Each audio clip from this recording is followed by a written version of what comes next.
Hey, Steve. Can't believe you don't know what a paint palette is. Well, I mean, I know what it is. I just couldn't think of the word. And I thought of it eventually.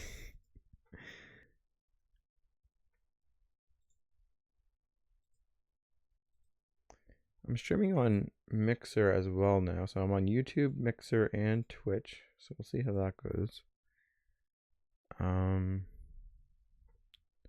You do a couple more things to set up here.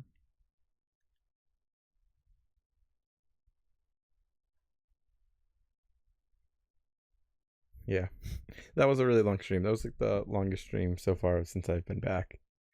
So, and like it's strange because I was already using the word palette. Like we were talking like in half an hour before I needed to think of the word palette, we were using it as our variable name, right? For the array for the storage of the different colors. We have it called like the paint palette or whatever it's called. I think I was doing that. Yeah. We had like a this dot palette or game dot palette. And then like 30 minutes later, I'm like, what is the word for palette?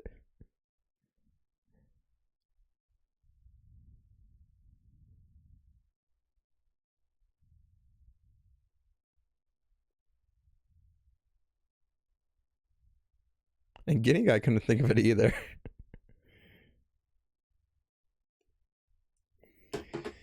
Okay, let me just check the mixery thing.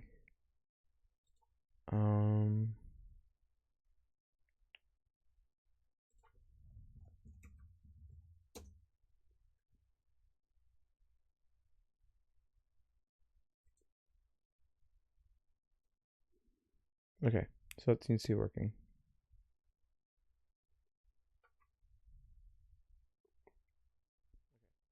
Hopefully that works in some form.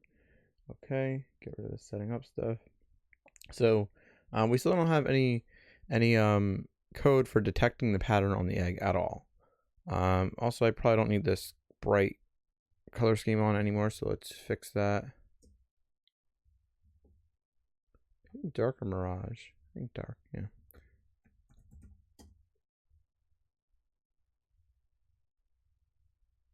I'm gonna do Mirage as my theme, but my color scheme I'm gonna try as dark. Okay, what did I want to open up? So I want to open up the holiday file. I probably should have it an Easter file completely separate, but we'll figure that out. And then I want to see how Blender exports the model. And then I probably will need to do something custom so it does think it has the model vertices and faces in the order that I want to test them in. Because I think I don't really have to explain it because it's just Steve out here probably. There's 4 people watching. And like I think Steve was here at least, where we want to have it so we test each column at a time, right? That way, no matter where we start the pattern on the egg, we can check for it. So if I just draw, okay, hold on, let's open up Paint, MS Paint. Right. So basically, we have our egg, beautiful egg. And if Blender is like exporting, Blender could be doing whatever the hell it wants. I don't really know. But it could be like exporting them in this order, right? Which we don't really want. It could be exporting them in a random order. So it does here and then here and then here. Who knows? It shouldn't be doing that. But what we want to do is have it so when we loop through all the things, we have them each column to check. And then what we can do, if the, basically if the pattern is like this, right? If that's not the best example. Just say if our pattern for the egg is this, right? The player doesn't know the difference between, the pattern here or the pattern here. So basically we have to offset where we're starting. And we'll test, we won't do it every single frame. We'll test one offset and then the next frame test the next offset. So since I believe I have like around 10 or so segments going around, we have 10 offsets. So in theory, we are checking it 3 times a second for every pattern. Wonder if there's a better way. I sure can't think of one. So I think this is I don't think this is that like hacky or bad of a way though. I feel like it's like somewhat elegant in a way. I feel like that's like the go-to correct method of doing it, but maybe there's a better way. I don't know it. All right, so to test out how it's drawing, how it's choosing things, in the update bit of the code where we're changing colors, right?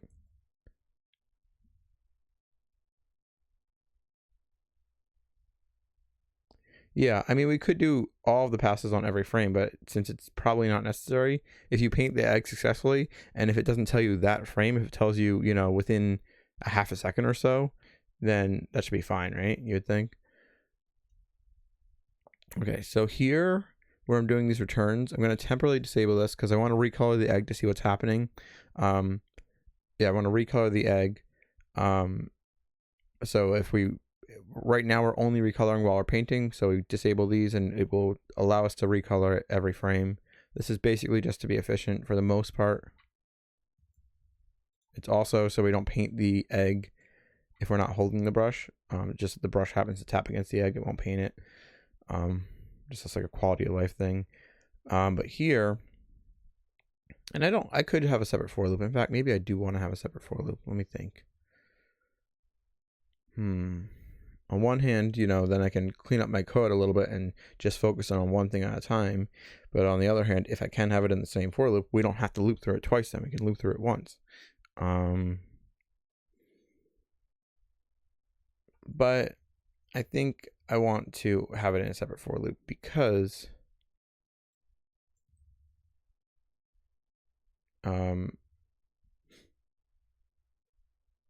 then we're going to have it separate in long term anyway, probably.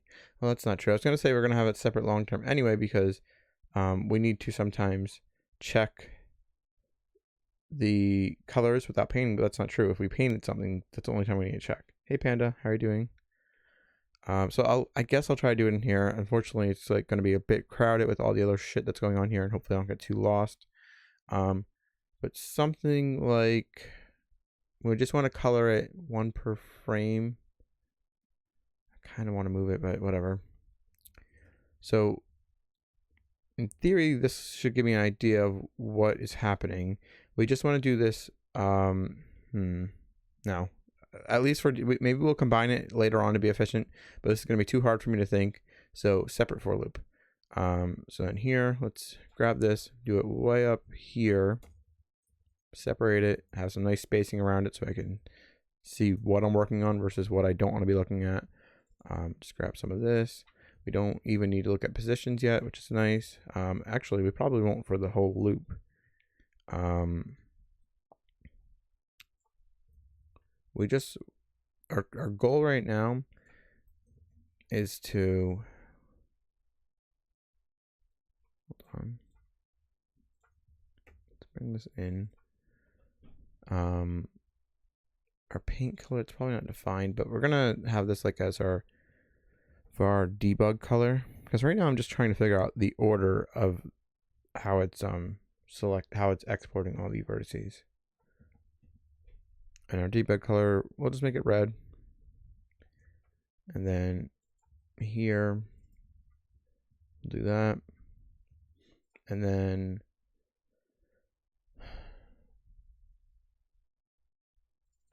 egg eye, that's all good. Hopefully I'm not forgetting anything there. We don't really need these positions or entities for this particular test. So I'll comment them out for now. We don't need to be doing any sort of distance check. What I do need to have though, so we're not looping through every single vertice. We're looping through, I guess I want to test out one vertice at a time just to see what's happening. And then we can move on from there. I'm guessing just a hunch. I'm guessing Blender is exporting them in this order, right? We don't want that. That's my hunch. Okay, so I'm going to probably have to have a different sort of way that we grab the array. and reorganize all the things. Let me read chat though. The only other way I can think of it is exporting it to an image and doing some recognition checking. Yeah, fuck that. I can maybe like export it to a texture somehow. It's not worth it. And then like offsetting the texture, but that's basically the same thing at that point. That's the same thing, but with extra steps, I think. So we'd still have to offset it. We'd have to check every texture position, like offset it on the x-axis. I'm doing okay. Getting frustrated with story writing. Who knew it was difficult to come up with a murder mystery that's challenging, interesting, with a satisfying conclusion. Yeah, I wish I could help you, Panda. I don't know. Okay. Good luck with that though. We do need a rebind. Okay, that's good. So the only thing I need to do here now is I want to not be doing the entire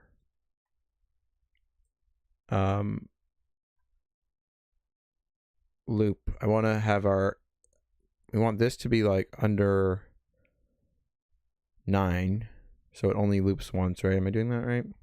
Really, doing under 1 should be fine because it'll go to 9, then this won't pass. But it doesn't really matter as long as it's not 10. If it's under 10, that value that we're putting there, then it should work. I'll do 1 though. Hopefully, that won't fuck me over in the future. I'll be like, why is it only going through 1 and not 9 or something when I change code later on? But our starting, okay. How do I want to do this? I guess technically, depending on how many I want to test at a time, let's have this as 9 times 1. That way I can easily change this to how many I might want to test at a time. That way when we have an entire column, I don't know what the column is, but let's say it's around 10, right? I can do 9 times 10, and that'll give us our entire column. Something along those lines. But for now, we only want to test 1 triangle at a time. Is that 1 triangle? Yeah, it should be. Because we have 3 color channels per vertex and 3 vertices per triangle. So that'd be 9. Okay. The only thing we need to do here is we need to offset this, right? So var offset, and we want that to be, if we just do game.world.time, that should work. And then modulo our colors length divided by, do we need to divide it? Yeah, I think we do. Divided by, I think, 9, right? Am I doing that right? Yeah, because that's the amount of triangles. So then here our offset, we also want to end up multiplying it by 9, which I know seems weird, but that is correct, right? Yeah, that is correct. So times equals 9. And then our offset here, we just want to have this be offset plus that, and then our offset plus this.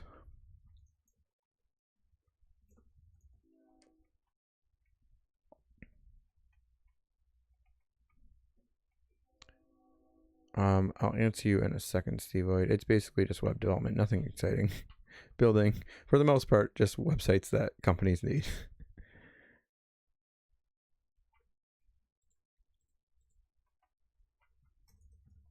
It's not always exactly that. It's, sometimes just in general design / programming needs, but for the most part, it ends up being some company needs a website built and they build it, or they need it updated or some shit like that.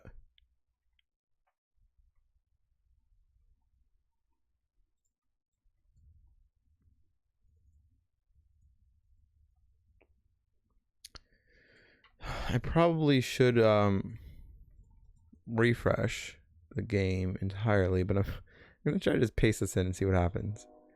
We might also want to not do this every single frame. Oh shit. Hold on. We don't want to do this on game.world all the time. We want to do this on our engine.step.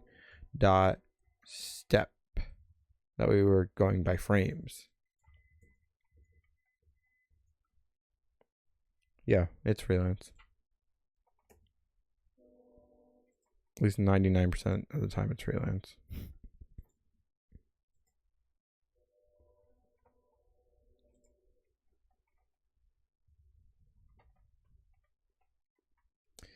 Okay, let's see if this just updates. Is this paused? I think it is. Yeah, it was. Okay. Mouse cursor is locked. Let me release the mouse cursor so I can like spin the egg if I want to.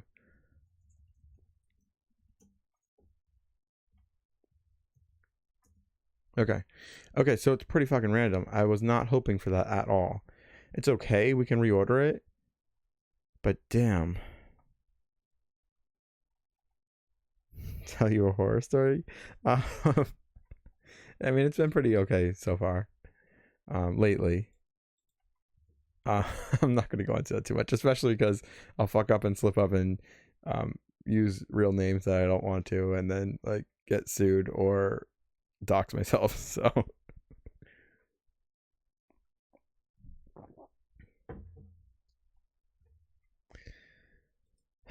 all right, so it's like really fucking random. If I reinit, right, so it's a just call the init function again. That should work, I believe. I think. Yeah. So you can see as they're coloring. I was hoping that well, ideally they would just magically do it by column. And then the second thing, which I guess wouldn't really matter, it just would have made more sense to me, is if they went like that. But they're just here and then here and then here and then here. No logic to it whatsoever. And that's just how Blender decides to export models, right? Let's get the nice paint picture up so we can refer to that sometimes. There we go.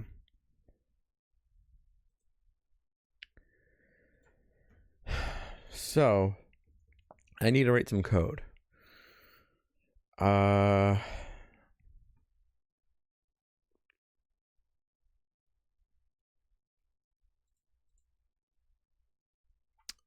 And what I want to have is basically just their indice locations in the right order. This, in theory, shouldn't be too difficult, because what we can do, I think, so I'll build the we'll loop through the model and I'll build the test. I don't know how efficient this will be, but we only have to do it on initialization. We don't ever have to do it again. I don't know, Steve Wood, but even if I could, I doubt it would be able to be the exact order how I wanted it. But in theory, we can do a test here, right? So let me draw like a top-down low poly version of our egg, right? And it is already very low poly, but let's just say something like that. I want to like really have some straight sides here, right? And in theory, you know, it's all at 0, 0, 0 to start off with, right? To get columns, we have to also order the well, yeah, we should also order the columns by height, you know, so we have our rows. But what we can do, right? As long as I build a test, we check out from here, and then we basically check the angle of points, right? So we'll have like a little cone here, right? And then we'll check all the vertices that land in that cone, right? And it should only be there. Really, we have them going up the whole thing. So if we really showed all of our vertice points, you know, we'd have one here, one here, one here for each layer, right? And then same thing here. I'm not sure exactly how I want to do the center then.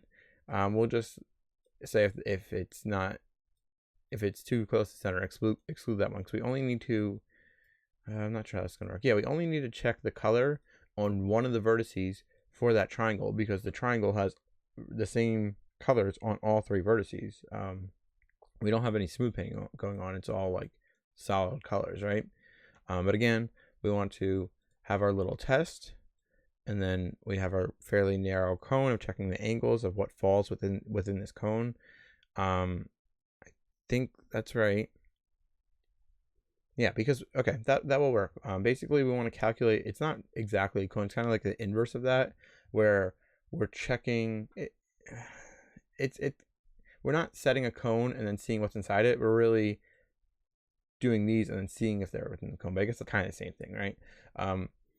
But basically, we are going to do like that whole math atan2 thing or something along those lines, right? To figure out its angle from our 0 point.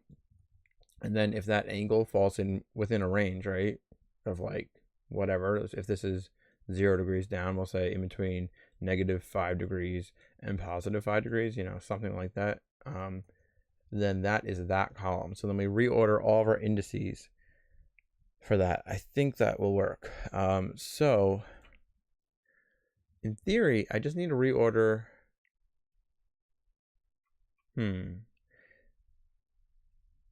Although I have a different idea. What if because right now, what we're stepping through is the colors themselves and not the indices. But I guess since my indices currently are all in the same order, it makes no difference. Our indices right now are all 1, 2, 3, 4, 5, 6, you know? But if we do end up changing the indices, what I should be checking is our index at our indices array and not just our index. So basically our var new I would be something like our indices at I, right? And then where we're using I would be our new I, something along those lines for each one. However, we could just manually move the colors and positions and everything, but indices is probably easier. Maybe. Where's the code that I had that I was writing? I didn't really do anything. I was just doing it in here, I guess. Okay. But we're looping through this. This is for checking, but somewhere else I want to. All right. I guess I do need to use my indices here. I didn't really want to do that. Damn it. Okay. Let's just do it. So we're resetting our indices. So this is going to be, let's have a variable here, var eb for egg buffer. Hey Sabe, how are you doing? And then here, I guess in theory, if Blender had a setting and I manually clicked each one, that would be fine. Is there a way to do that? Because I can go, it's not that many triangles. I can click each one in the order that I want.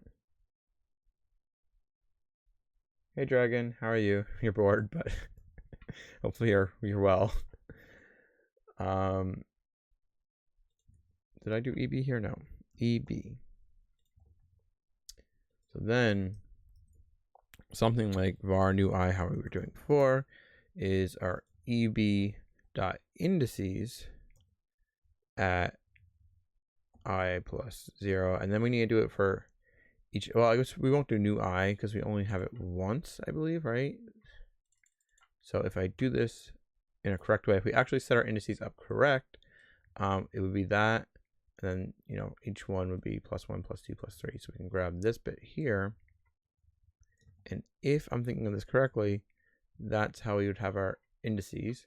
This should work right off the bat because our indices, it will still be in the wrong order, but they should still draw the same way because our indices should be 0, 1, 2, 3, 4, 5, 6, right? So if I'm thinking of this correctly, if I paste this in, hopefully no errors, and then I reinitialize. Okay, no errors. Reinitialize. Yes, okay. They just drew on the back. But again, we have the same thing. In fact, well.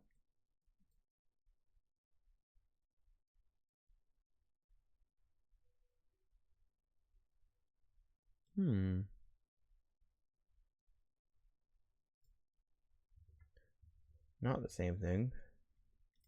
It's still random, but. Oh.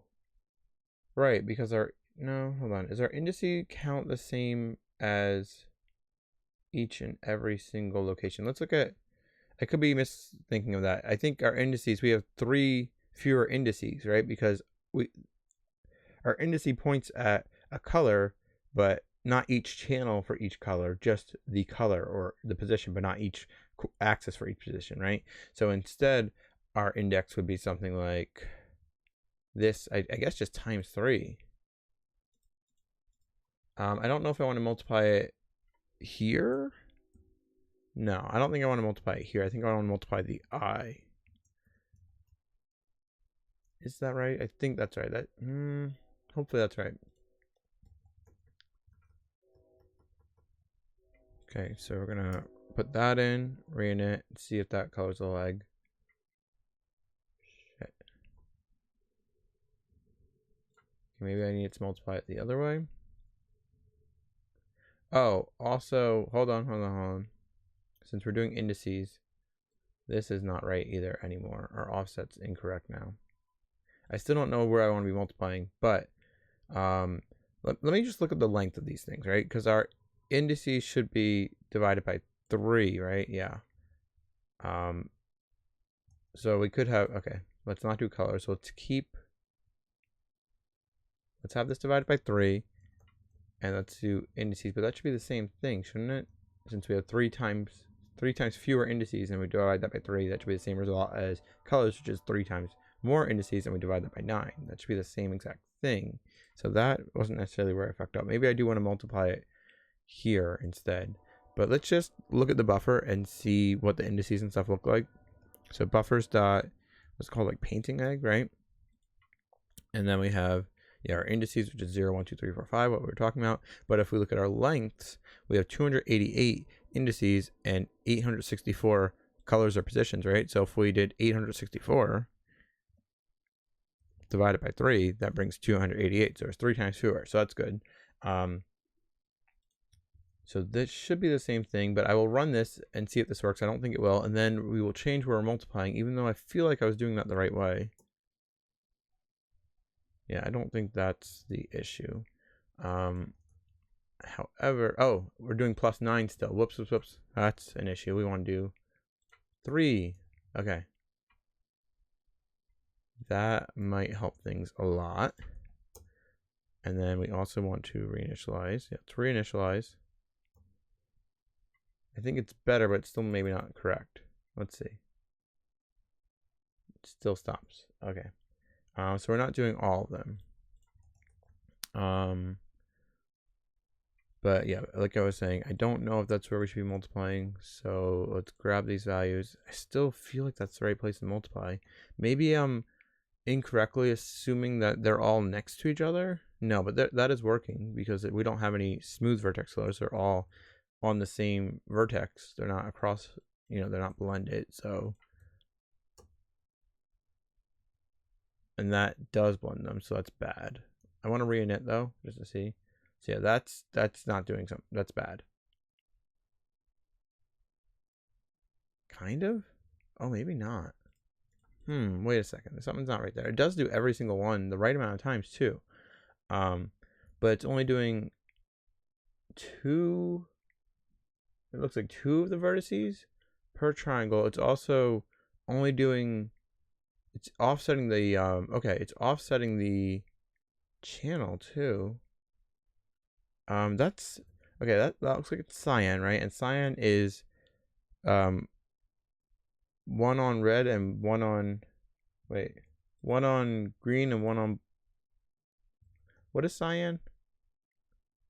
For each channel, it's 0 on one of the channels, I believe, and 1 on 2 of the channels. I just can't think of how colors mix right now.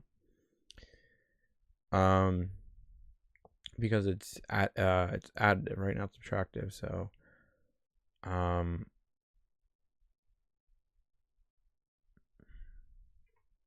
which 2 colors? Hold on. If we have our paint color, we can test that out probably.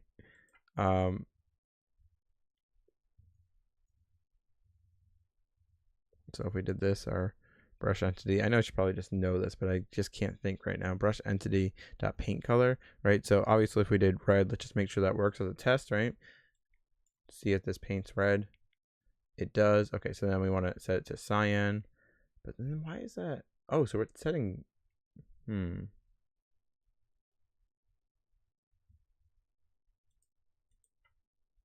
1, 1. Thank you, Seawood. Let me just test that just to make sure. I mean, I do trust you, but just so we don't run into any issues later on. Let's just see if I understand this correctly. We do 0, 1, 1. Wait, what? Hold on. Fuck.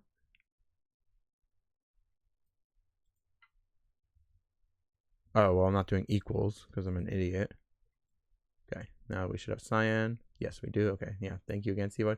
Although it's good that I tested that because look, it's not really cyan. I assumed it was, but if we look at the two colors next to each other, it's like a duller version of cyan. So that's really strange.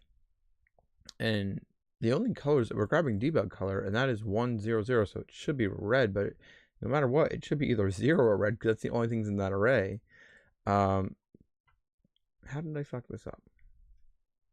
The only values that I should be able to choose is 0 or 1.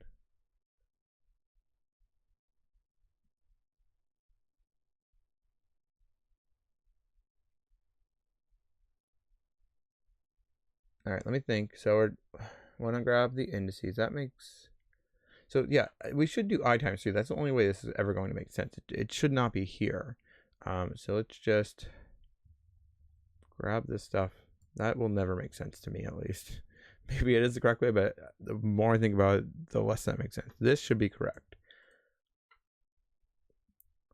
Because we want to use the same index. Oh, okay. Same index, I think, but offset it outside of the value. Is that right?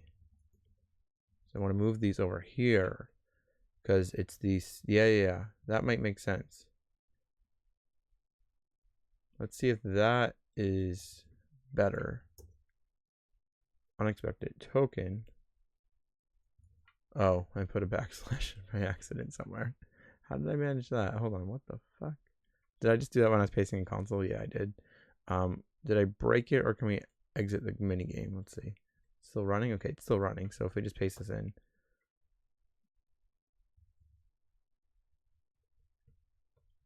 Hold on. How did I fuck this up? Okay, I think it's doing something a little bit better this time, but we still need to... It's still not painting the whole egg. But let's just try this again. See what it does. Okay, so it's painting them. And then it stops again. So it's still not covering all of them for some weird reason. And I just need to think of what I'm doing wrong. It could be our... Right, because this time we want to use all of the indices. So maybe I'm just dividing by 3, and we don't actually want to do that, do we? No, we want to use all of them. I'm trying to think logically why we had to do... I don't know, we don't want to do all of them really, though, because we... this is confusing.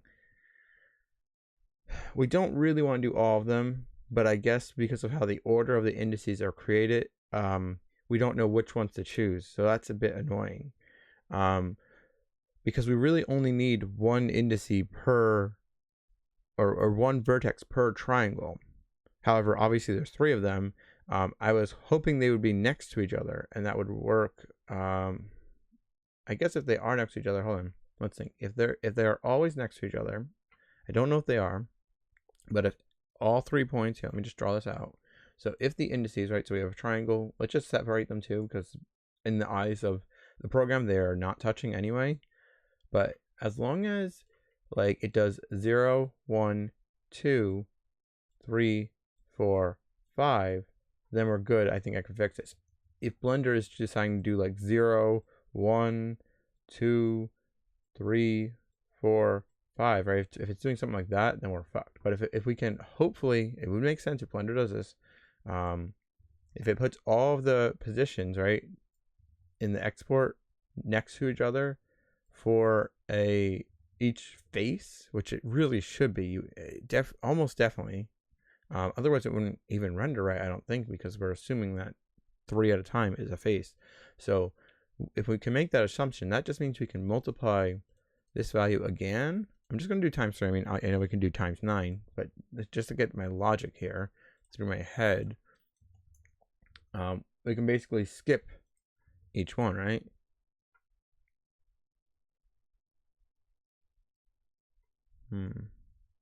Going to reinit.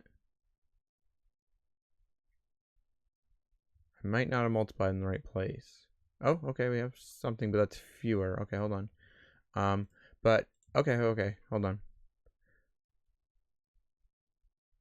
Our offset is this. So we also want to... bring our offset up, I think.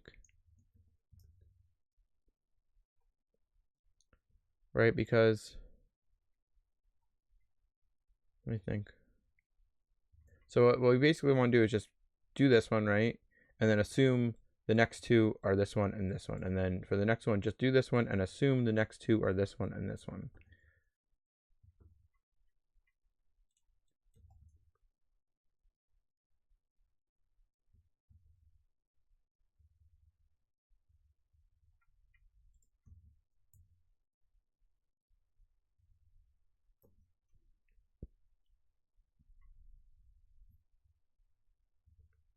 I'm getting further away from what we want, but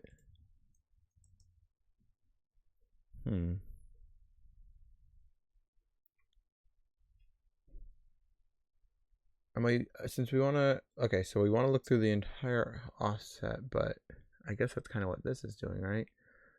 Hold on.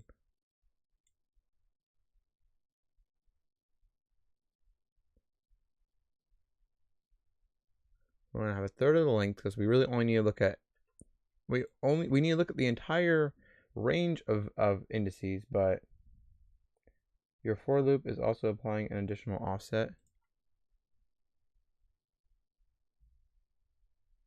Oh. Is it? No. No. We're setting an offset here, right?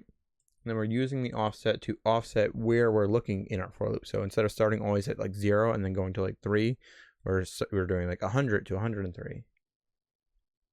I think that's right. Yeah. We don't even need this bit of code here. I can get rid of it. I just have that there for in the future if we want to. In fact, I should do it here as well, probably. Obviously, ×1 is doing nothing. But if I want to check an entire column at a time, and if a column has 10 rows, then we would just multiply it by 10, right? That's why that bit of code is there. But right now, it should be doing basically nothing.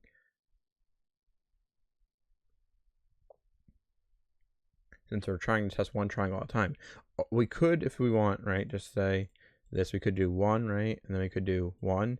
And that's the same thing. I can test that. And then put it back, since this should break the same way. If this fixes it, then Steve would understand something that I don't. But yeah, we have the same exact thing. I only have that bit in code in there so I can eventually test more than one triangle. But our offsets, look, I guess I could console log the offset and see if it's getting up to the range we need. I think I'm doing something a bit silly with, let me think.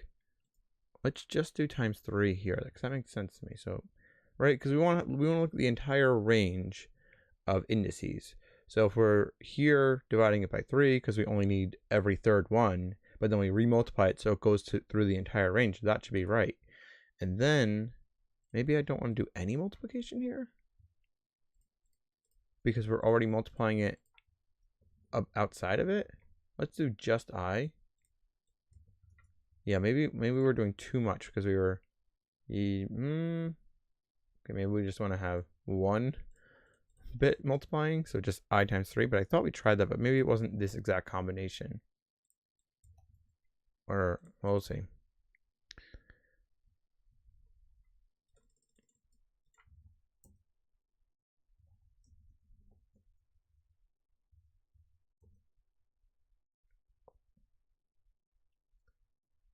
Okay, again, we're getting kind of in the right direction. I just gotta think what we're doing here. This brings it to the entire range. If that brings it to the entire range, then okay, hold on. Then what we have to do here, I think I know what we're doing. Maybe. Yeah, so we just want to have I, and then plus 0, right? I plus 1, because we're checking the next index. And we're assuming they are all drawing, and they really should, if I think about how things render, they really should be, we're going clockwise, right, to have it as a front face, so it'll start with, you know, this corner, this corner, this corner, this corner. Well, it doesn't really matter which one. It could also be this way, right? But it doesn't matter, as long as we can assume that whatever the starting one is, right, the next two are the correct index. So now that I thought that through correctly in my head, we paste this in. If we, okay, it doesn't look 100% right yet, but it's really close. Let's see if it stops prematurely. I don't know why it's, it's offset in a weird way, but that should be right. Our indices, hold on. Oh, wait. I did that in the wrong place, didn't I? No, maybe not. Colors. Right, we're gonna grab our first index. Oh, and then maybe multiply it by, no, we're multiplying it here. We shouldn't have to do that. If we didn't have this here, we can multiply it here each time instead, but they should be doing the same thing, right?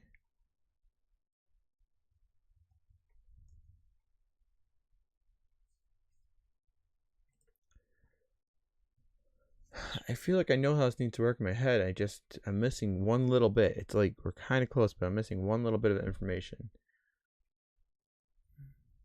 So we want to, again, loop through a third of the indices, but basically because we want to be skipping, we want to do 1, skip 2, 1, skip 2, 1, skip 2.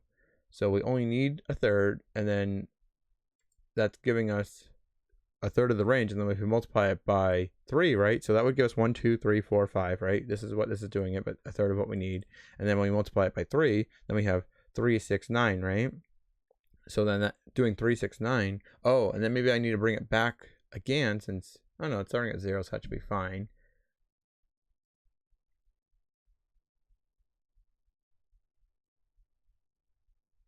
Yeah, it should be fine.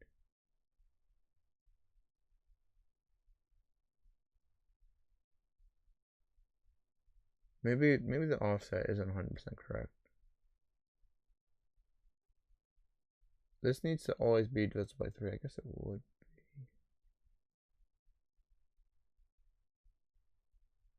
Yeah, that should be right. That should be giving us 0, 1, 2, 3, 4. And then we multiply by 3. And since it starts at 0, that should be right. Our first index, right, for our triangle is 0, 1, 2. And then since we're multiplying 3, the next value is 1 times 3, which is the start of the next one. 3, 4, 5. And then since we're multiplying by 3, next one's 2 times 3 is 6. So then if we have another one here, it'd be, we left out 5, then it's 6, 7, 8.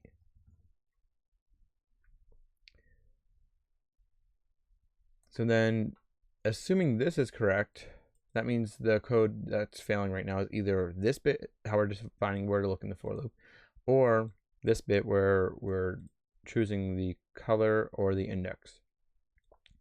But the index should be this. We're already multiplying it. And then we get the next one. And then to get the red channel for that would be like that. Yeah, that seems right.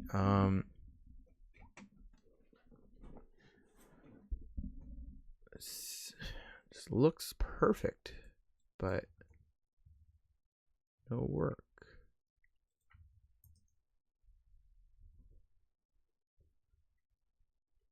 And the one that it's like, hey, Navalo, is that how I say that? How are you doing? We're working on an Easter mini game. I don't know if you've seen my game before.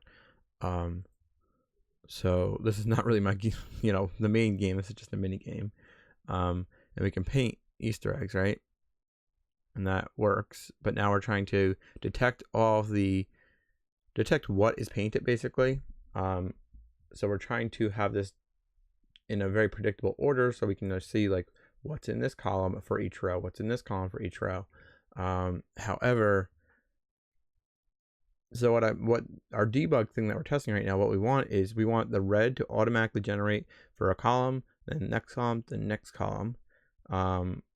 Really, we're fine with it being random as long as it fills the whole egg, because I didn't even have the code running for the columns yet. So ideally, what we're just trying to get to, the first step of having this work, is have it so it fills one triangle, then a random next one, then next one, the next one, until the whole entire egg is filled. However, you can see there's some weird stuff with blue and green and black going on. I don't know what that is, and it's not filling the entire egg. So that makes me feel like It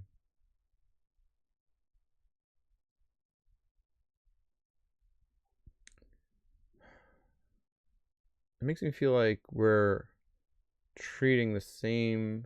Let me think. If we had stuff going on with black and blue and green, what would cause that? That would have an incorrect offset. So they're just trying to set a red channel, so it's supposed to always be 100. That's red, right? So let's just see if we offset. Yeah, that would break things, right? Because if it was offset by 1, right? So then we'd have 0, 1, 0, so that would be green. If we offset it again, we'd have 0, 0, 1, that's blue. And then we have black sometimes, which is 0, 0, 0, so it's offsetting like off of it, which is weird. These are always 0, 0, 1, but these are supposed to be RGB, but these are getting offset, that means.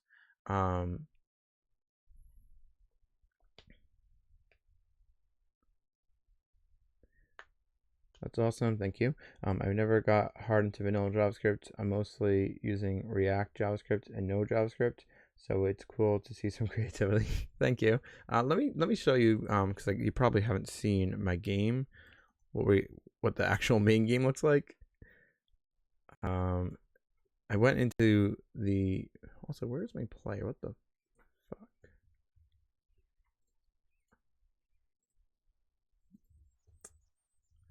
The camera is messed up for some reason.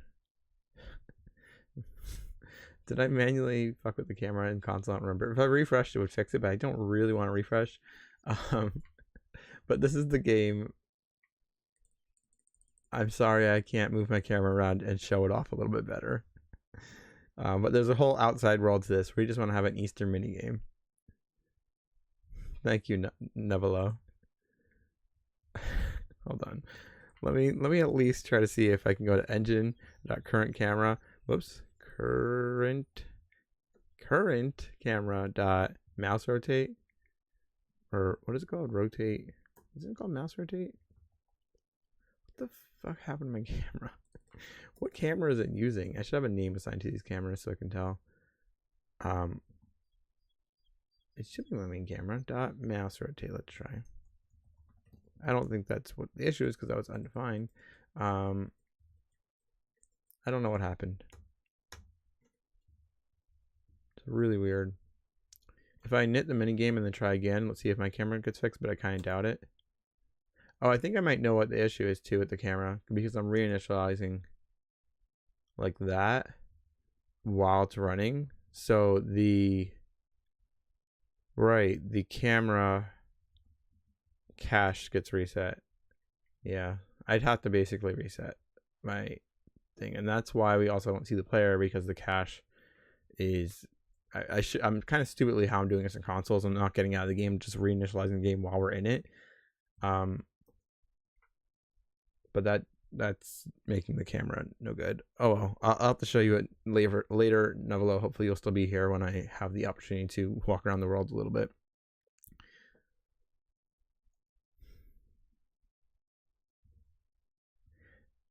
Okay, so this is being offset, right? Because we have RGB here, right? Let's have our little comment here, right? RGB, right? But we know that it's not always that. So that means I'm going to get rid of the, whoops. It's going to get rid of the offset multiplier there. I'm going to multiply 3 here. This should be the same exact thing, just doing it with more lines of code. Am I self-taught? Yes, I am. Debug log it. What do I want to look at? I mean, yeah, I guess I should be, but I don't know exactly what I want to look at. Let me think. I guess I want to see if these values are always 0, 1, 2, 3, 0, 0, or 1, 0, 0, I guess. So I guess I could do that. I know what it, well, I shouldn't say no, but I think I know that it's not that. How do I want to, hold on. How do I want to log this? Give me a second. Console.log.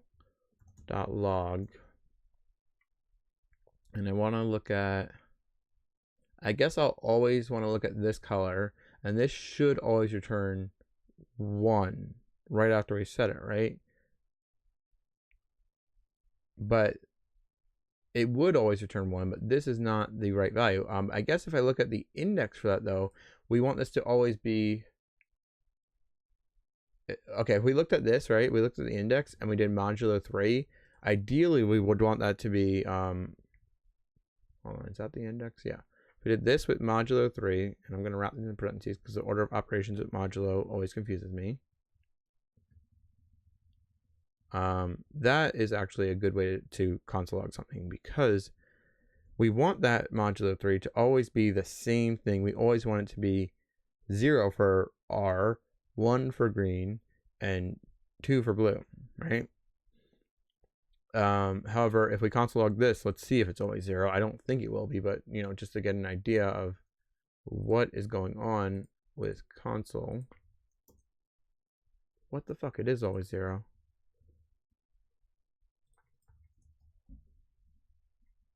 So if our index is always at 3, right, then that should always be red. If we look at our colors array, the third value in the colors array is definitely always red. Geez, that's amazing, man. Thank you. I tried to teach myself but failed badly, so I ended up joining Lambda school, and I graduate in 2021. That's very cool.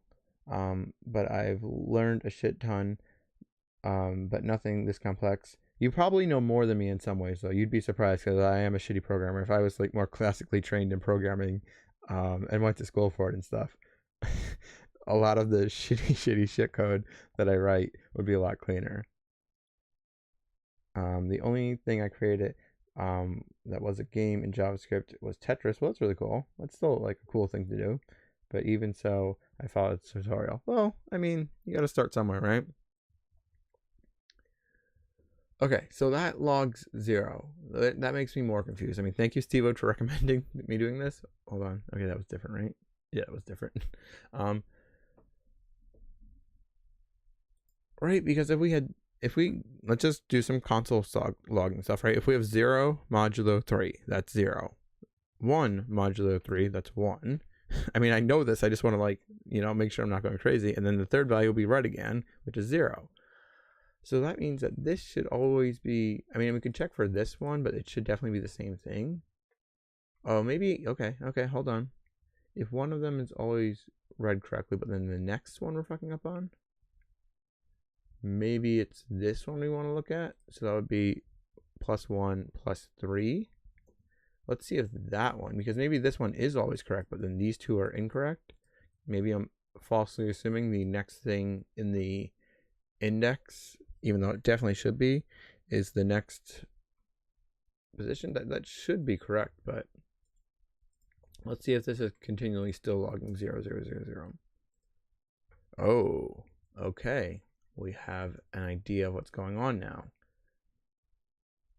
Right. So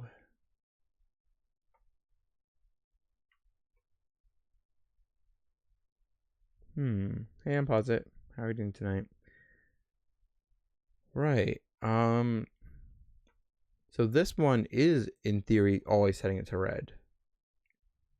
The next one is offset.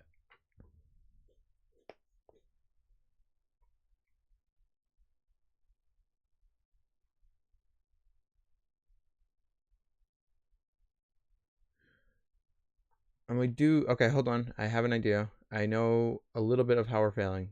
Right, because we're only doing, oh, that's right. 10 in the morning, just got out of bed. That's okay. There's a pandemic. You could, the time doesn't matter anymore. For a second, I thought it was because we're only doing one index, so we need to do a whole triangle. However, we do only want to do one index, and then we do the whole triangle inside of here. So what is offsetting this? So the only thing we're really changing is this value here and this value here. That's the only things we're really changing. And we're changing this one here because we want to get the next index in the indices, right? And then we're changing, oh, maybe we don't want to do this bit here. Let me think. If we do the next one, okay, hold on. So we want to do 0, 1, 2. that should still be offset though, because if we change between 3 and 0, that should still be offset by 1. So maybe we want to like, this might still be better, we're just getting closer to what we want, but it still should be wrong. But we'll put this in and see if this is any closer.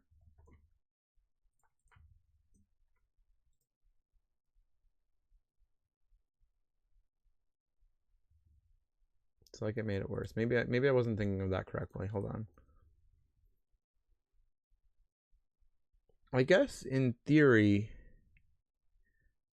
if we know our index, if we know our starting index and we know the colors are in order, even though this should work, this should also work instead. We're just like not using the next index. We're just keeping the same index and offsetting from it. So then we can do 3, 4, 5.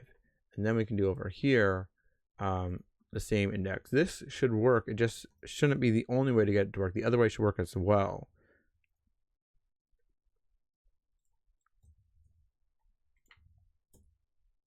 Okay. So it's better. However, when we see that it's not painting the entire triangle at once. Hold on, I gotta go into paint for a second and think. Am I not thinking of this correctly? Do we not?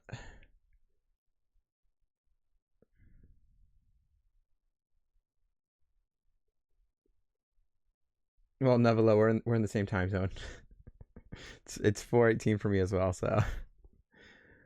But I stream overnight because I work during the day and then I start getting emails and phone calls and texts and it's too hard to stream. Okay. So maybe I'm misthinking of how much we need to be doing. Because it's not doing the entire triangle in one frame. So let me think. We have I gotta like do this visually because I'm a visual person. It's the only way I'm gonna think about this. We have one index, right? For that index, we have 3 colors, right? We have our R, G, B. So for each index, we have 3 values, right? And then we were trying to paint the entire triangle, so we also have 3 indexes, each with three values. So that's 9, which we knew, and I had it at 9, but then we started using indices. It worked with 9 too, because when we were just doing positions and not indices, it was fine, but I want to be using indices. But let's see what we're doing. So we're doing 3 indices, which is what we have, yeah. 1, 2, 3 indices per triangle. I think that's what we should be doing because we're grabbing only one, right? We're really doing one indice and then skipping on with the next 2. But what we're doing when we are looking at this one indice is also updating this one and this one. I guess if it, oh well, hold on. Let's have this offset back. Whoops.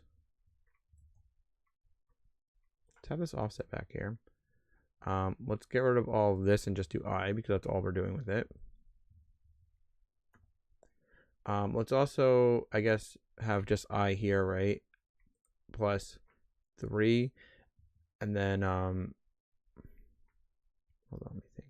Next color is RGB. Debug color is that.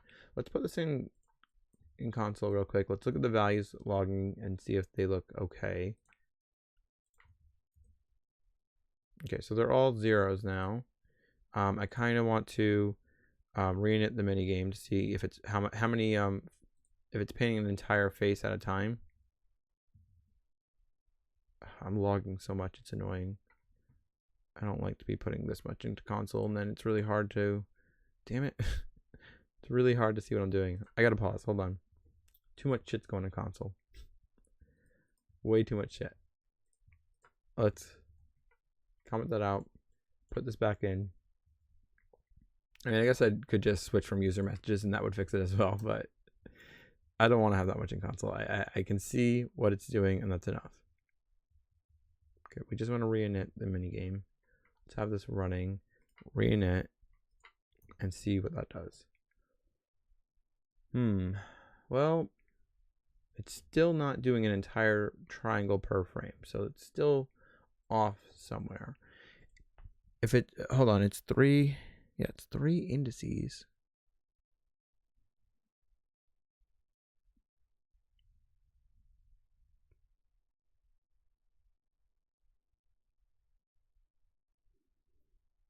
I can just try to multiply this by a different value, but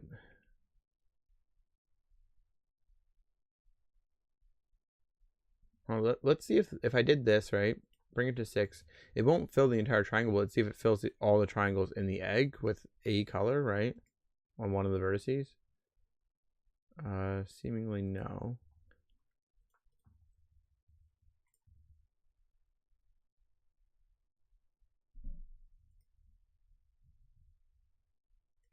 Let's also, just to have this, use the same reference, have eb.indices.length like that. My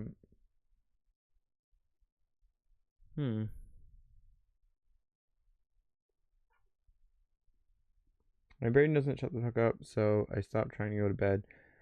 I just wait until I literally can't keep my eyes open anymore. Well, if you're gonna, I'll try not to make too many loud noises. I won't scream or clap or anything.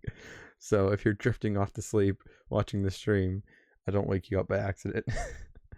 But like I've been saying, nothing matters anymore because there's console log line 342. Okay, well, but yeah, nothing. Time and sleep doesn't matter, right? I mean, I don't know if you still have work. I mean, I do, but if you don't have work, then nothing matters anymore. Gonna take a shower now. Be right back. Okay. All right. So you want me to log offset? You said 342. So like this bit. Let's just log both, right? Console.log. We want to look at that, which should give us. I mean, it definitely should have.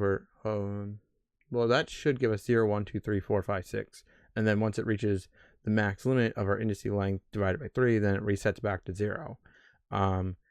We will also look at our offset, which should just be 3, 4, 5, 6. You know, it'll be kind of in the middle of somewhere because it depends on our engine step. But let's look at that, I guess. Let's pause. Right. So we're kind of in the middle of it. Maybe I'll console log when we loop around back to the start and pause. Okay, there was oh shit, I want to pause when we're, okay, I'm gonna wait for it to loop back around. Okay, damn it, why is it not pausing? Okay, I just need to find the beginning, right, which is here, 0, and then we have 1 on this side, but we're multiplying by 3. That should be right. 3, 6, 9, 12, 15, right? And then this side 1, 2, 3, 4, 5, 6. To multiply, it's doing it 5 times because we have 5 eggs, so that seems right. That all looks correct. We can look at what the max number is so that we're max. Okay, that's interesting. Ooh. I don't think that should matter as much. So that would just miss out on one triangle. But actually, no, it shouldn't matter at all, right? Hold on. Our indices total is 288, but we only need to look at the first one.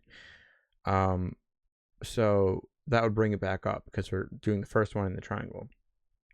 Now, one assumption that I'm making, which maybe is not the more I think about it, though, this assumption should be very, very safe, because if this assumption were incorrect, it would not be rendering triangles. But I'm assuming it, you know, it doesn't even matter which one it starts on, and it should be clockwise because otherwise it would be a back phase if we're counterclockwise. But I'm assuming that, you know, the first one is the first bit of the first triangle, and then the next one is the next two. It wouldn't render if that was not true. So it has to be that. That has to be true. So in theory, our offset's correct. Now, our colors.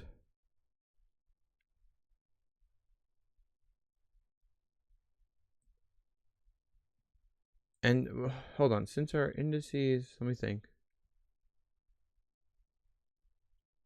Yeah, I want to do it this way.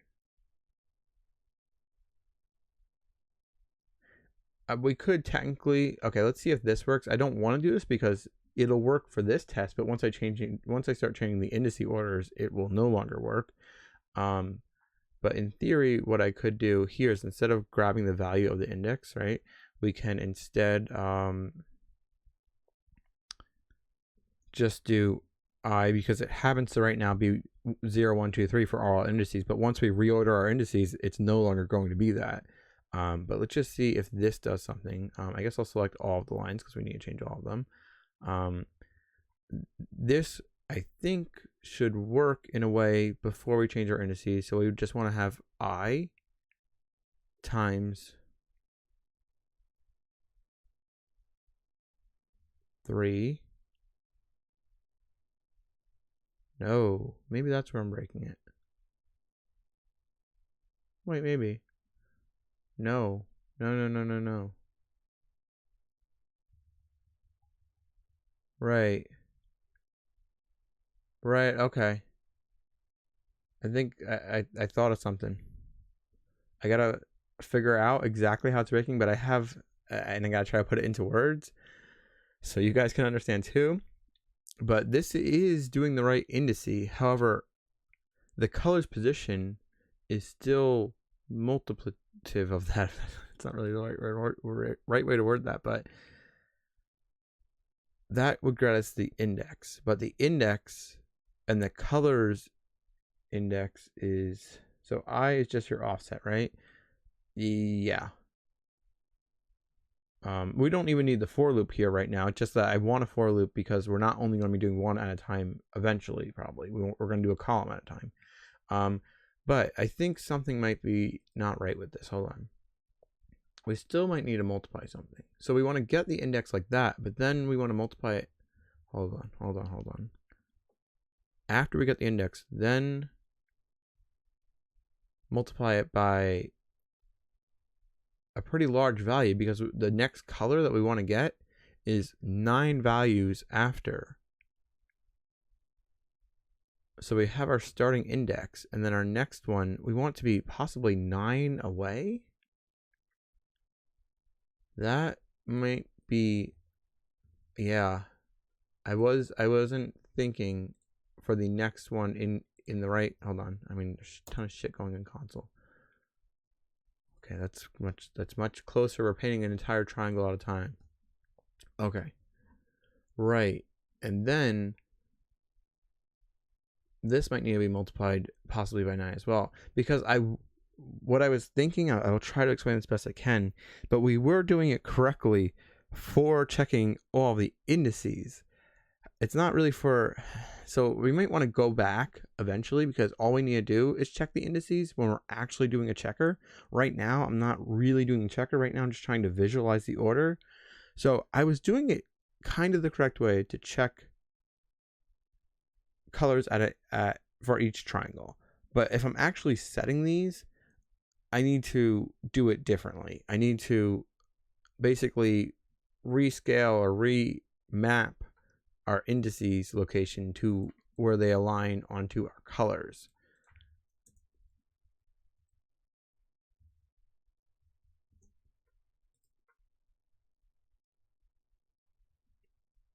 Okay, we're getting closer. At least it's painting an entire triangle at a time, so that's very good. I don't want the console log message going on because it's really, really hard to see what's going on, but that was informative. Okay, so we're much closer. We're painting an entire triangle per frame, which is exactly what we want. However, I want to re-init again to make sure it's doing. Okay, so it's doing one triangle. That's good. We're not painting the entire egg though. It's not looping through the entire thing.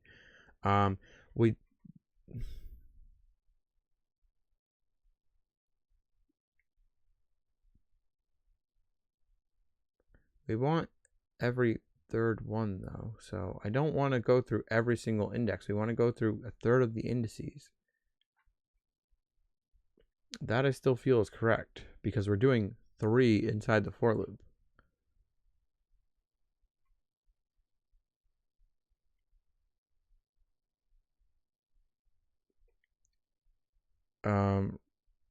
Right, and that is correct with the 9, because if we think of where our indices are, we have yeah, because we're doing, wait, is that right? We're doing 3 vertices, right? Because we have to convert it to color. So our indices would be 0, 1, 2, right, for the whole thing. but our colors are 0, 1, 2, 3, 4, 5, 6, 7, 8. Check the buffer.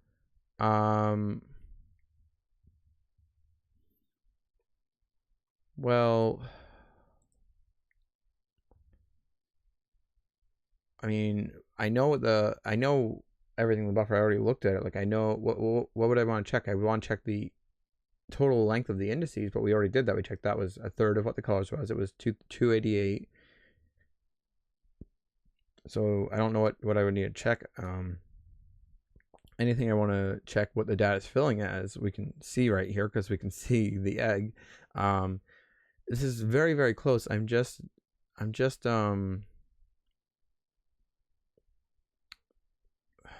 we can use the full length and see if that helps. Does that make sense? Because that would give us a larger range. That would give us 3 times the range to check on. Okay, that is not correct. Right, that's just, okay. So we had the right length, it looks like, because I think we have the right length. We're just,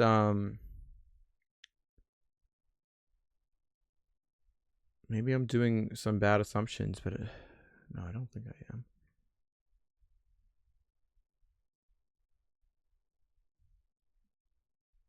Oh, well, we're still checking. No, that should be okay. Let me think. Why can't I think of how this is running?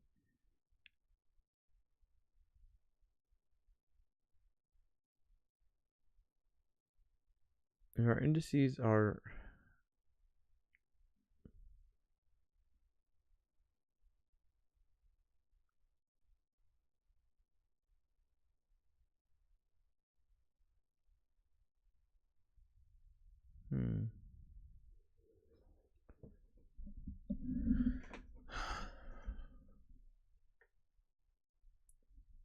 Right, we have 3 indices per triangle, so we definitely want to multiply that. That's what we're doing here.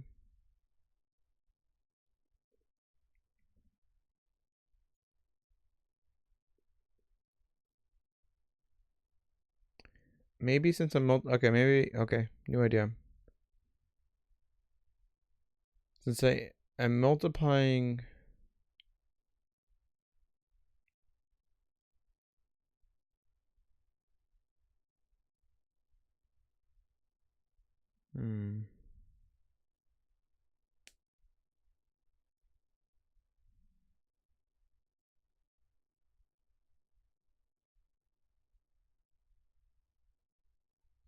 Let's get rid of these because I think we know that part is working now. We fix that.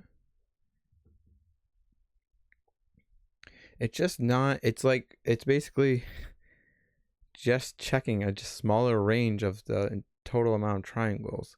But everything I'm logging looks correct, so it's really confusing. I guess I could, okay, hold on. Let's look at here. Do I want to be inside the for loop? This will probably log more than I want to, but we'll do it inside the for loop. And we want to see if I gets up to around 288. We want to see what that range is. We kind of already were logging that, right? Isn't that what our last log was?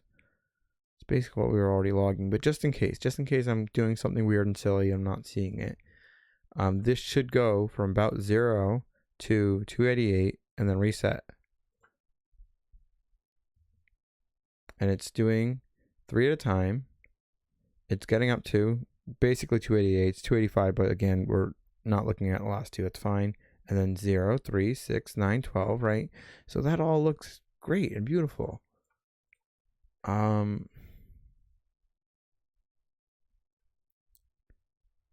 We can look at, okay, now let's console log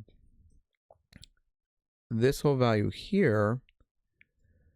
And this should be getting up to whatever 288 times 3 is. 864. It should be getting to up to around there, and then starting at 0. So let's relog that and see if it, and it should be going by, whoops, what did I do wrong? I just grabbed a bit too much. Yeah.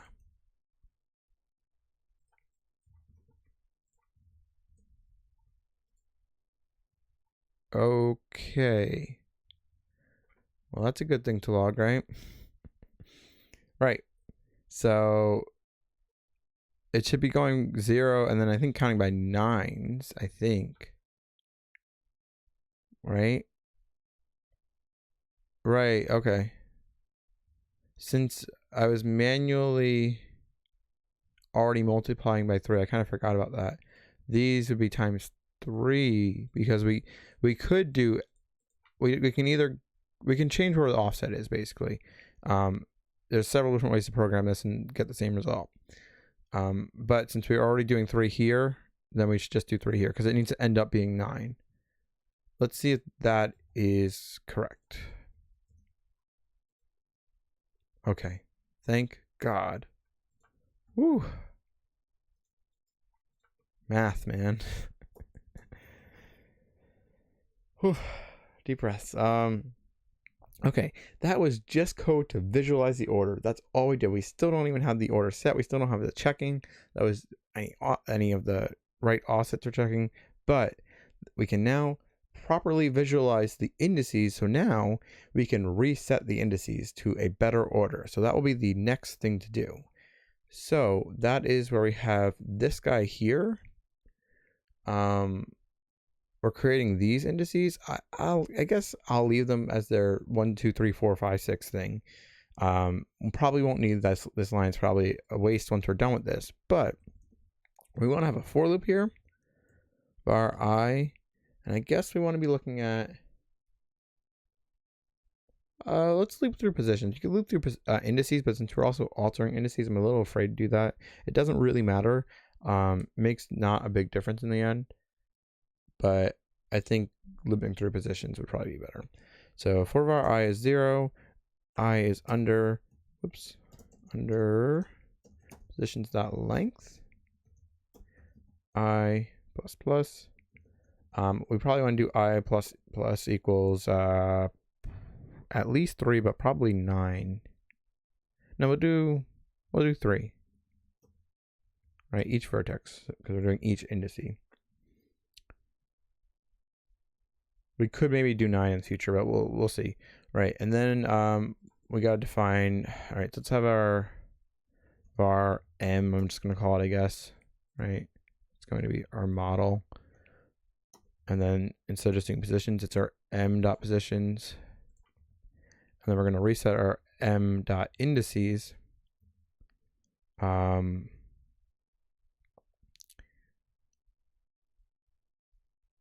Right.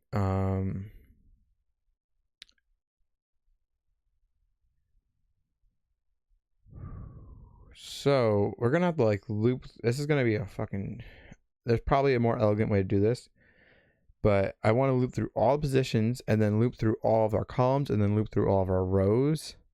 And we're not doing this every frame. We're only doing this on the very initial loading of. We could either do it in the loading of the mini game or the loading of the actual game. Makes no real big difference, but I'm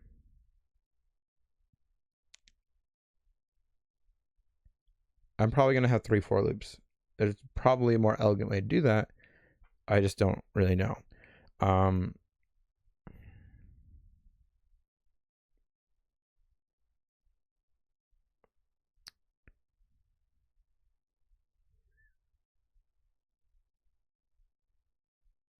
And I guess I do want to be doing 9 at a time because we want to do the whole triangle.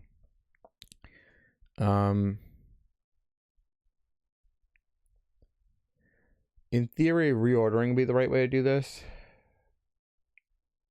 Instead of like reordering the indices instead of rewriting the indices is probably better.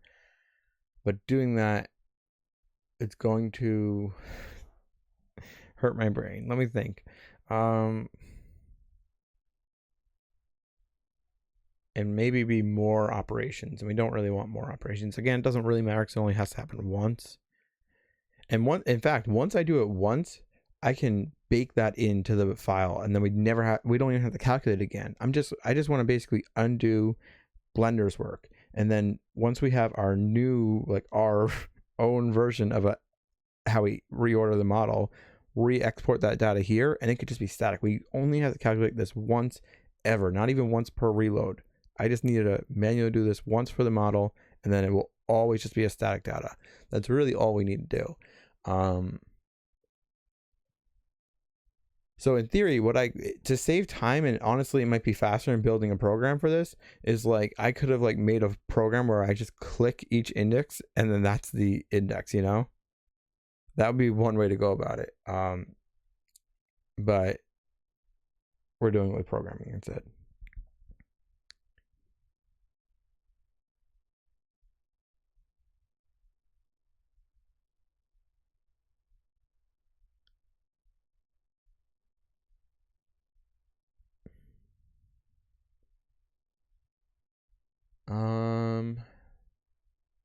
You know what? I want to have the outside one loop through our indices, I guess, not our positions. And we want to do 3 at a time because we're doing a triangle, right? Then what we want to do is grab a position, right? Just one position. So var, I'll just call it pos. I guess pos x, y, and z will do.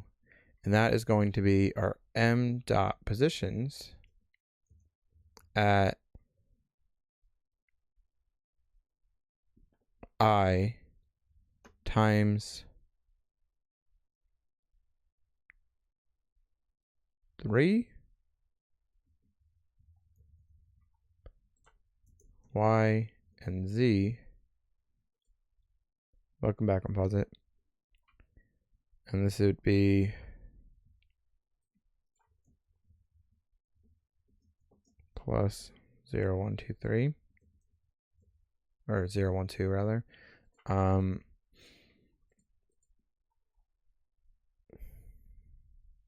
definitely gonna need another for loop in here to then set them based off their height somehow. It's okay. I can do this. I wonder if I had. I mean, it would save time if I could have done it, but I don't know. I would need some sort of program that you can just click on a face to reset the order. So we don't want to do that. I guess what I could have done something, but it doesn't matter. I've already committed too much time into doing this.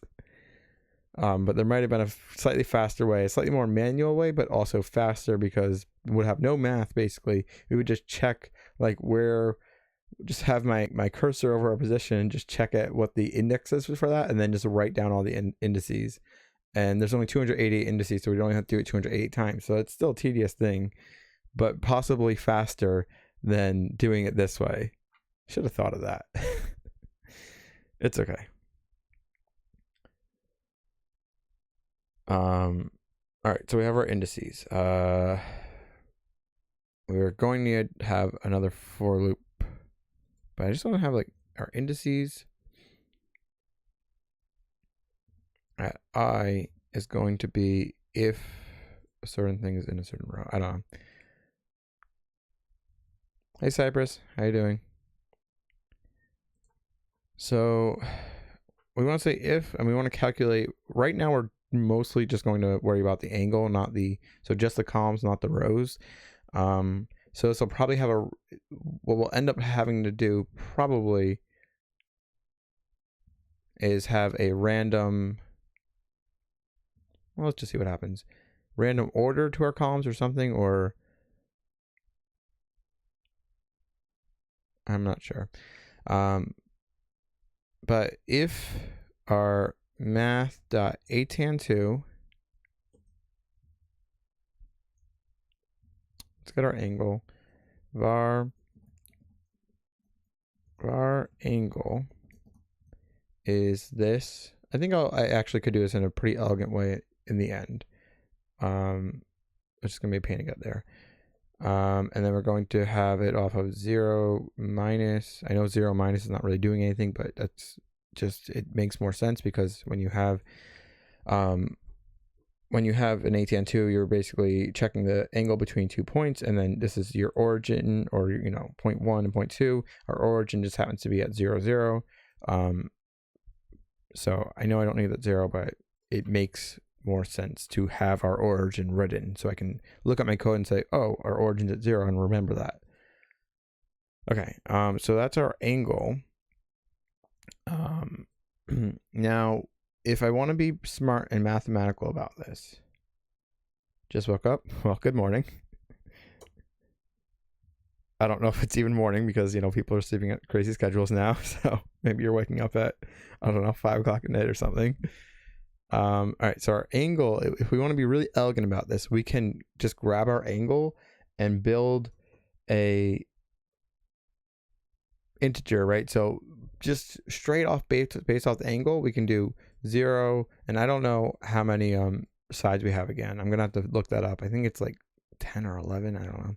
But ideally, we can just have the angle and then have it convert to the column we want it to, and not do any extra math. So it would just be 0, 1, 2, 3, 4, 5. And then what'll be nice is, yeah, it's 4 a.m. for me. Well, almost 5 a.m. Right, so what we can end up doing is just multiplying our column and our row together to get the index, which will be really, really nice. I think that will work out. I need to, I guess, open up the Blender model. Let's get Blender open because I don't even have that open right now.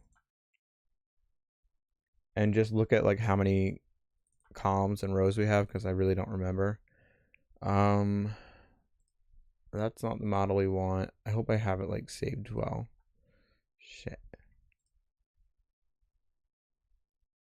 I mean, we can still see it within this one. Maybe I made a shape for it. I don't know. I'm a bit worried that I might have fucked up.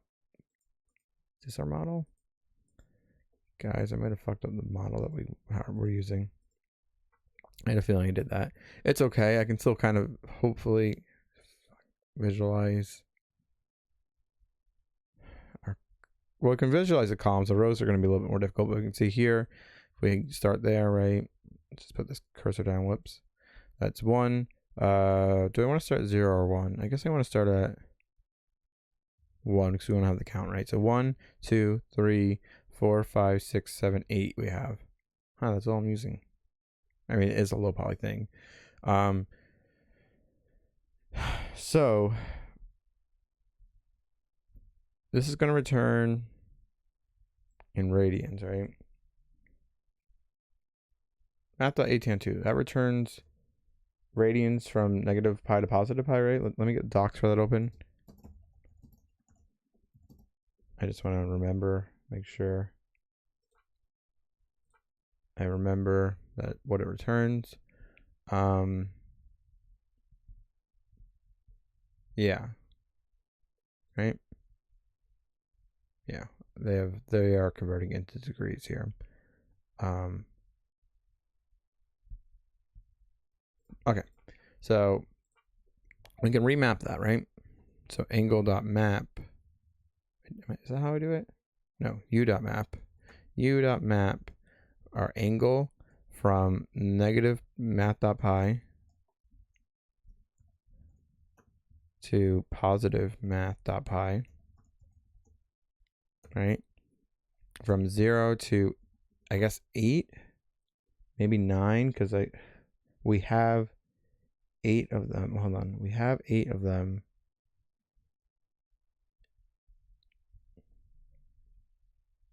Let me think. Right, yeah, so that goes 0 to 7. Yeah. So if we had this, and then we floored it, and we had our new, let's just call this our angle, I don't know, or let's call it our column, I guess. Makes sense. Whoops, column. Is that might actually be really nice and really elegant. What is the goal of this minigame? Okay, let me open up my beautiful MS Paint. Well, I don't have my nice MS Paint thing open. Shit. I can still show you it, but I won't show you it in MS Paint. I will show you it here. So here's our MS Paint sketch, right? And the idea is, if I load up the game, although it's a bit hard to show, it does paint the eggs, but right now I just have that kind of like disabled-ish.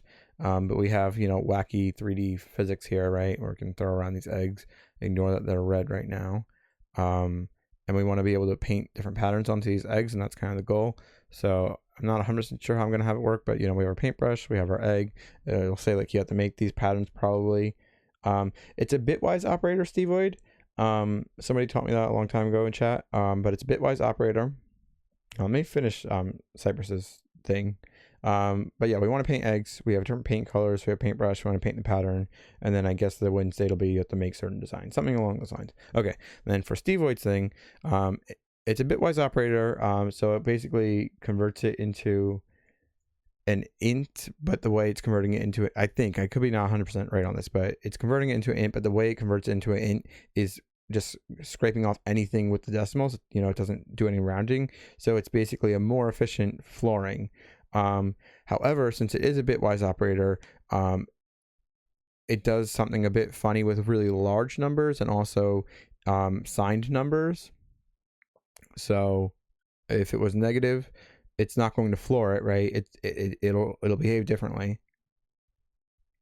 Isn't that not operator? I don't know. I don't know how it works. Somebody taught me it, but this is the words they taught me, and then when I Googled it, this is what I found out. But basically it's going to get rid of all decimals and turn it into an integer. That for positive numbers works as flooring. For negative numbers, that doesn't work as flooring. So you have to be a bit careful with that. And then also somehow, because of how it's a bitwise operator or something along those lines, it's like a lower int value. Like let's say it's like an int 16 or int 8. I'm not really sure. So when you start working with large numbers, it like basically overflows or something along those lines. Hello, King Conquest. How are you doing tonight? All right. So in theory, that's our column. So if we this is not going to be perfect right away because we're not going to have our rows. But if we basically randomize this, let's see how this is going to work. We want to have it so our indices at that index is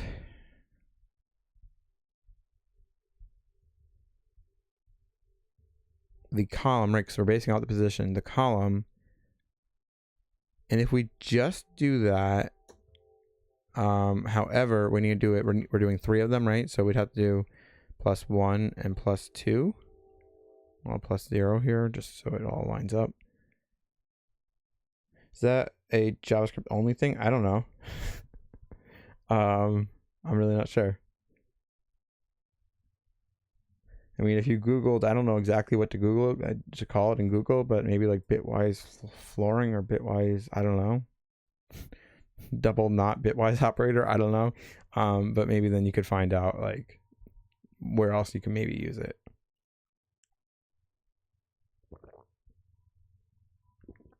Okay, so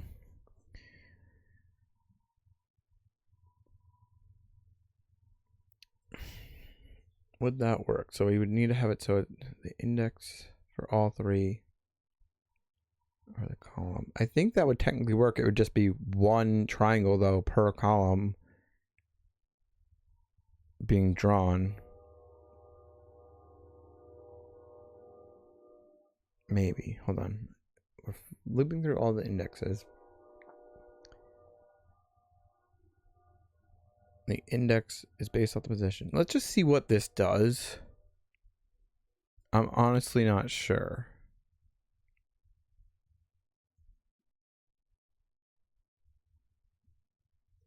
So if I paste this in and we reinit the game, gotta get rid of all these console log things.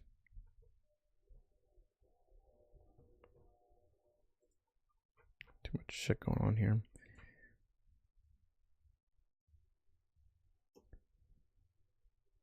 Okay, not so great. Bad start. All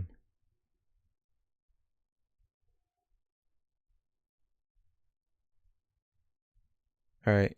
Yeah, I don't know, Steve Wade, but good luck with finding that out. All right, let's look at our buffer and see how I fucked that up. So we want to look at the buffers for. Let's look at the buffers for just the painted egg, right?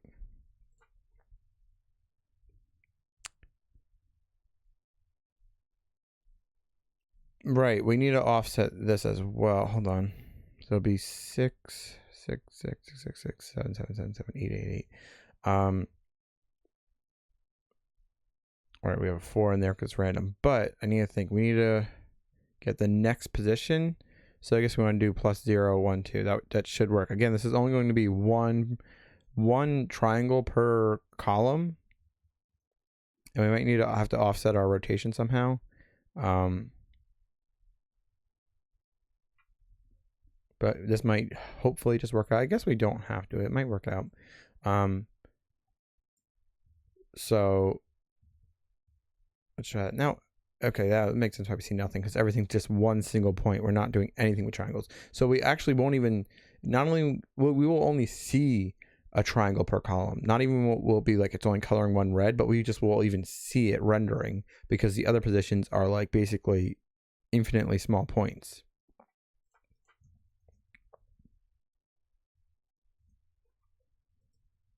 Yes, maybe. No, they're still stretched out. Why? I guess because you would think it would do the last one, right? So I don't know why it's stretched out. You would think maybe it would get stretched out because it would do indices for several different positions. However, because of how we're looping through this, it should always end up on the last triangle.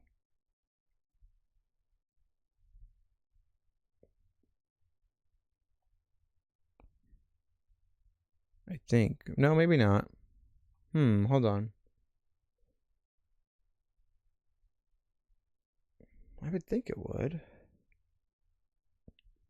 So all of them should be based off of okay, I think I might know what's going on, because we have 9, hold on. We're writing indices. We have 9 positions per face, 3 positions per vertex per index.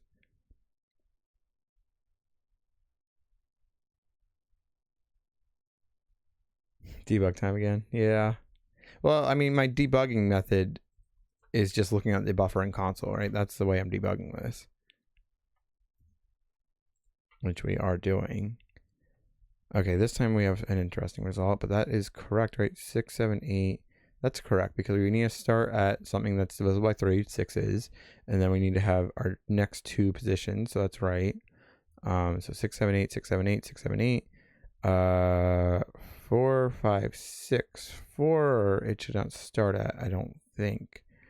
Right, so our column needs to be multiplied by 3? Yeah. Okay, that makes sense. So now we should have, and once I read it, now we should have 1 triangle per column. Perfect, that's working. They're in the same column. Does that make sense? Also, yeah, we have the whole issue with there being 2 triangles in each like area, so that kind of sucks. But I was expecting them to go around the other way, but maybe that makes sense. I'm looking at X and Z. I think that would be right. I mean, maybe it's just hard to tell. No, that's weird. So it's doing it down 1 column. I was expecting it to go the other way around and have it so it's 1 per column, so we have it going around in a row.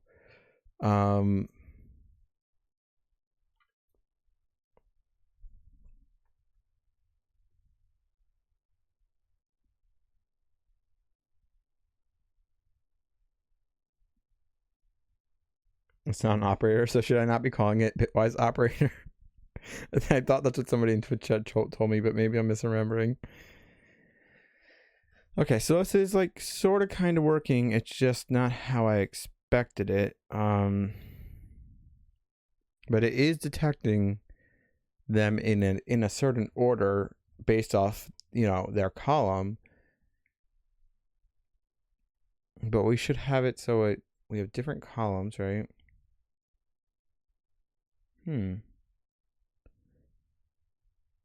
Our angle, that's position X and Z. We're not doing Y in something else. We're doing X and Z. And how we're modeling it Bug unknown if I did something weird, but the following happened. Hold on, I gotta move that thing. Okay, I was about to start your game Frinlet.com and chose new player. I was prompted to enter name. The game started as soon as I touched any key. Oh, really?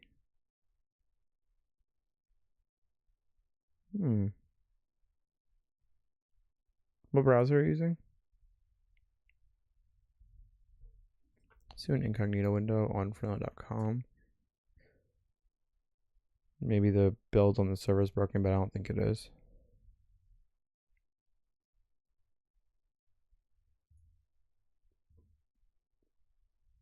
Okay, so you did your world, right? And then you did new player, and then you typed in just anything, and then it started loading, right? So you can see it's not happening for me. I don't know why that happened for you. It doesn't really matter what your player name is anyway, so as long as it works from there on out, it's playable, but obviously we don't want that long term. I don't know why that would be. I mean, if you press enter, it would go, but you didn't press enter, right? That wouldn't make any sense. Is it like a certain key that makes it fire? It's like, I don't know. Weird. Maybe if you did, no, I don't know. Chrome? All right, well, thank you for letting me know about that. I don't really know why that's happening, but I'm sorry to hear that. I guess I will try to look into that at some point. Okay, so it's almost sort of working, but not quite. We can try to also set their index by their row, or I guess in this case column. I don't know why it's flipped from what I'm expecting. Yeah, why is that? Because all of these should have the same column. The way we're modeling them is vertically. It's not like we're modeling them on their side or something weird.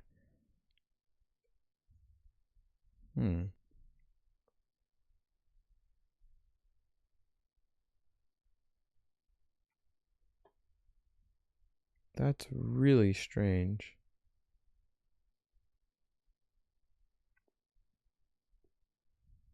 As soon as you start typing out, start it, huh? Well,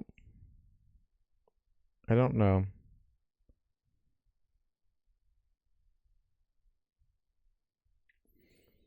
All right, so what the fuck? Am I doing position X and Y and Z or something in the wrong place? But it doesn't seem like it would be.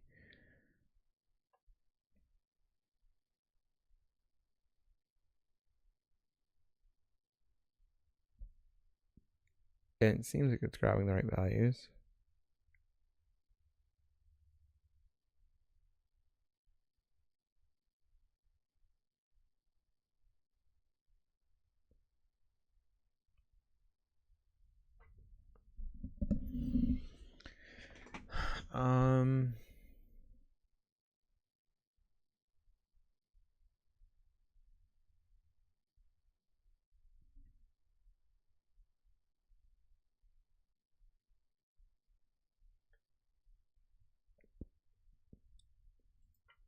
I'll try to set something with the row, I guess. I got to do some visualization math stuff for figuring that out. So basically, and I've done this before, I know it's not super hard math, but I'm, again, just a very visual person with these kinds of things. But we want to have something like 0, 1, 2, 3, 4, 5, 6, 7, 8, 9, 10, 11, right? We want to go something like that. So we just need to calculate how we need to do columns times row and what way to have that work. So to have the index, even though my columns are inverse, so it's really annoying. I don't understand what's going on with that, but we're just going to ignore that.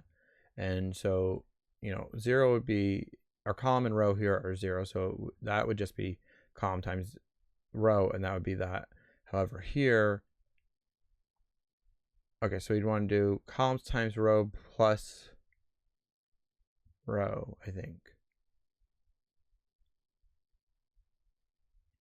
I mean, you don't really have row being calculated, but we can do that hopefully not too difficultly.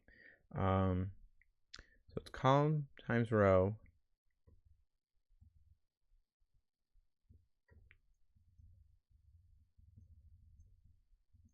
We don't have row being done, but let's just have that as something.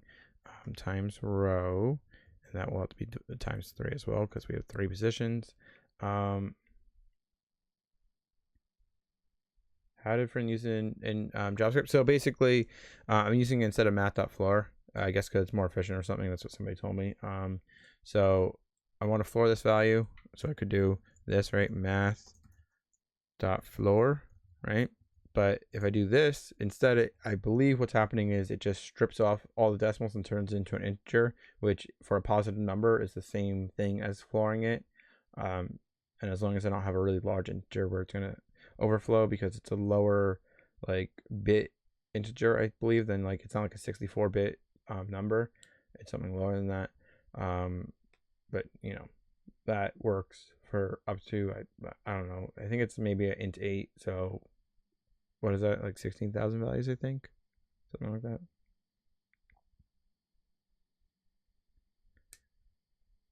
And again, yeah, it doesn't work with negative numbers, but that works for this case, right? That's how I'm using it. All right, so we want to do columns times row and then plus either columns or row, I'm not sure. Plus, let's do rows. And again, we don't even really have rows being defined.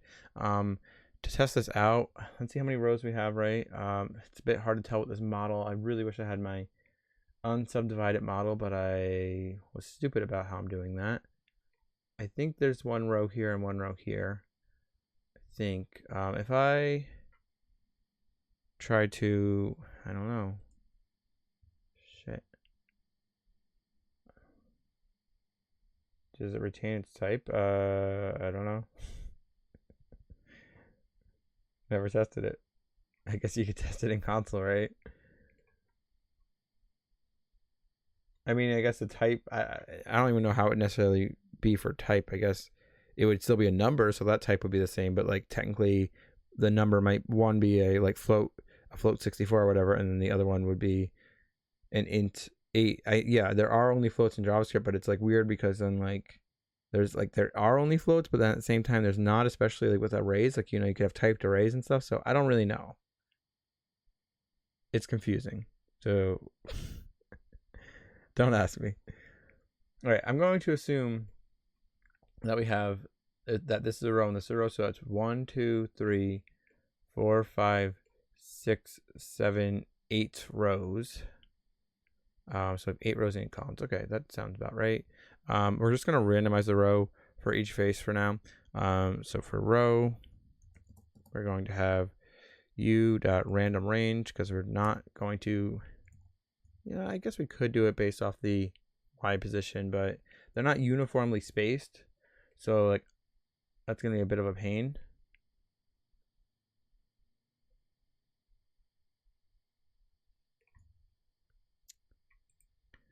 Let's just randomize it right this second.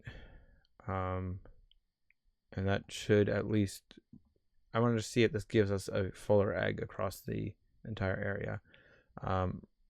So it's going to be from 0 to 8, and we're going to do that bitwise operator again. And I wrote random because I was distracted. It's random range. I want to make sure this is my function. I'm pretty sure it's under u. I think I have it maybe under math and u, or I don't know, but u works, so that's good. Right. So let's bring this in.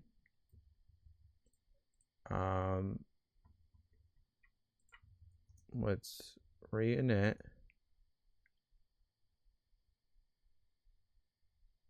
I want to redo that. Let's also make it daytime and see if it looks like it's going in some sort of order. It's a bit hard to tell. I don't know. Okay, we just want to look at the coloring, right? So,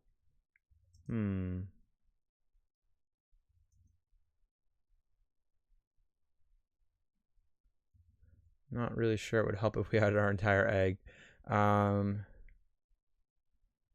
Try to base this off the y position, I guess. So we're going to have our position.y, and then we're going to remap that. u.map. Again, this won't work perfectly because our spacing for our rows is not linear, but it might help a little bit. So our position.y, we're going to map that from, I don't know, negative. Let's see what our units are like here.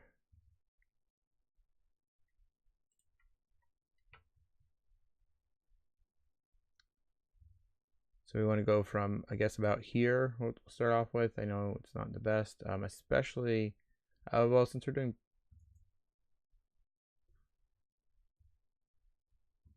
I guess we'll go from the very top to the very bottom. I didn't want to do that, but whatever, it's fine.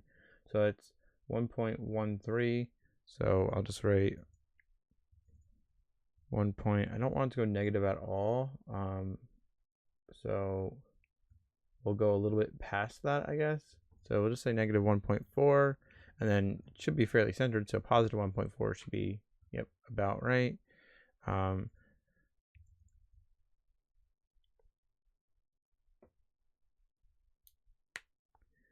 then we want to go from 0 to 8. Let's see if this helps a little bit. Again, it's definitely not perfect or correct yet. I'll probably manually have a array of row like y height, and then we can check what it's closest to. I'm gonna go into Chrome here, paste this in, reinit. Let's see if this is a little bit better. Hopefully we'll see a bit more of our egg. Not exactly though. So I still can't even see the order that's choosing them.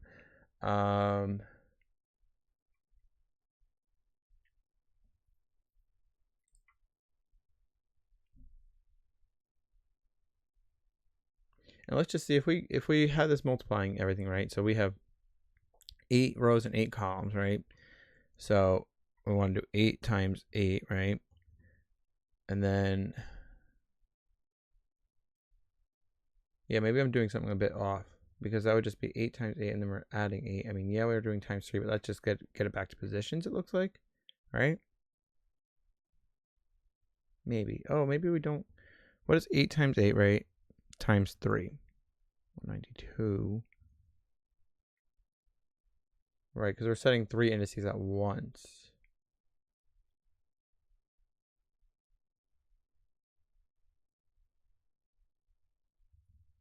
That's a bit closer to where we're trying to get. Hold on. Since we have, let me count these up again. So we have 1, 2, 3, 4, 5, 6, 7, 8.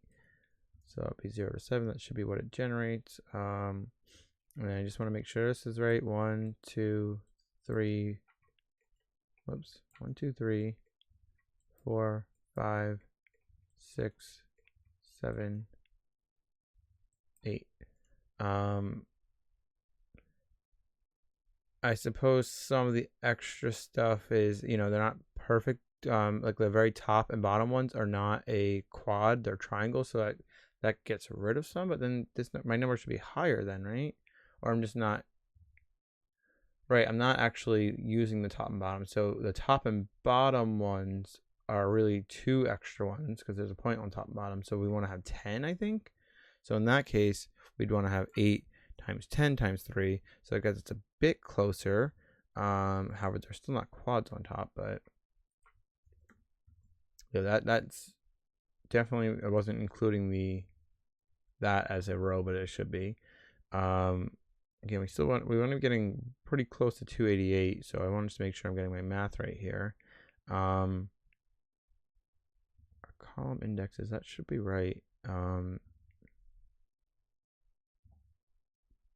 We have 3 of those.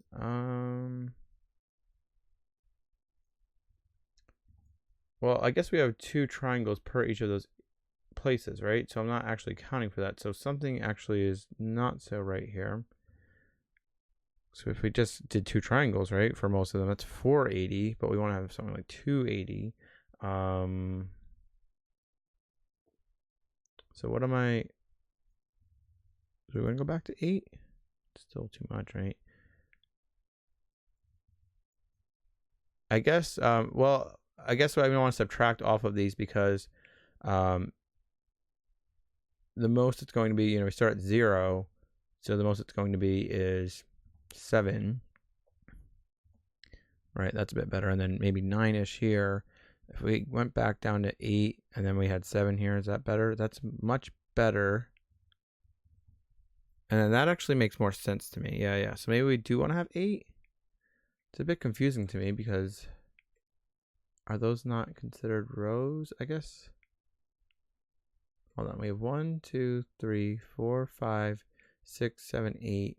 So maybe we really wanted to have it go up to, And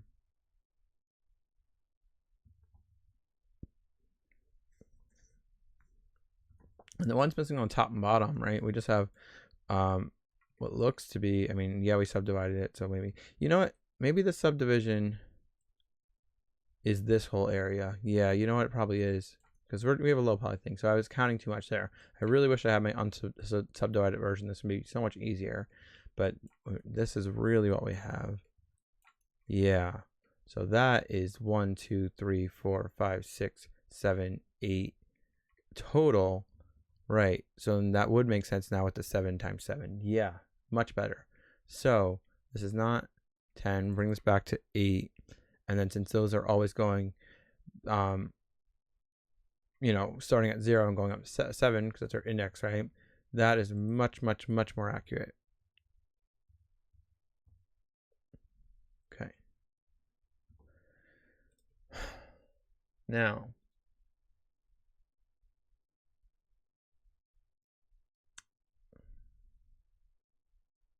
I need to figure out why the column is wrong. I kind of want to go back to just doing columns for a second. So let's just have row overridden, right? To 0. Because I really got to figure that part out. And then we can do rows after that. And how did I manage to fuck that one up? Hold on.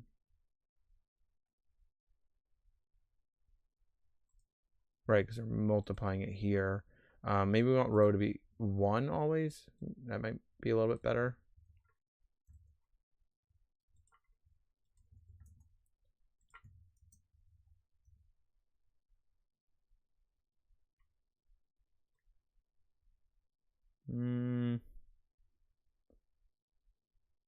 That actually might be working. No. Well, that is 1 random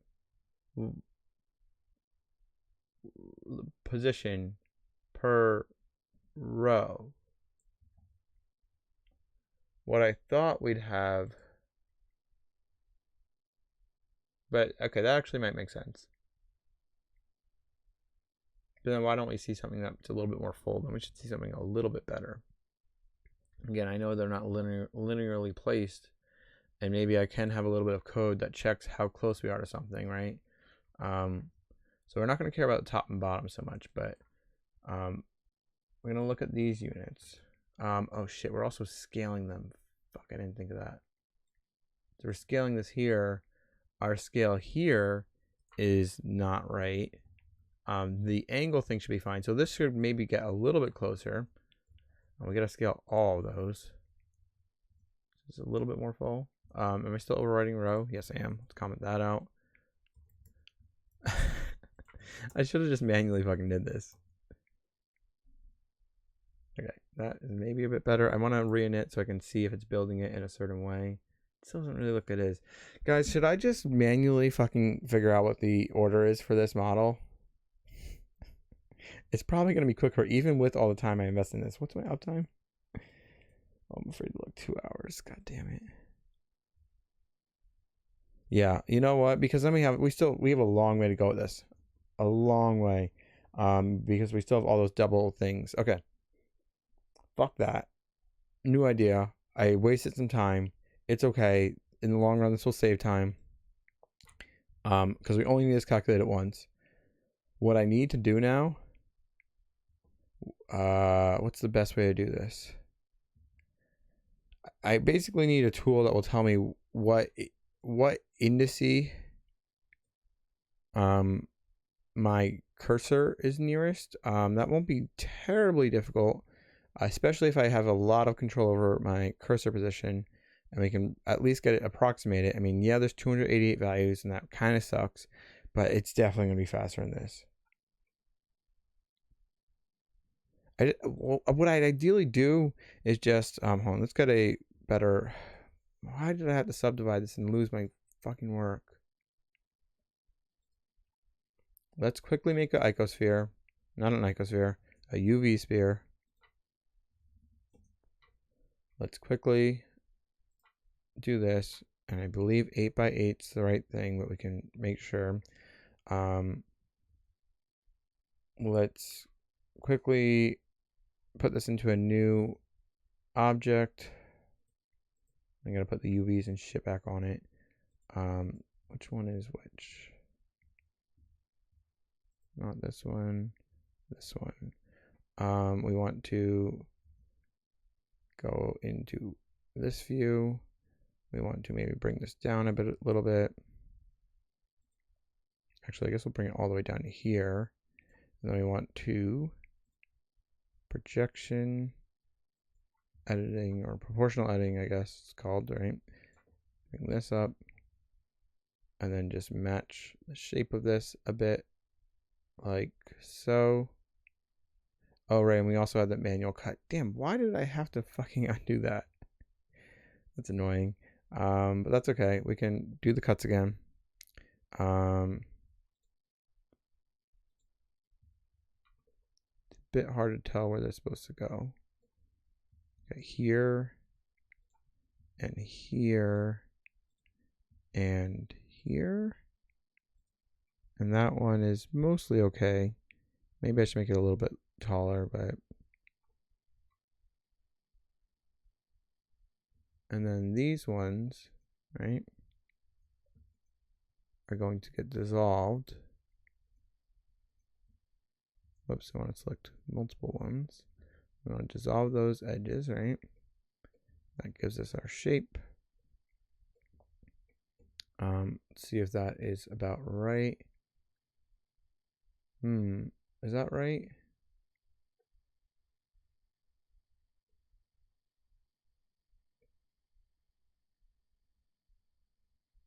Maybe I didn't do the right count. Hold on. Why did I have to delete it? I think I did the right count. Yeah, I totally did. Why does my triangle count seem different?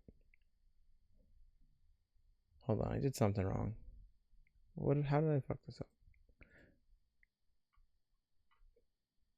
It looks so right. That height is not right. Oh, hold on. This seems to be fewer triangles. This is one that we want to get rid of. Dissolve that. Is that right? 98 triangles? Doesn't seem right. But it looks like it aligns with what we had, so now I'm like really fucking confused. Hold on, let's look at our buffer. Right. Maybe that's right. Well, we had 288 and we have 3 per one. Whoops, 288 and 3 indices. Why can't I type 288 and then 3? Okay, actually that is right. All right, it's annoying that I have to redo this. Wait, why do I have to redo this? What was my reasoning? All right, we want to manually set our indices. Want my model, but basically my goal right now is I just want to say like 1, 2, 3, 4, 5, 6, 7, 8, right? Just like that. Yeah, even number.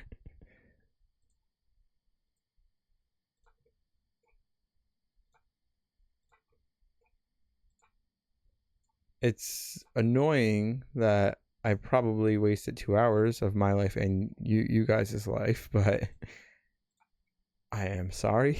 I will try not to do that again, even though it's going to happen every single stream forever. How many times have you seen me make this same fucking egg?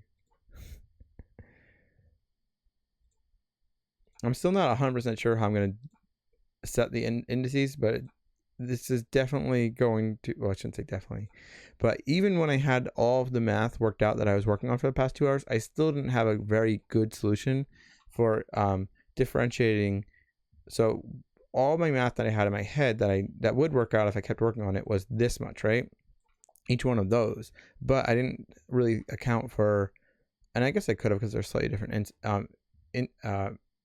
positions, but you know, this one versus this one in the same quad. Is there a way in Blender to change the order of the export based off like what face you can click on? Maybe there's a way. I can Google that, right?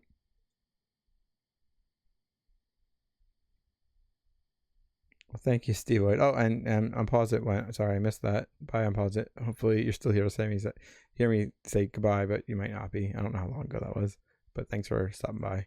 I'll see you again soon.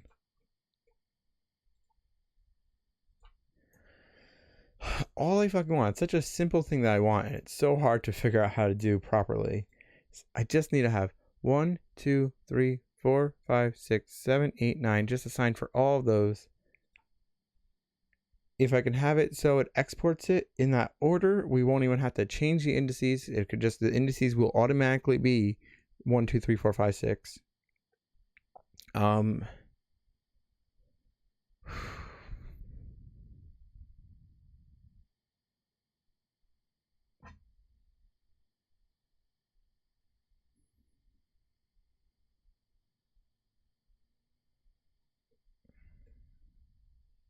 Is there a way in Blender for it to already figure out our indices, right?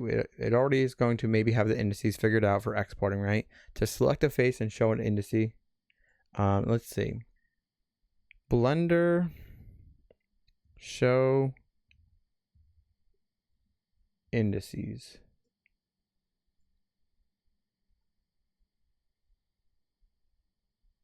This is going to be a bit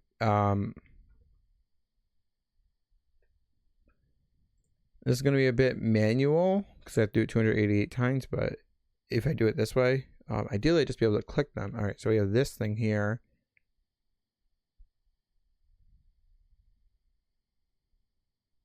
Maybe that works. Where is that? Oh. Saying the total vertex count of the selected object. No, I don't want that. And this might be complicated because like when you export to a PLY, it might be different than how it exports somewhere else. So it might not just be something you can look at in Blender in general. Also, I might need 2.8, but I can run 2.8 just for getting the indices. I mean, that's fine. I don't know if mesh vertex IDs is necessarily what I want, or I mean, I guess if the ID is the order of that it is sorting everything, that's fine. This is all 2.8 stuff, so that kind of sucks. Like I'll run 2.8, but I'll be very uncomfortable with how to navigate.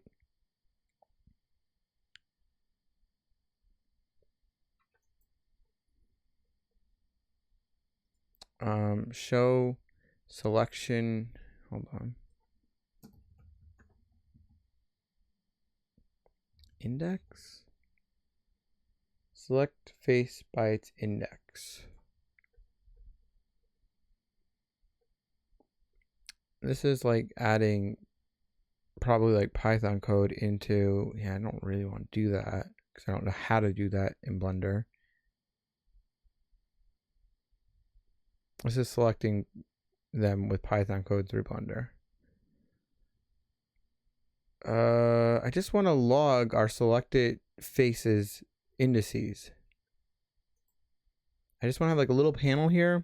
You click on one and maybe it's already somewhere in here. I just don't know. Maybe if I look through all these menus, there's somewhere to find it.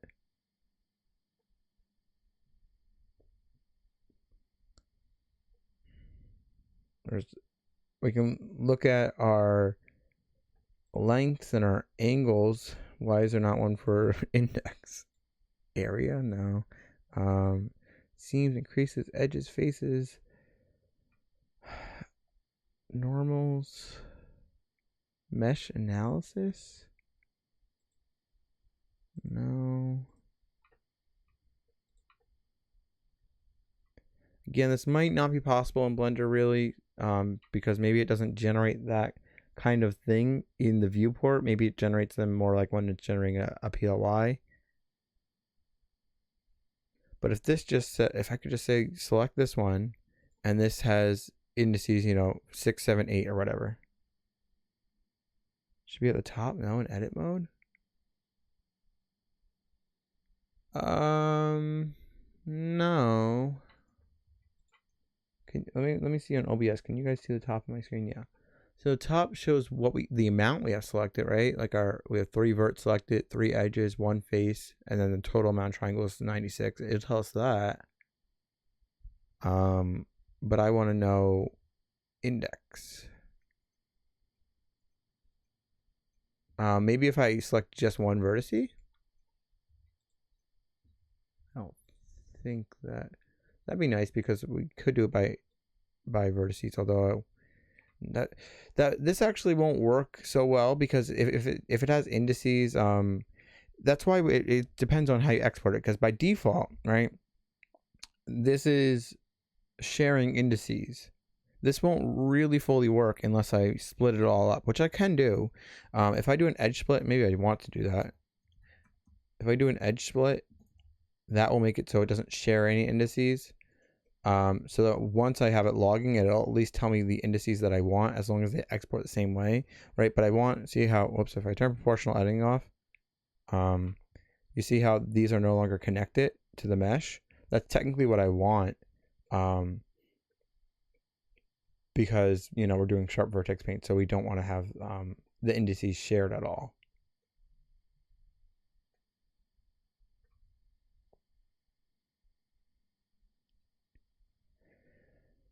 And I can do this extremely manually. I can find I can loop through in JavaScript, right? I can loop through my positions or my indices and see the positions. So if I don't know how I'd grab each one, but if there's a way for me to easily select one and grab these coordinates and have it in JavaScript, right, then I can loop through my positions, right, and then look at which one has those positions, and then I'd have the indice. I have the index. That'd be fine.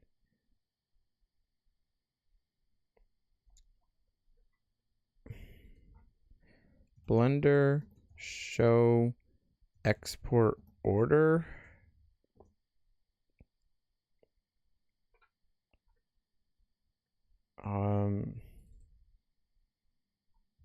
Face order, vertex order.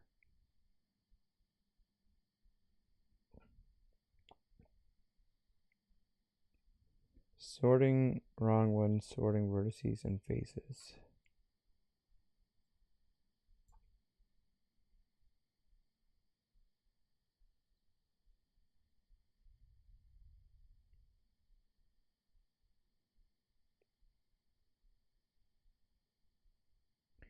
And also, if we can export with metadata, but I don't really know how to do that. But if we could export with metadata, I don't know why I closed it. I probably should have that open still.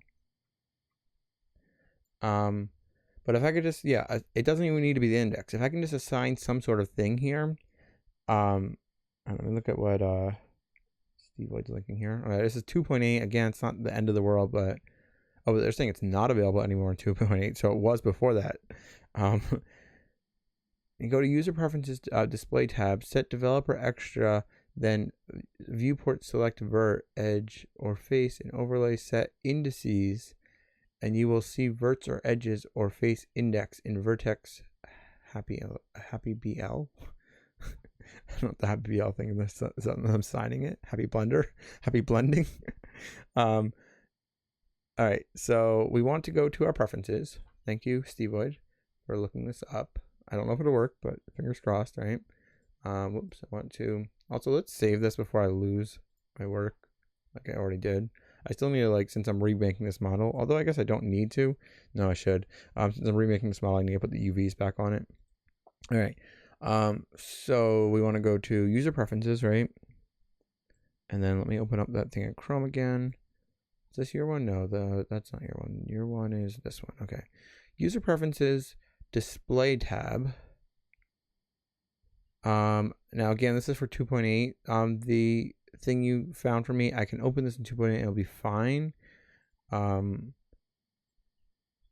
But maybe I can find it in 2.7 instead. As long as you can find like the developer extra, which I probably can somewhere, hopefully. I wish there was like a way to search through all your stuff, but I don't think there is. I can try to find where developer extra is in 2.7 by searching, or maybe I should just open because I don't see a display thing. Display tab. I don't see that. Interface maybe is the same as display. There's search. There's search for like add-ons and stuff. Is it an add-on though? I don't think it's an add-on. I think it's a setting. I don't know how to search the settings, but that's okay. So display tab set developer extra. Any of these say developer extra? Does anybody in chat see that on this part? I don't know if I'm in my display tab, but I feel like I should be. Maybe I should open this in 2.8. I don't remember if I had 2.8 downloaded on this computer, but I can always download it. It's not anything in here, right? No. I can also try to Google the same type of thing with developer extra or viewport select vert or whatever. Then in viewport select vert that, and then you will see verts or edges or face index in viewport.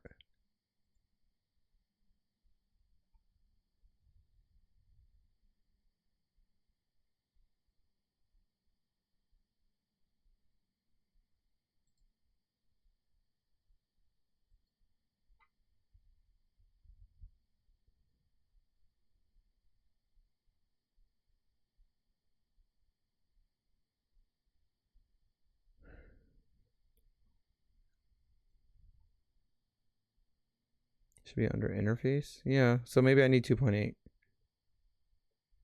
Or there's some sort of thing that I need to be doing that I don't see.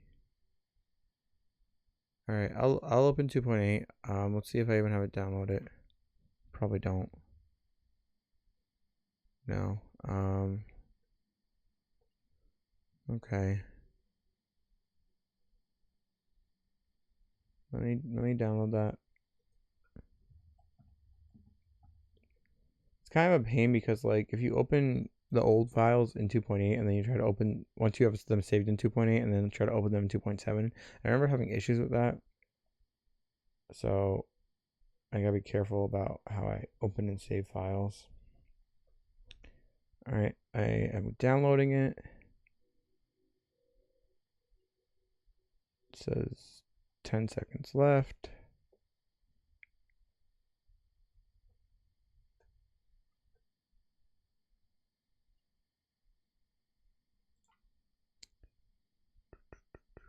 Open. Okay, I'm installing it.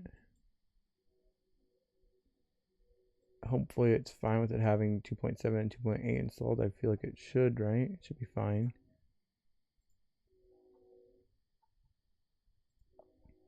I mean, maybe it's like an add-on because there are like, I don't know what I'd want to call it.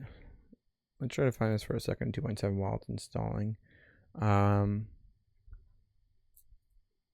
Let's just search developer, right? Okay, that's no good. Although it's testing. There's nothing under testing though.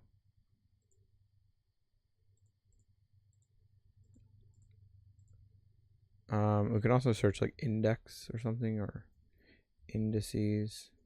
No. Okay, well my install is completed.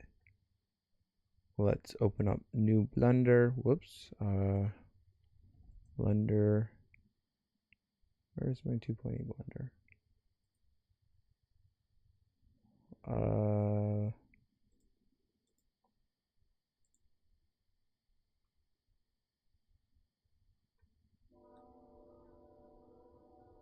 How do I find where it installed?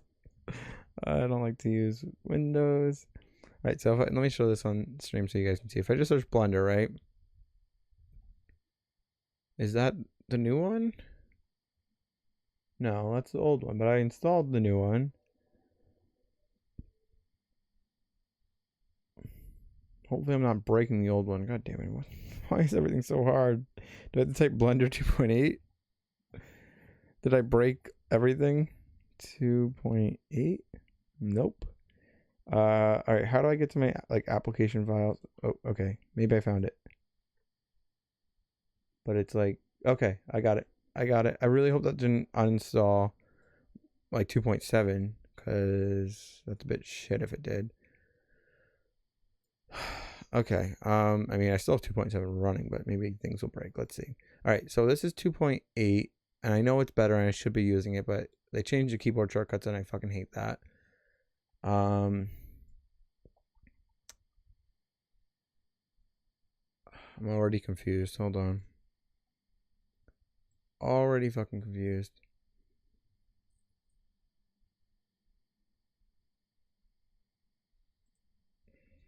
So we want to have, what are we searching for?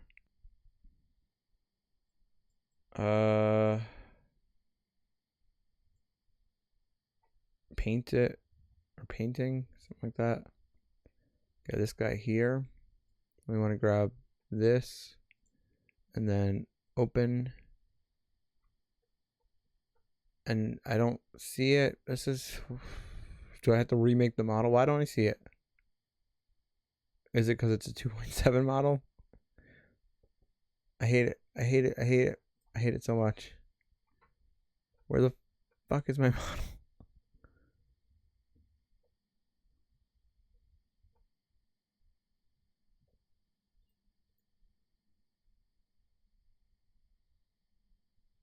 You can set the interface so it's like older versions. Even the like keyboard shortcuts. All right, so I'm trying to open my Blender file and I don't see anything, which is really shitty.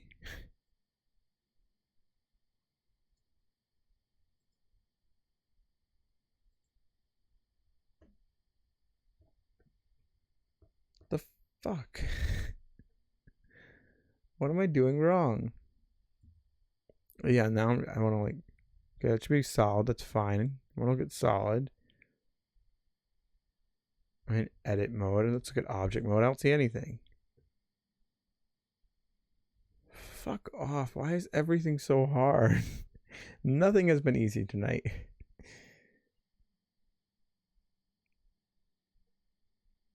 I just have to like remake a model for like the 10th time with keyboard shortcuts that I'm not comfortable with to have it work in here. I guess I can try to import the PLY. I don't really want to do that, but yeah, let's import the PLY. That should at least work. I really don't want to do it that way, but what choice do I have? Because it's gonna have like the wrong orientation and stuff. I didn't even export the PLY for that model. Now I gotta like open this in old Blender if I even still have old Blender. Oh, fuck this. Oh my god. Why is everything so terrible tonight? Can I even get my old one back? Alright, I gotta go to like program files. Let's see if they're both installed or did it just completely overwrite 2.7. Because like on my Mac, I can have both versions installed very easy. Just by default, it's both versions. It's really nice. So I want to like open up program. How come that if I search program files, shouldn't that fucking show up here? I hate Windows. I gotta install Mac on this computer, like Hackintosh shit. File Explorer, where's program files? If I search here, I guess. Program. Nope. Oh, fuck Windows. Fuck it so much. Alright, do we want x86 or do we want not x86? Why is there both? It's retarded. Like it's for 64-bit and 32-bit, but why is the OS? Oh god, I'm just getting frustrated. I'm sorry, guys. It probably overwrote my old Blender, which is really annoying. Is this my old Blender? Maybe. Yes. Okay. So Let's try to see if this even works now. So I can import it here. Perfect, right? Doesn't make any fucking sense that it's not working in the new one. It's the same goddamn application where they just break everything in between so you can't use your old models. Export the PLI.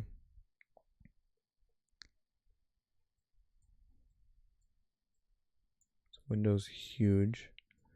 I guess I'll use the default settings here because the only thing we're trying to do is have it work in Blender, so I don't need to change the axis, so set negative Z forward and Y up because we're just getting it into Blender. So let's export that. I guess close the old version. I guess I don't really need to save it. That should be fine. Fuck this so much.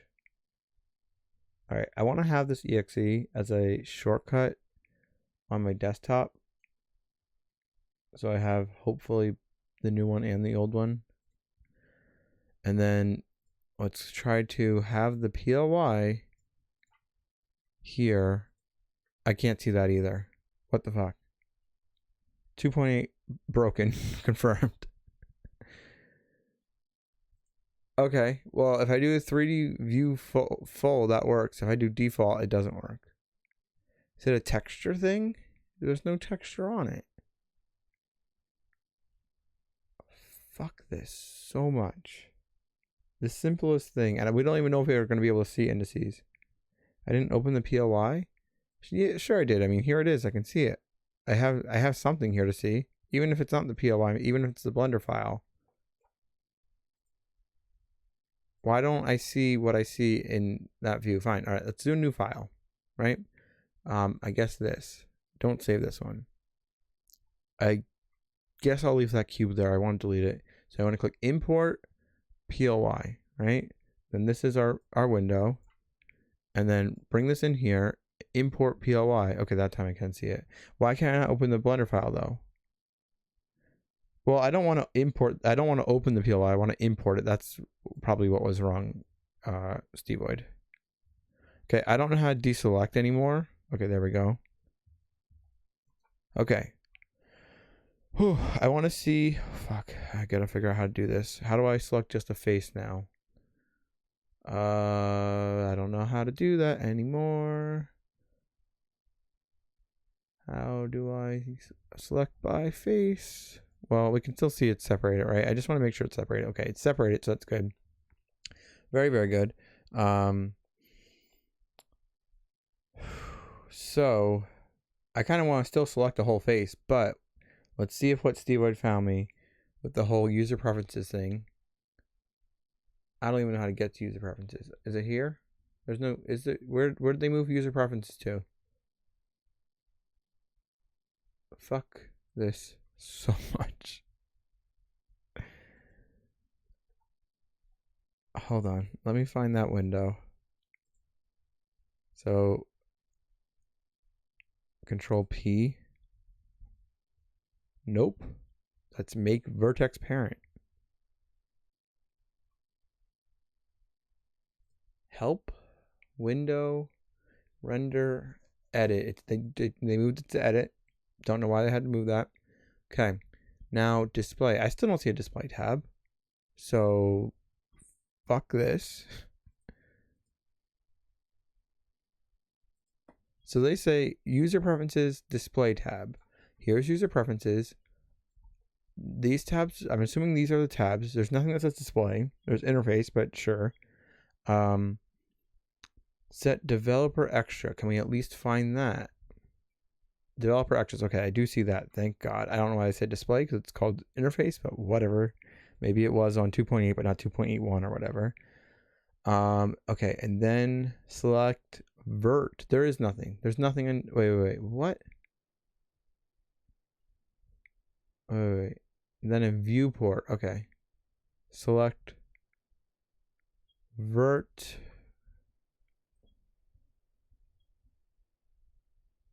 Edge or face. Where?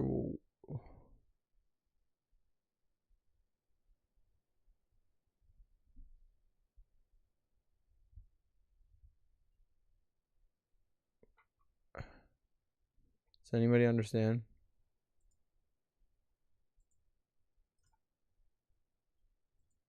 Do I need to, since I enabled the developer actions, do I need to like apply it and then reopen the preferences or something?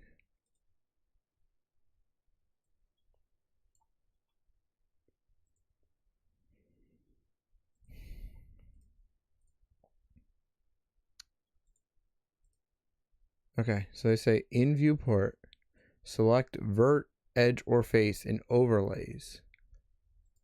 Where's overlays?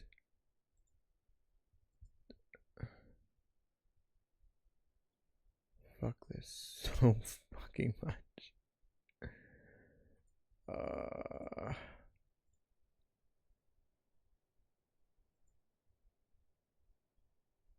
Oh, maybe not in viewport here, but in viewport here?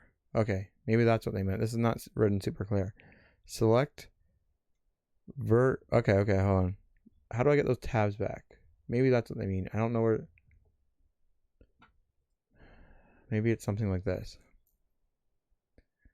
I want to select an entire face, but I can't because I don't know how to use Blender 2.8. Maybe this is something that select. We have a vert selected. In overlay, set indices. Okay, how do I? This is making a little bit of sense. I just don't know how to navigate 2.8, so I don't know how to like get that overlay thing. Because I really don't know how to use 2.8. How do I look at my overlays? I don't think it's any of these. Shit. Like, I guess overlays would be the same place where we had like our lengths and stuff that we could do, I'm thinking. However, I don't know how to get back to that menu because 2.8 is not the same. So it would be N in 2.7, and N has a similar panel here, but not the same. Okay, that's a face selection.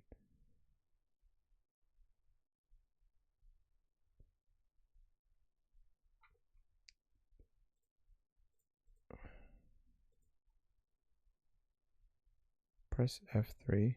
Is that one of those troll things? Okay, now, because I don't know Windows, I'm so uncomfortable. What is like that thing where you troll and say press F something, then search for it?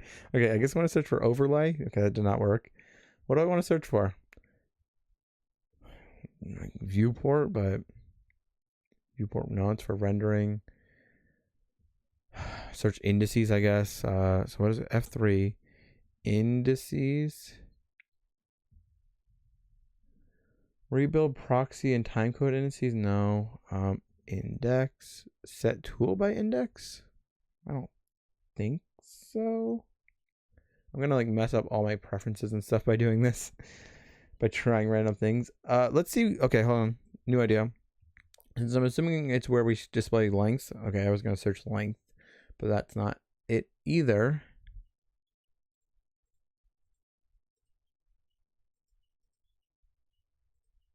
And Blender's a little slow. Okay.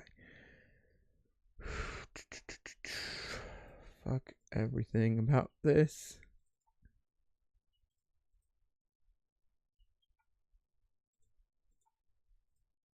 Honestly, fuck this.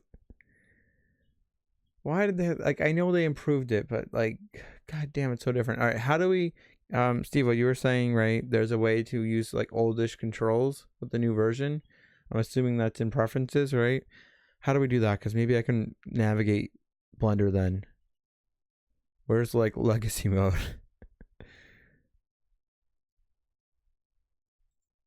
A system maybe? I don't fucking know. Input maybe. I want old keyboard shortcuts and old everything. You don't know? Okay. Fuck this so much. This is such a torturous thing.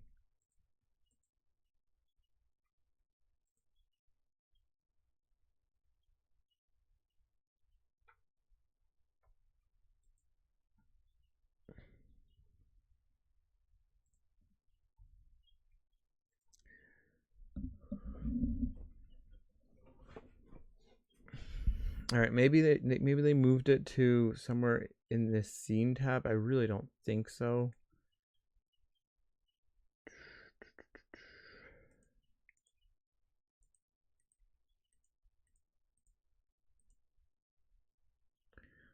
Let's open up the old Blender as well, which I think would be this, right? Okay, here's old Blender. So where I'm assuming, let's just go into this, right? Let's make this window not, oh, fuck off. So what I'm assuming, I'm hoping, let's see if this is even called overlays. Called mesh display is what I was thinking of. I was hoping and assuming it'd be like here, with the experimental features in 2.8. So like you see how we can display our face, our length, and our angles, and areas and stuff. I want that, but with indices or something along those lines. It doesn't need to be there. I just need somewhere. Oh, that is overlays, right? Hold on. That does say overlays. So how do we get, so maybe on this one I want to search mesh display. See, the problem is when you use this searchy thing in Blender, it's not really searchy for like menus and stuff. It's searchy for like your tool actions, like your actual actions for editing a model, I believe. But we just need a view mesh display. It's very similar to this menu, but it doesn't have the one that I need. We need to have that panel. How do we look at panels? Panel. Nope. Window. How do we create a new panel? I want different panels we can create. Preferences. Is there panels? Well, here's key map. Maybe key map has like legacy mode, but I don't think it'll help that much anyway. We can do spacebar. Oh, that's actually nice. Maybe you could do that on Blender too, but I hate how spacebar does play by default. Do you switch to edit mesh mode? I'm pretty sure I'm in edit mesh mode, because if I like grab one of these, I can, you know, do that.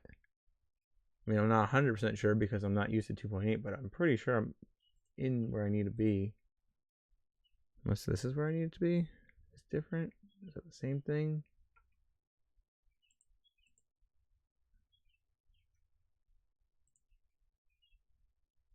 Here's some interesting stuff.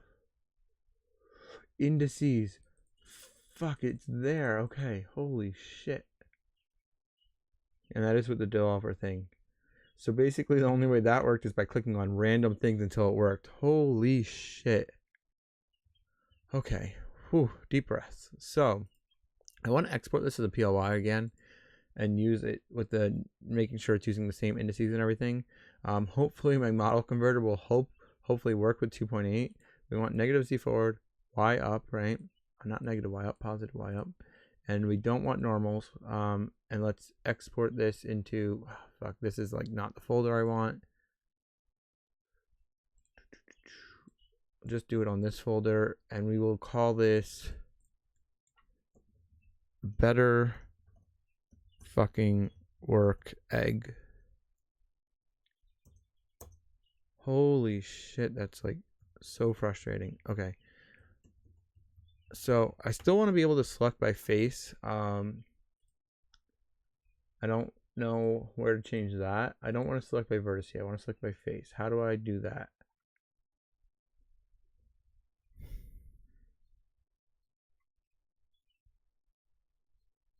That should be easier, you would think. Yeah, so I am in edit mode. That's good. Oh, maybe it's that? Yeah. They just move things in weird places. Okay. I don't... Oh, so there's indices for faces and there's indices for vertices. I don't love that. But I think as long as these add up to... Shit. Let's look at the indices for faces. What do these add up to? What's the highest number here? 96. Goddamn. Hold on. These look like they're... I don't know if this is going to work because they're highest... It's so hard to deselect things now. Hold on. I just want to select some of these. Oh, that's annoying. So like that's going to show me the face. Maybe the face isn't bad because we can still, as long as it's exporting in the order that I hope it is, that actually might not be so bad. We can test this out by just doing like one column and then see if that works. So hopefully this tool is doing what I want. Hopefully now I can go into our model convert and redo our model with you know, the new Blender stuff. And this is our better fucking work egg, right? So search that, better fucking work, PLY. Fucking shit.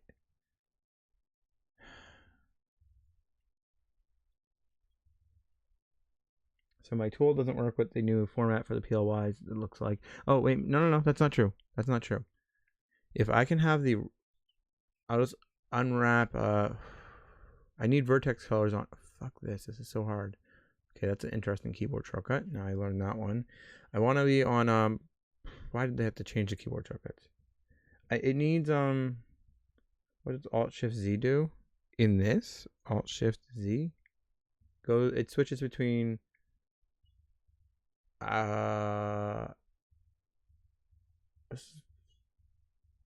our rendered view, I guess that is. I guess that's our rendered view and our, like, you know, our solid edit mode view. I think that's what that's doing.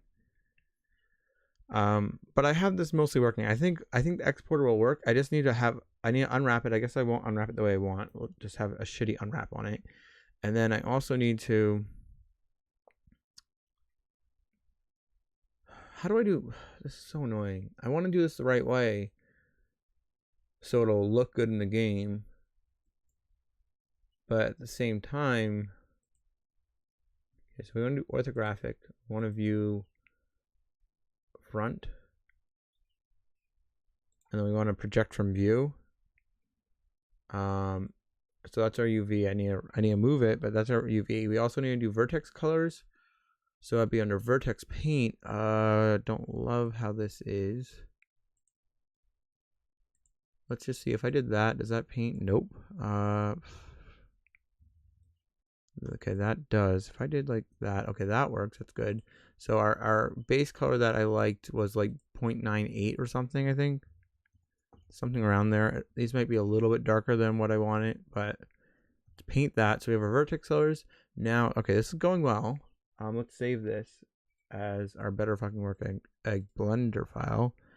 Better fucking work egg .blend. And then I want to do a UV thing. So UV editor, and then that's not really what I want because I want a panel where I can see. Fuck this. Why can't? This is so annoying. Where's the default again? 3D viewport. All right, hold on. Not okay, edit mode. Right. We have these selected, which is good. If I go into, it is unwrapped, so we should have UVs. Okay, that's good. That's okay. I would prefer to see my egg as well, but that's okay if I can't. Then we want to open the right texture.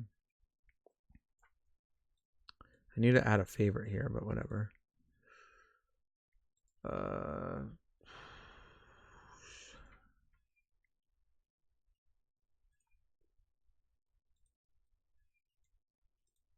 How do I like bookmark this one? Okay, not like that. I want to bookmark this. Do I have to like go up a level and then drag this, I guess? That might, nope. Will that work? Nope. Maybe? Nope. Alright, whatever. I guess I can't. I guess I could search it, but I don't. Add bookmark. Okay. No, it's not even. Okay, that's recent. Okay, good. That's fine. Oh, but that added it for the parent, not the one I was in. So again, add bookmark. There we go. Oof. Okay, so we want our. I think I was doing materials, right? And we just need to put this where we want it. Whoops. Okay, this is going okay. We still don't know if the indices are the same as what gets exported, but it should be. We also don't know if the export tool is going to work for sure, but it should. Okay, something like that. A little bit smaller, maybe. Bring this down a tiny bit. Okay, let's save. Okay, in preferences key map, you can choose that. Okay, thank you. I'm not gonna do that right this second because I'm kind of learning and I'm not feeling like complete shit. Although I still don't like how it's so difficult to deselect things, so maybe I will do that. Yeah, how do I deselect everything? Because A used to just deselect everything. I guess I don't need to deselect everything. I guess I could just have them all visible. Or just do an entire column at a time. You know, that's fine. I don't need to deselect everything. I still, like, sometimes in Blender will have to do that.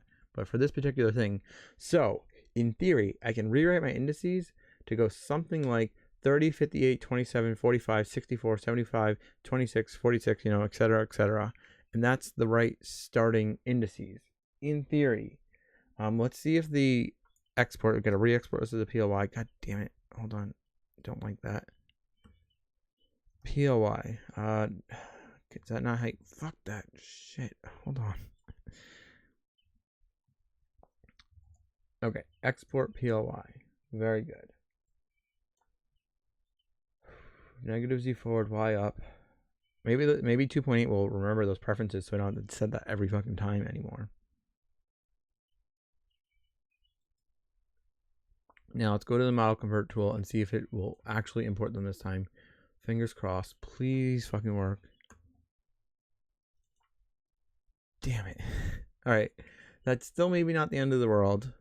Because as long as they can generate the same indices, which they should, between 2.7 and 2.8, if I import the PLY, then I can export the PLY from 2.7, and that might work. In fact, let's try that. So if I open recent, not open recent, I guess I want to import a PLY, and then we want to, it's going to be rotated, which isn't the best, but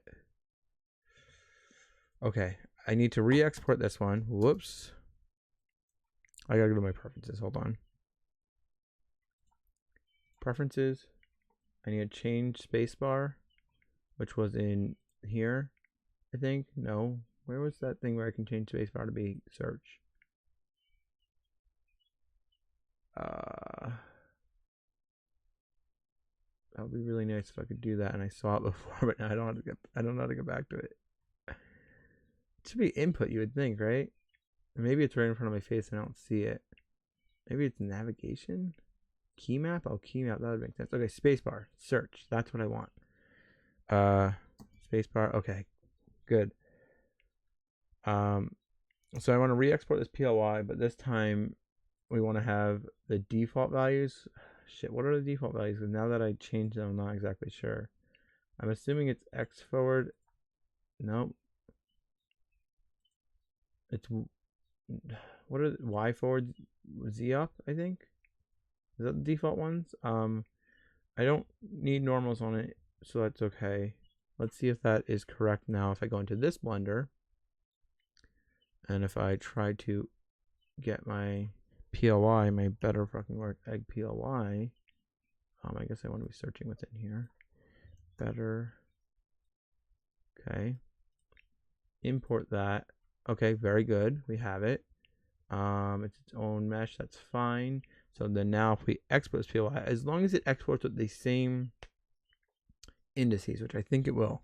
Although one thing I want to test is I want to see if these are still separated. They are. Very good. Okay. If we export this, I don't know if the UVs and stuff will be on it, but it should be on it. Now we do negative Z forward and Y up. Keep changing where I want to export to. Okay, now we have this PLY. If the indices are the same, now I can grab this, search our better fucking work thing. Okay, now I'm confused. It's not even working from the other one. I want to see if it has UVs, which it should. So here we want to go to, I'm already forgetting how to do this because UV editing, it has UVs, so that's not the issue. Vertex paint, it should have, okay, it doesn't have vertex paint on it. It doesn't look like, but that's okay. Oh wait, yes it does. So then, hold on. Hey Dragon. Gives you an excuse to not do anything productive. Well, as long as you can do something productive by just watching me in the background, then you still can, right? Or should I not be saying that? Fuck this. Get this fucking cube out of my face. What could be going wrong here? It has, in theory, everything it needs. Export PLY. We don't want numbers, vertex colors, modifiers, UVs. That's fine. Scale, it's fine. Oh, maybe I didn't name the PLY. Yeah. Let's call this better fucking work egg. So BFWG2. Maybe that's what it was because I imported the wrong PLY. Let's refresh this. Let's search BFWG. Please work. Wait. Type the wrong thing. Please work. Yes. Okay. So as long as this retained the same indices, which it should have, then if we paste this into here,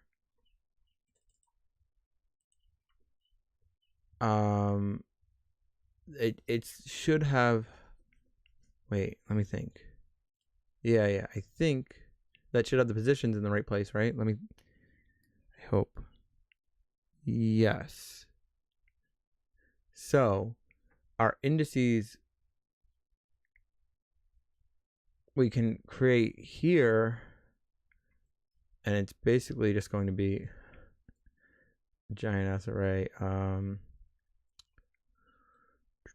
What is the right way to go about this?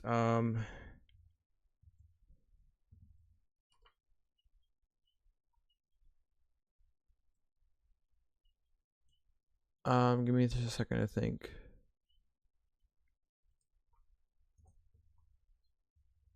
I just want to test this out with one fucking face. That's literally it. Just one face. So in here, what the fuck? What did I do? What the fuck did I just do?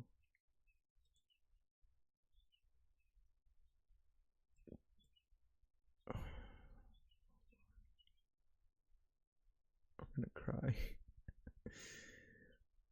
This is so difficult for no fucking reason. This is like so many ridiculous amount of hours. Okay, so we have these again. Hopefully they're the same. I'm gonna save this. I really hope these are the same. So I'm going to have just one triangle. We're just going to do index 70. And then we're going to see if it looks like it chose the right one. Or maybe to make sure it really is using the right one, I should do one that I know is like on the bottom. No, it'll be fine because when I pick up the egg, I'll be able to tell. All right, so we're just going to focus on one thing. So I want to reset all the indices to 0. Maybe I'll have this here just in case we decide that's something I want to do. If I can't get this to work this way, but it really should work this way. So I'll comment, whoops, pressing all the wrong things. I'll comment that out.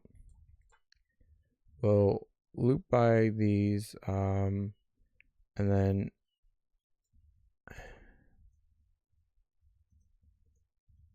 don't know if this is going to work. Don't know if it's the right order or anything. It's super fucking confusing. But I want them all set to 0, and that will make it so we can't see anything.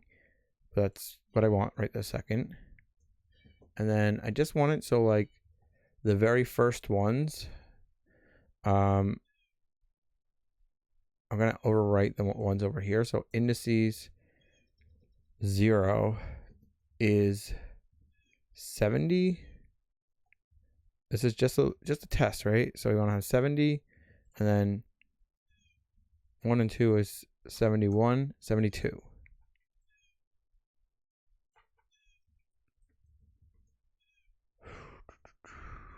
So in theory, if I paste this in now, look at all these console messages, and I reinit, I gotta get rid of whatever the fuck is going on with this. Not great. It doesn't look like, really.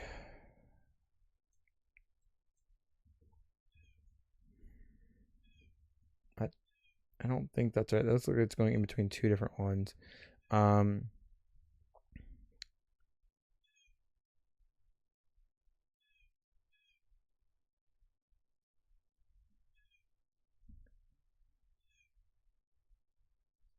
Let's look at this face, right? No, I want the one that's like 2. Which one was 2? Okay, this one's 2. Let's look at it for these lines. Okay, that makes sense, right? 6, 8, 7. That actually makes sense. Those would be the positions. So that should be the math that ends up working out, right? Because I'm using that for positions. It should. That would be at 6, 7, 8, right? It looks like it's counterclockwise, which I don't fully understand, but I mean, I don't even care. We could have back faces on. That's fine. But it is like that order. So it's the lowest one and, you know, the highest one. That makes sense. I guess it would be no matter what kind of.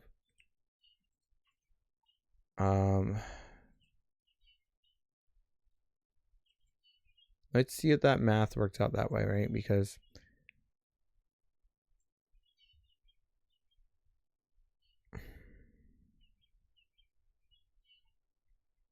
yeah, that should work out that way. So if we had, or maybe not. Hold on. So if we had 2, we have to multiply these all by. No, we don't want to multiply. Yeah, we do want to multiply these all these by 3, don't we? Yeah. Ooh. Okay. Thinking. Forgot that bit, but now hopefully, if I'm thinking of that correctly, please fucking work.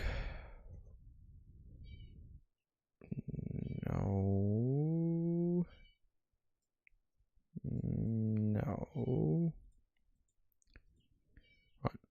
Our indice for 2 should be 2, then the next one will be 3, and then the next one will be 4, which would have our positions for our first one at 6, 7, 8, and then you would think, but maybe that's not how it works. No, it should be how it works. Maybe it's not. This is so confusing.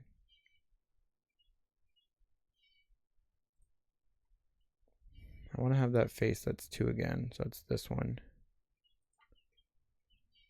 6, 7, 8 is the position of the index for the position. Okay, hold on. So I'm thinking of this wrong. Maybe instead it's supposed to be not 2. Maybe I don't want to look for the face. Maybe I want to do it this way. So it's 6, 7. Yeah, maybe that makes sense because the index for the position. That makes sense. It's going to be a pain to select them, which kind of sucks. I'm going to have to like swap between them. But let's see if that is an improvement. So this should be one of the very top faces.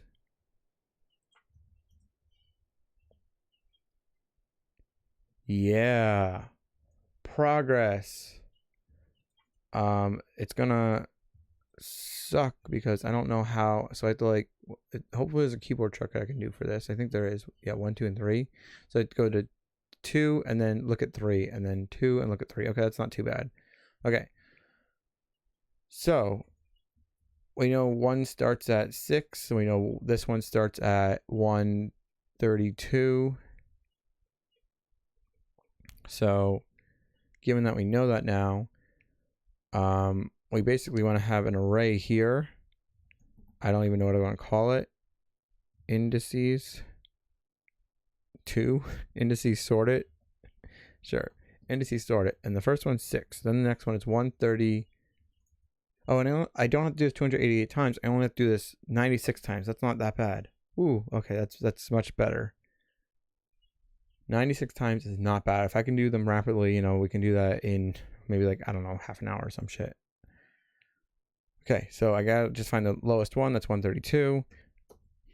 And then let's, instead of doing it this way, comment this out. This should definitely work. I'm so excited. After hours of frustration, how long have I been streaming? 3 hours. That took 3 hours to get to this point.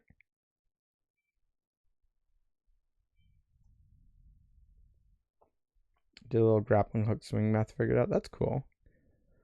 I know I'm really late to that message, but I had to be like ultra focused, so I'm sorry for that, Dragon. Sounds like it's hard because it sounds like it uses physics, and physics is difficult, but that sounds like a cool thing to work on. All right, so then I'm going to reset them all to 0, and then I'm just going to say if indices sorted at our I divided by 3, I guess, yeah. At I divided by 3, then those are the ones that we're going to start using. We will eventually not even need this conditional because we will eventually have that. I kind of don't want to call this indices sorted. I kind of want to call this faces sorted or triangles sorted. Call it faces sorted. Then I divided by 3, right? If that exists, then we want our indices at these values to equal our face sorted value plus 1, and then do this the same for, wait, not plus 1, plus 0, plus 1, plus 2. Okay. I want to do just a couple more. Maybe I'll do the entire column, and hopefully this will work. All right, so I have to swap between 1 and 2, 1 and 2. Got to remember that 1, 2. Lowest number here is 180. So if I go back to here, I'll get the workflow worked out smoother as I get more comfortable with this. So this is 198. Yeah, I can do this pretty quickly. This is 159. The thing that takes the most time is trying to find the number that is the lowest. I don't think we can use that 53 to convert it into finding what face it is on here, because I think they're completely like not paired to each other. All right, 216. And these should, the way we can have a like secondary check to make sure this is all right, I can almost even grab any of the numbers, and as long as we bring it down to the nearest 3 that we divisible by, so we basically floor to the nearest 3, then I can basically look at any of the numbers and that'd be fine. So that would speed up the process a little bit, but it doesn't take that much time to find the lowest. 186. I kind of have to be a little conscientious. I can't speak for some reason. I can't pronounce that word right now. But 258. I need to be careful of the things I'm selecting here in the order, because I want to have an expected pattern. So I want to do left, right, left, right, left, right. Because when we're checking the pattern, we need to base it off that. All right, this is 111, right? And then do that. 108. And then I just need to do this 8 more times. I'm basically done with the first row, so this really is not bad.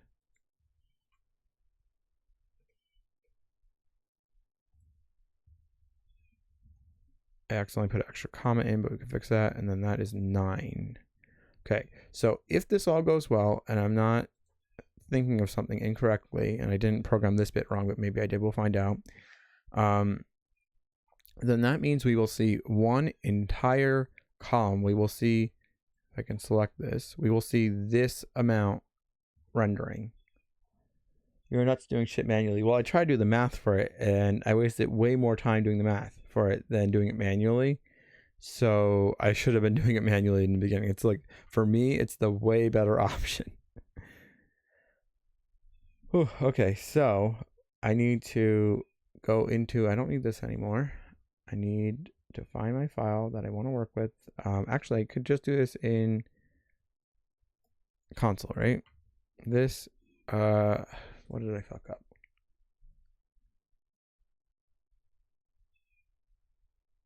I'm not closing something or something. Why unexpected token? What? Oh, whoops! I have an equal sign there. Var equals faces sort of equals.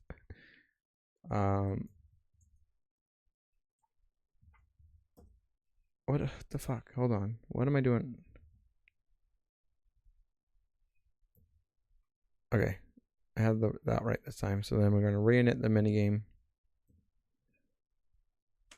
Thank fucking God.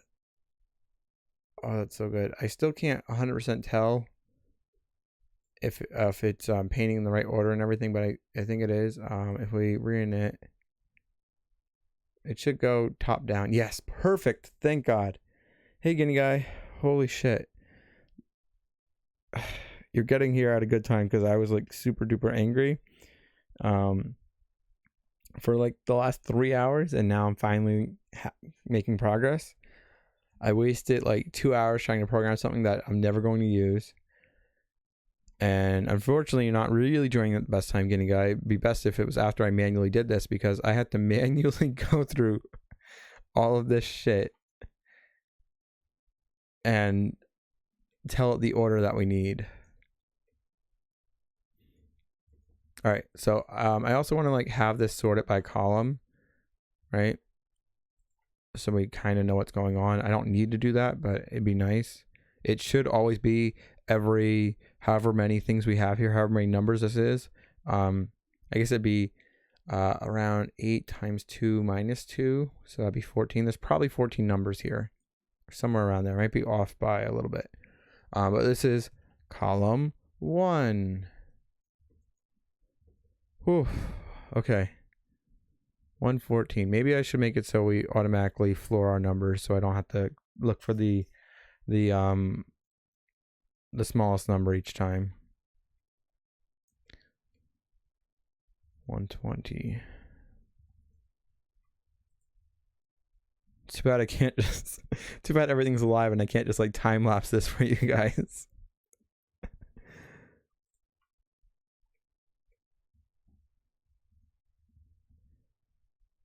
But we only have 8 columns and we're already like 1.5 columns done, so it doesn't take terribly long.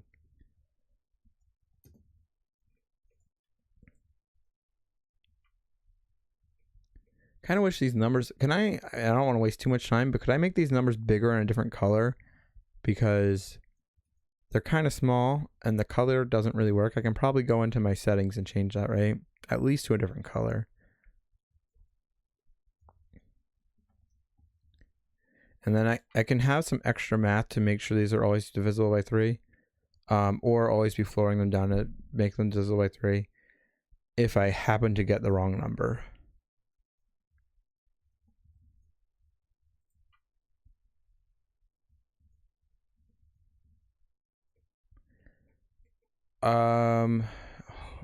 One thing, I may have to eventually redo this, but I'll redo it off stream if I have to. Hopefully, because I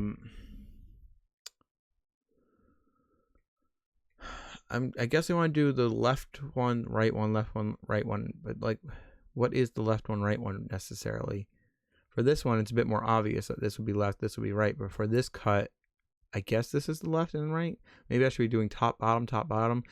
I think, no, this is basically more left, more right. Yeah, because this is, the center point. This is left, right. So I have to make sure for the ones that are quads, I do left, right, left, right, left, right. Right? Wait, am I doing right, left now? Fuck, now I'm confused. You guys doing right, left. All right, well, we just need to have columns ordering incorrectly, and then we could go from there, hopefully. Fuck my life.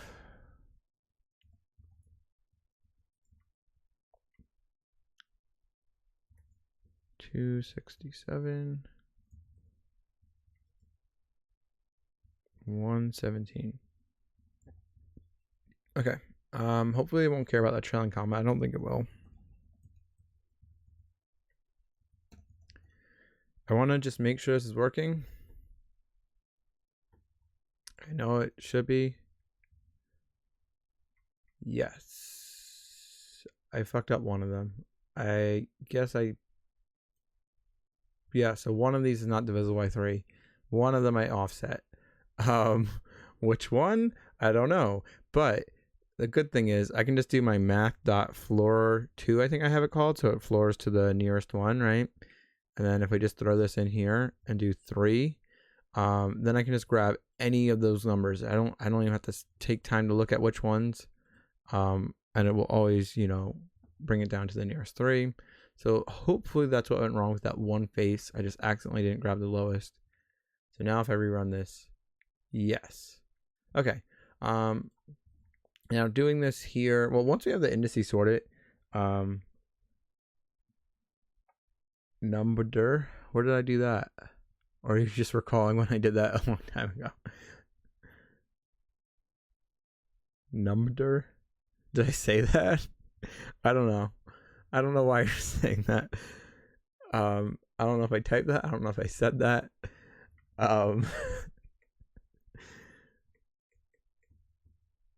But number. All right, yeah. So I'm gonna just grab any random fucking number. Oh, we're calling for a fast stream. Okay. All right, I gotta get into a groove with this, and hopefully I'm always gonna do left, right, left, right, left, right. But I'm not really doing that, and that's a bit frustrating. And I'm going to try to remember to do that, and that means I'll probably just fuck up just one of them. And hopefully, let me just have a comment here that says left, right might be fucked up on this column. Okay. So any random number, that's not the right one, but it doesn't matter anymore. I really wish I could select these by their face. Ooh, new idea. This will speed it up. If I can explode these basically, so I can do this. How do I'm using 2.8, so I'm not very comfortable. How do I change my origin for scaling? Anybody comfortable with 2.8? Guinea guy, are you comfortable with 2.8? I want to do individual point origins. Ooh, it looks like it's up there now. Why did they move that? I don't know.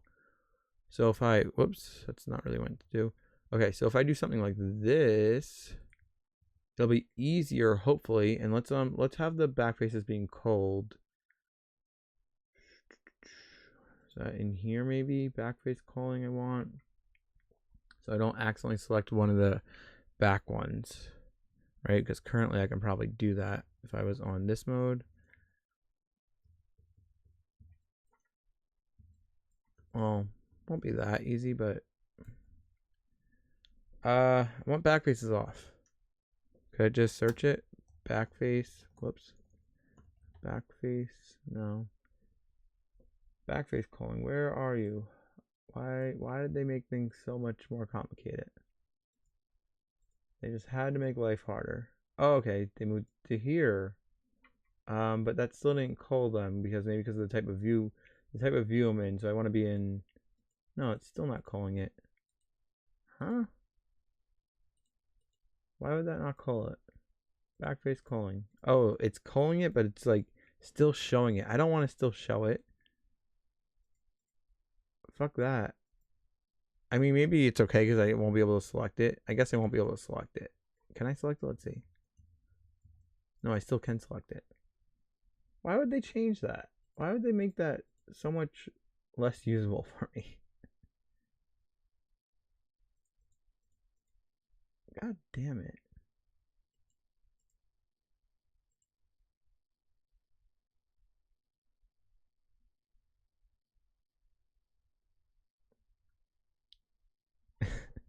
Oh, I didn't even realize that, Steve. My brain just auto-corrected it, so I read it as number.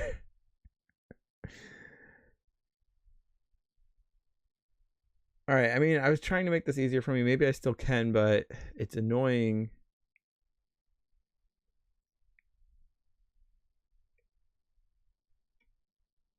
That Blender that's supposed to be better and like in every way for me, it's worse. Why would culling not actually fucking cull them? It just like makes them a little bit transparent.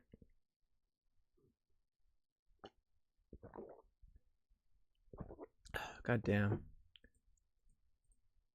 All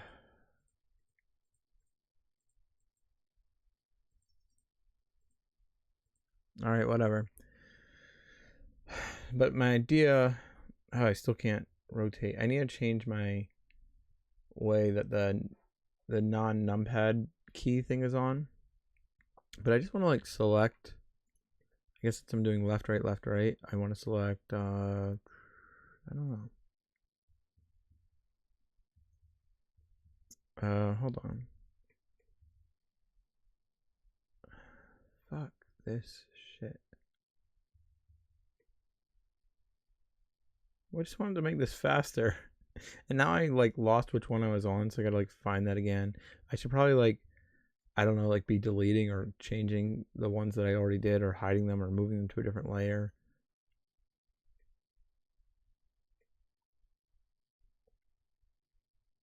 I want to save this as a new file so I don't like fuck up things worse than I already have them. All right, I guess we will. This will be easier because then I don't have to switch back and forth. I can just like do, I can just, fuck this. I can just do that or something on each one and then it's ready to go. And I can just copy those numbers. But by trying to make this go faster, you know, I'm taking the time and it's wasting time. Fuck Blender 2.8 so much.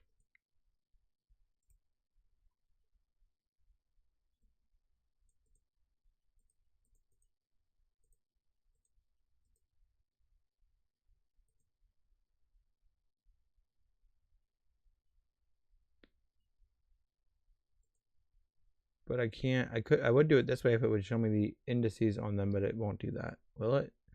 Can I have that so it will show me my indices? How did I, where was that under again? It was like in here, but they won't do that for non-edit mode, unfortunately. Because that would be not bad way. How do I do this?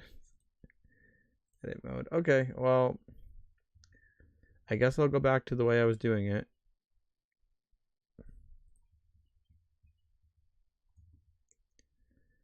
Right. So I need to have, fuck this, I keep pressing the wrong things. So what row was I on? Let's see. I had 104 in the row, so I gotta find that. Fuck this shit. God damn it. Why is this so hard? I lost it. I don't know where I was on. I wish it was easier to like mark where I was up to. Maybe it was this one. Fuck this. Oh god damn it. I can't. Guys, this is like fucking torture.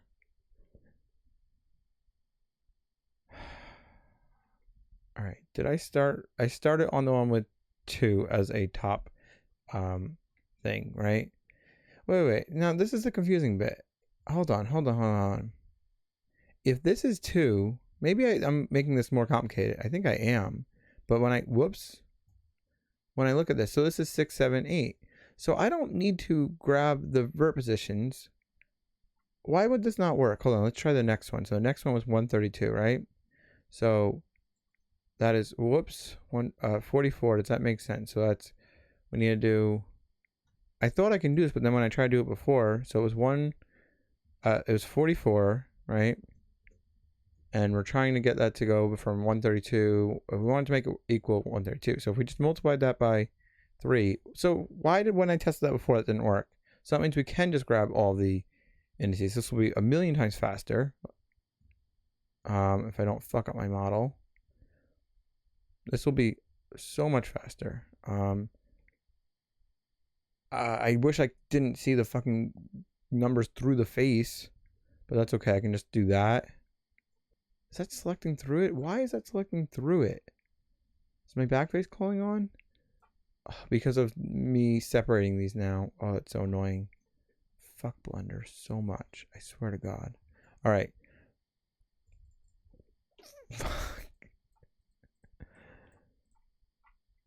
If I scale these up a little bit bigger, that'll help on it, I think. That should help. Okay. Whew, deep breaths. Calm down. Okay, so now I can just grab these, which is way easier. 2, 44, 60, 66, 53, right? And then we just need to multiply them here. And then we don't need to do that rounding shit. We can just literally just multiply them by 3.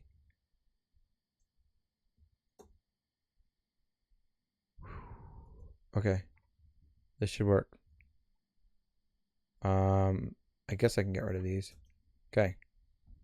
Ready? Gonna do it real fast. 244, 60, 66. Do 2 at a time. Well, I'll do 2 per face, so I'll do just 53 this time. And then look at this face. 72, 62. 72, 62. I have commas in a shitty place, but that's okay. I'll fix it later. So we have 86. I should have done 2.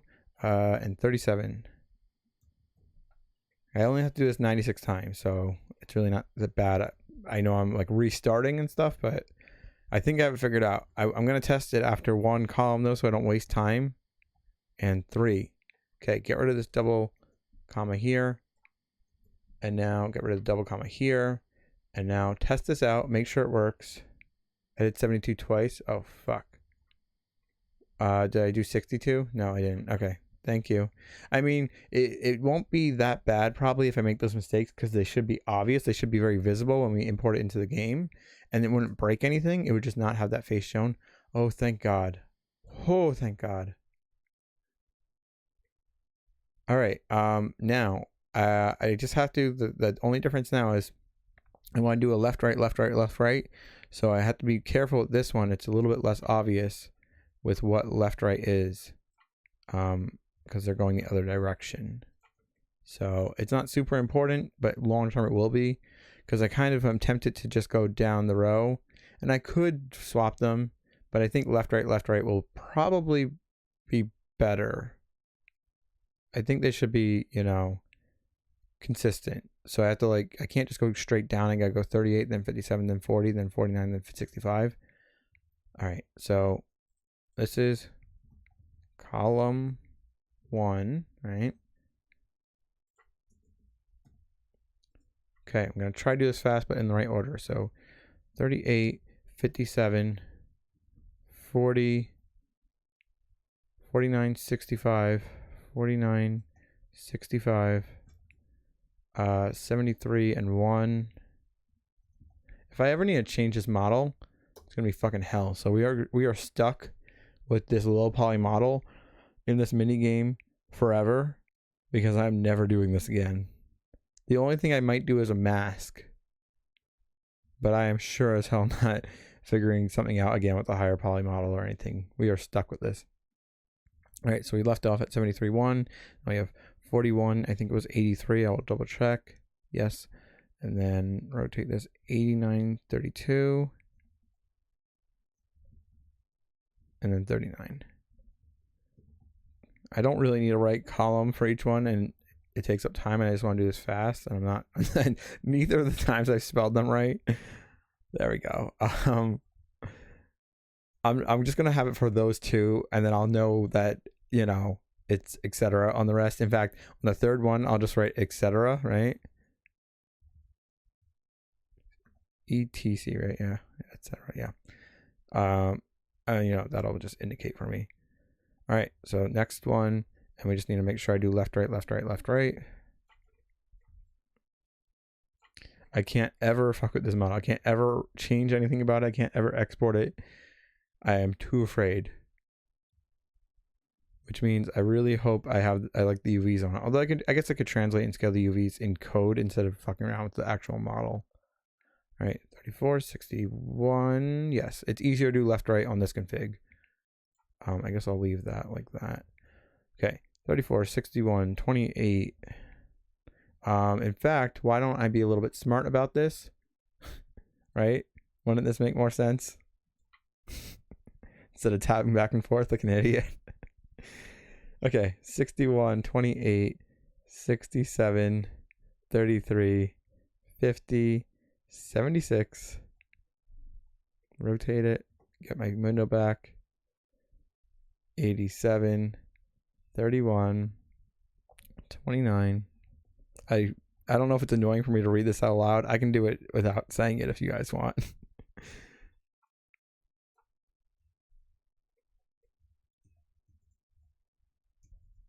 But I can't say I can't like have a conversation because this requires focus. So it's not like I can really be. It's either silence or me saying a bunch of random numbers to you guys. And I probably won't even be able to read chat. But I'm kind of talking and doing this at the same time. I can't see what that number is. 45. Oh wait, I'm not doing left right, am I? Shit. Hold on, hold on, hold on. Left right, left right. So 2758. And then 64, 48. It's fine. Okay. No, 64, 45.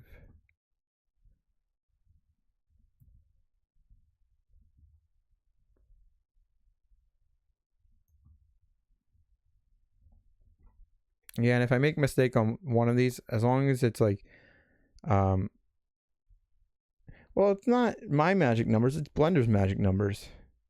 If it just generated in the right order, then it'd be fine. And in fact, I can get rid of the magic numbers in the future, Guinea Guy. Because I'm just fixing Blender shitcode, really. Because they just like randomly sort your indices. It's completely stupid. But what I can do, I don't need to calculate this every time. I can move our positions based off this, and then we can bring our indices back to just being 1, 2, 3, 4, 5, 6 instead of these random ass numbers. So eventually, if I want to be a little bit cleaner about this, I can undo all of Blender's shitcode, right? And did I do the right order? Yeah. Undo Blender shitcode, reorder our positions, colors, and UVs, and then I don't have to do anything with special stuff. I just have to change the order that Blender decided to put these in. A completely random, nonsensical order. If it at least did it by rows instead of columns, I would understand. I'd be like, okay, well, it's not the order I want it in, but at least it makes sense. But no, it just randomizes them.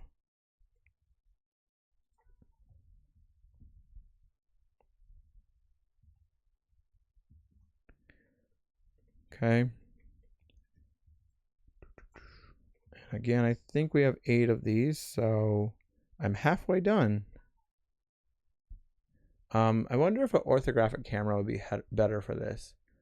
How do I change it again? I thought I saw it before. It's under view somewhere. View here? Yeah. Yeah, that's easier. Orthographic better. All right. You can see all the numbers at once. And they don't get in the way. So left, right is easier for this config, right? Yeah, so this one's easy.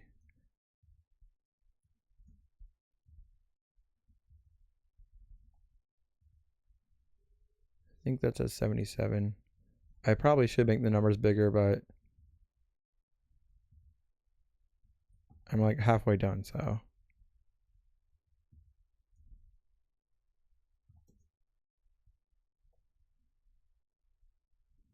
Write a Python script to sort them. I mean, I guess if you want to do it on the Blender side, I was going to sort them. You'd still need to do math like this, though. You'd still need to like figure out where the position is for everything. So I was going to do it in JavaScript instead of Python, and just do it on my side.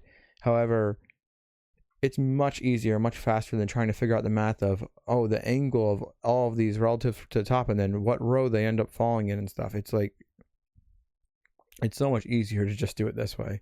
But if you needed to automate it, yeah, if you need to automate it in Blender, you can write a script. But still, it's a very specialized thing what I'm doing. So you need to have a script just for like basically eggs, because it's going to have to look for, the way it is. Does that make any sense? Also thinking about it, I guess if I did a edge split on all of the lines, that would help it choose a more sensible order in Blender for exporting. Maybe, but that still would probably randomize the rows. It would only sort one, and if I did both of them, then it goes back to just randomizing it. Also, I don't even know if that's true. If I did those cuts for just columns, if it would help, but I feel like it should. But then again, Blender's pretty dumb.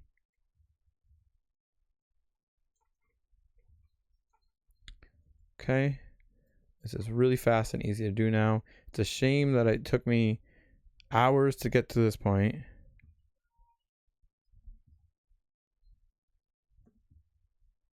Wait, am I doing left, right? I'm not.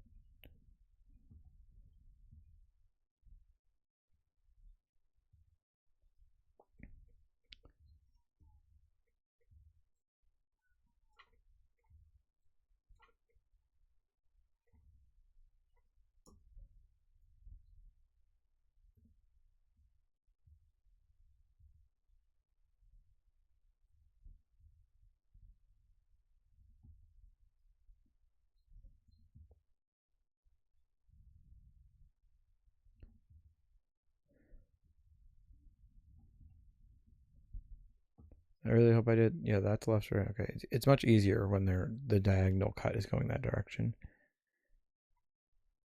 I'm getting at the only reason I'm using 2.8 is because it won't show me the indice numbers in the other version.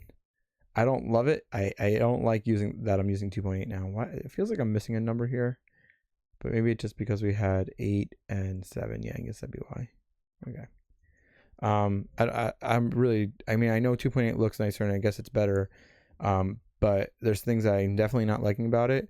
And then it's the whole like everybody got used to 2.7. Steve told me there's a way to change at least some of the settings to make them a little bit more like the old version. So I will try that out at some point maybe, but I don't know. And like I was having all these weird issues with it not bringing in the model correctly from the 2.7 to 2.8 and stuff. I don't know. I wish I wasn't using it. I know it looks nicer and I guess it's maybe better in some ways, but I hate it. If I started out with this and this is all I ever knew and I didn't know 2.7, then maybe it wouldn't be so bad. But given that I've been using 2.7 or but prior to 2.8, 2 point whatever I started at to 2.7, it's super frustrating. All right, am I done or do I need to do this? Holy shit, we're done. Woohoo! Oh my god. Now, we still have a lot more work to do, but this at least sorts them by column, right? So if we go into here, if we look at our eggs, you can see they're generating a column at a time. Okay, I fucked up a couple of them.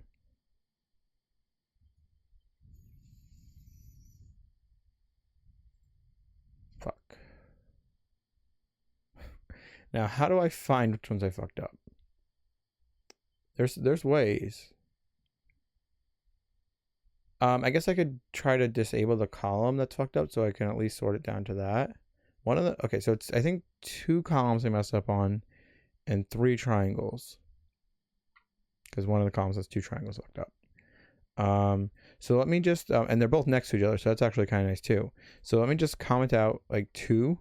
Oh, will that work? No, that won't work. I'd have to reset these all to 0. All right, how many do we have here? 1, 2, 3, 4, 5, 6, 7, 8, 9, 10, 11, 12, right? So I'm going to count this one again to make sure I didn't miscount.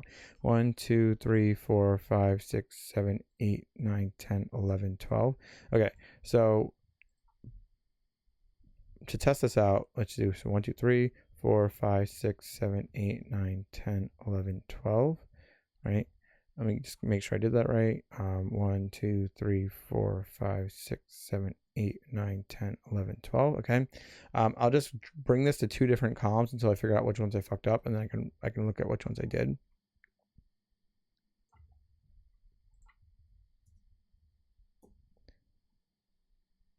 Okay, so it's actually near. I think I have one of them correct, but not the other one, right? And it was the one more left of it. So I think I just need to bring this up 1, I think. See if that's right.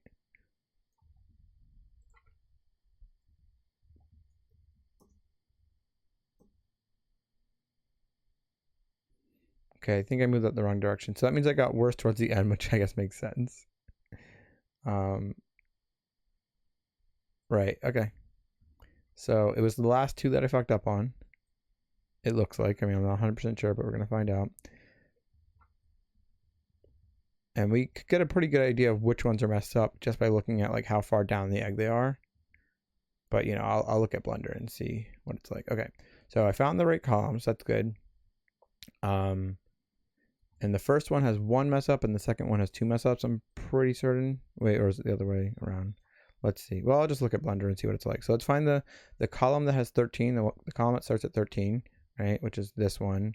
And then just read these numbers and see what I did wrong. Compare these, right? 13. Okay, well then there's 1 mess up right there, right? So that's supposed to be 55. 10, 47, 68, 79, 7, 80, 11, 8, 88, and 14. Okay, so that one's good. I just made 1 little issue, right? made the 55 into a 53. And then I believe this is, yeah, this should be the column that's messed up on the other one. So 9, 6, 59, 71, 48, 5, 74, 85, 0, 92. I did that one wrong. It seems like I had more wrong than this, though. I thought I had 3 wrong, but maybe I didn't. Maybe it just looked that way.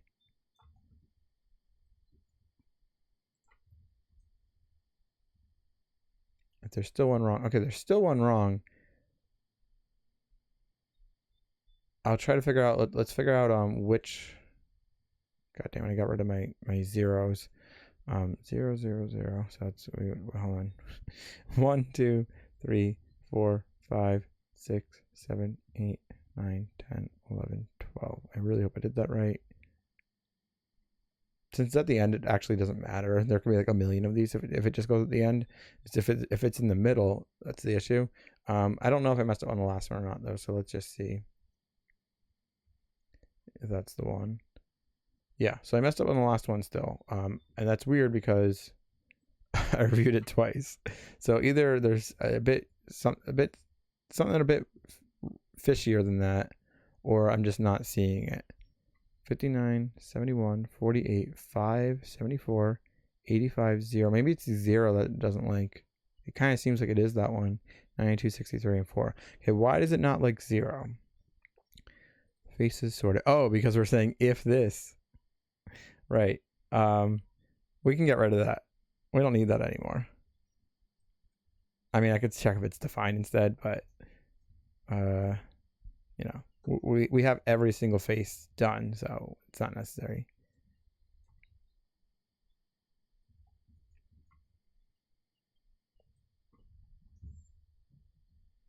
Okay.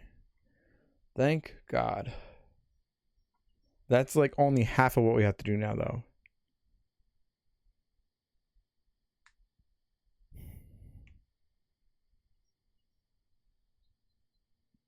Now we have to check all these colors and then offset them all the time to see if the pattern is offset by a certain amount. Whew.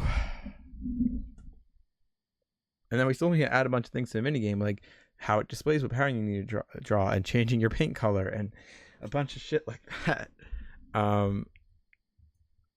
Oof, Jesus Christ.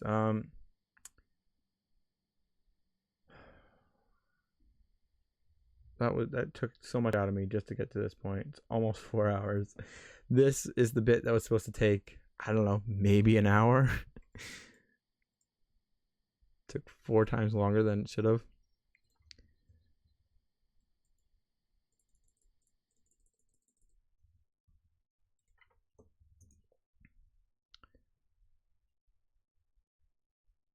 Whoa. Okay. So now that we have that,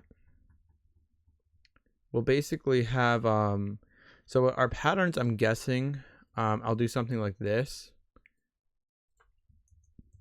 And it's kind of cool because since these are all sorted out, if I can space these a bit better.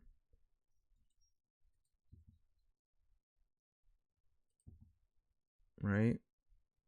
This is actually a good representation of the pattern itself, the object. So I'll kind of show that how we can store our patterns and how it's kind of cool, at least in my opinion.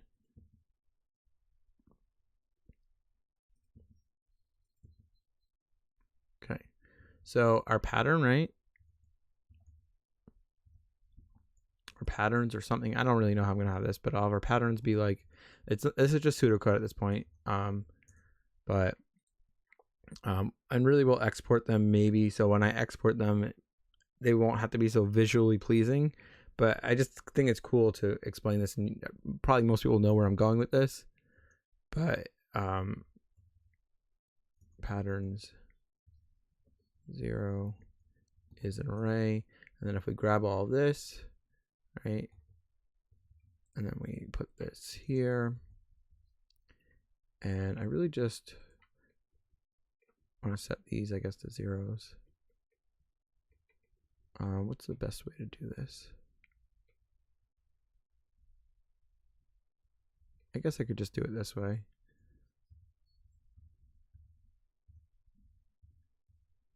I just want to make sure there's 12. So it's 1, 2, 3, 4, 5, 6, 7, 8, 9, 10, 11, 12. Right, and this is our pattern. So if we wanted to, and like each integer can be a different color or whatever, but if we want to check our patterns, we basically, let's say we have a zigzag or something, it'll be something like, you know, this, something along those lines. I'm pretty sure, yeah, that's how it's working, right? Yeah, that's how it's working. Although technically not. Technically they're inverse, but that's okay, because I think if I'm thinking about this correctly, which I'm pretty sure I am, they're like 90 degrees tilted. So really, if you thought of a horizontal stripe on the egg being like this way, right? It would really go this way, because we're doing each column at a time, not row at a time. But that's okay. Like, we're not going to actually have our patterns done manually like this. I'm going to paint an egg, look at the data, and then grab that, you know?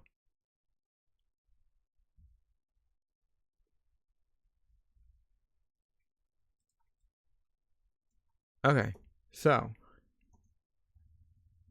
it's just interesting to think of how it actually is like kind of a visual representation of the pattern. So we don't want to be coloring them obviously anymore.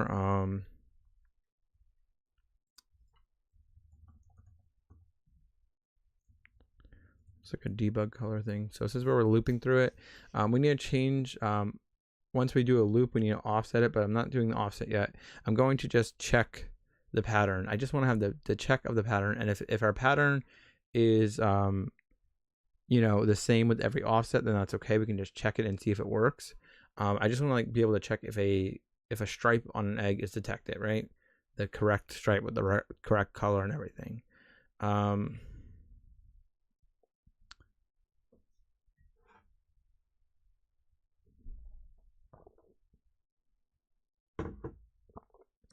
Geez.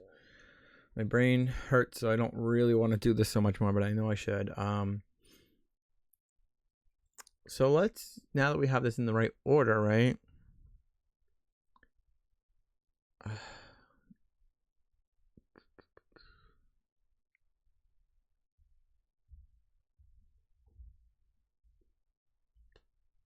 How can I do this?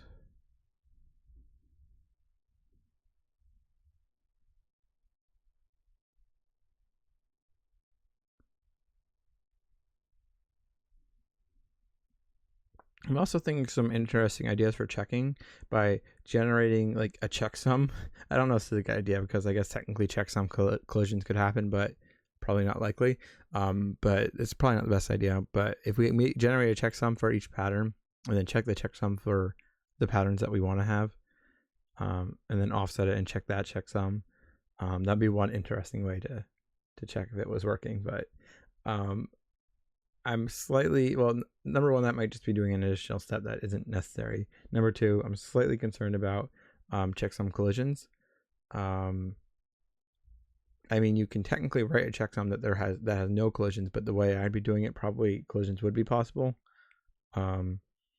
So we don't want that. Okay. So we just want to detect if an egg is painted a certain way. What are we going by? So we're looping off our indices. We should be able to pretty easily detect columns and rows. Now the indices are in the right order. Yeah. In fact, we can color each one a different thing. Well, let's stripe this when we're drawing it. So I'm gonna have like debug colors. This isn't really useful, but I just want to see if like I understand the logic behind this. So we'll have two different colors, one that's red, one that's, I guess, green, sure. And then I'm just curious if we like had our offset, right, which is where we have our indice, right, and we can then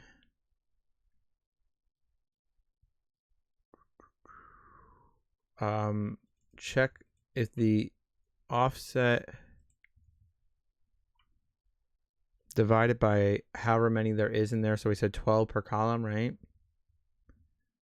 If we grab that and we then do modulo 2, so we can swap the colors every other column. This would be the index for our debug color. So we can say like var debug color is our debug colors at that index, right? So it goes 0, 2, 0, 2 for each column. So in theory, that would work, and that'd be kind of cool.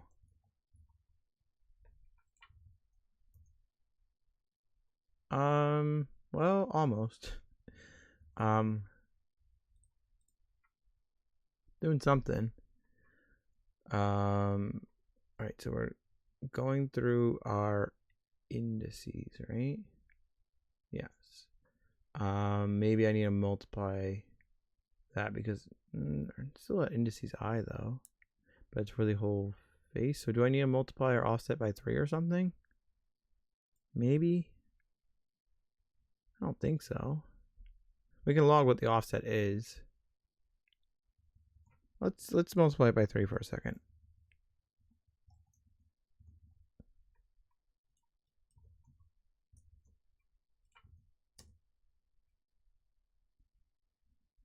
It does generate an interesting pattern. It gives us like a weird double zigzag weirdness. Maybe I'm thinking of it going in rows instead of columns or something, or not thinking of this right. I just want every other one. In fact, wait, I am doing rows instead of columns, aren't I? Wait, but then I do want to do. Why can't I think of how this is gonna work? Do we have, how many rows do we have? Is it 12 and 12, or is it? It's probably not 12 and 12. Although I don't know how much that will matter. But it's 12 across this way, and then I think 8, right? So let's just see if I chose 8 here, if it would make a difference. I don't think it should. Does that give us rows? Weird. This is a really cool pattern generator. But not what I'm trying to do, but it's really cool. It's like doing some weird cool zigzag spiral stuff. All right, my math is not quite right. Let's just if we just had our offset, right? This would do every other. So this would do it. This should do us give us columns of red and green, but I was trying to do rows. Oh, okay, because there's no. Why does that make sense? Okay, that is every. Oh, that does make sense. So we want it to have columns, right? That's what I was trying to do. So we don't want it to change the offset until it does 12, right? So why did 12 not work? Did I just choose the wrong number?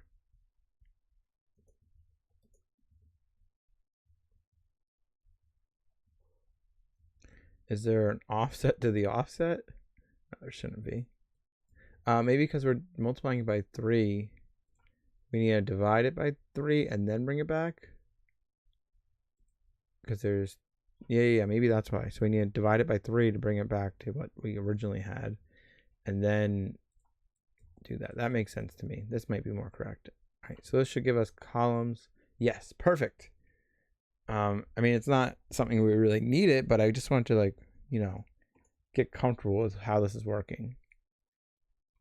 So now that we know that, what if we could do rows? How would rows work?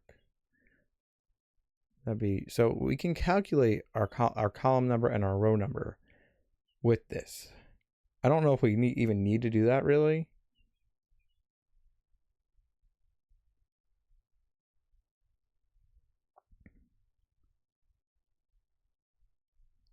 I'm not fully thinking through how we need to do a check. I'm just doing things kind of for fun to see how I understand this, which is probably still a good thing. Because like I said, it'll help me get more comfortable with it. So when I do something that we actually need to do, then I'll have a better idea of how this is all functioning.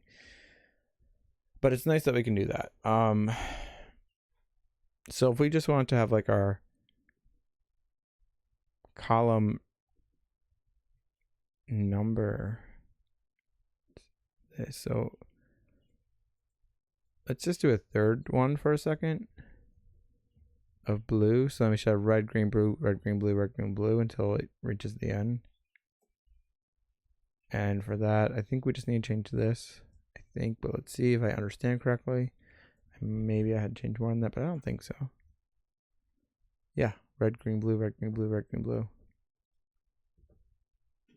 Cool. Very, very cool.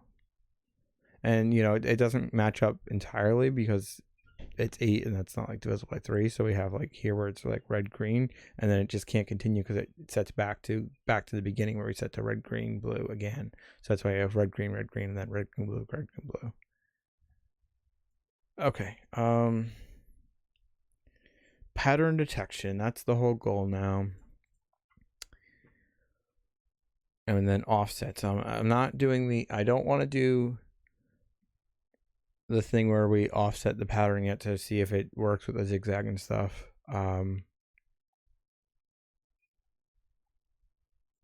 Let me open this for a second. I may have done some things that were, well, it'll be okay, because if we ever had a pattern, it might work fine for zigzags, but if we ever had a pattern where we did different things columns wise, it could be, you know, each other I can't speak. But basically we can have it offset, but you know, depending on how I build this though, we might not even be able to have offsets for the patterns that I create. So I might have, it's nice to have this feature and it's nice and powerful, and if I, depending on how I do the pattern, it's nice to do. But if I don't ever end up needing it, now that we have this simpler model, that would mean the last 4 hours are kind of a waste. So that's just great. All right, I don't want to color these at all anymore. Right?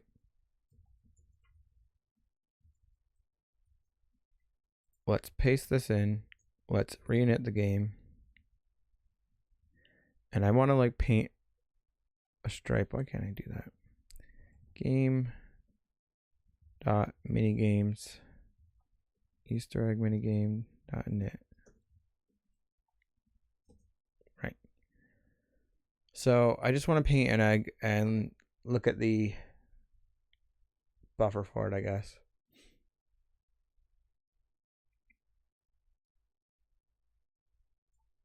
I want to put just a stripe on it. I guess ideally we'd have a different base color on there, but whatever.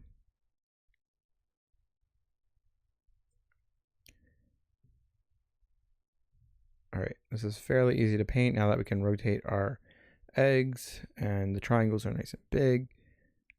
This is not that bad. I mean, one thing that is still kind of bad is like these eggs here get in your way while you're painting. So like if you have them close to it, and as you're finishing the stroke on the other egg, you kind of like, you know, accidentally hit the other ones.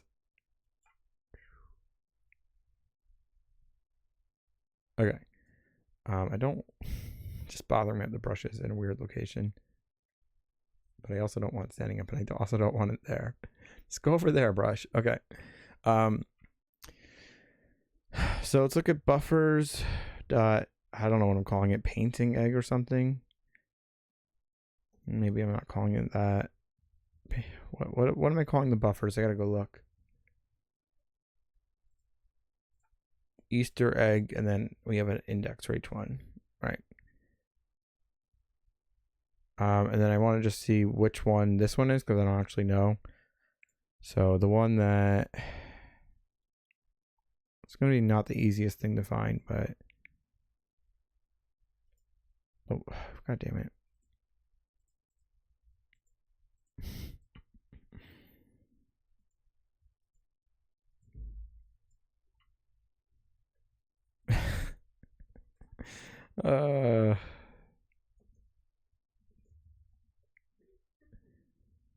Just gonna like try to look at I don't know.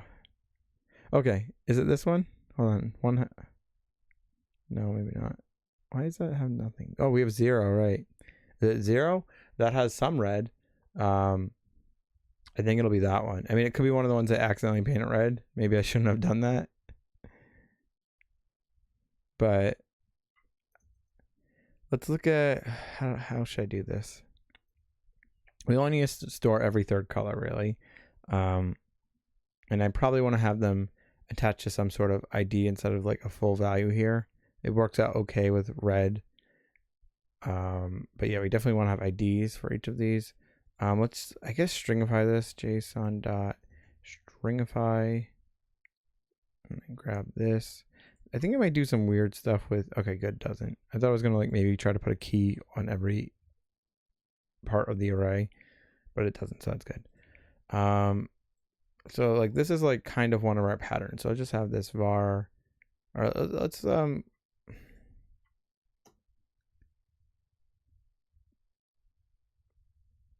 have something that says the painting minigame, right? And then we'll have our dot patterns. And that could be an array of arrays, right? Whatever. And that's one of our patterns. I know it's not really done the right way yet, but I'm just curious.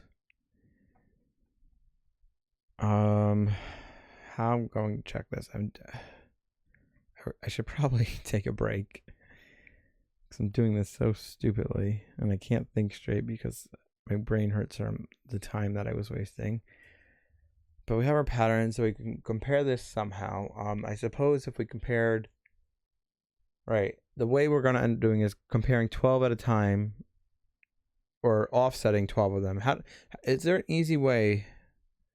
There probably is to, okay, somebody might know this and I can probably Google it instead if somebody doesn't know this, but is there an easy way to, like, let's say we have an array, right? That's 1, 2, 3, 4, 5, 6, 7, 8, right? Let's say I want to grab the last two and put it in the beginning. I mean, I know there's definitely ways to like splice it and then unshift the stuff to the beginning.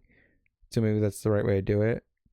But basically I just want to like grab the last, it will be 12, but for this example 2, and just put it in the beginning, you know? And then if that doesn't work, grab the last 2, put it in the beginning, you know? And just keep testing that. Is the best way just to splice, have a copy of the last 12, splice them, and then unshift them onto the array?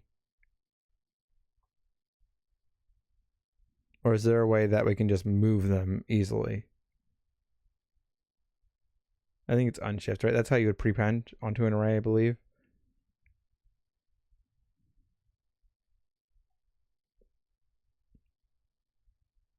I mean, if there's not a more elegant way, I'm pretty sure having a copy of the last 12, splicing off the last 12, and then unshifting, basically prepending the last 12 that, you know, now to the beginning of it, to the first 12. There's no rotate method that I know of. Okay. All right. What does array shift do? I don't remember. It's like unshift. Unshift puts it in the beginning, right? And there, I believe there is a shift function, but it's not push because push is putting it at the end. So it's not the opposite of unshift, right?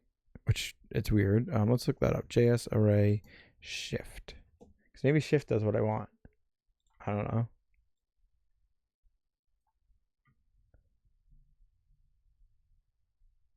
Shift pops from the start.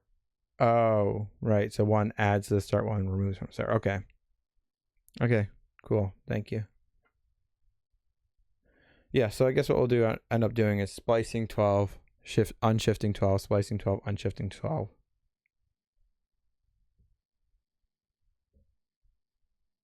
Right. Yeah. Okay. Thank you, Getting Eye.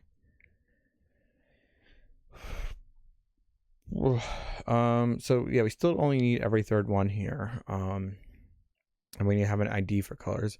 It's not the end of the world to do this. It's just like not the most elegant thing. But we could do it kind of like this.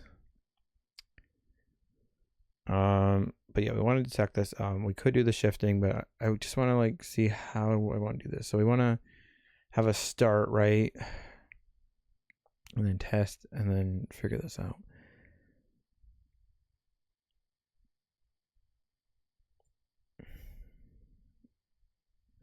So I guess what we want to do is compare every single one and then shift our patterns every frame 12 units.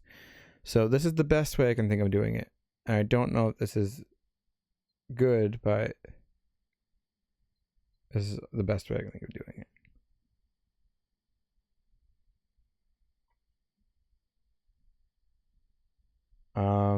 Array data splice 10 array data pop. Really? I don't really use pop usually, other than with pushing and popping matrices. So I guess that would work. Would that do it? Let's put this in. So let's have var array data, right? Let's make that 1, 2, 3, 4, 5, 6, 7, 8, 9, 10. Okay, and we'll just do 2 at a time. So if I want to do 2, do I do that here? Right, because we're eventually going to want to do 12, but we're just doing some test stuff. Let's see if well, first let's define this into console, right? Where's my console window? Too many windows open. Okay, so if we have this, right, let's just log this just to make sure nothing weird's going on. And then let's do that. Do I have to re-say array data is that, or just automatically does it? Well, maybe that's not, maybe I had to do, it did something. It did move our 10 into the index 2. So maybe I just flip these. Maybe I need to do 0, 2. Let's see if Steve White's thing works.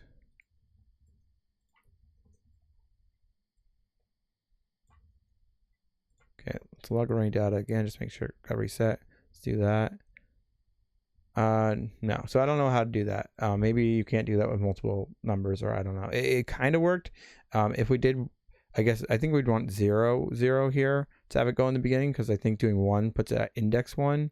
So we could try that, and that would move it by 1, but I want to move it by more than 1. Yeah, so if we called this part again, it should move them.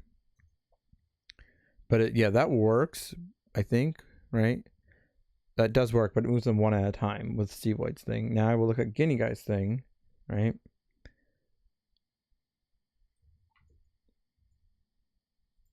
And we'll probably be rotating our patterns and not the actual design on the egg. I think that'd be better. So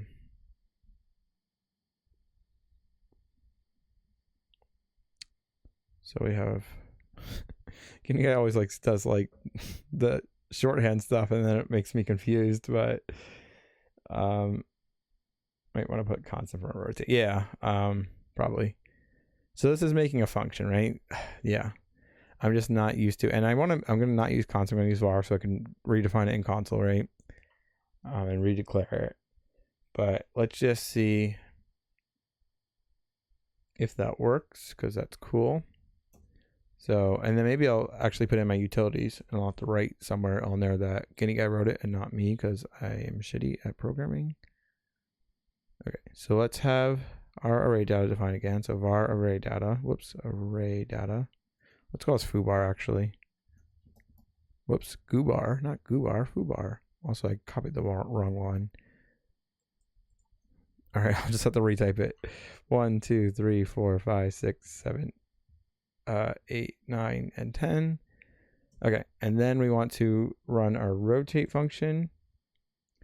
So that rotate, it doesn't return anything, right? It just rotates what we input into it.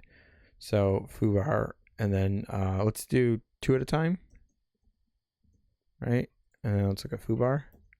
Yeah, it looks like that worked. Let's do another 2. 79. Yep. Okay. Let me grab that function. Thank you, Guinea Guy. And then let's put it inside my utils, I guess, because it's useful to have, right?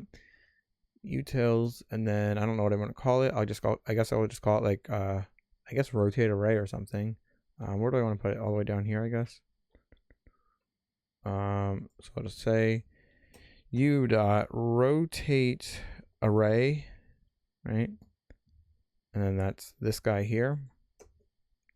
And then I'll just have a little comment here that says, thanks, Guinea Guy. 99. Okay.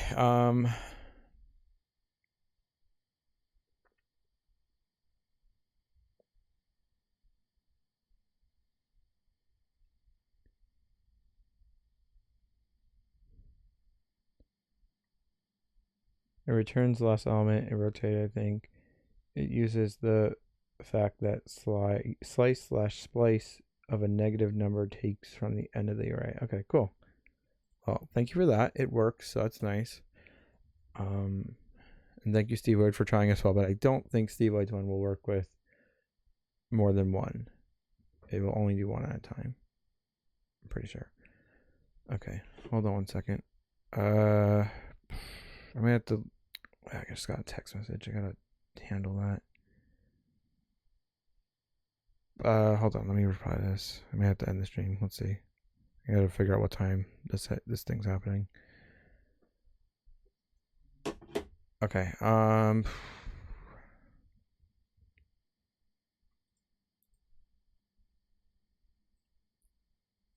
right. So this works. What is these comments I have here? I'm not gonna do the rotating yet.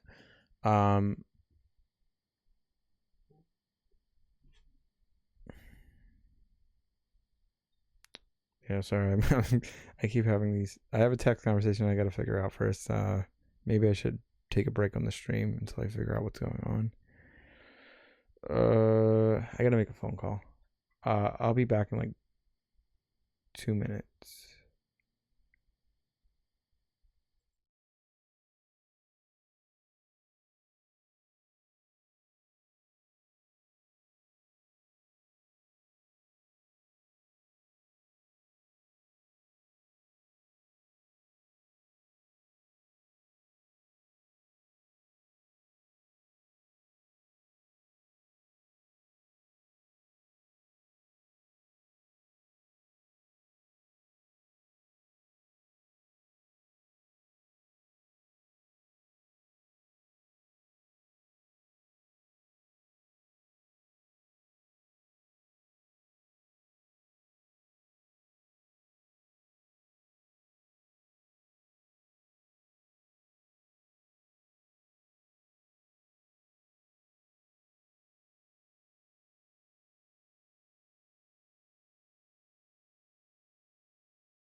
Okay, I don't have to end the stream. It's happening later. Okay. Also, apparently, unshift returns the length of the array, so that's what the function returns, which in this case never changes. Right. Okay. Well, I mean, it kind of, in this particular use case, it would change. It doesn't change, but I suppose if I use my math rotate function, it's still returning the same thing you're inputting. But oh wait, what? Why does it return 10? Or is that not how? Am I not understanding the return? God damn it! I accidentally pressed back. Fucking keyboard shortcuts in Windows. All right, it doesn't matter. I don't care what it returns. I got to figure out the math for this. So we have our patterns, and we're going to compare. We're going to loop through all of our colors and compare all of the pattern colors, right? Do we have a game set up here? Yeah. So a game dot patterns and loop through all of our patterns that are needed for that particular mission. But right now we don't really have like a mission to have certain patterns, so we'll just do all of them. But right now we only have one, so we'll just have var pattern, right, is a game dot patterns at index 0, right? And then we're just going to compare all of the colors and see if it ever fails. And then if it fails, you didn't succeed. But then the next frame we offset the pattern and then check again, then offset the pattern, check again, offset the pattern, check again, offset the pattern, check again. And then eventually, it would mark it as correct, and then you're good.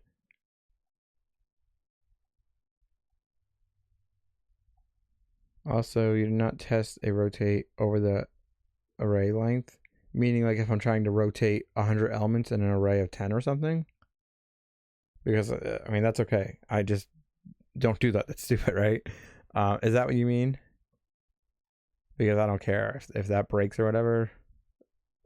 that I deserve that because, okay, yeah, I deserve if that breaks because, I should never be doing that.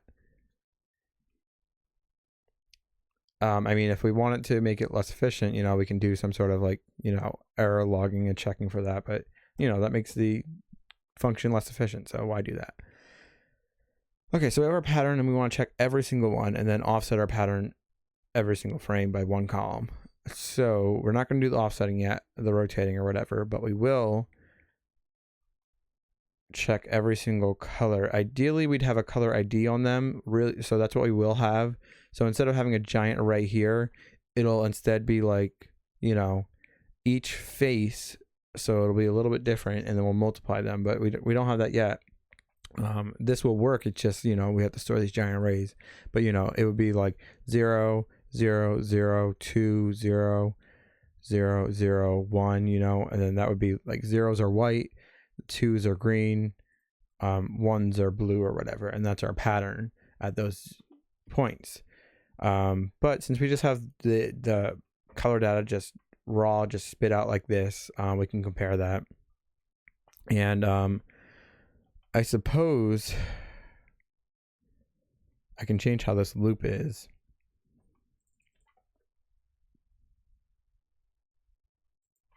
We'll also say var success, right? I guess. Do I want to call it that? Var.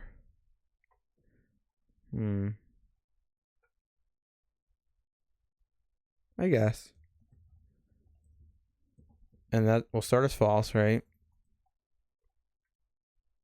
Or should it start as true, and then the second it should start as true. This will also be more efficient. And then the second one is false, then we set it to false. What was this? As soon as the painting isn't right.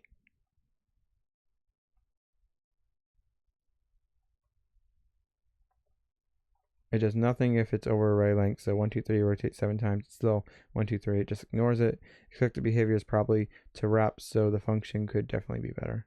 I mean, it doesn't need to be better though. I'm not picky. It's like probably way cleaner and better than like every function I've ever written. So, all right. So we have success. Am I spelling that right? I don't think I am. That looks weird. Is there like 2 C's or something? Yeah, there's 2 C's. Okay, we have success. Set this to true, and then we'll be. Don't need this. I'll leave some of this code here. In fact, I want to like have a different loop. That loop is fine. It's really good for certain things, but it's not how I want to have it for the entirety of this. So then we're going to look at colors at indice, and we can probably just do each and every single individual one. I just have to loop it a little bit slower, really. Yeah, because the offsetting is going to be on the pattern, not the design we created. The design that the pattern is, not the one that the player made. So you can probably just check each and every single individual channel, I think, although it still might need to be 3 at a time. Maybe not each channel, maybe each color or each vertex, but we'll have to check each channel. But that's fine. It's only 3 checks, and then the for loop will wrap around. The only thing that will be different now is we don't want to multiply this. And is that it? Hold on. Or I don't want to multiply somewhere. I don't want to multiply, but I'm not sure where. I guess I want to. I think here I don't want to multiply. I don't actually know. Also, these won't be equal. These will be conditionals, but ideally I don't have to do all 3 vertices at once in the same for loop. I can, but it's just 3 times more lines.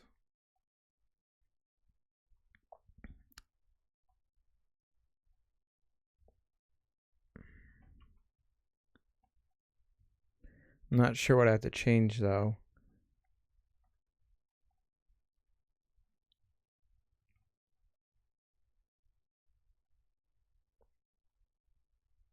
For each face.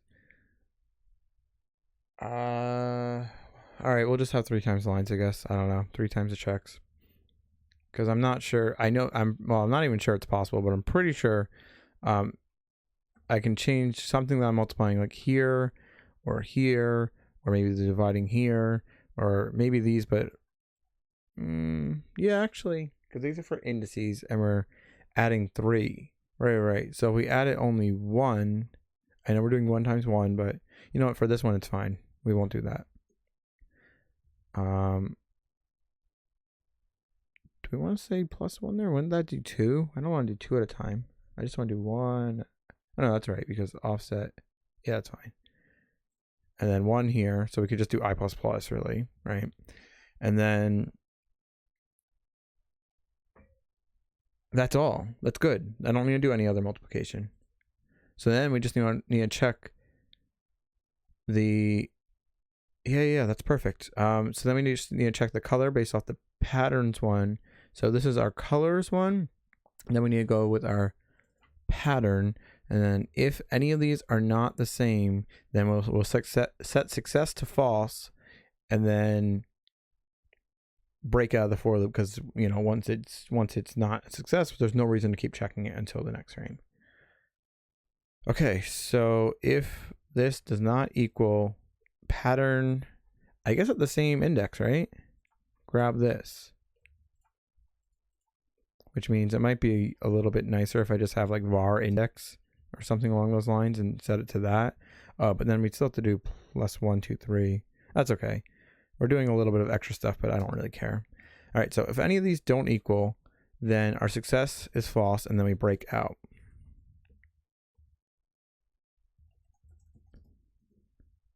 Break. Sure. And then we'll just console log, right?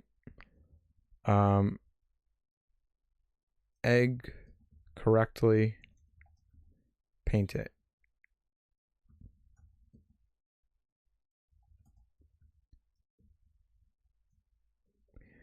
And this should instantaneously log, because we currently have 1 that's correctly painted. Oh, or you know, I guess I had the game reload. Oh, right, because I accidentally pressed back. Okay, well, we're gonna have to paint our egg, but that's fine. It's a nice simple pattern. Hopefully I won't fuck it up. If I do, we can set our brush color to erase it.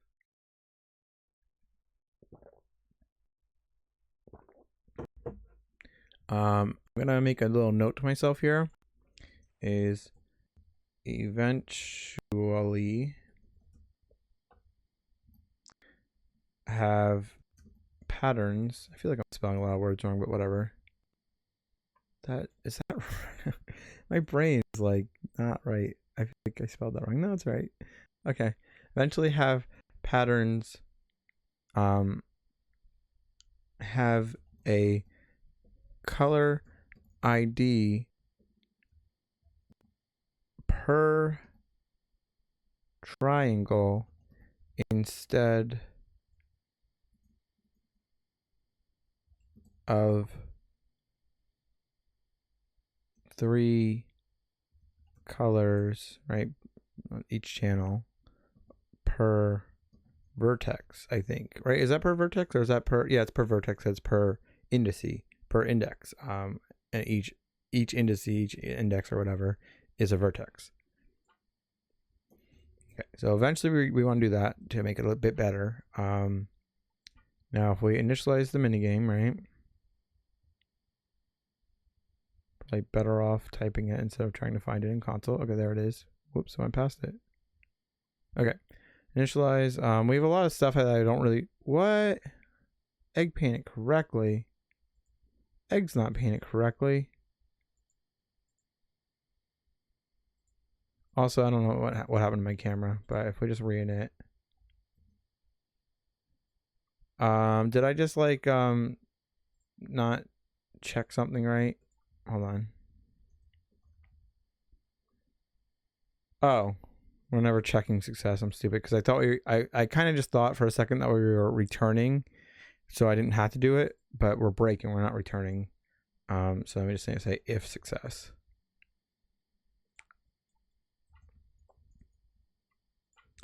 Okay, it stopped logging. Very good. Let's make it daytime. And the only pattern we have right now, I believe, is just a stripe at, I think, this level. I really hope. Yeah, right kind of in the middle. It logged 7 times. Why did it log 7 times? Because it's not checking the whole thing, I guess. Hold on. What am I doing wrong? Right. What am I doing wrong? Because we're not checking the entire array. Okay, we don't need an offset here anymore then. We were just doing that kind of for a visualization. I can still bring some of that stuff down here, but that was for visualization for this stuff down here. We're now going to be offsetting the pattern every frame by offsetting the array. So our conditional will start at 0 and then go all the way up to our pattern's length, I guess. And then possibly divide by 3 because we're doing, because it's the amount of indices. So I can do our EB indices dot length, I guess, is a little bit more logical. We're really looping through indices. Okay, so now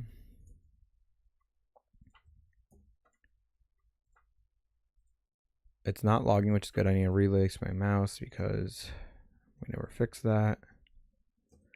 Okay, and then we want to rotate the egg here. You can see the rotations are a little bit weird sometimes depending on when you pick them up.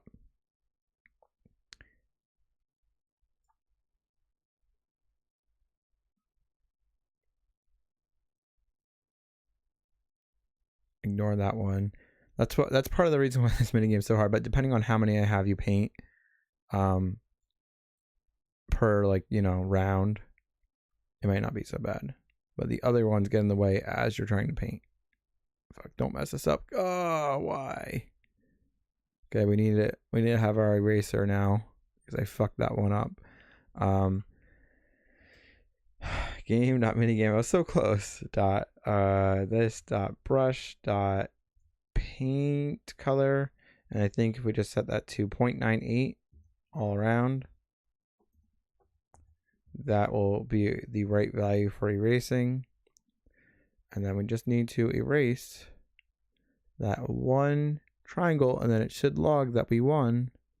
Please work. Damn, what did I do wrong? Either that wasn't my pattern, or I don't know what. Let's make sure that's my pattern. So that was like where we were doing a JSON.stringify. Hold on. This guy here. Oh right. Well, I don't actually know for sure if egg 0. I don't know if I grabbed the right pattern. That's true. So let's be a little bit more careful about that now because we have these ones that also have red. So I'm hoping that's where it failed. So we want to paint these guys back into white. So we only have one with red data on it. And then we could find that out. If I only had one other on screen, it would be much easier to generate these patterns because I have 5 and I don't know which one I'm supposed to be looking at. But if we make these all white, then we can hopefully just look through the buffer data and see which one has red on it. Okay, is it still this one? Oh, and then we have weird shit like that. Okay. It's not perfect yet.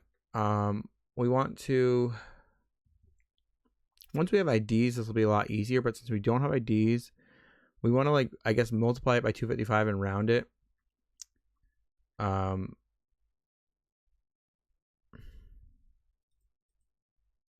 Our pattern should be fine. It's these that kind of have weird floating point things, it looks like. I don't really know why they have issues with floating point, but they do. I don't remember how I'm setting that, but you can see our 0.98 is 0.9800000197, whatever. So we'll just do math.round.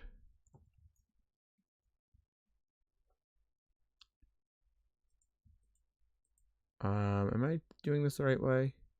No, it's still going to give us issues. We have to do it on both sides, wouldn't we? Yeah, we would. That's annoying. All right, so we're going to multiply this by 255 and then do this same thing on the other side. Because if we divide it back, that can also give us floating point issues, right? So it has to be both sides.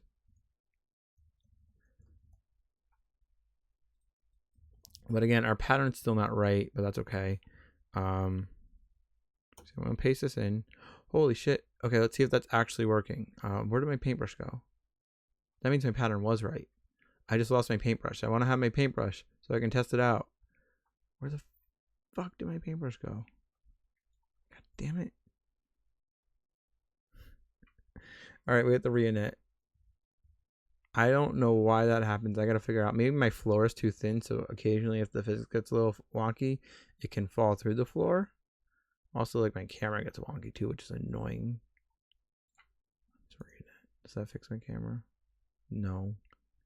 Why is the camera, like, so strange? Alright, whatever. Alright, let's try that one more time. I think it's working, though. And now we don't really care if we get paint on the legs. I say now, but watch me care because it's going to be confusing again. Because I don't know if I have the right pattern still. If the pattern's still wrong, then I don't want the other eggs to be painted. Okay, I think that's the last triangle, I think. So it should log. Yes! Okay, it works. That took fucking days to have it at this point, where this is like actually has a gameplay mechanic to it now, where we can actually detect things. We still have the issue if one of the patterns needs to be offset. That won't work, but in theory, all we have to do to fix that is loop through our patterns in the update function, right? And just offset them by 12 with that rotate function that Guinea Guy has. Yeah, I know, so exciting, right? Thanks, Steve White. Thanks, Guinea Guy. So, we just want to have our patterns loop through them and offset them. Now that would make it so it doesn't actually know that it painted successfully every frame, but the way we write it, that should be okay as long as we detect it eventually. Oh, and look, I mispainted it here somehow, so that's why it's not logging anymore. But what was I saying? Right, so it's not going to detect it every frame with this offset thing because, you know, sometimes it'll have a different offset. But as long as we can detect it and just remember that state for a little while, then we should be fine. Especially if the whole goal of the minigame is just to paint one egg at a time, then it's okay because we don't have to even remember that state. As long as it paints successfully once, then you won and we don't have to worry. Okay, so we have to loop through these patterns. We really only have one right now, but we will have more with better colors, and eventually we'll do color IDs, hopefully, if I'm not too lazy. But knowing me, I'm very lazy, so we'll just export the array and not change it ever. All right, so we want to loop through egg game.patterns. So we're going to just say for var I is 0. Now, I could do for var I in, right? And that's shorter. But is that technically like a worse way to do this? Like, is that technically, since it has like lookup keys and stuff, because that'll be on objects, is that like more computationally expensive? It doesn't really matter because it's not like anything super intense going on.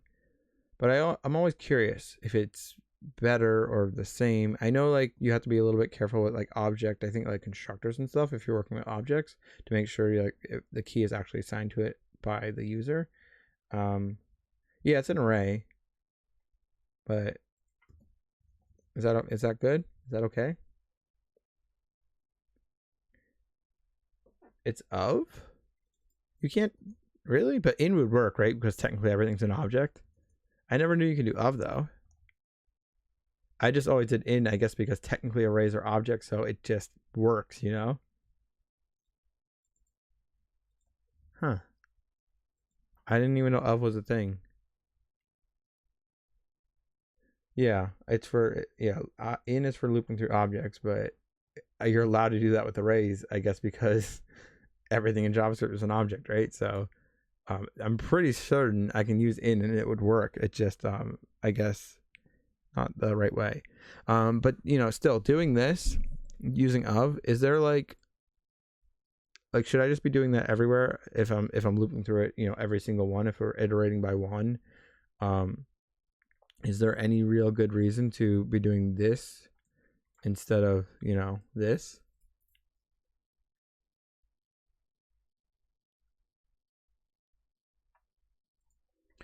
But thank you for teaching me that because I didn't know that. So our patterns I, and then we're just going to run that for every pattern. We're going to use our util thing, this U rotate array thing, and rotate them by 12 because there's 12 in a column. So we pass that through, do 12, and I'm just gonna have a little note to myself that says 12 triangles per column. So I'm gonna be like, why am I using 12 there? What's that magic number?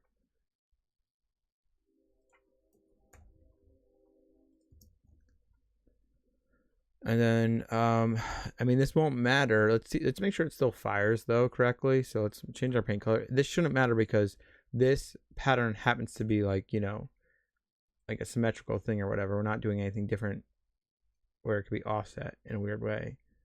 Okay, so that works. Let's make sure implementing the offset makes it continue to work. It doesn't. So how did I manage to fuck that up? Let's bring this down. Let's see if these line up every 12-ish, but then it's 12 times 9 in this case, I think, which kind of sucks. It's going to be harder to visualize. Damn it.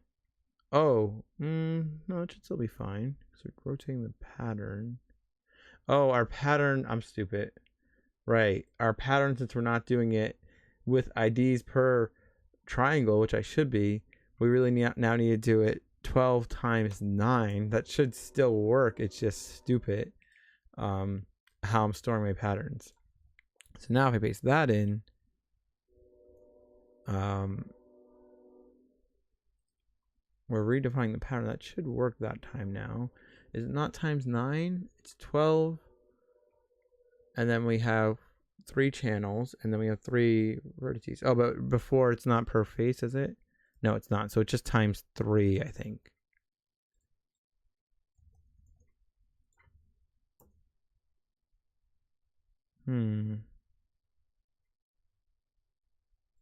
This egg is still painted correctly, right? Did I crash it? Oh, I crashed something.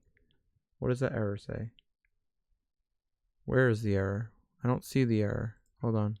Did I get... What the fuck is going on? Hold on. I definitely broke something, but I can't find my error. Why I can't find? Can I filter it better? Okay, there's the error. Cannot read property unshift undefined. Did I? Oh, because it was supposed to be 3 and I did 9, so it's over it. So is it because I tried to rotate larger than we had, even though that was supposed to not do anything, but maybe it did do something? Is that what happened? I don't even know. All right, let's refresh the game.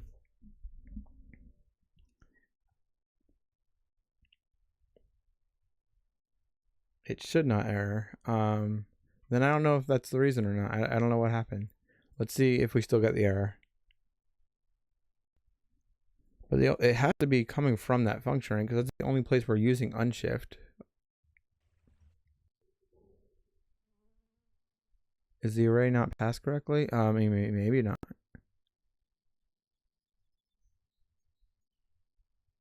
I don't know. Let's just see if it works this time.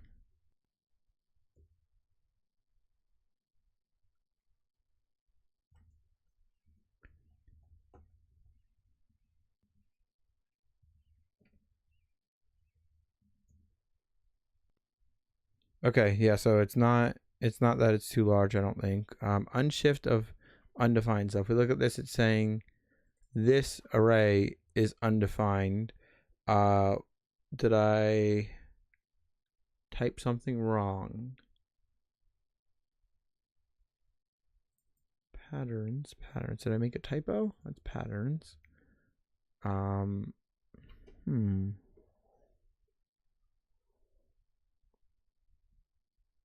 For in arrays does not guarantee the sequence, apparently. Oh, okay.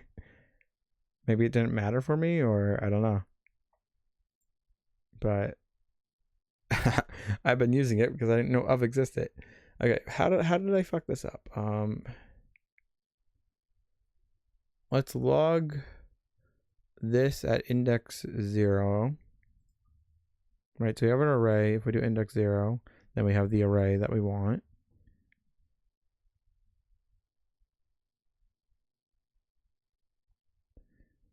Oh, that's, although I assume that's only if you introduce random properties into your array, so it's also an object. Yeah, I don't know what would make it be out of order, but it could be something like that.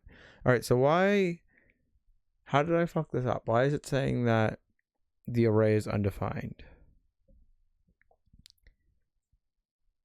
Am I doing the for var of thing wrong?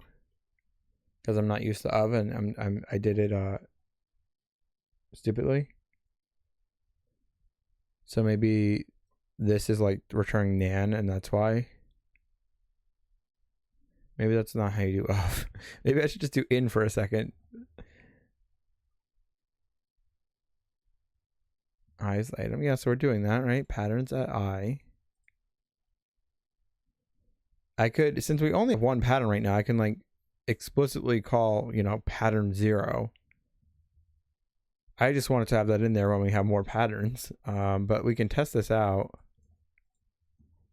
Let's see if this still throws the error. In fact, I should probably also log what that's showing and see if this is logging as undefined. So console.log this guy here, right? And then maybe also we should log the whole, not just index 0. I don't know. Let's just refresh it and see what this logs.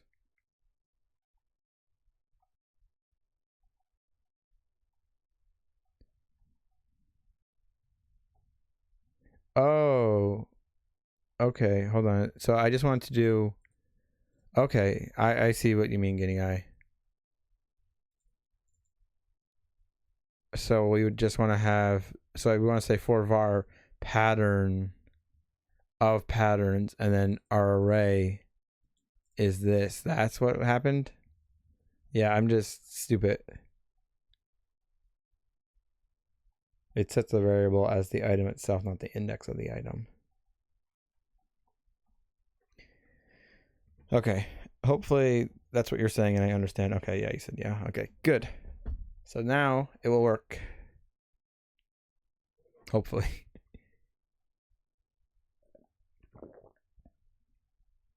And then it will log that I paint it correctly every 8 frames since there's 8 columns.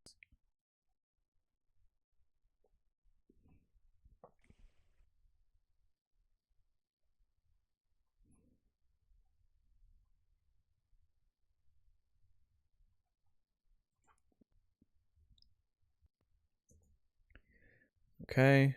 I still don't know what's going on with this camera. So weird. So fucking weird. It's still not the right level now. It's a little bit too zoomed in, but whatever. So I want to paint my egg. That's all I care about. I don't care if I mispaint some of the others.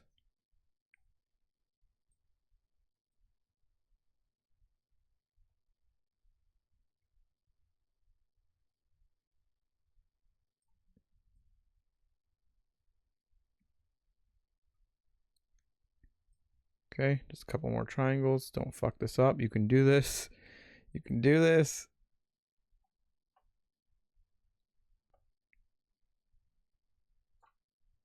And I'm looking at errors. Okay, good. Egg painted correctly.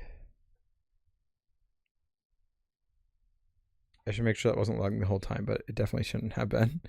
But let's just make sure if I paint this wrong for a second. So, well, I guess I could just add another red block and see if it stops logging, right? So let's just mess up the pattern now. So it's logging correctly. If I paint something wrong, no longer correctly. Perfect. And now that will also work with like, I don't know what the right term is, but patterns that don't line up, like asymmetrical. That's not really the right term. Kind of like you can't mirror them. I don't know, but it'll work with any pattern. So let's get some good colors. Let's paint some pretty eggs, and then we can store those as the patterns, and then that'll be really, really cool. So I think I have palettes, right? Yeah, I have this palette here.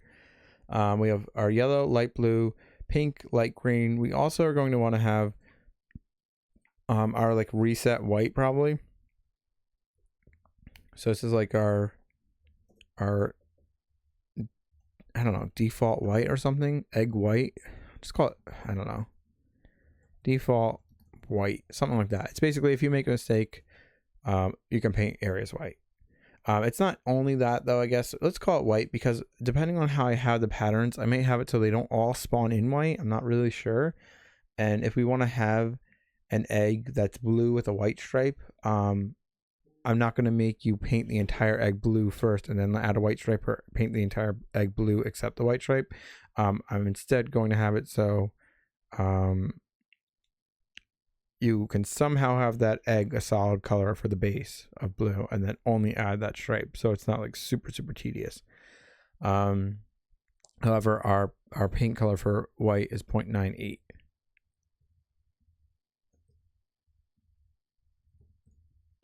I could multiply it by 255 so it matches these and then divide it by 255, but it doesn't matter. Okay, so we want to use that. We want to be able to swap those. Really, we're gonna have little things that we can dip into. Also, what the fuck? All right, let's see what's happening with the paintbrush because I'm confused. And I never really investigated it. So if we look at game.world.indoors.entities, and then we want to grab the paintbrush, it shouldn't be too hard to find.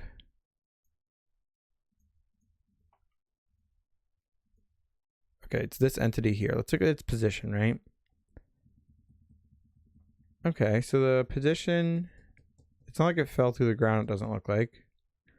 Position looks right. I think it's just a little bit off screen. Now, I don't know if I can move it. If I move my physics position, that might work.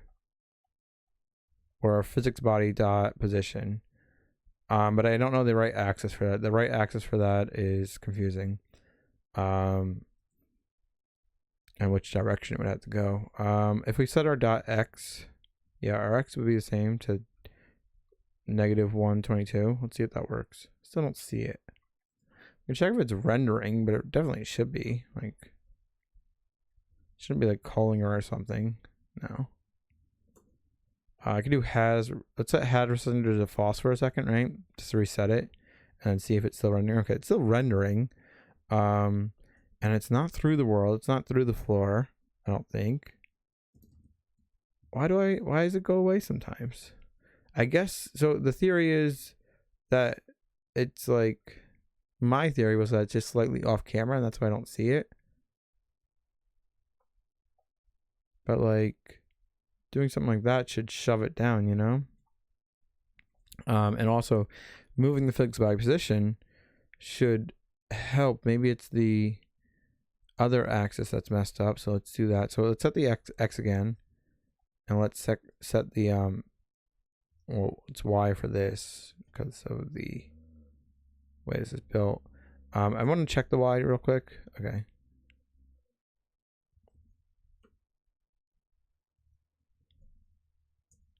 Oh, yeah. So I guess it is just barely off screen. So we can fix that by changing our. Okay, I want to reset the Y and just the Y to see which axis, which wall it was hidden on. Okay, so it looks like it was hidden on these top and bottom walls. It might also get hidden on the left and right walls, but I feel like it's the top and bottom that yeah, because like there, let's just bring the walls in a little bit. The left and right ones might be in an okay place. All right, Stevoid, thanks for joining. Thanks for the help. I really appreciate it. Have a good night. I'll see you again soon, I'm sure. Okay, so let's bring our walls in. Let's look at where I'm doing that code. Walls. Am I not calling them walls? Let's see where we're doing the floor. Not that floor. This floor. Our walls, yeah, right after that. So just have a little comment. It says walls. Right. So hopefully when I'm losing eggs and stuff, and paintbrushes, this is the reason why, and not some other strange reason that I don't understand. I'm not sure how much I want to bring them in by. This value should probably be brought in more. Let's do that here. And so this I brought in half a unit. This one I brought in a third of a, or 0.3 units really. Still got to figure out what happens with the camera because that's weird.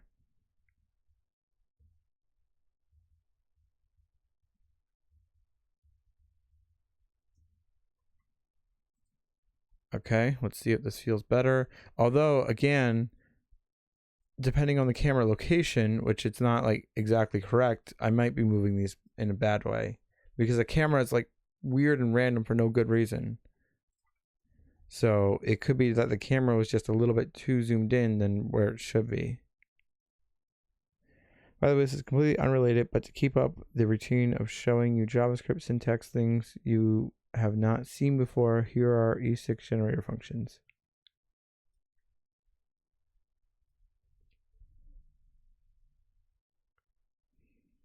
The function declaration function keyword followed by asterisk defines a generator function which returns a generator object.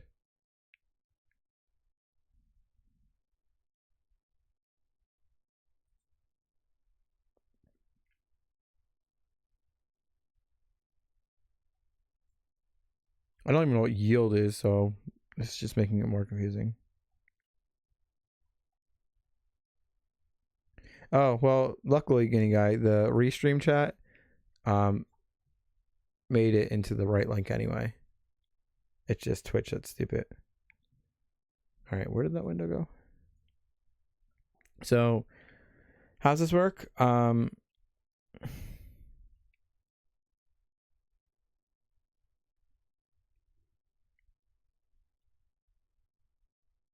So what is up with next? Because is that creating a new like version of that function? Is that part of the syntax here? Because there's no next on. Oh, it's holding the value within the function, and then you can like iterate it when you call it, and it holds that it stores that in the function. Is that what I'm looking at?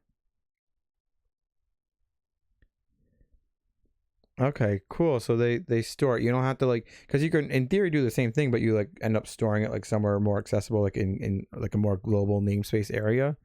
But this is so you can store it in the function.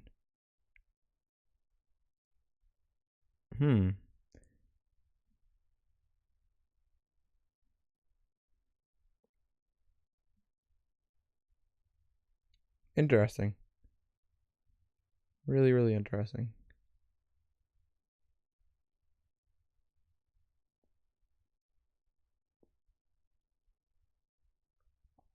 All right, so I make a generator 10. That's really cool. Did I let you type here? Yeah, I do.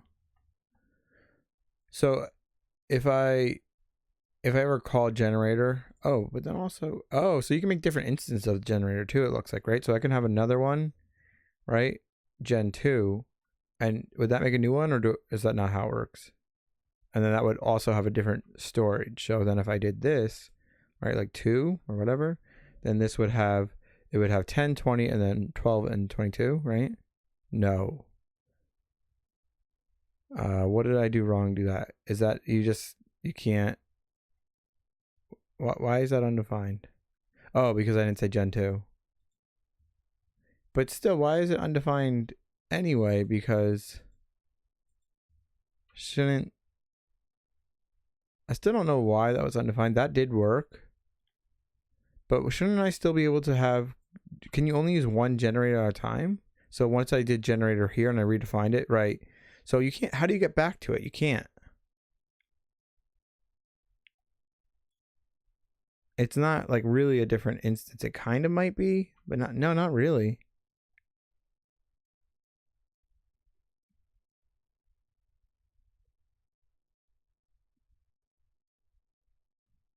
So as soon as you redeclare that generator, it makes a new one, but the old one is bye-bye. Is that how it works? That's interesting. All right. I'll probably forget this Guinea Guy. And then he'll show me this like 6 months later. You're like, why aren't you just using generators? And I'm like, I'd never heard of that. It is instancing. They're separate. Yeah, they're well, I mean, it is separate. Like it is creating a new one, but the old one, how would you ever access the old one again? Because if I use gen again, gen is like nothing now.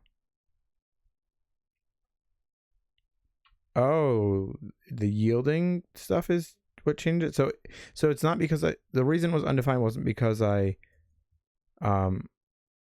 called it after I'd done it. After that, it just, okay, so yield. I don't understand yield then.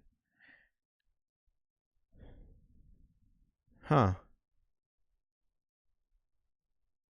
I thought it would just keep adding 10. Right. I mean, you don't need to use yield with generators, right? It's just that this demo happened to use yield. Like if I change yield to var, would that fix it? I don't know why they had to combine those. Maybe you have to use yield with var with generators. Let's see. Oh yeah, maybe you have to use yield with generators. Oh wait, whoops! I'm doing that twice. No, maybe you need to do that. Let's comment out this line. We probably don't need that, right? Maybe you have to use yield to have generators work.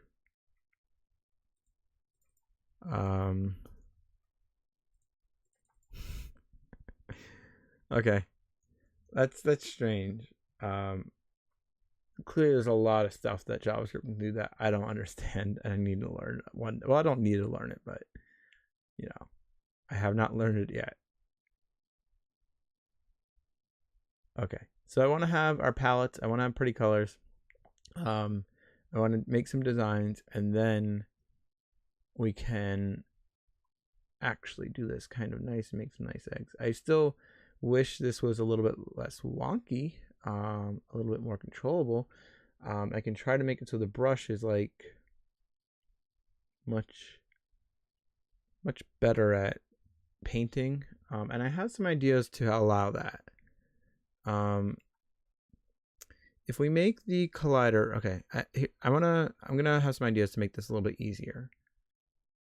Might be a bad idea, but I want to try this. And I guess I want to do this in old Blender because that's what I'm comfortable with. Okay, so here's our paintbrush, right? And I also want to render our collider. So let's build a new object, right? A new object that is a cylinder. And that is not zeroed out. Hold on.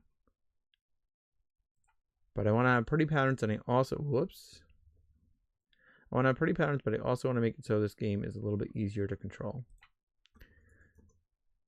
So I want the brush tip to interact with the egg a little bit less. I want to like more easily pass through it, and maybe have 2 areas to check for if we can draw onto, like 2 circles to check between this, and so it's kind of more of a line. And then yeah, all right, we'll figure this out. So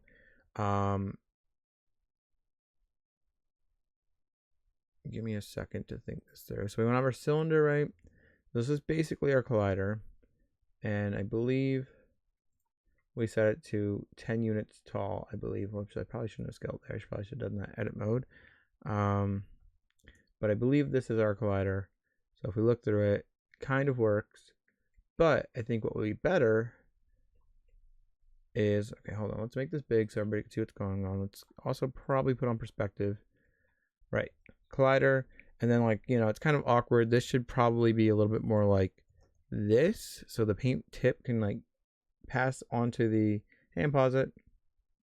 How are you doing? So the paint tip can pass through the egg a little bit, and then it's not like tilting the brush so much. The brush can more easily stay vertical. Also the points that we're checking, maybe we'll have a couple circles going down, so we'll have like one here, one here, one here, instead of just one little point to check from, and that should make things better. But we need our collider centered, so this is about the right height. So what we need to do now is center this on the Z, so it brings it back down, and then on the model for this, bring this to about, hopefully there. Maybe I want to put it on orthographic again for this. Yeah, to about there. That should make things easier. And then we want to go back to our cylinder to get our height for the collider. So that's now about 9 units. So it's ever so slightly more than 9 units, but 9 should be fine. In fact, let's just test out 9. set that to 9. Yeah, it's basically the same exact thing. It's so close to it. And then set it to -9. Okay, very good. So let's save this. We're going to have to export our paintbrush. That is triangulated, right? Yes. Okay, so PLY.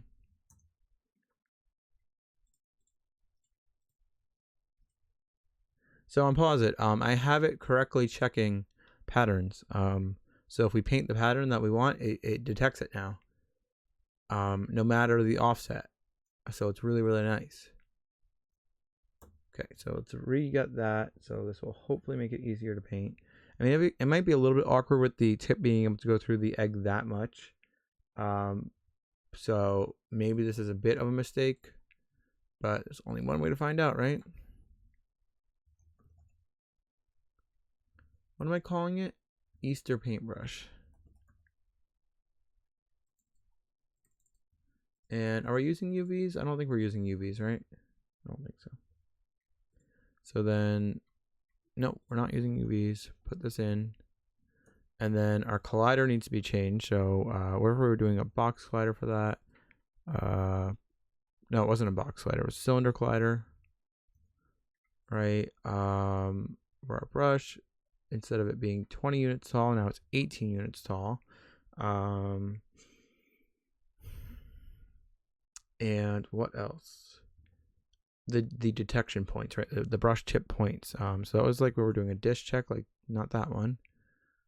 This one, we want to have a couple brush tip positions. I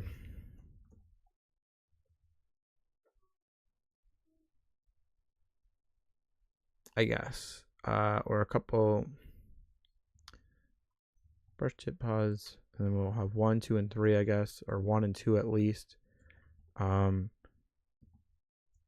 know this is not the best way to do it. Maybe I should do it in an array or something, but let's just see what this is like.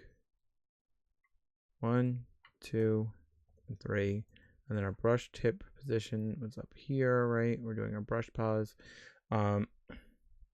Here we're just going to, this should probably go in a for loop, but yeah, we probably should have it in an array of some sort.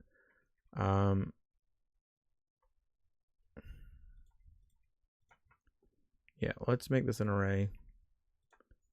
0, 1, and 2. And then here, we're going to change our position. So where am I doing that? That's this stuff here. For var, hopefully I'm not already in a loop. I don't think I am. I is 0.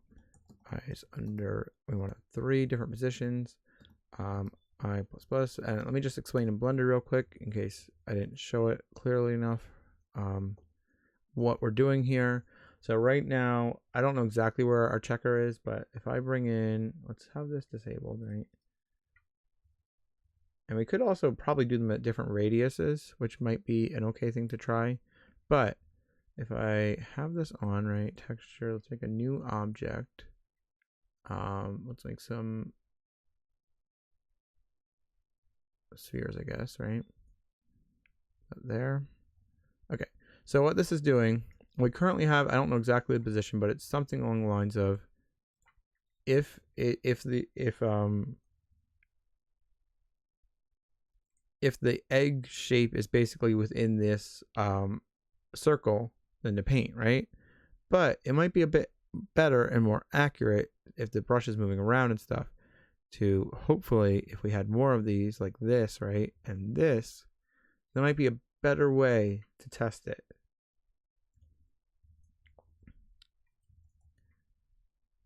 So yeah, so we're doing -10.33. So one of them is we can actually figure out where we want these positions, right?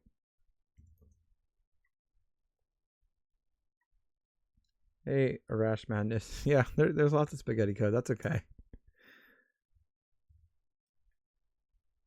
Nothing wrong with some spaghetti code. All right, so that's at 10.94. We're having at 10.33. So our checker right now is just about there.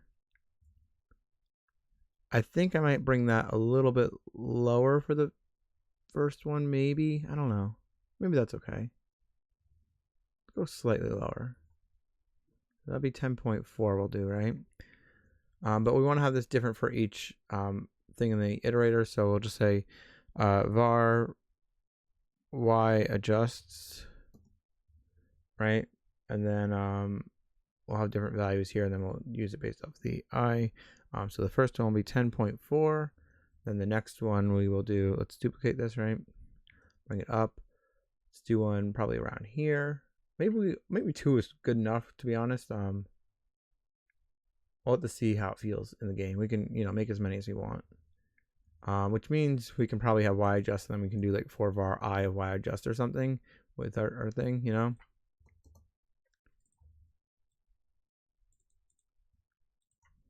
And it wouldn't be I, in this case it'd be our y adjust, and then we would just call y adjust here. Okay, so this will allow us to have as many R2 as we want. So we have negative 9.5 here, and then one more. I again don't really know where I want these, but let's say about there. So it's negative 8.5. Now keep in mind, when I was drawing these circles, I don't actually know if that's the size of the checker.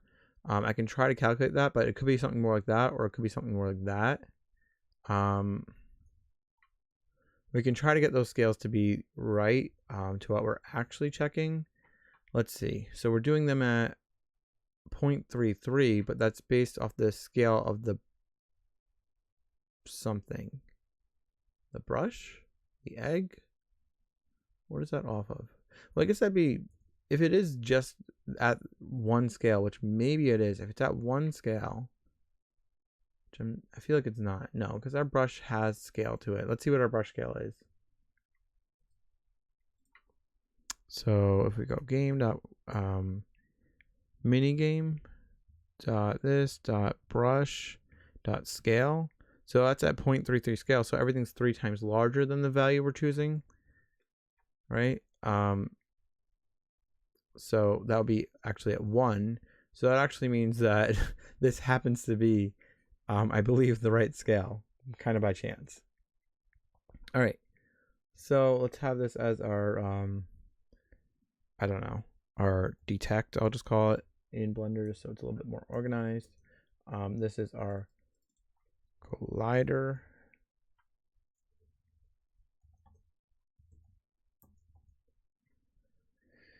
Right. Are we good to go? Can I just test that? I think I might be. I hope I am. It doesn't have the new sizes and stuff, so I might want to, let's just probably do a hard refresh, since there's a lot of things that need to be updated. I don't know. I also might have to change the height of how much we're raising the paintbrush, so it's at a bit better of a level. But yeah, I don't know how it's going to feel with the paintbrush being able to go through the egg that much. We can try to do it so like if it is colliding, then we like distort just the brush vertices so it like looks like it's actually painting onto it and stuff. But like, thanks. I'm not even sure how I would do that in my engine.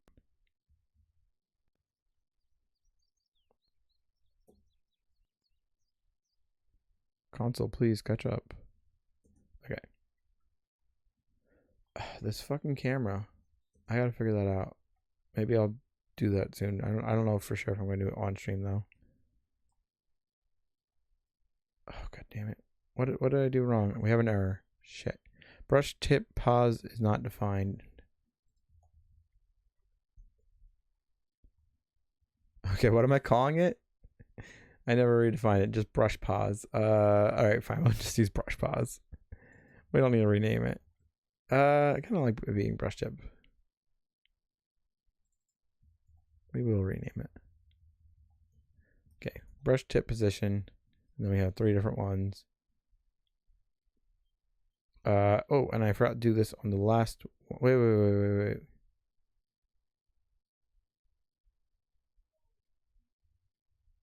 whoops, I'm doing something wrong. Our brush tip position, right, this needs to be like a nested array, is an array. Right. And then we're looping through our adjust, and then we're creating our brush tip positions based off of that. So then everywhere your brush tip has, that's going to be at, shit, we need an index, don't we? So it's better for us to do a for var I equals 0, I is under our y adjusts. I mean, yeah, I guess we could have had a variable that was doing, as an iterator, but this is easier. It's just already done then. This is out of the length, and then we're just going to say our y adjusts at index I for this, and then we are creating a brush position for these. So this will be at index I, and each of those are something. Okay, that should work. Now, did I crash this? Yeah. Hopefully, I'm not forgetting anything else. Let me make sure when we're calling brush tip pause. I think that's okay. Yeah, because we're doing vectory distance checks. Okay, I really hope that's all good. Unexpected token, line 423. 423.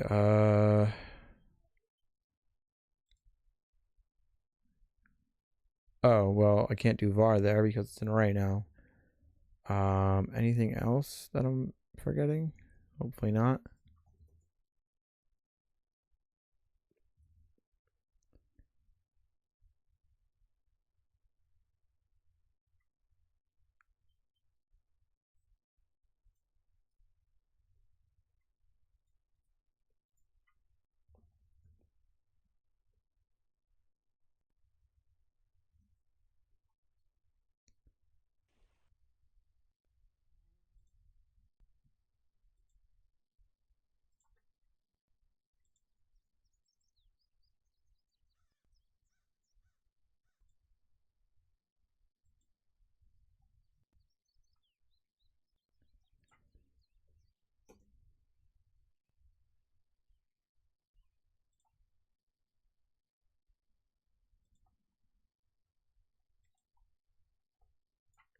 Sorry, I'm trying to do something on my second monitor as well. You may have just heard an echo of my voice. If you did, sorry. 1 second here, guys.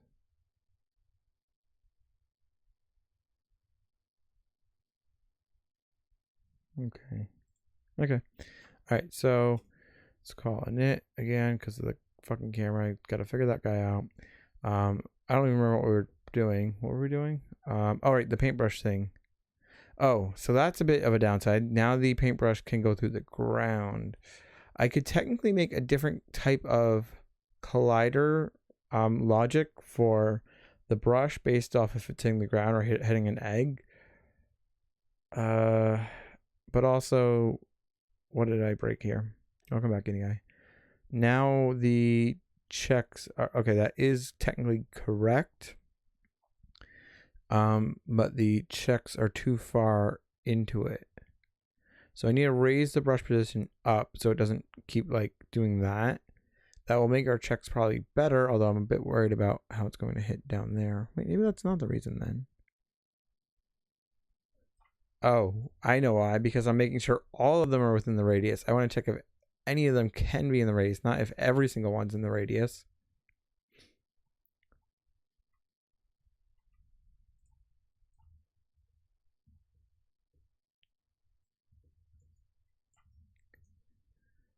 Okay, this should be way easier. Yes, I still think I need to bring my brush position up probably. But that's definitely a bit better. I might even increase that radius. Also, this fucking time of day thing. Hold on, let's get this egg in the right position. All right, does this feel easier? All right, I definitely want to bring my brush up because it's you know, going against the egg too badly. Let's look at our raise amount here. Yeah. I have no idea what I want this value really to be. It's, again, kind of like a magic number. I don't really know how I would choose something other than a magic number for this, though. There's really no logical number that you can just be like, oh, of course it's supposed to be this number. I can try, I guess, to like base it off the mass of the object or something. I'm not even sure. All right, so it's still kind of, oh, that's in a init. Whoops. So if that's in init, we have to reinitialize the entire game.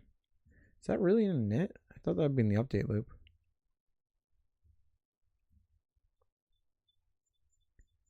Okay, so this should be raising my brush up higher, but hopefully, oh yeah, that's pretty good.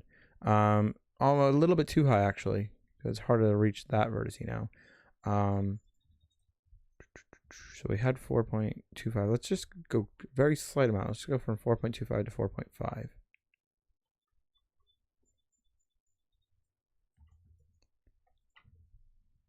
Now, one slight concern is that at different frame rates, this might get a little bit stranger, and the egg might raise up higher. Or not the egg, the brush might raise up higher at a different frame rate. Also, still the camera's a bit weird, but whatever. Okay, that's not bad. It still scrapes against it a little bit, but not terribly. We have that whole issue with the collision on the brush tip, though, on the ground, which is not ideal.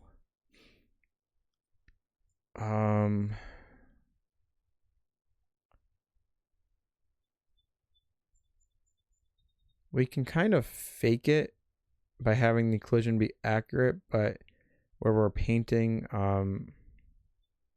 we paint basically below the brush tip a bit. And since it's a pretty top-down view, you might not really notice it most of the time. Let's try that instead. So we have to re-export our model so it's not offset in a weird way. So it's just our paintbrush, right? And then we want to bring that Z value back. I don't know. Hold on. Collider. Let's make our collider the right height now. So that was at 10, right? Maybe instead of 10, we will do like 9.75 and let it clip a little bit. Let's see. We did 10, right? Let's see where 10 falls. 10 falls. Oh, well, it's a bit hard to tell because the brush has moved down. Let's do 10 here on both and then move our paintbrush. Paintbrush. In edit mode, move that. You know, it's probably fine.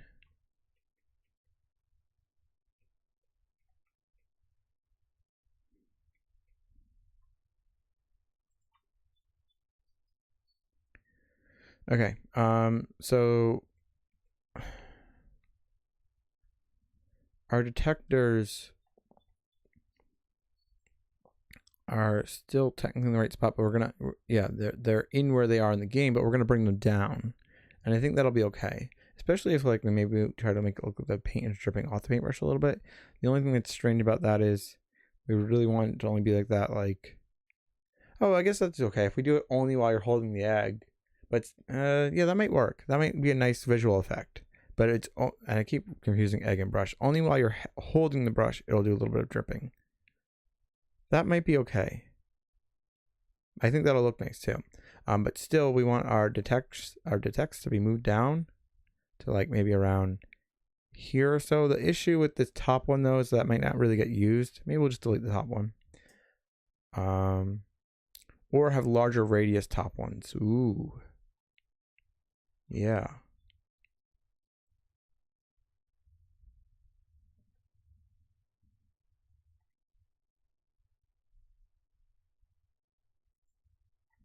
Let's change the radius of all of these.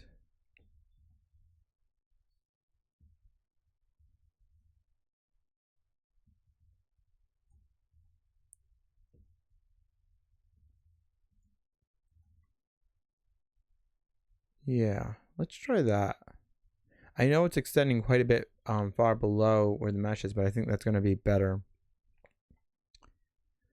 Okay, so we're gonna have 3 of these guys. I gotta get all the units and stuff ready for them.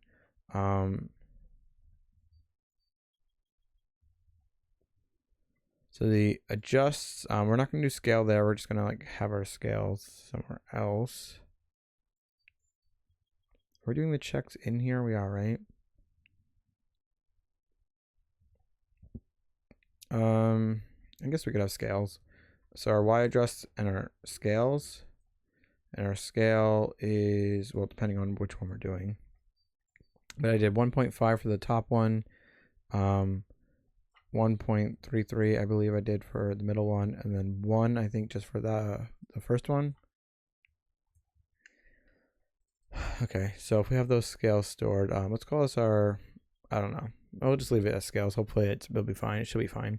All right, so our Y adjuster moves now though, so let's get the new values of that. So that's, this one is negative 11.22. And then this one is, whoops, negative 10. We just call it negative 10 probably, or 10.1, because it's 10.07. 10.1. And then the last one is 8.5. Okay, so we didn't really move that one too much. Let's make this 10.1 to see if that's still an okay position that I'm setting it to. Yeah, it's fine.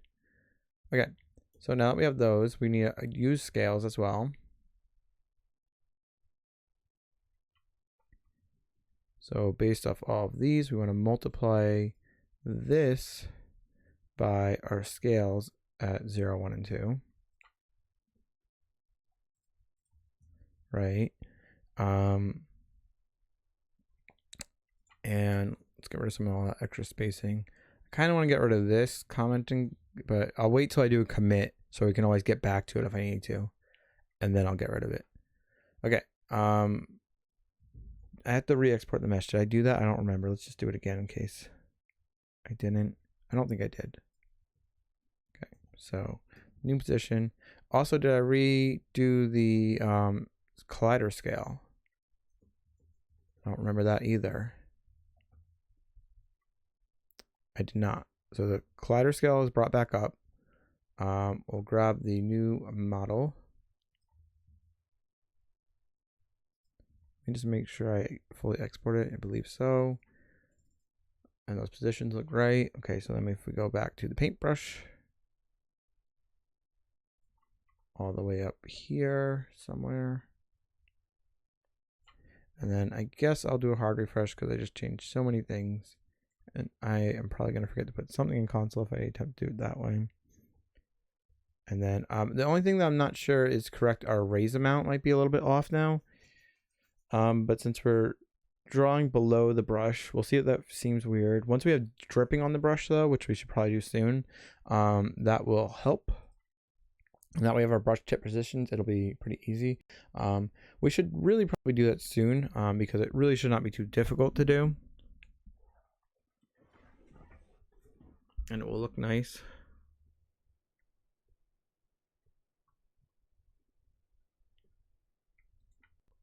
I'm not really sure how I'm going to have it work when it interacts with the ground.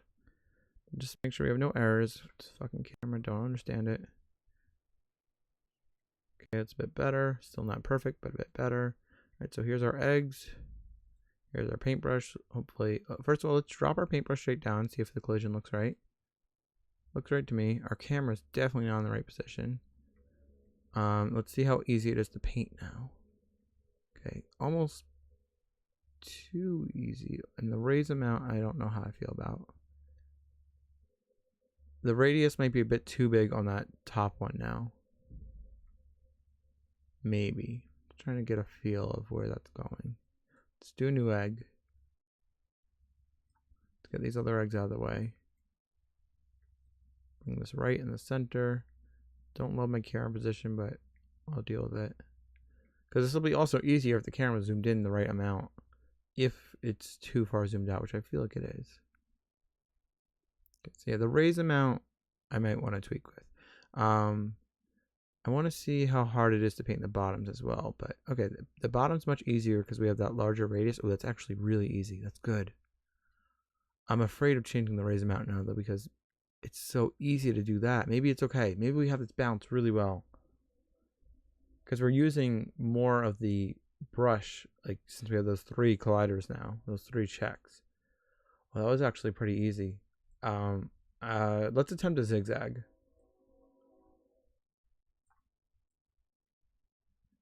Starting the zigzag is the hardest part because you can't really tell where to go with it.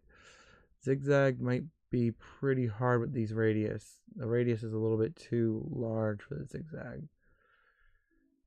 It's doable with erasing probably, but maybe I should bring down the radius a little bit. I don't want to, I was going to try doing it with erasing the parts that are bad, but I don't actually want to do that. Okay, so which direction would I have to go from that one? That one would have to go down and then go over, then up. See, it's a, okay, let's change the radius of some of those circles. They're a bit too big. So wherever we're doing 1.33, yeah. So let's make this one more precise, like 0.75, maybe. I don't know if that's a bad idea. And then this one, let's bring to like just 1. And then I think this 1.5 was doing the majority of the work for painting the top and bottoms, I think. All right, so let's bring those scales back. So we had for, whoops. Let me just run some math in a calculator to see what this would have to be. So we had 1.25. So if we multiply it by 0.75, that'll, hold on. So we can't divide, right? Can you divide? Hold on. Scale divide 2. Oh, you can. So in scale divide 1.25. Okay, that brings us back to 1. And then we're going to do scale times 0.75. Wait, was that? No, that one was just 1, right? Yes. And then this one, this final tip was 0.75. Okay, that might work. If all I'm changing is the scales, we should be able to do the update function, correct?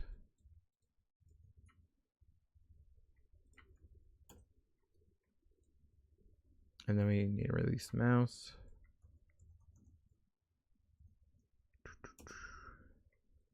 Okay, we only have one more blank egg.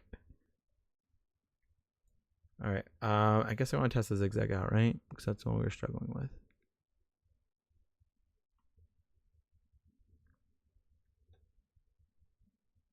Ooh, geez.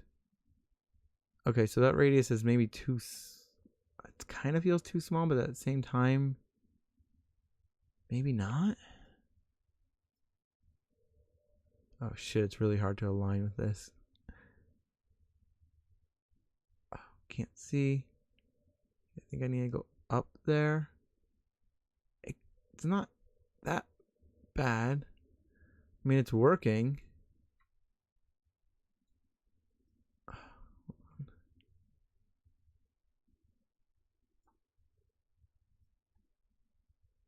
Sometimes it feels like it should be painting when it's not, but I will reset this and see if like the horizontal stripes are fine to work with. It's not bad. It's easier to do the zigzag now at least. I just fucked up a little bit, but that's okay. That's just one fuck up. One fuck up for the whole thing. If I reset it, right?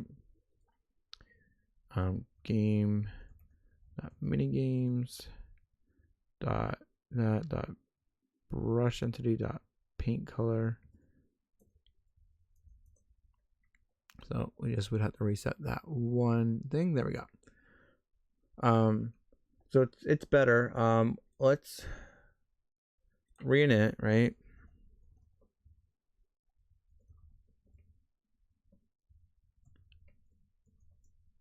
And then let's see if it's doable to do the horizontal stripes without feeling like it's not paying enough now that it's much like more precise. Okay, that's not bad. That's good. And make sure we can still paint top and bottom, which we should be able to. Okay, cool. this is balanced fairly well. I want to paint that one. There we go. And I want to paint that one, but if we rotate the egg, that'll be easier. So now we can pretty easily, even if I have the knot hole dipping the eggs in the colors thing, to paint an egg solid, it's really not a whole lot of work. This is actually really nicely balanced with difficulty, I feel. You got to be precise, you got to be careful. You can't just, win that easily, but as long as you're fairly careful with it, where the fuck did my paintbrush go? As long as you're fairly careful with it,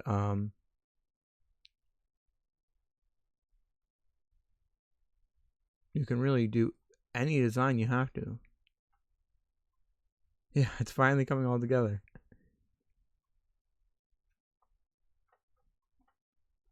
And we can even detect that pattern if we wanted to. It's just that we need better colors. Okay, so let's have nicer colors. Okay, that's good. I missed one triangle on top. Okay, so just that one. Okay, cool. Very, very, very, very cool.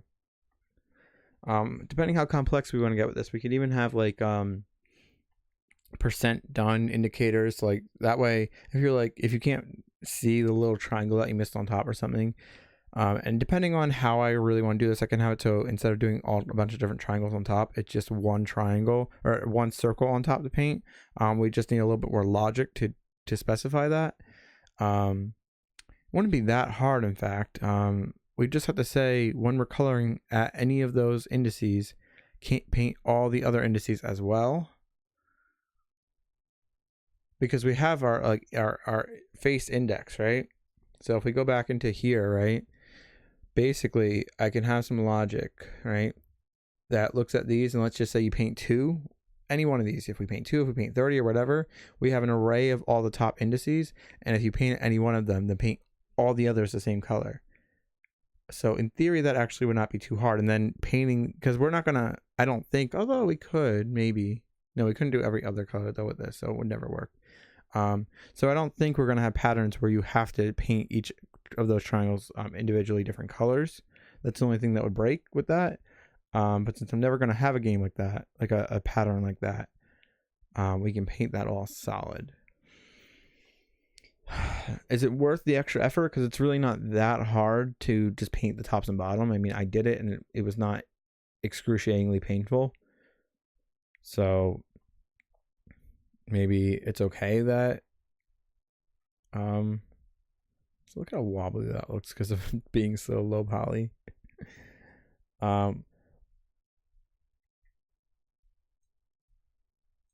It's fine that low poly. I have to accept that. I know that I have to accept that. It's just annoying. I know it's fine that they're low poly. I wish they were smoother, because we can totally, like, the rendering wise, like, they can be smooth. There's no real reason they can't be like 1,000 polygons or whatever. Yeah, it's pretty easy to make them solid. I mean, yeah, I'm only doing one like half, and really probably even less than half, probably more like a third, but it's pretty easy to paint, and it's pretty easy to paint precisely as well. Cool. All right. Yeah, I gotta figure out colors, because the red is ugly as shit. I'm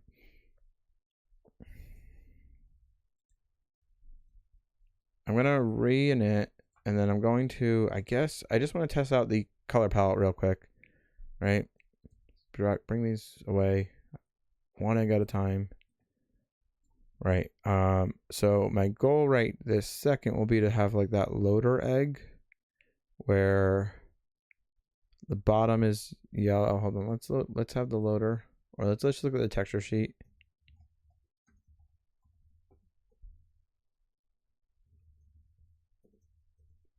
Okay, I want to make this egg down here, right? So we have yellow, blue, pink, green, and then we can make that a pattern. Yeah, let's make that a pattern.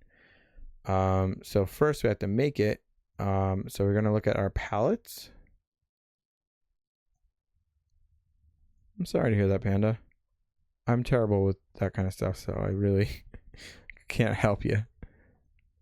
All right, so this is our dot palettes, right? Isn't that what I have it set to? What do I? Oh, not brush entity, palettes here, and then I don't actually know. I gotta refer to the code. What order my palettes are in because I don't remember. All right, so it is yellow, blue, pink, green, which is the order that we're trying to do, right? I probably did that intentionally when I was doing that. Yeah, yellow, blue, pink, green. So we just have to set it to 0. And that should work. So we want to paint the entire bottom of this, that color. I guess I need to rotate it. It's a bit annoying to do that. Also, that color kind of clashes weird with the top. Also, it doesn't really matter if I like paint a little bit too much because we're going to cover that up with a different color. So I can go higher. In theory, if we had the paint dipping thing, I can just dip the entire egg in yellow to start off with. This will probably be a pretty difficult one because it involves so many colors. We probably shit. If depending how intricate the patterns are, we probably will not have the player have to like make 5 eggs. We'll maybe have the eggs here just like get in the way and be annoying. But also let's change this color of day. Yeah, that's better. Now it doesn't look so weird. Okay, next color. Let's see. How high do I want to have that? I guess I should really have this layer be the blue, right? Okay, so blue, starting to look like a real Easter egg, not just red, bright red colors. Okay, it was a little bit difficult to get that one triangle, but I did get it. I should probably time myself and see how long it takes to do these, just to have an idea of like, because the mini game gameplay I don't think should extend more than like 5 minutes per round. So we probably will have it so you only have to design 1 egg per, I guess round is what I'm calling it. All right, I probably could have brought that up a bit higher. Yeah, let's bring that up another layer. Which means maybe I should have brought the pink, the yellow up another layer too, but we could always change that. I am doing this for a reason. It's not just for fun, because we can grab our palette to store, or not our palette, our pattern to store for the egg to detect if it's done correctly. Yeah, so I probably am going to do that. Mini game should be timed. I mean, maybe we have talked about doing that. Which is why I should also be timing myself, because yeah, I am gonna have to bring that yellow up. But yeah, if I time myself, I'd have a better idea of what is a okay time to allow for this. Well, I could always watch the past broadcast to get an idea of how long it's taking. I mean, I am going basically at my full speed. I know I'm talking and reading chat and everything too, but all right. So I want to bring that yellow up before I do the top green. Yeah, I think that's good. Oh fuck. It's still not like super easy. Even if you're being careful, it's not super duper easy. I'll have to have you guys play this and tell me how terrible this is. I want to raise my paintbrush. Maybe we should allow control over raising the paintbrush, because I want to raise it most of the time, but if I'm painting the top and bottom of the egg, lower's better. Fucking shit.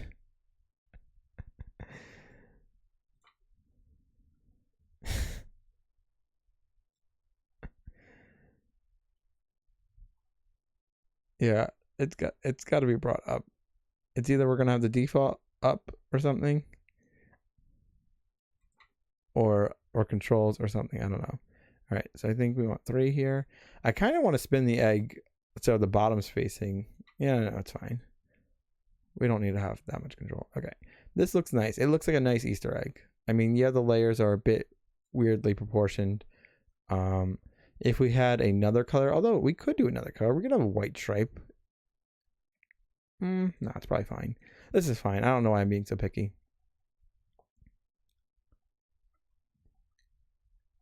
Okay, one triangle. Get back here, egg. Oh, two triangles? One triangle. Yay. Okay, we definitely need to grab this pattern. Hopefully I don't fuck up something in console because then I had to paint it all over again. Whew. Okay, so we want to do a JSON. Don't fuck this up. .stringify. Right, and then that's not the right egg. So is it 1? That's not the right egg. 2, 3, 4. 4 is the right egg, it looks like. Yes. So here is our pattern. I didn't fuck it up. Although I didn't paste it in yet either, so maybe I did. Okay. There's still time to break this. Nope, we have it. Wait a second. Is that the full length of that? Or is it cut off? Oh, it is cut off. Ooh, it's a good thing I noticed that. So, in theory, all I have to do is paste this in. And I guess I want to test it with multiple patterns, right? Because what are we doing? Are we detecting multiple patterns? I don't remember. No, I'm not. Okay, we're only detecting one pattern. So let's paste this in. We're only testing the first index, right? Let's paste this in, not on the first index, and this shouldn't detect it. Okay. So, oh. So are we looping each one?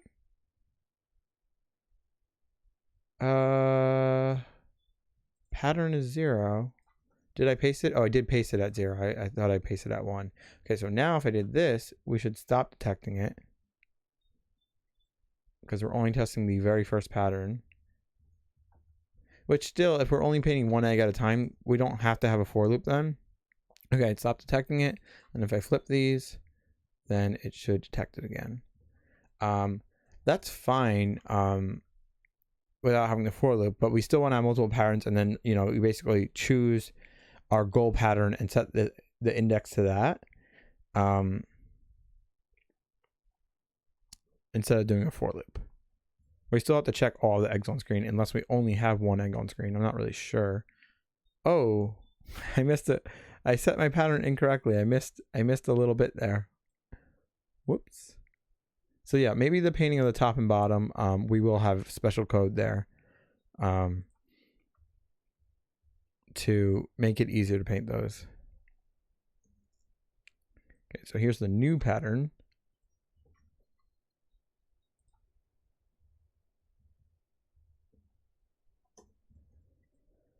And now if I paste this in, it should start saying that detect it, you know, that you painted it. Yep, egg painted correctly. Very, very good. I'm really happy with this. That looks like an Easter egg. Maybe we'll do one more egg with those colors because this is basically my color palette. I don't think I'll even have other colors than these 4 except white. So let's do, I guess green with, let's do green with white stripes. Now in console, I can just fill the array with green for that egg and that would work. But let's try to see how much of a pain it is to have to fill an entire egg. I guess I don't actually have to fill it because we're doing stripes. So let's do every other row. So then we would do, I guess this one. Is that where I want to fill it? Yeah, that's good. Obviously, we have a bit of a mess on this side where I have to bring the white back. I think everywhere green. Oh no, we need it down here.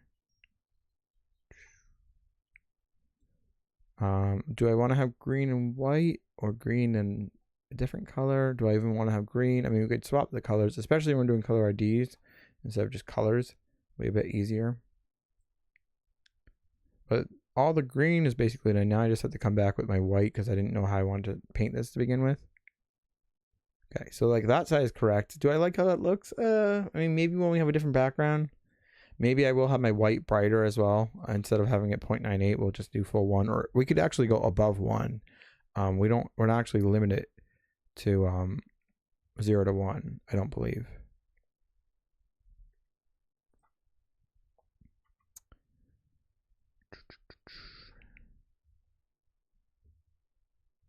Right, and our reset, is that 3? Or is our reset 0? I think our reset is 0.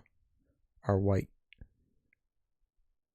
No. What did I set it to? Is it 4? How many colors do we have?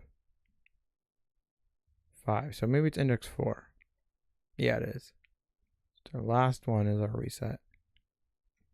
Now, I don't know if I actually want to do green and white. Maybe I want to do blue and white. Maybe I want to do blue and green. Actually, blue and green probably look pretty nice. Maybe I don't want to do white here.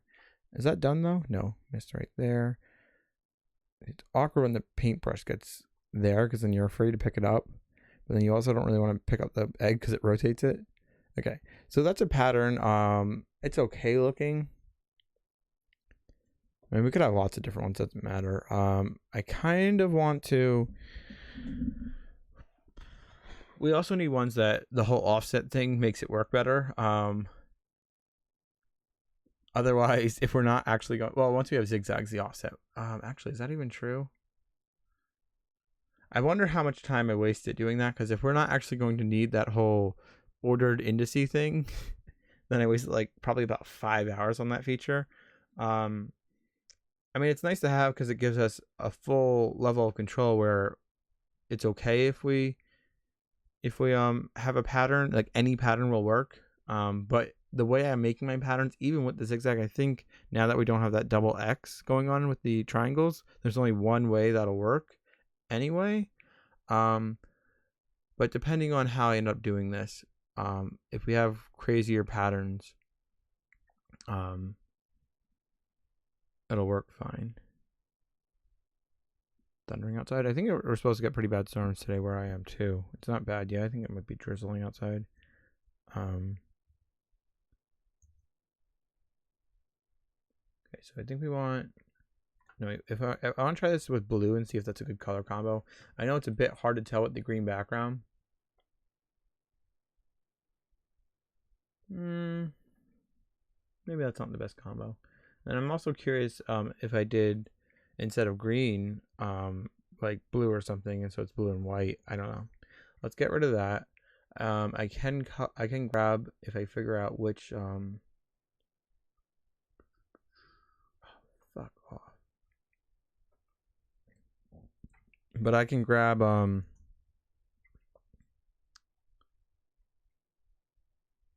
don't even know what I'm saying. I don't remember. It doesn't matter. I'm sure it wasn't important. Okay, so here's our completed egg. It looks okay. I guess I should get the pattern out of it, right?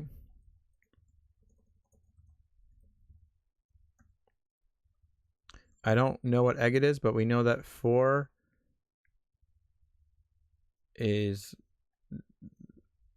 the egg that's all painted. Shit, it's gonna be a bit difficult to know which one to grab.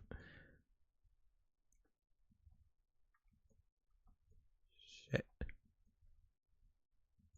I honestly don't know which of these it is.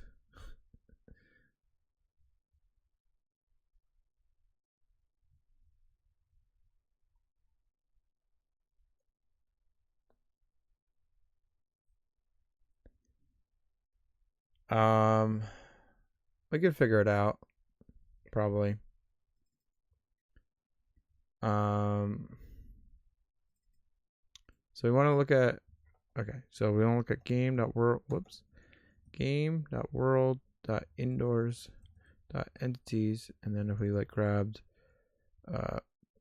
3, okay, let's do that. Let's change the physics body dot position dot y. Let's just add 2 there. Okay, so we can and we don't want y, we want z, and we want to. Why is that not letting me press enter? There we go. Okay, so we can tell which ones are which now. So not that one. Okay, it's the one at index 4. That's a pretty good way to figure this out. Then we just want to look at the buffer on that one, which is Easter egg 1. Okay, so now we know which pattern to grab. It's the one at Easter egg 1 for that buffer, right? So now if we did our JSON again, we don't want to do that for 1. And then we need to have like comments to say which ones are which. Again, this is way too large of an array of what we should be using. And we can get rid of this red stripe one. So this one is our yellow, blue, pink, green striped guy. And then this is our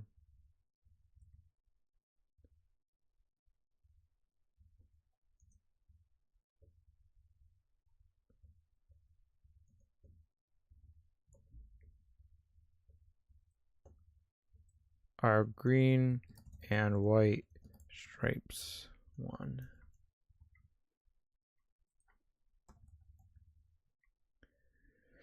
Okay, yeah, I want to have a pattern now that is going to validate all the effort that it took to have it order our indices in the way that took 5 hours to do.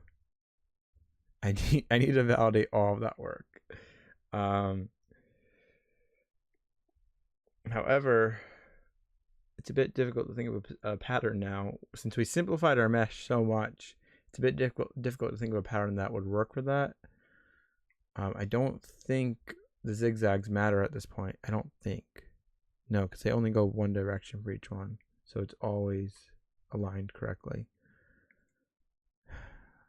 Which means I kind of, if I can't think of anything that I really like, I'm kind of just forcing myself to do something that I don't even really want to do, to make it so I didn't waste mine and everybody's time. I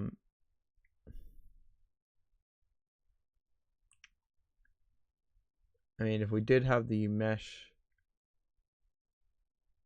higher detail, that would work, but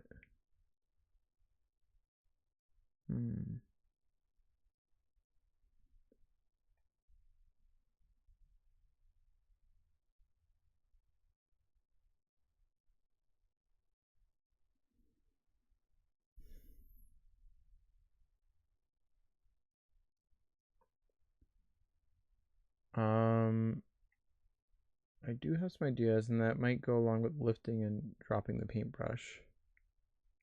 I mean, I could go into Blender, and that might be a better place to like mock this up instead of having to actually physically use a paintbrush.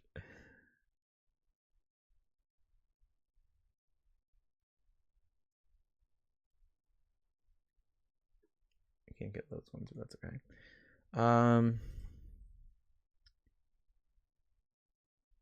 Are there thunderstorms in Frinlet?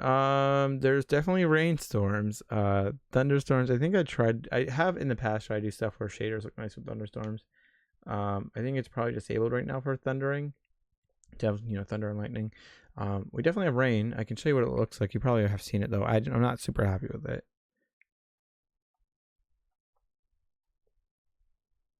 All right, let's go outdoors because I'm frustrated that the way this ended up working out,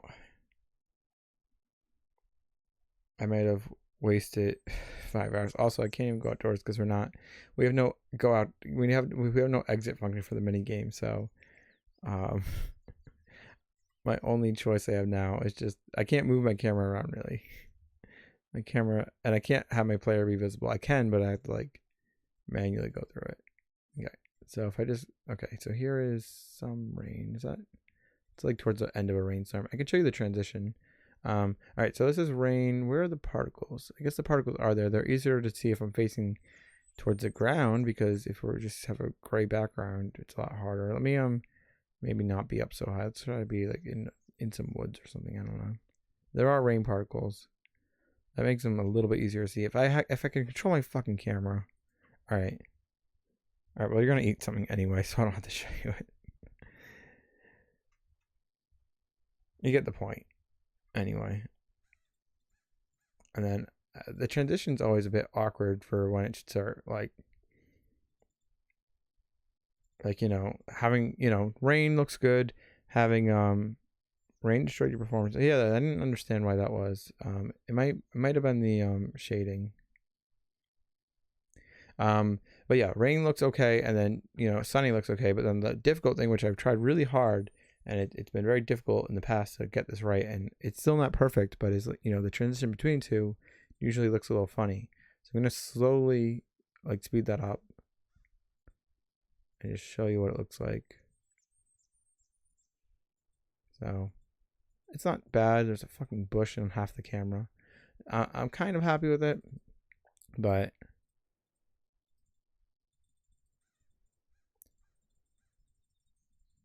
I'm not fully happy with it.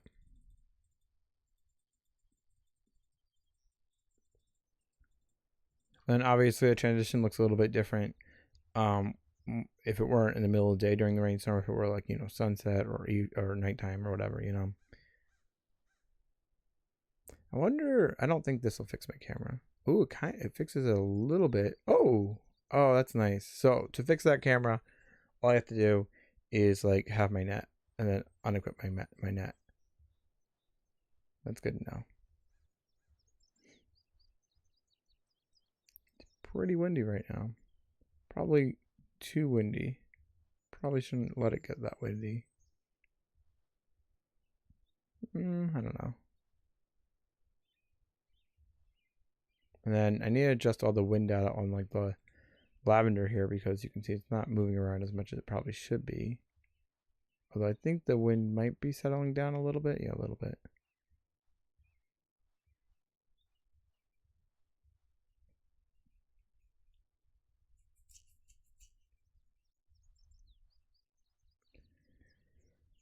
Okay, so we can detect one egg pattern. We still don't have like paint things. Oh, let me check my uptime. 6 hours. Okay.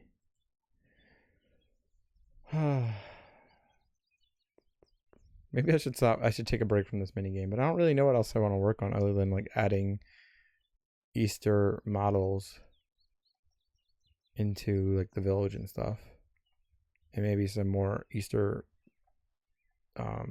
clothing for the character.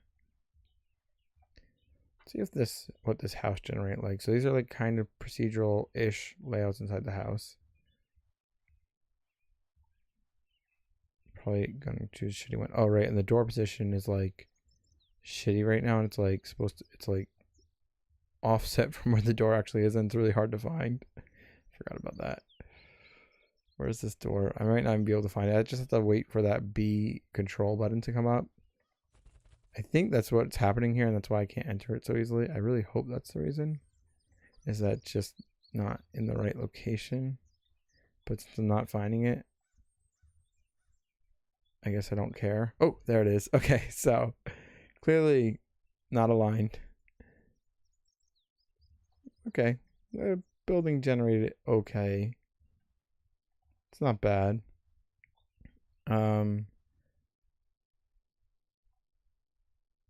I need to rotate and rescale this like bonsai tree model.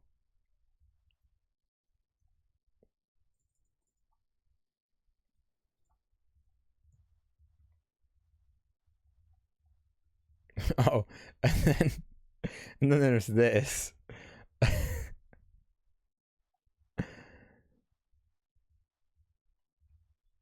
At least now the counter is the appropriate, or at least near the appropriate height. Because before the old model, like you'd barely be able to see over the counters.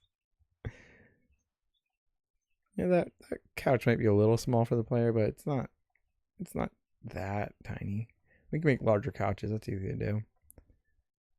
Yeah, this seems to be, for the most part, the right scale. They might be a little small, but could easily change the scale of these models. I'm pretty happy with how this looks. I really, excuse me, I need to do more work on indoor stuff. I'd like to do that soon, but I want to get all the Easter stuff finished first, I suppose. All right, let's have it so we can change our paintbrush color. Part of the reason why I didn't like doing that last time, oh no, I'm still supposed to think of a pattern to justify me wasting my life for 6 hours. Hold on, let's try my best to do that.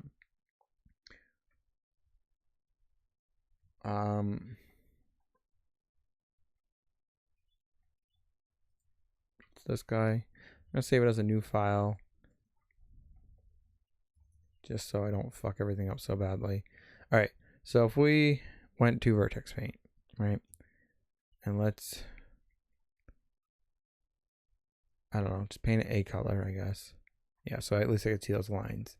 So initially we were doing it just so we could do zigzags, but that was at a time when the faces were cut this way, so the zigzags could go either direction, they could be offset by half. However, we decided to, simplify the model. So we don't have that X, and we probably don't want that X. It's probably a terrible idea. So that means the zigzag will always go in the same place. So we don't have to offset it. So given that, let's make this like, I don't know, white here.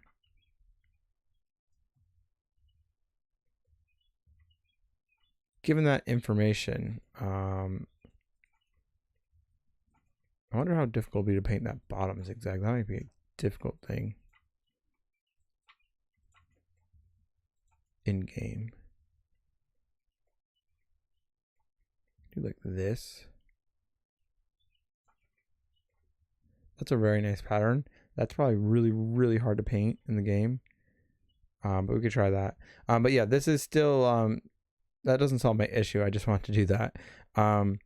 So we can do vertical stripes, right? That's a possibility, although it might not be perfect. The issue with that though is nothing will look right because we have an even number, so they won't line up. So if we did like red, blue, red, or red, blue, white, blue, white, blue, white, it would end up getting to be blue, blue, and it doesn't line up.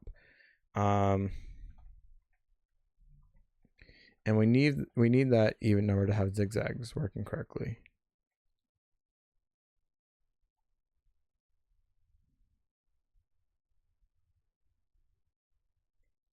Oh, let's make this all blue again for a second. So let's do our zig on this and this, right? Yeah, I think that'll be easier, hopefully, to paint in game instead of doing it how we had it.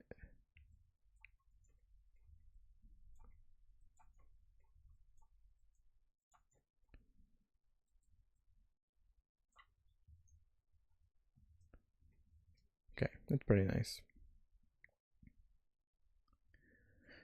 Right, back to the main goal. Sorry, I'm getting distracted here. So here's some options. I think. I'm not even sure if this would work.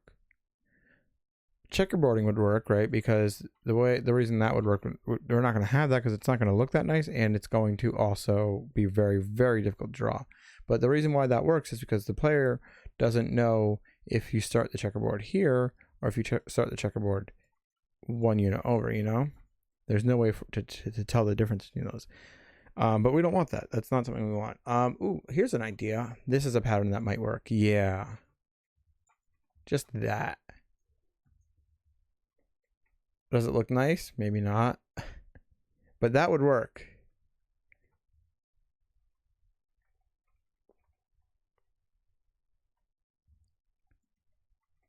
Wait, so we can do every other stripe. Why did I think we couldn't? You can test both for the win condition. Test what?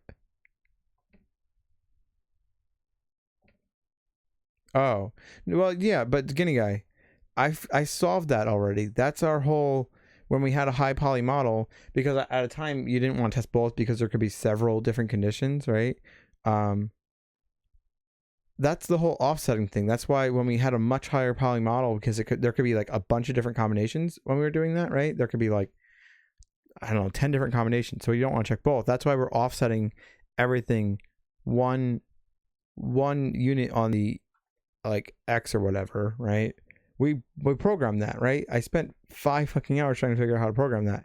But now I'm just upset. I'm just venting basically. I'm upset that now all the patterns that I'm thinking of don't need to do multiple checks, right? It doesn't need to do that offset checking.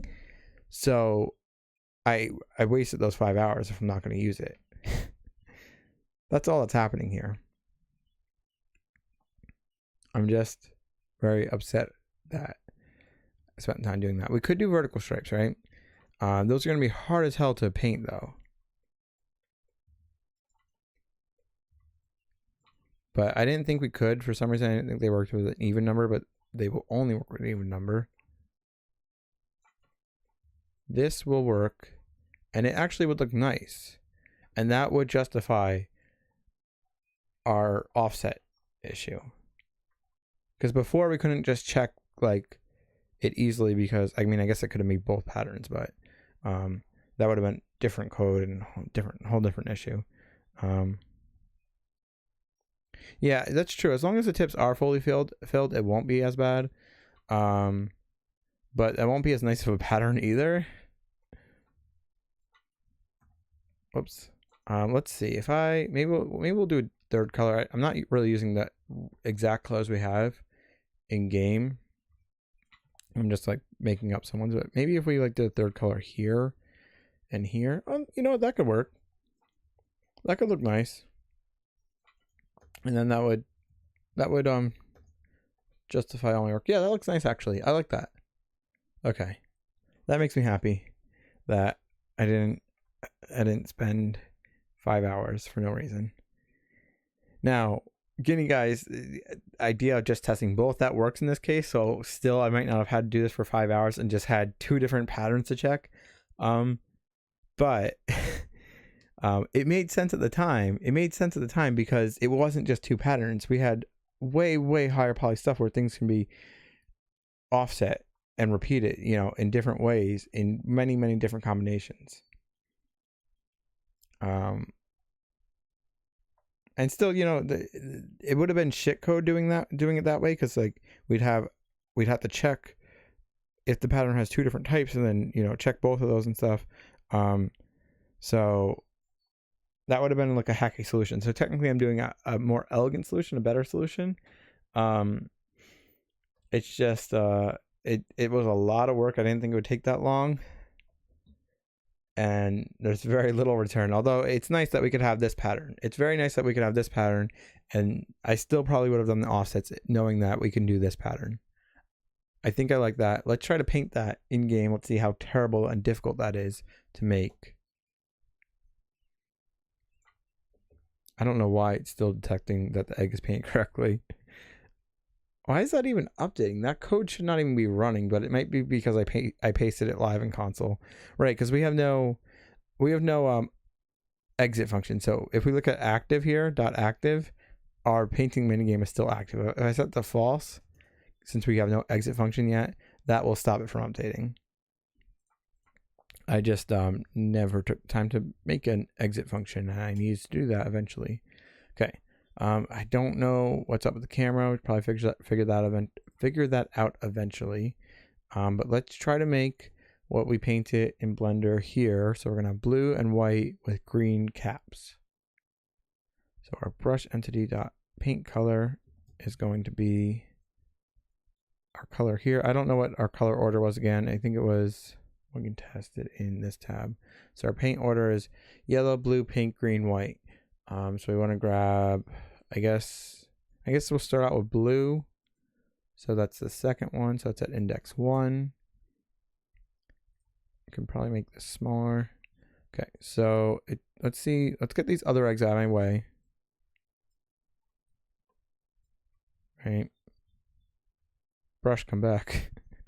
And we want to do vertical stripes.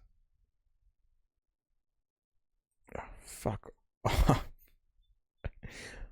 We might have to still work on the brush controls, but we'll figure it out. Okay, this one needs to be painted, right? I think that is part of the cap technically, so I don't really have to worry about that. I think that is part of the cap as well. No, that one's not. Brush, stop. Oh, fuck this. Fuck this so bad.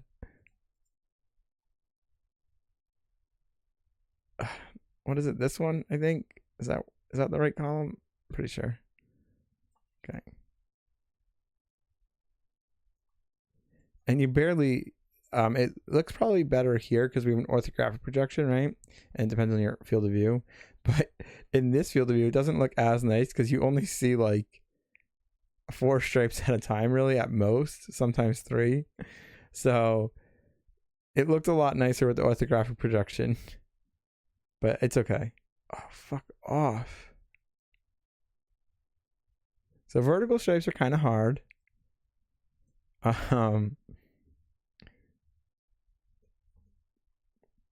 Let's fix the little bits that we got blue in the wrong spots, right? So let's fix right here. And then right there. I think that's it because the other bits are going to be covered in green. Okay, right there. I think that little mistake I made is fine. And then right here. AFK, okay. Where the fuck is my paintbrush? Okay. Yeah, we still need to figure out the camera issue. With the whole losing the paintbrush, the walls, and the camera being zoomed in a weird way and stuff like that. All right. I think green is the third color, or well, third index, or index 3, fourth index, whatever. Okay. Let's paint this egg. We'll have it as a pattern, right? It's still not too terribly difficult. Like, it's not like fuck this game. I never want to play it again. This is like impossible to play. It's just, it is difficult, but it's not the worst thing. It was definitely frustratingly difficult. Fuck, with the old way. And part of the frustration right now is that I have to manually change things in the console. In theory, it won't be quite as frustrating in the future when we have paint like cans or whatever to dip into. Okay, I think that's almost done. I think the only mess up. Okay, nope, I gotta do more over here. Eggs have so many sides.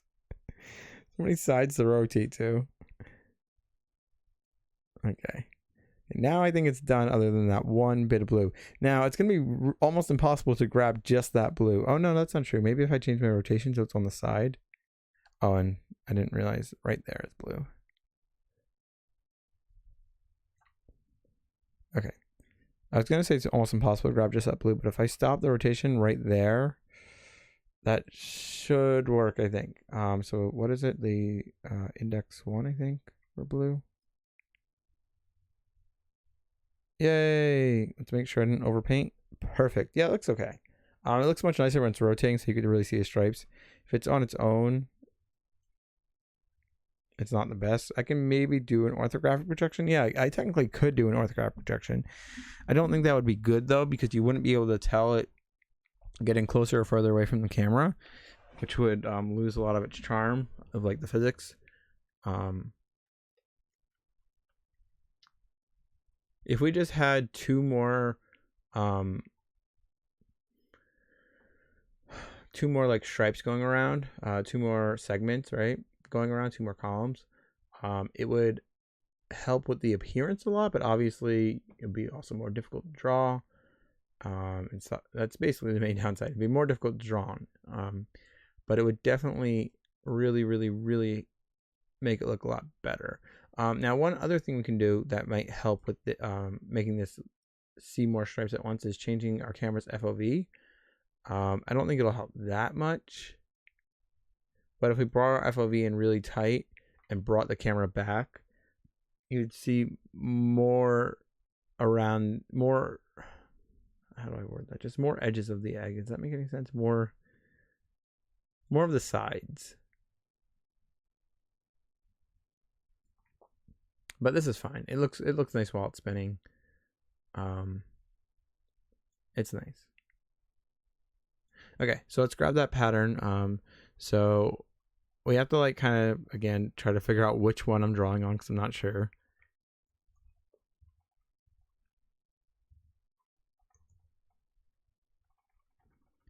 Do I no longer have... All right, well, I have to type it all again because I guess I lost. All right, well, it wasn't ever 1. It was like 3. Okay, there we go. Okay, and I just picked the right one by chance.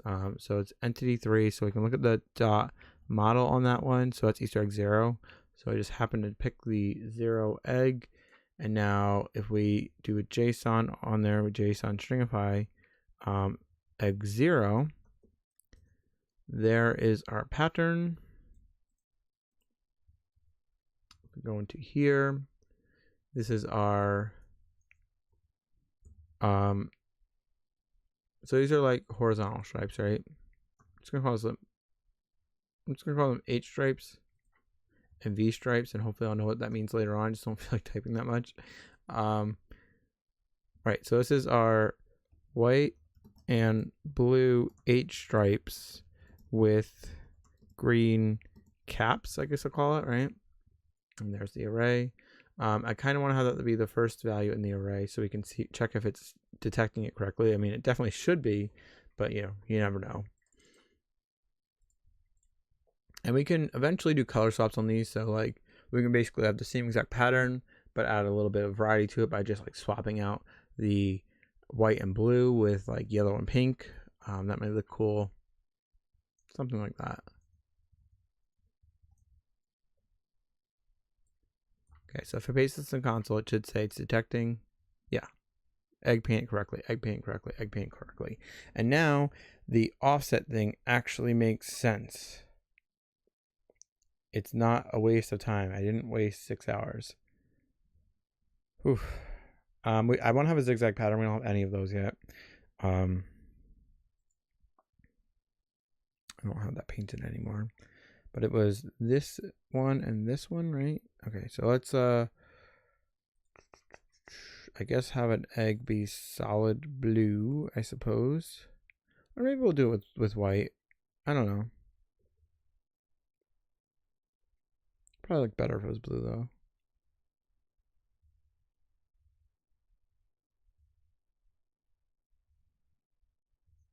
Okay, let's move this egg. Let's grab a new egg. I will try to do a zigzag. Oh, fuck, I'm already painting badly. Oh, it's so hard. Oh, I start the wrong direction.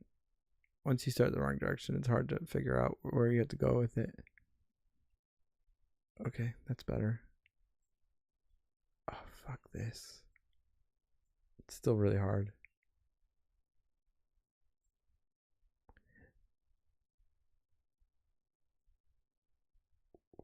Ooh.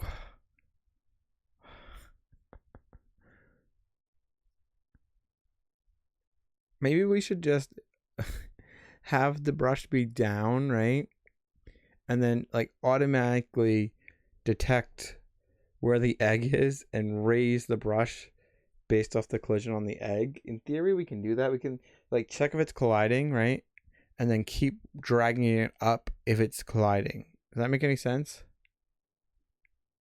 I don't know 100% sure how I'm going to do that code, but I feel like it's possible. It definitely should be possible. So to detect all the collisions on the brush, and then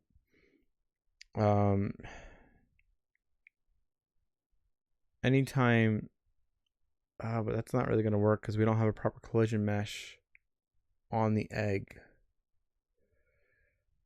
It might, excuse me, it might still work though. It might happen to work with the crappy collision mesh though, because we currently have the crappy collision mesh, and it's like we can still paint every part of the egg.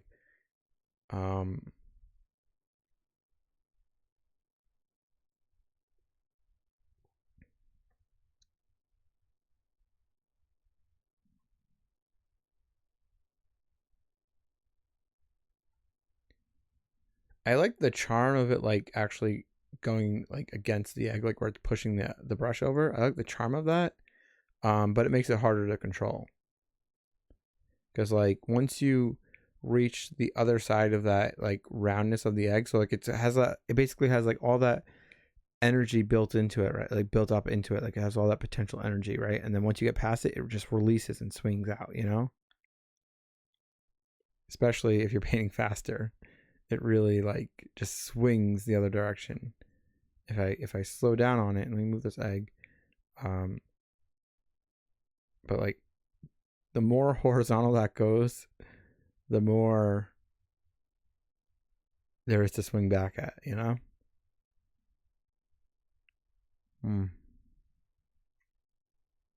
It's very charming with it like having that nice physical interaction though, where it really looks like the brush is like brushing up against the egg.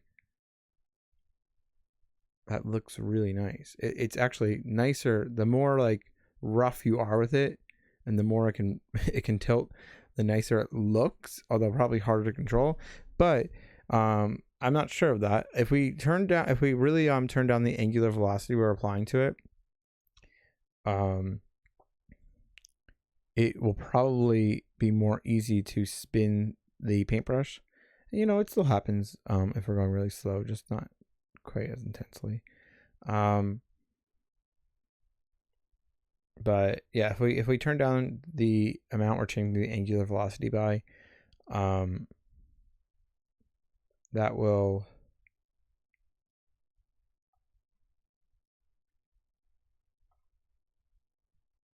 make it move more, I think. Also, I'm kind of confused. Did I like miss a vertex on this? Because it says egg paint correctly, but like not that often. It should be every other frame if I paint this correctly. Maybe I didn't. Because it's only like logging like, I don't know. That looks like it's only logging like every 14 frames, which should mean there's only one correct orientation on it that would paint this exactly correct. It could be that the colors that I'm painting versus the colors that it gets by default are, but we're rounding them and everything, so it should be fine. Yeah, I don't know what's going on with that. Maybe I'm just not remembering something about how I'm checking things in my code. I don't know. Right. Let's check where we're doing the angular velocity and change that. Not there. Here. This is part of the init function. Okay. So if we bring these down to like 0.5 instead of 2, let's see how that feels. Probably a bad idea. Welcome back and pause it.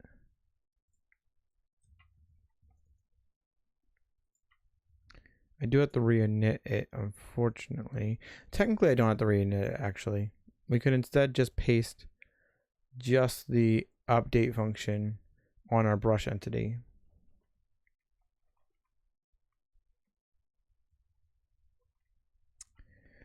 So game dot minigames that brush entity, and then our update function. Okay, let's see how this feels.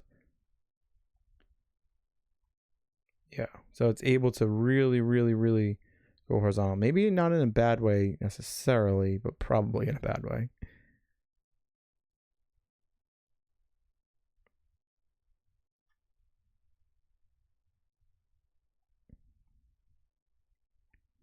Which means if we default, it's easy for horizontal strokes probably, especially if I can lower my brush, like the height that it sets it to by default when we're picking it up. Let's get a new egg. Maybe I should just re-init the game. Fucking eggs. Let's try the zigzag again, because I'm assuming the zigzag is even harder with the brush going so horizontal. Already fucked up the first part. It's hard to tell. Okay, so we want to go this way. Why no paint? Because of the radius checking? Oh, fuck, that's weird. Oh, that's so weird. Oh. Yeah, so that's worse. If we increase the angular dampening, it gets rid of the charm, but it's probably easier. But if we make it too strong, it will push around the egg more easily, which then makes it more difficult.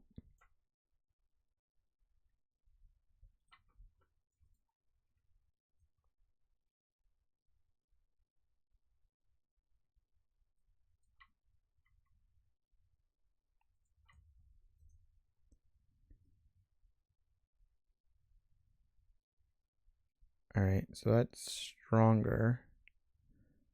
And it's not really moving around the egg, so that's good. It might have it so it snaps on the other side more extreme though, which might make it a little bit harder to control this. Okay, I'm gonna try to do, I guess, a zigzag. Starting it is the hardest part. Okay, yeah, that's definitely easier. It's still fucking hard.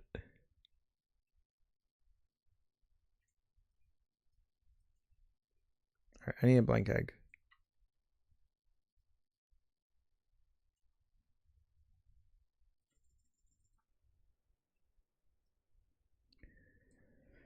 We can make our eggs bigger too. So the triangles are bigger, so you have more to control. Wow, that's pretty fucking hard.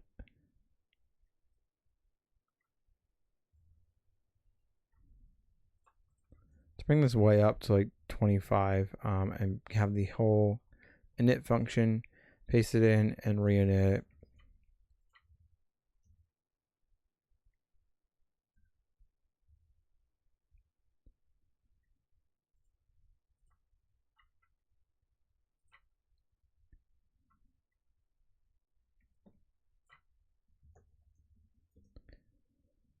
Okay, so we're using much stronger value. It's probably a bad idea, but let's just see.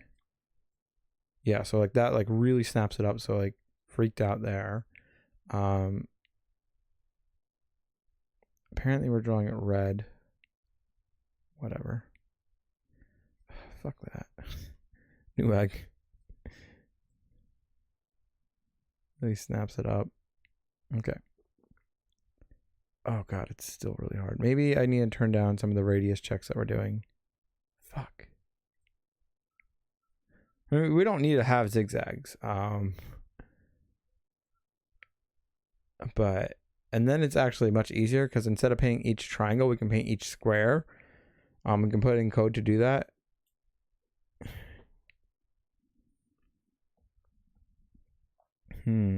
But zigzags look so cool.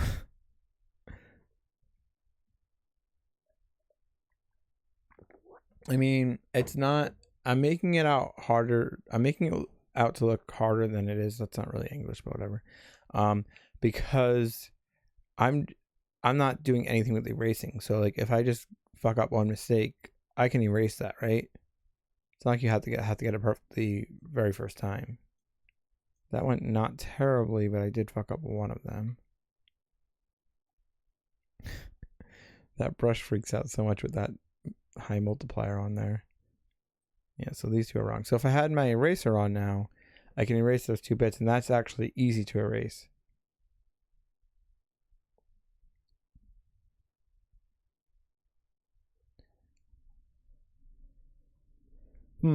Also, if we had a double wide, if we did a double wide zigzag, which we can do, right? I think that's like here, right? And here. Maybe that's how we'll do our zigzags. That should be like way easier to paint.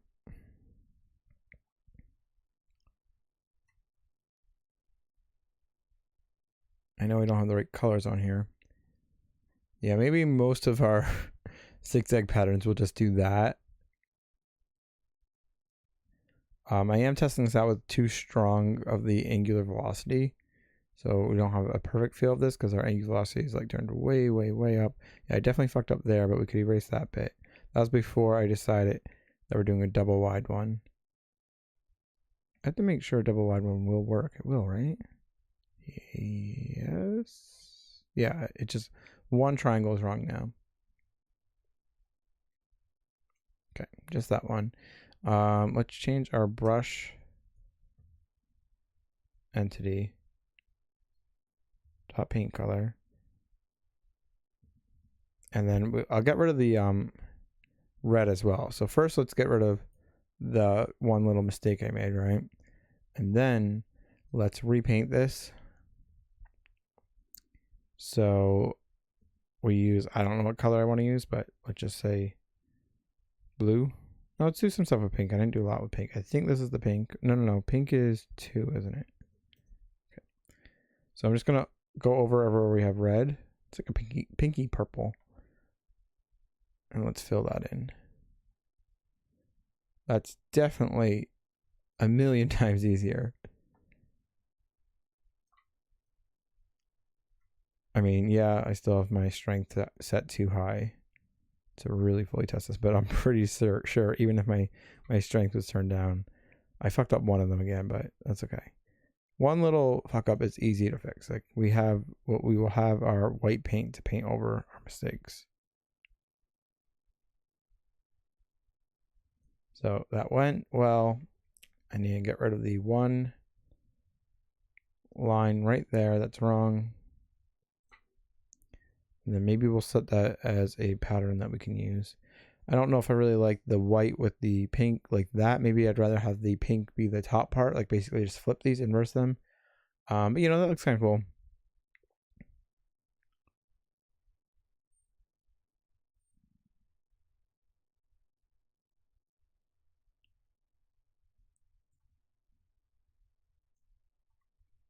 I wish I could do a more complicated pattern, and maybe we could.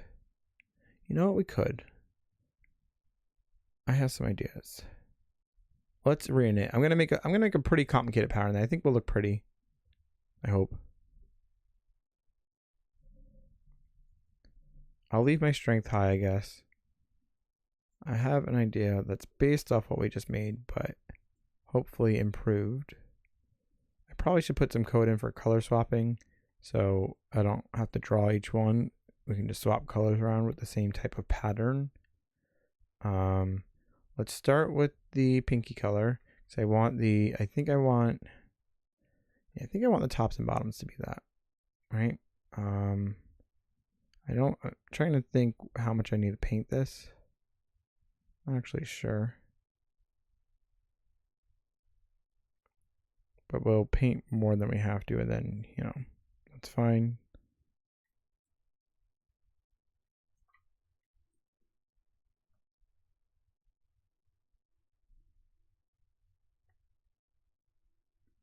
Fuck. I wonder if that probably wouldn't have happened as bad. I'm thinking if I turned down that strength on the angular velocity. I'm being lazy about that. I don't think I need to go that high.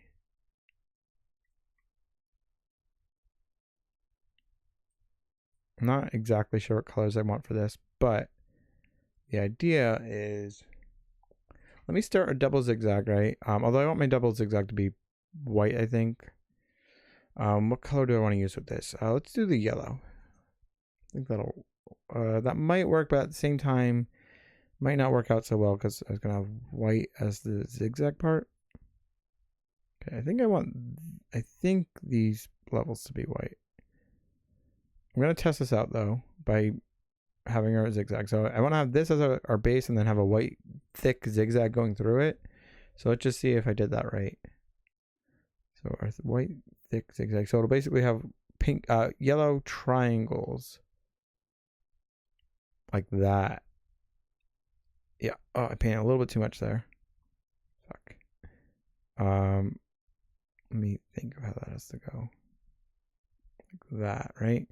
Okay, that's the idea. I don't know if I like it with yellow though. These colors might need to be swapped around a little bit. Maybe pink and green. Yeah, pink and green maybe with the white double wide stripe. So our green I think is this one. Yeah, maybe that would be better.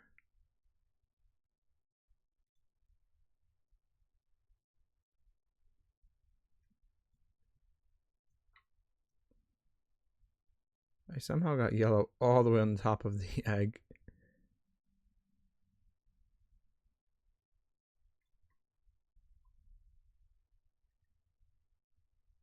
Okay, so we have green all around. The top is not fully pink. So let's put pink on. Was that the second one, right? I think. I might need to do special code for coloring the very top parts to make that easier. That is not pink. What is pink? It's not the first one. It's the third one. Fuck. Paintbrush, no. Paintbrush, no. Okay, there we go. Is there still that bit of yellow on top? Let's see. Yes. Yeah, I'm probably going to put in some code to color the tops much more easily. All right, white stripe. And then we will have our pattern. And that will be good. Hopefully I don't fuck this up too badly. Okay, like that. Like that. Like that.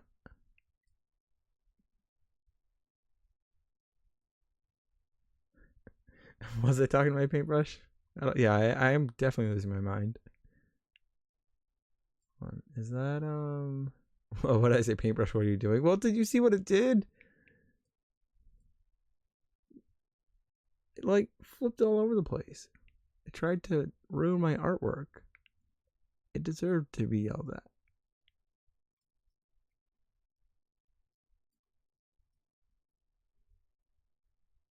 Oh, please work. A little bit more.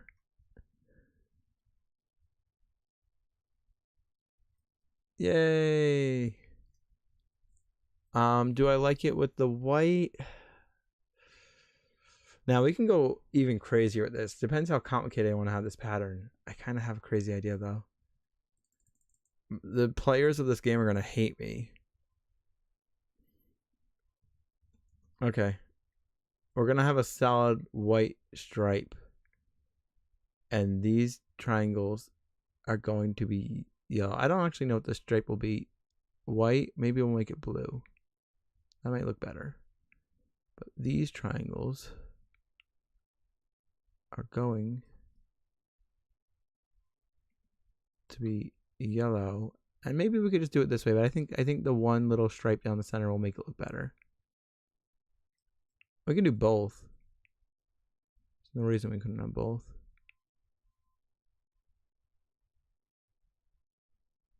I think I like this with the yellow.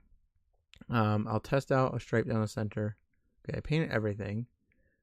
Let's try our blue stripe. I think that'll help it look even better though.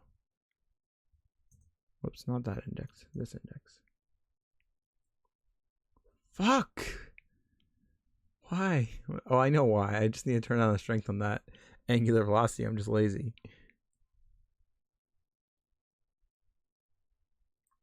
That looks pretty cool. I like that, other than the one place the brush decided to freak out and paint that bit not pink. Alright, so our pink was this one, I think. We need to rotate our egg to the right place. Maybe that middle stripe should be white. Maybe, shit.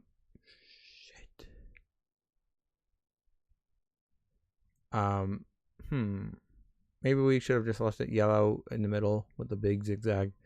I don't know. Like I can make some even crazier patterns like this. we can get really detailed with them. Like we can have every other square of this to be patterned differently, but that's a bad idea. All right, I want to try a white stripe, right? Yeah, white stripe, not so great. Blue stripe, pretty okay. No stripe, just leaving it yellow, also pretty nice. See, like I can do this, right? Where we were doing, let me just try to show it off real quick. If we did that and then the other one, yeah, we're not going to do that. But we can do it so like, you know, we had stripes, vertical stripes going down there as well. Okay, that's a good pattern. I like that pattern. It's cool.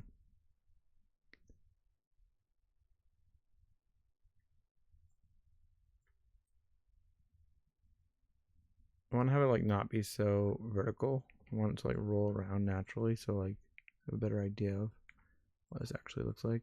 Although my lerping for that is too strong. Whatever, doesn't matter. I guess I could just bounce it off the wall. That doesn't rotate that much. Okay, whatever. There we go. Whatever. That looks like an Easter egg, I guess. It's colorful. It's got a pattern to it. It's interesting. What if we went... Wait. I don't know why I'm messing with it so much, but what if we just did pink again down the middle? I didn't try that one yet. So pink is this one, right? Maybe no blue. No blue in this one. Yeah, that's the jackpot there.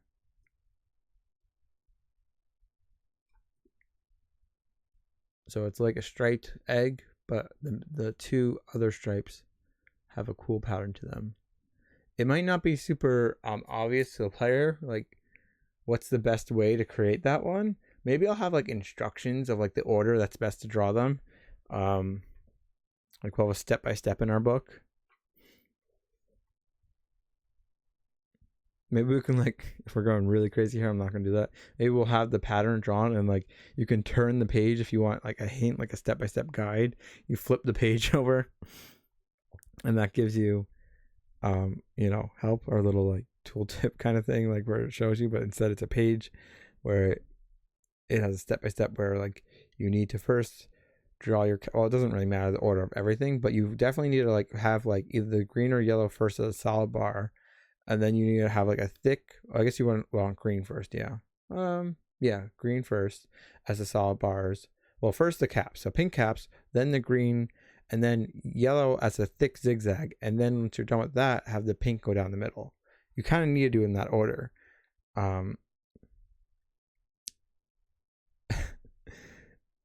Otherwise, it'd be really, really, really difficult to create. If I let the user bring the brush up and down, which I probably really should, I'm just trying to think of a good way to have the controls for that. I know we had talked about doing the scroll wheel on the mouse, and that would maybe be okay. But I want to be able to play this on laptops. I want this to run well on my laptop. I don't. And then we were talking about maybe just binding it to a key, or doing the scroll wheel, or just doing a key. I don't know. And then we need gamepad support too with it. It's a separate thing. And I kind of wish the paintbrush never really stood up, so I may have to change the collider on it so it has two colliders where we have that cylinder, but then on the end we like have either like a sphere or like a cone or something like that.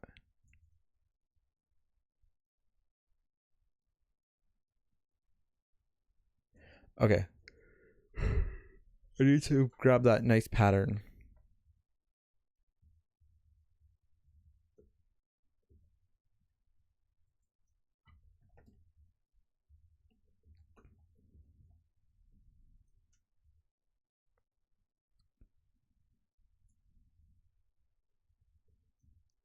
Okay, so it's not that one.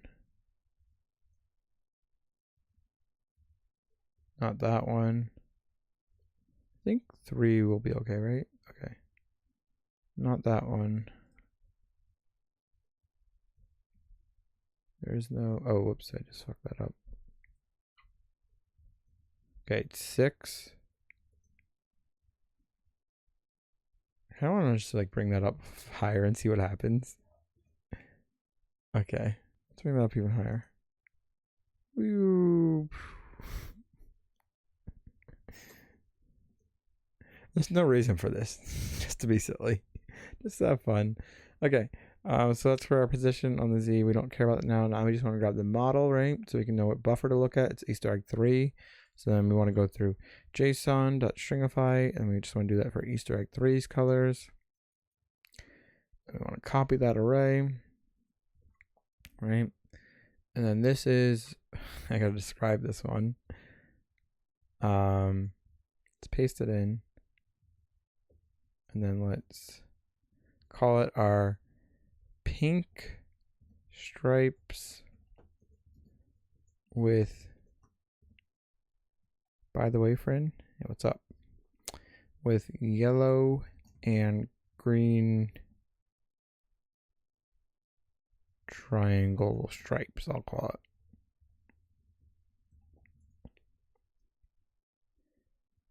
If you have some large JavaScript object initializations, yeah, I mean, I guess I do. Do we just mean like we're just defining large objects? Why? Instead of just, hold on, maybe I don't understand what this means, but basically, like my model data, right? That's a large object, right? With large arrays and stuff. It'd be better to store that as a string and to parse it. Why?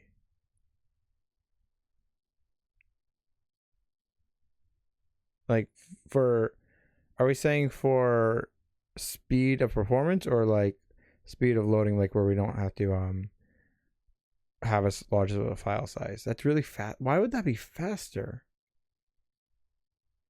Well, that makes no sense.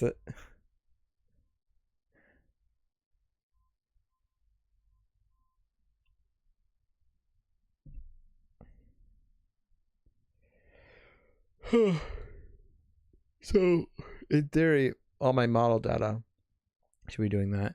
Although, to compress the model data, a lot of times, this might not work anyway, right? Because if I show you my model data, maybe it would work even so.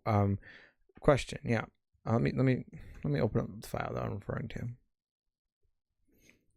Would this count as initializing a large object?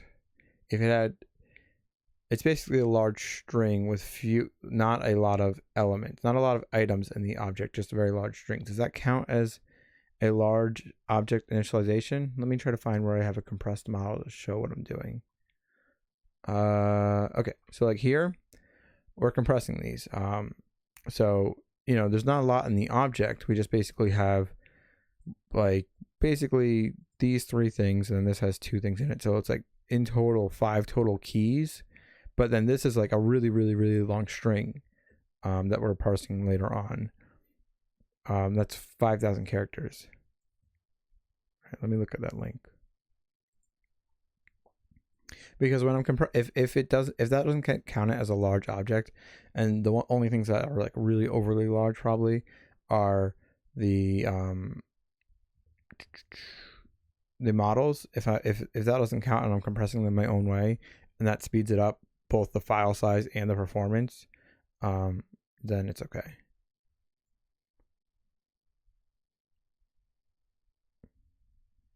It's just bizarre to me that would be faster. Why would that be faster?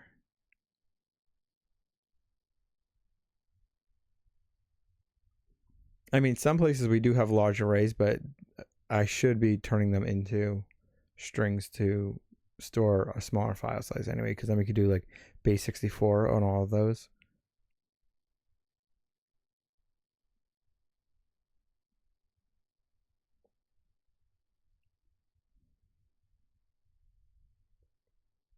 It just doesn't make sense why having it as a string and parsing it, that should just thinking about what that is, that should be slower.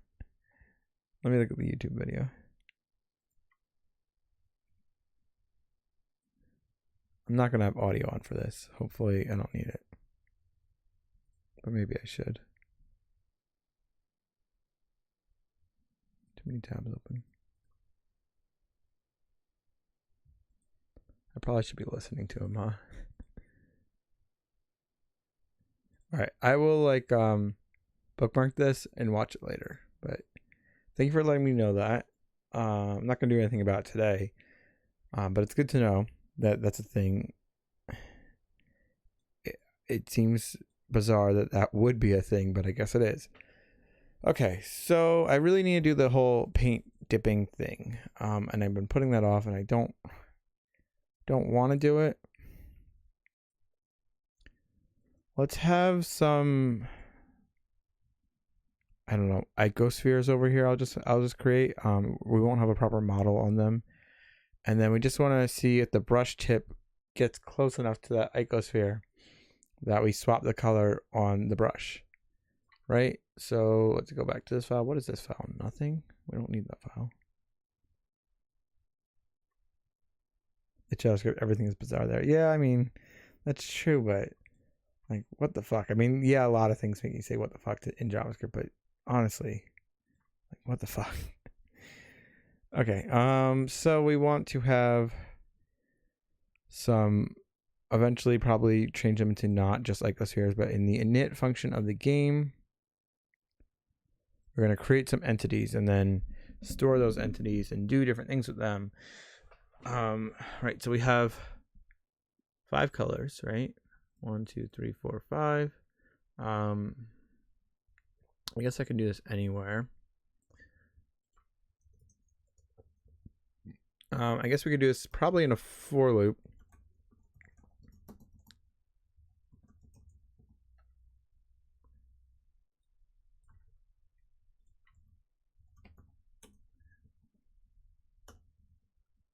Whoops.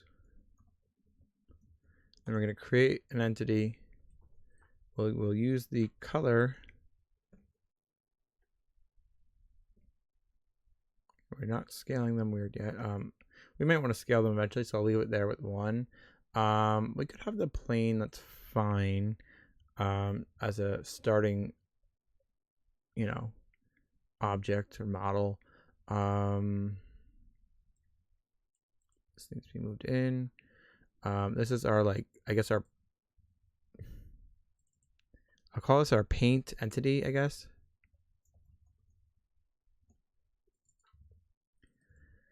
Right. Our color for it will be off of our palette's color.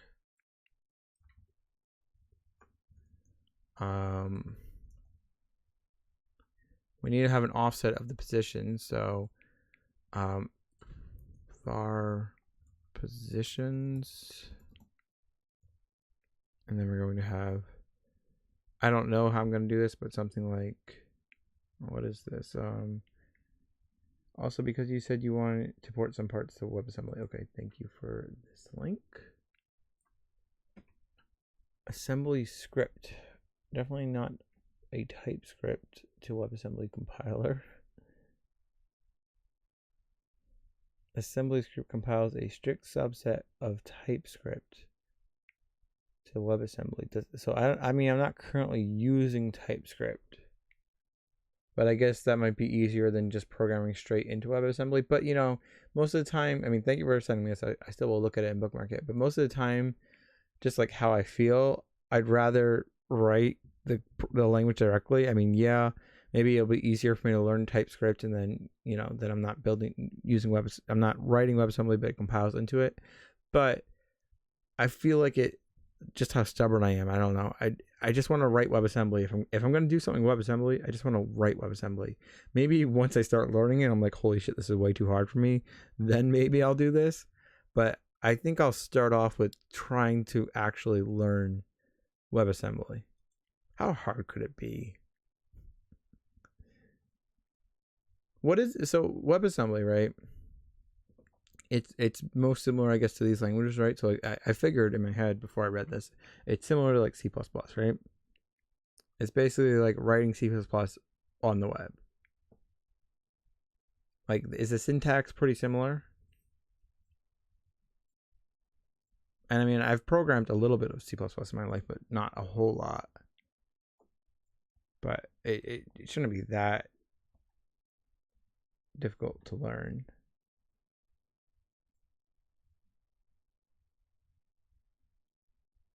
It's more similar to Java bytecode or CAL. How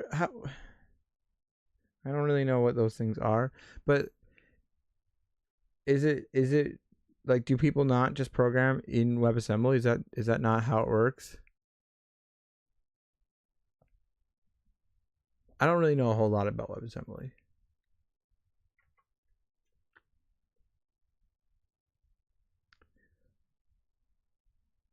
Look in docs, right? I don't want to read that much right now, but I mean, I'll try to just browse through this really quick of like, well, let's look at JavaScript API.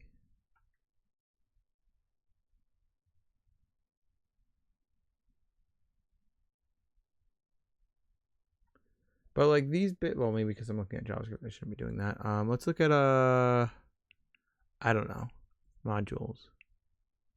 I just want to see some demo code of like a WebAssembly file, right? And just see if it oh, that's weird. I thought, okay,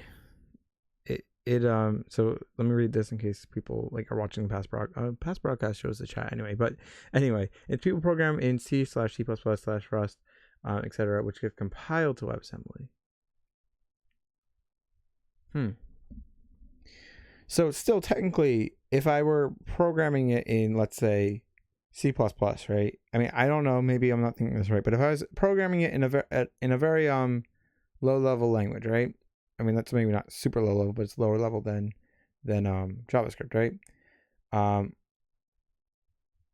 If I was doing that in C++ instead of TypeScript or whatever, and compiling into WebAssembly, if I choose a like more efficient lower level language, would that make the WebAssembly run faster?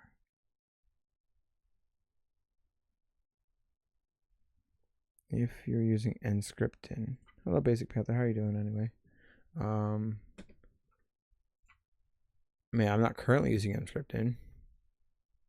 I don't even really know what that is, but let me bookmark all these things. Thank you for doing research for me, guys, because I'm terrible at it. But I will bookmark these things. Right, that's why. Yeah, I get it now. I understand. Unpause it. Why you sent me that? That makes sense now.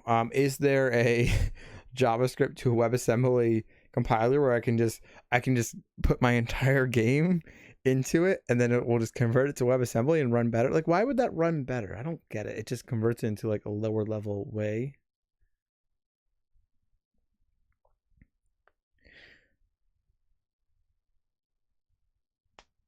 In theory, if I wrote, well, yeah, assembly script, but yeah, there's no JavaScript to WebAssembly compiler. Okay. Interesting. I mean, I guess that makes sense because it needs to be much more strict to even get towards WebAssembly.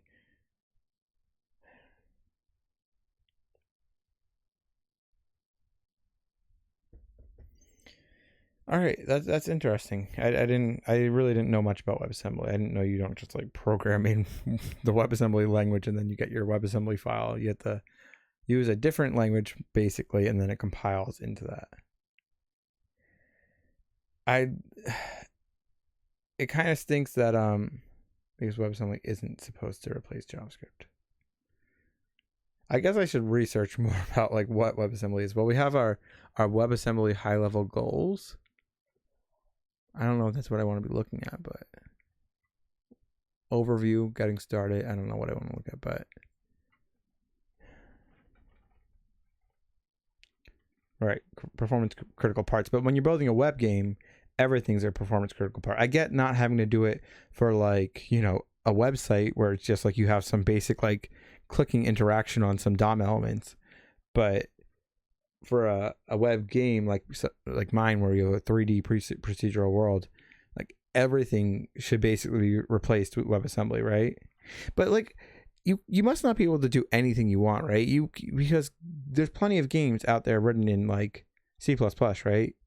So in theory, if it was as simple as just write something in C++ and then it'll work on the web with WebAssembly, then you can basically have any crazy game out there run right in your browser.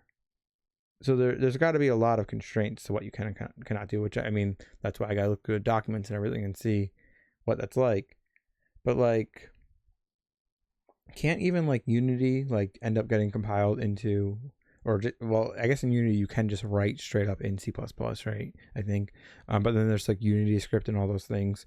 But in theory, if that can get compiled into C++, right? Like no, I'm not talking about like I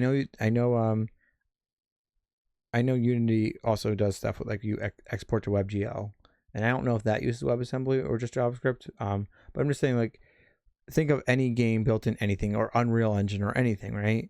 If that can get compiled into, right, you need to access web browser APIs. Yeah, that's interesting.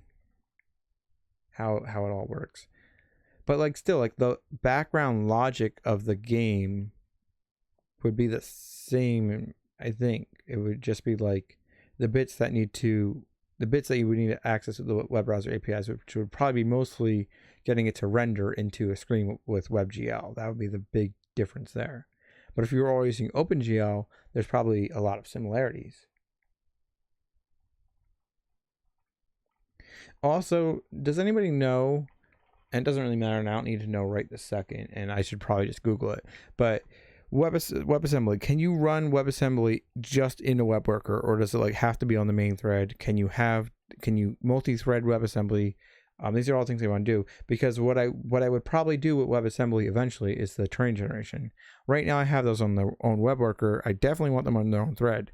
In theory, if multi-threading is done differently in WebAssembly, they don't have to go in a web worker. They'll just go in their own like their own WebAssembly thread, but not necessarily web worker. Or is it better to just have a web worker that runs WebAssembly, if that's even possible? But if you can't multi-thread it in any way, I don't think it'll be good.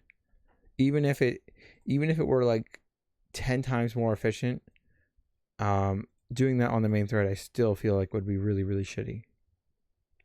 Also, am I still multiplying our thing by 25? I feel like I am. Right, what was I doing here? Stuff with positions. I need to have our paint, right? But let me see if I'm still multiplying by 25. I don't remember if I am. No, I think I turned it down. I did. I might have to close my window because it's raining.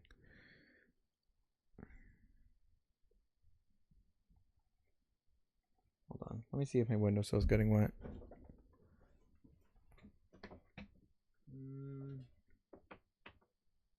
Tiny bit. Hold on, I'm going to close my window, guys.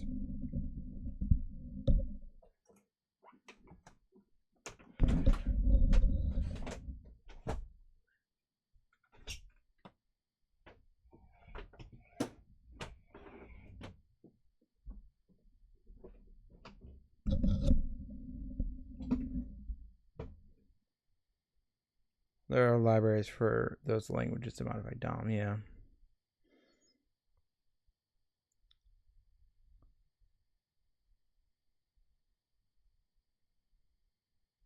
Proposal for okay, so there are ways to do that. That was in reference to doing like web workers / multi-threading. And then you said, I think there's even a proposal for proper threads in WebAssembly. All right. I mean, we definitely can't do everything on the main thread because it would be, I believe, and obviously I don't know this, but if we had to do everything on the main thread, I believe doing it in WebAssembly on the main thread for let's say like terrain generation or 7T generation, or doing it in JavaScript on a worker thread, I'm pretty sure it'll always be faster to do it on the worker thread because we can basically bog down the worker thread as much as we want. We can like have it so it's it can't even keep up with things, and it won't mess with the main thread FPS for the most part. The parts that mess with the FPS is when we send the message back to the main thread and parse that. That's the part that makes things not work out well. But like if we just were doing a ton of crazy computations on just the worker thread, I'm pretty sure would basically not affect the FPS of the main thread. It would definitely be taxing your CPU, but it wouldn't be like actually slowing down the main thread stuff that much, especially for rendering.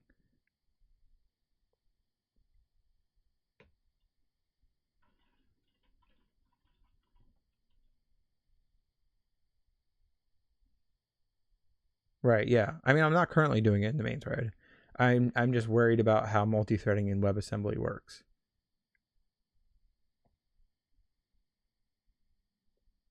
Like, can you definitely have a web worker running WebAssembly? I don't know how that works. All right, whatever. We're definitely not doing it today, so we'll figure it out. All right, so our positions here, I don't really know what we want, but I'm just going to write some things here where we have like 0, 2. Well, I'll have 0, 0. It's going to be the same thing as our egg positions, basically, that we were creating. And then we have like -2, 0. And then we have +2, 0. And then the other axis of 0, -2. And then 0, +2, right? And then we're going to add, I'll just call this our P80J, right? Our position adjust. And we're just doing this on the X and Z axis. So it's at index I and then at 0 and 1. Okay, our color should be set up. That's fine. I think that's all good to go. We have to do an overall offset though, that I can just write here. We're gonna move them over to the left. Yeah, I can build it into the offsets here. It really doesn't matter how we do it. I'm just gonna do that.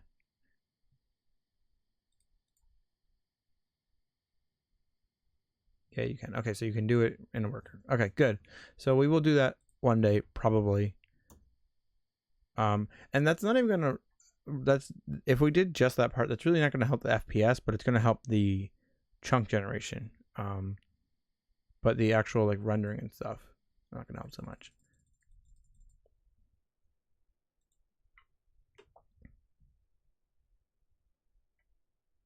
And no matter what, even if we wrote the whole game in WebGL, you can't do any rendering. If we rewrote the whole game in WebAssembly, you can't do any of the rendering in that. You still need to access WebGL. I mean, maybe there's an API in WebAssembly to access WebGL, so you're still writing in WebAssembly, but the rendering itself is still done with your GLSL shaders. Everything is still being passed through WebGL. So like the amount of triangles that you're rendering is still that's it doesn't matter for if it's WebAssembly or JavaScript, because that's all on the GPU and stuff with WebGL. Okay, so paste the new init function, re-init the game, and hopefully we have some colorful squares. So we want to run game.minigames .init, not with two eyes. Okay, yay. Okay, so that represents our paint, right? Looks kind of nice. However, okay, so what I'm probably going to do is have them all the way on the right side and have them be circles, right? So the adjust that I was doing, I don't actually like. I'm just going to do I guess it's technically a Z adjust, and then we're going to rewrite this. So it's going to be like -2. And then we actually don't even need this as an array, because we can just offset it with I itself. But I don't really feel like doing the math with that right this second. So I'm just not going to. And then 0, and then +2, and then +4. So there's Z adjust. Then we just want to Z adjust like that. But yeah, I could totally just do that with I, and it really wouldn't be that hard. I would just have to do I -2 times 2, right? I guess I should do that. Let's do it the right way. I -2, right? And I do have to write that in parentheses because it'll multiply it before we subtract it. So you have to do it that way. And then that should work. And then we want to have it off over to the side more. So we'll do like, I don't know, 3-ish units. Also, is it like floating above? No, it's not floating. Okay.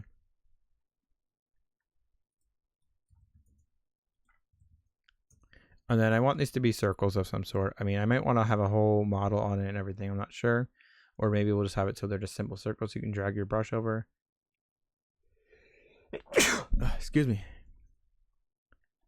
Okay, yes, something like that. They're a bit too big depending on how much my camera's supposed to be zoomed in, which I'm still not sure. I also want them to be circles. I guess I can do them as icospheres. Makes them 3D. I can, I guess, flatten them also if I wanted to. Really, we should do it as a flat circle. I just don't know if I have a model for that ready to go. Let's scale them down. On the y-axis, we'll scale them like basically to 0. I'm not going to do a complete 0. I could, and it probably would be fine. But I just want to smush it. Okay, and then I still want to bring them over a bit further. And then these, I don't want them to be so spread out because it'll be smaller now. Let's do 1.75. And then push them over to the side more. This is assuming we only have 5 colors, but I think 5 colors is enough.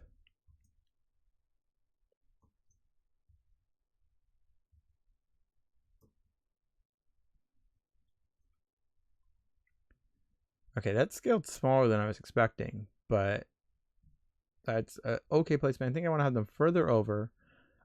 These UI elements might not really be showing up, especially this one. That probably won't even be a thing while we're in the minigame. It doesn't really make sense to need to have that.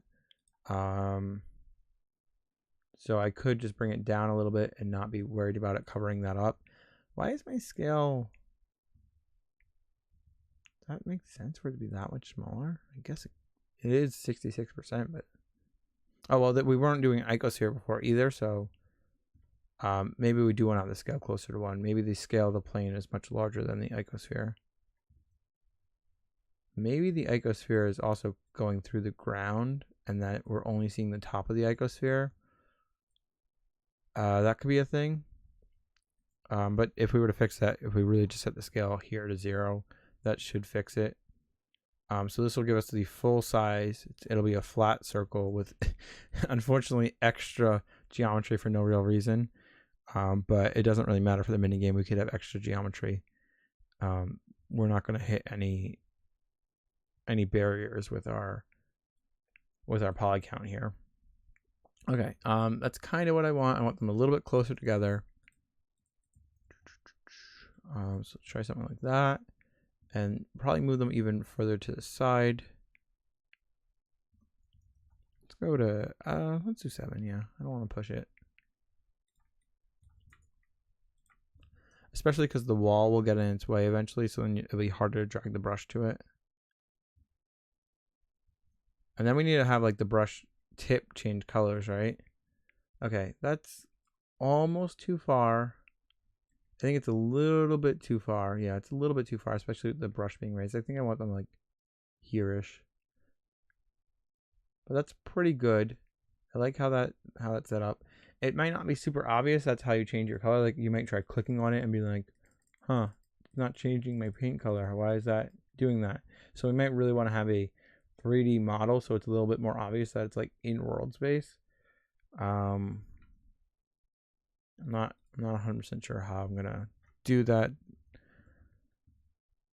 Let's bring the scale ever so slightly up now, since our icospheres are apparently a lot smaller than our other guy, our plane.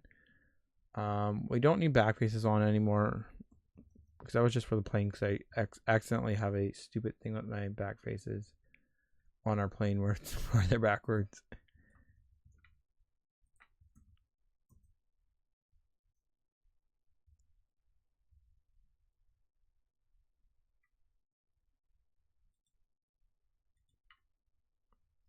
Console's been really like shitty and slow with pasting text in. It's usually not this bad, and I usually do paste giant bits of text in. All right, does that even have the new stuff? Yeah, it does. All right, something kind of like this.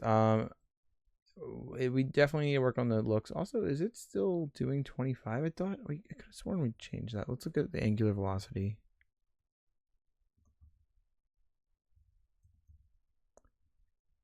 Not there. Here. Oh, I do still have 25. Whoops. Thought I changed that. Right, we just want like 2.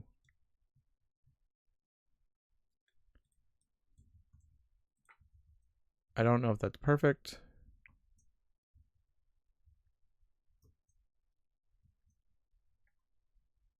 It might be slightly harder to control the thing now, although it's really only an issue, I think, for when we're trying to do a single zigzag. I will try that right now. I mean, that one worked so far. I didn't do all the sides, but oh, fuck, it's hard when it rolls over because I can't tell where to connect it now. I think there. Shit, no, it wasn't there. Fuck. Everything's backwards now. I'm confused. Like that? Yeah, it's still really hard. All right, whatever. I don't care about that. All right, so we want to be able to drag our paintbrush over to our different paints, and then if it's within a certain radius, it'll somehow use those. I guess I want to bring the paint blobs up, so I won't flatten them. I will have them be 3D. So that's part of our paint something. I don't even remember what I'm calling it.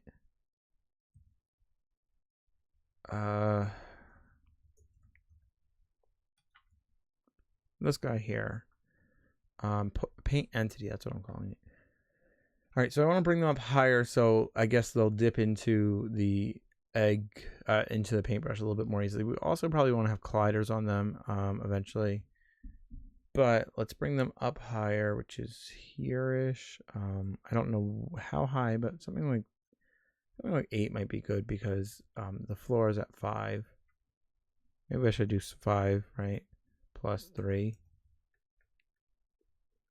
So we can just change that value to see how far off it is off the floor. Although, with that said, our floor might actually be at 6. Yeah, it is. All right, 6 plus 3. And then our scale we'll just do across the entire on all axes, right? And then we're gonna have to do detection code for the distance.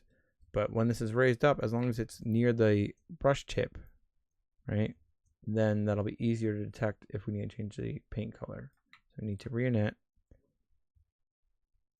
Also, do we want to mess with different camera angles that aren't 100% top down?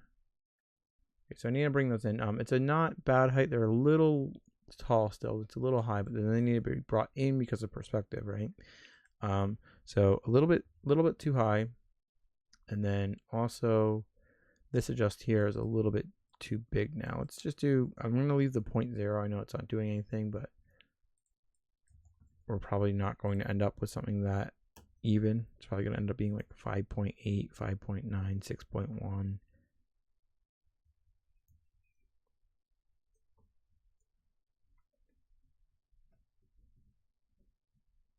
Okay, I mean, that's not terrible. They're still a little high.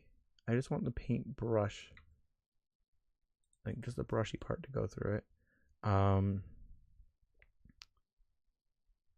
So that's this bit here. Let's just do just 2 units. It seems like moving half a unit is way too slow. Maybe I should do closer to like 1 unit or 1.5 units. The X position isn't bad. I guess I'm okay with the X position. They'll be brought in a little bit further. I bring them down as well. And then we have our brush tip position that we need to compare to update our brush tip stuff.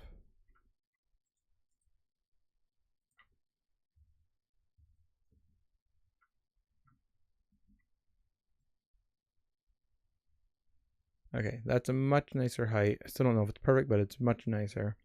Now, our brush tip position, I don't think we're storing it anywhere really. No. So we should really store that onto the brush entity. So our brush entity dot tip position, it will be this guy right here, right? And then our paint color will change by that. So our paint color will be our brush entity dot paint color, right? And we want to do a clone of that paint color, I guess. So like, oh, that's already what we're doing. So where do we have our brush entity? All right, where are we setting that up initially? Although it doesn't really matter.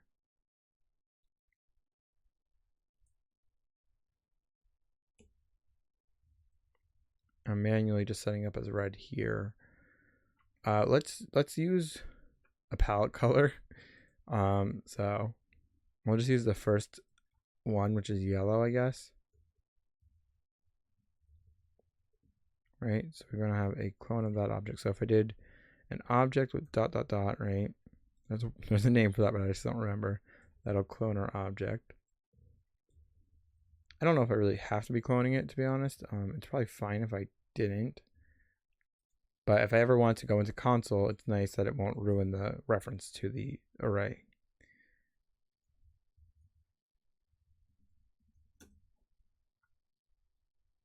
Okay, so paint color is here. Our tip position is set. Now we just need to change our brush entities paint color based off our brush entities tip position. Let's give it a default tip position as well. So let's look at where we have our default paint color. We probably only want to use one of those positions. Hold on. Do we need all 3, really? Probably not. Let's just do 1. I don't think we need all 3. All right, but we still want to have a default value, and that's going to be a vec3, right? Yeah. So let's see where we have our default paint color. This guy here, we're going to have a default tip position. That could just be a vec3 of 0. That's fine. And then I guess we're going to be detecting them in the paint entities, right? And we have a color set on, so that should be fine.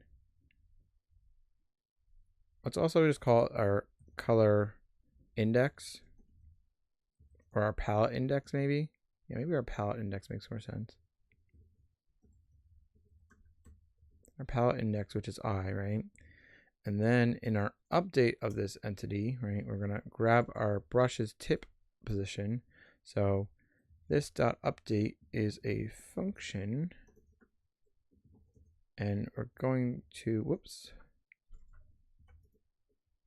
grab our brush entity. So game.minigames is a bit unfortunate to do the whole thing. I should have a reference to it really, but whatever, it doesn't matter. Dot Easter egg painting dot brush entity, I believe it is, dot tip position. So that this will be our, we'll just call it our tip position, I guess, right? Is that, and then we just want to do a 3D distance check with our tip position and our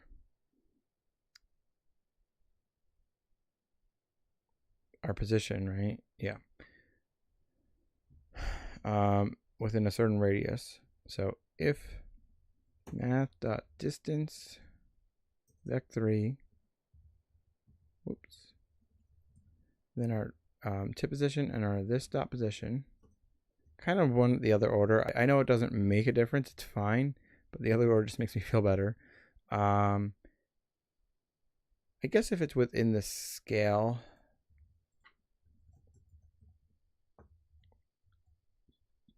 dot x, it doesn't matter because it's a circle. We just need to use one of those. If it's within that, and we don't really need to be using scale, but I guess we will. Then we just want to set our, we should have our brush entity defined, yeah. So we're gonna need to reuse that var brush entity. Whoops, brush entity is this guy, and then here we can have this as our brush entity tip position. In fact, we don't even need to have tip position its own thing. We can just have brush entity dot tip position there, and then our brush entity dot paint color. We can set this two ways. Both would be fine. We can either grab our game palette or just use this dot color. I'll use this dot color, but I might end up using our palette index. So I'm going to leave that there. I'm not using it right now, but in case I want to like make sure it's an exact clone, there shouldn't be any floating point precision issues with it anyway. But just in case the color, yeah, because we might not actually end up having this dot color always, because when we have a different model, it might be baked in, and then we don't have to specify the color for the shader to change the color. So eventually we might be using that value. I don't remember if I have to change anything in the update function or anything, but I'll paste this in as well. Welcome back, any guy. I have some paint things here that we can change our paint color with. We don't have it working quite yet, but once I refresh, god damn it, I didn't redo the game. Shouldn't have clicked.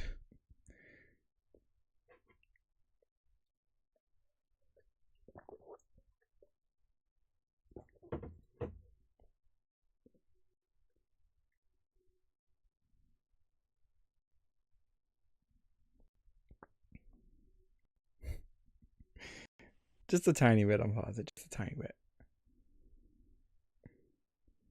Well, I didn't really know much about WebAssembly, so the more you teach me about it, the more scary it seems. I thought we can just program in WebAssembly. Like, I thought there was like a language, you just program in it, that I thought it was a language similar to C++, and you just program in it. That's what I thought WebAssembly was. Apparently not. Apparently you like have to compile into WebAssembly. You don't have to, I suppose, but any sane person would. Write in basically a language of your choice and compile it into WebAssembly. But just choose. I don't know how much it matters what language you're choosing. I was saying, and I don't maybe what Unpause it gave me an answer, but I don't recall. I think he just said he wasn't sure. But in my opinion, the way I'm thinking of it, it makes more sense to choose a more efficient lower level language to compile into, because like Unpause it was showing me that you can use TypeScript and compile that into WebAssembly, right, with assembly script. But then I was saying, yeah, maybe that's good, but then also like maybe it's better to just do it in like C++ because that's lower level and that's more efficient than TypeScript. But then I don't actually know if that's the case. Maybe once it gets converted into WebAssembly, it doesn't really matter what the base starting language was.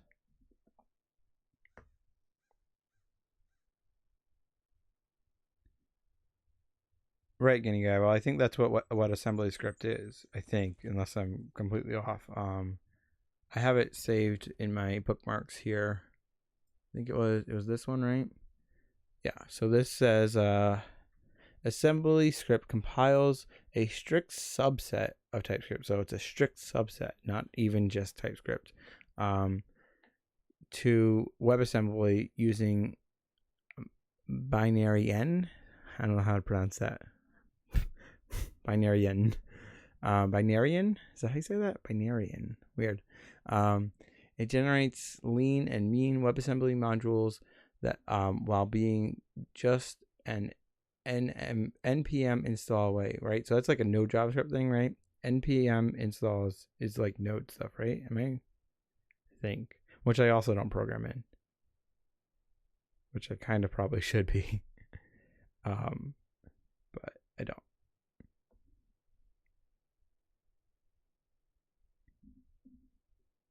So we'll probably do this one day. Definitely not today. Probably not even that soon.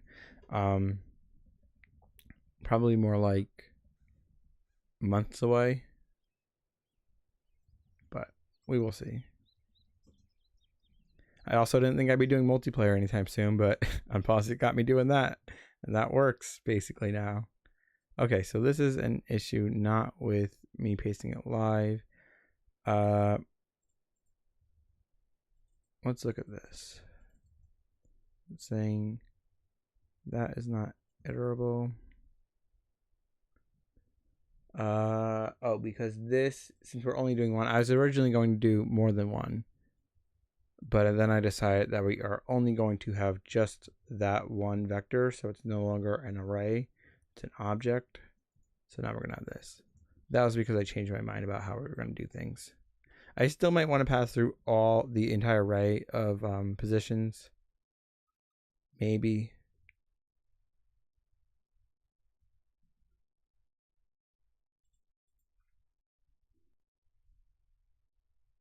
npm is node package manager. Okay.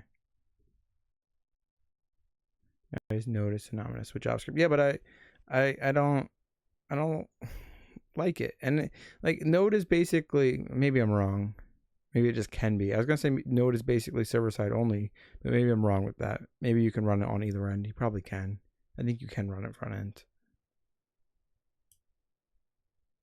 I don't know. I should probably learn it. I should probably learn it more for the back end server side stuff. Not even, not for this game, but like in my professional life. But I never did it. And there's enough work out there for like PHP stuff that I never really forced myself to do it, but I probably should. Okay, we have the stupid camera issue that we need to re-init twice. Okay, so we start out with yellow. That works. Now, if we bring this over to our blue paint and we paint, yay, it works. We can change our paint color with these little circles over here. Dip our paint into some pink, pink. Dip our paint into some green, green. Why is that egg upside down? Don't know. But dip our paint into some white, white. Cool. Very cool. So if we don't end up having a bunch of eggs on screen, I still want to have a bunch of objects on screen just to like, have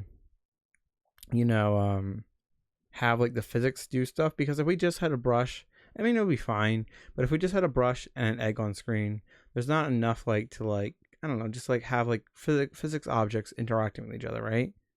Fucking brush. So if we're deciding we just want to have one egg, we can either, or designing one egg, right? We can either just have other eggs that basically are just there for no real reason, and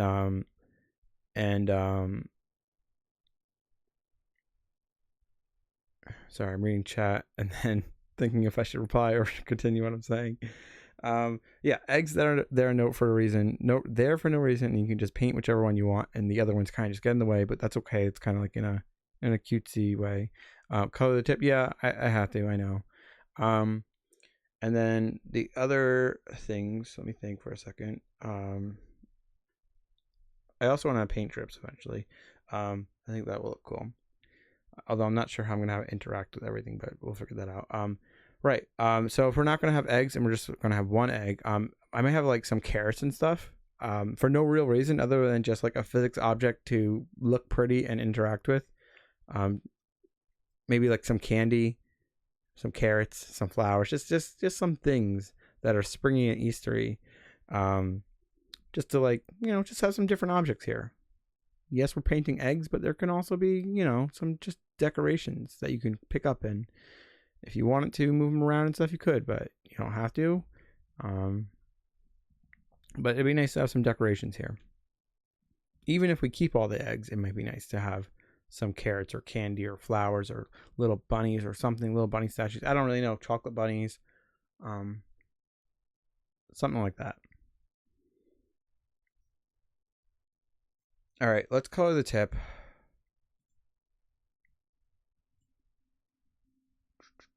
So the way I'm going to do that is we're going to have our paintbrush, right? I want to duplicate this. I'm going to bring it down for a second just so I have it, not that much. Okay, there, just so I have it separate so I can see what's going on. So I want to put it into its own object. That's P by selection, right? Okay. And then if we grab that object, I'm going to call this our like color tip or something with typos in it.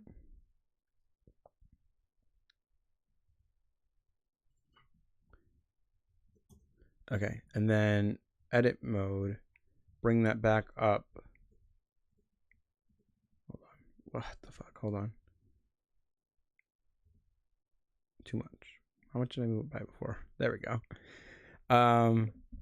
Let me also read chat. I remember Node started to gain traction because it added JavaScript modules before ES6 was finished, and then people started using build tools to compile JavaScript, and it never ended. It was meant to be temporary. God damn it. Well, I mean, the thing that I really don't know about a lot with front end, and if you even can use it front end, but I'm assuming you can. But I'm assuming one of the cool things that you can't, I don't think, do with just like ES6 vanilla JavaScript is you can run like web servers. That's what a lot of web servers run on nowadays. I don't really know fully how it works, but that's why I say I should learn it for my professional life, because I do back end and front end web development professionally. And sometimes there'll be projects that use Node, and I don't take on those projects because I don't know that. So I don't fully know how it works, and I really should learn it. I just never did it. But that's to me the appeal of Node, is the backend stuff, and I don't think you can do that with vanilla JavaScript, but maybe I'm wrong. What do you guys think of Deno? Well, I don't know what that is, but I guess chat could discuss that. The creator of Node's behind it, and it's meant to replace Node. Interesting. It uses Rust under the hood and is not bound to npm anymore. Huh. Yeah, that's another thing. I don't know much about Rust. You can do Rust in the browser. Is that just in the browser? I really know very little about Rust. I should keep up with the times. I'm just bad at it. For a lot of reasons I should be keeping up. It's just hard. I don't know, I'm getting old. I'm probably older than quite a bit of chat. I mean, I know some of you, you're not that much younger than me, but some of you at least. And some of you I'm sure are like about the same age or older, but I don't know, how do you keep up with all this shit? There's just always new shit coming out, and then everybody's moving over to it, and then you gotta learn a new language, and I can't do it. It's too much. All right, let's model this paintbrush, right? So let's hide our collider stuff that we have and our detection stuff. And I guess I want to have our texture on, yeah. And I want to scale this up a little bit. And then I want to cut it. So let's do a limited dissolve, right? And then I want to cut like a nice looking, that's not, okay, let's do tries to quads. There we go. That's better. I want to cut this in a way that will hopefully look like it has some nice paint on it. Right?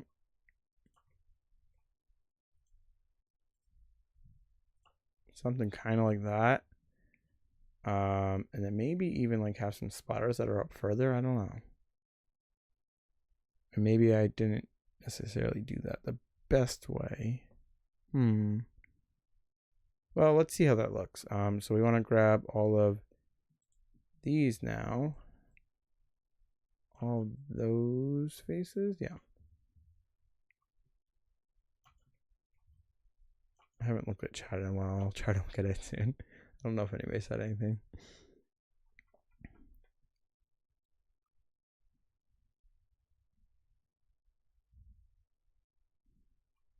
Nothing important, I don't think. Okay, so I want to go to our vertex paint stuff.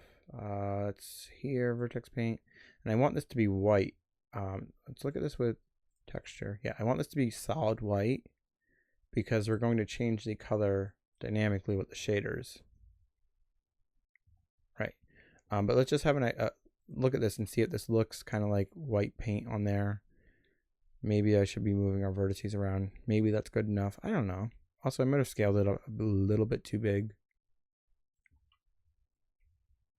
What do you guys think? That's not bad, I guess.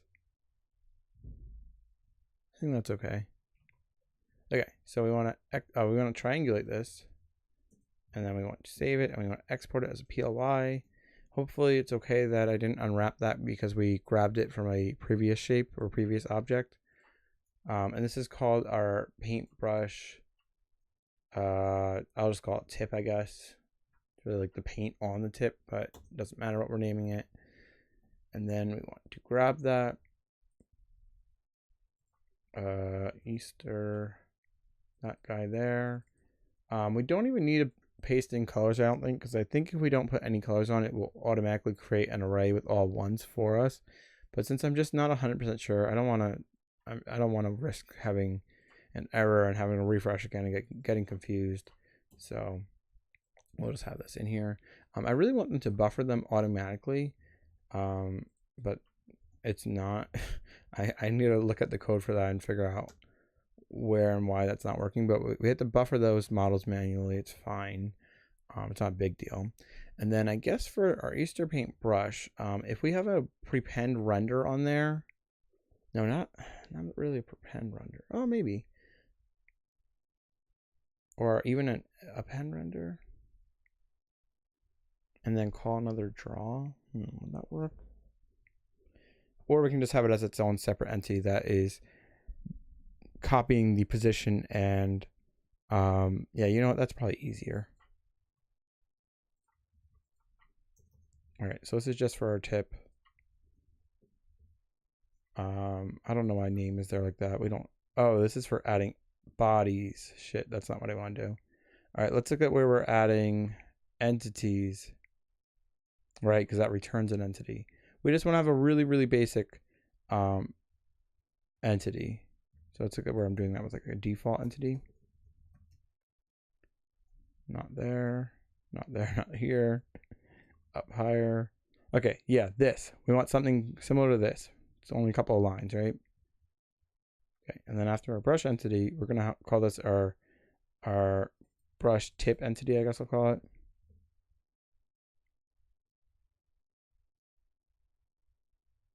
What is Rust? Is that done in the browser at all? I don't recall. I think it is, but then again, I'm really not sure. What am I calling that brush entity tip thing? Brush tip. Let's see what I have the model set as, because I really don't remember. What did I call the model?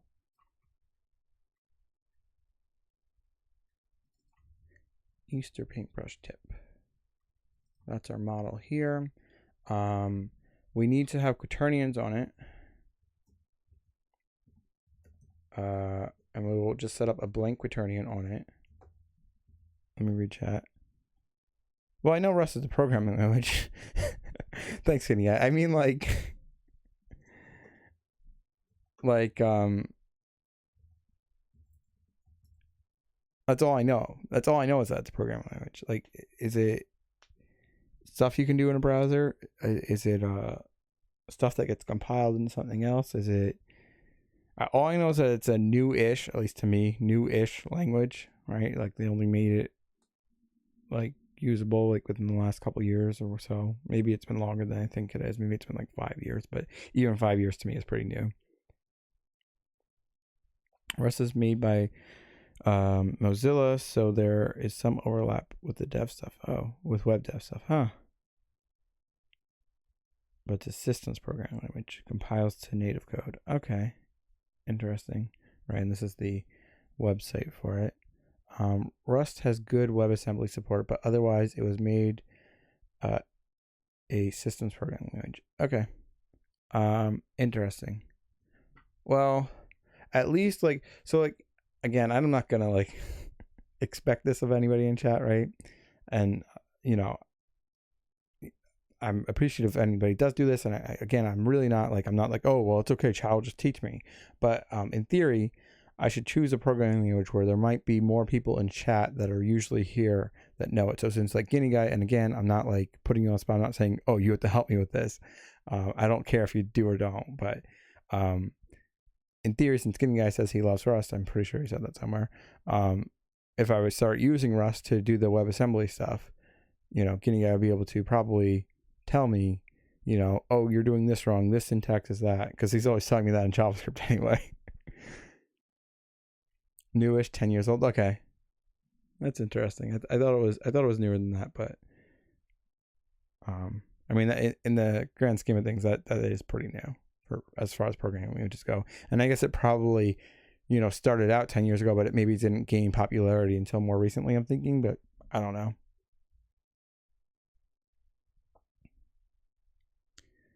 Main selling point, no GC. What's GC? Ownership model for memory management. That's what GC is, I guess. I don't even know how any of that works, but okay.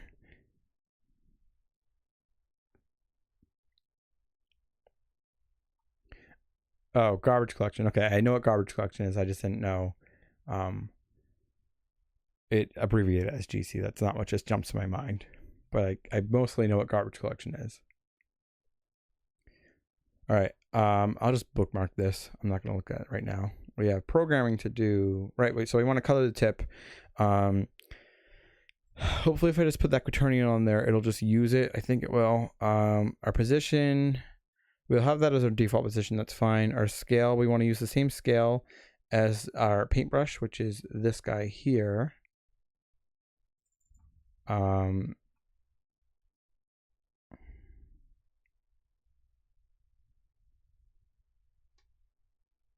And our paint color will grab from our, I'll call it our parent entity, I guess, right? I can call it whatever I want, but I'll call it our parent entity, which is our brush entity. So then I'll be able to grab like this dot parent dot paint color for the tip. The color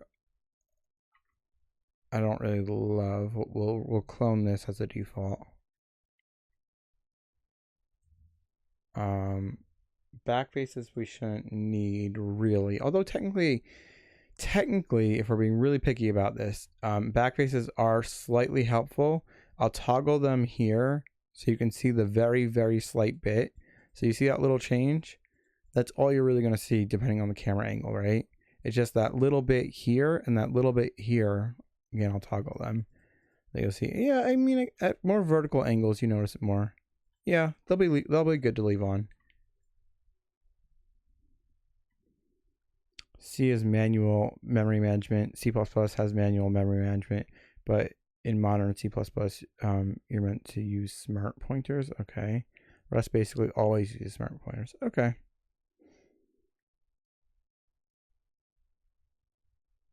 So as long as Rust has like good support for compiling, which somebody said it at least has some amount of support, right? It's not really written to do that, but yeah, okay, yeah. Rust has good WebAssembly support. That's what Unpaused said. All right, so we can probably do that. Hopefully it won't be too difficult. Hopefully it won't be too big of a jump from me like programming most of my days in JavaScript and PHP, right? That's most of my experience. I do obviously sometimes do different things, like we do GLSL sometimes, we do specific WebGL code that isn't really JavaScript sometimes. I do MySQL stuff, which isn't really programming language, really, but I think some people consider it. We do CSS, that's not really programming, but you know, other coding languages, and HTML again doesn't really count. But you know, that's my day-to-day life for the most part. Sometimes I have to work with other things, but for the most part, that's my day-to-day life. Is a jump to Rust going to be too jarring for me and just be like, wow, this is way too strict for me to program in? We'll find out one day. I don't know when, but one day we will find that out. Okay, so we have our brush tip entity. I want to have an update function on this that just gets the parent's quaternion, sets that, everything, position, everything. A different way to do this is we don't technically need a new entity. This is just easier for me.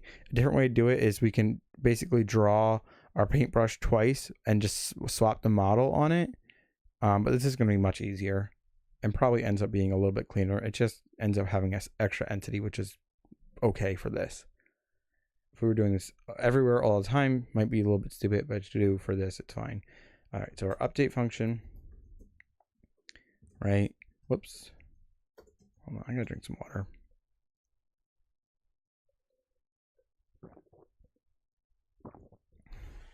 All right, guys, ASMR time. So fucking stupid that I'm still calling it that. Let me get it real nice and close to the microphone. I'm probably gonna get water on my microphone. Yeah, I'm totally gonna fuck this up.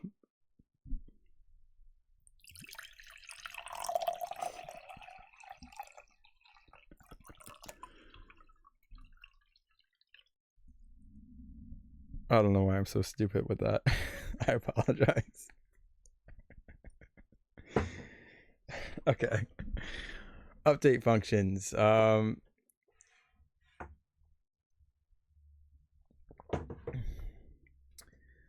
We want to have this dot quaternion equal. I guess technically, if we set it to a reference to the actual quaternion, right, we don't even need to do this up every frame. In theory, if everything was a reference, it doesn't have to be an update loop. We just need to do it once, and it's, you know, it's bound. It's tied to that as a reference. Let's try that. It'll be a little bit more efficient, right? I don't know if that will work, but if it does, that'll be nice. Probably say Rust has the best compiler tool support of the languages I use. But yes, Rust is very jarring and strict. That sucks. I would not recommend learning it unless you understand C++. I mean, I do know C++. I programmed it before. It's just not my day-to-day, you know, life. I have programmed in strict languages before when I need to. I'm just very slow at it, and I have to like read a bunch of docs and like Google a bunch of things. So it would probably just be painful. Rust does not have null. Yeah, I just hate it because then you gotta do all that stuff. I don't know the right things, but like it probably has like all that like void stuff where you generate the function, you do void, and then you have private and public things, and you're supposed to know when to use the right things. And fuck, I hate it. I mean, that mostly has to do with like the scoping, I think, but that could be way wrong. I don't know. All right, let's try to tie these as a reference so we don't have to update them every frame. And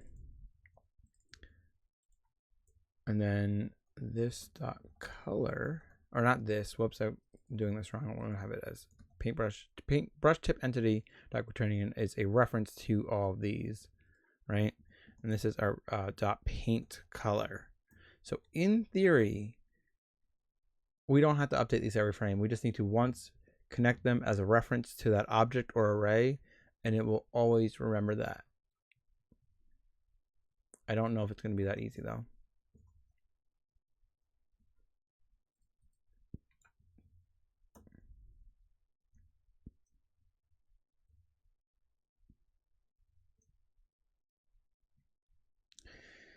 Rust does not allow you to have more than one mutable reference to something at a time. Yeah, I mean, it'll probably suck, I'm sure. All right, so I don't see the brush tip. Did I get the, yeah, export the model. So we don't see the paint on the brush. I kind of want my brush to tip over. Tip over brush. There we go. We don't see it. So we can try to figure out where that entity is. And then I am pushing the entity, right? Yeah, I am pushing it. But I'm guessing something with the quaternions and positions or the colors.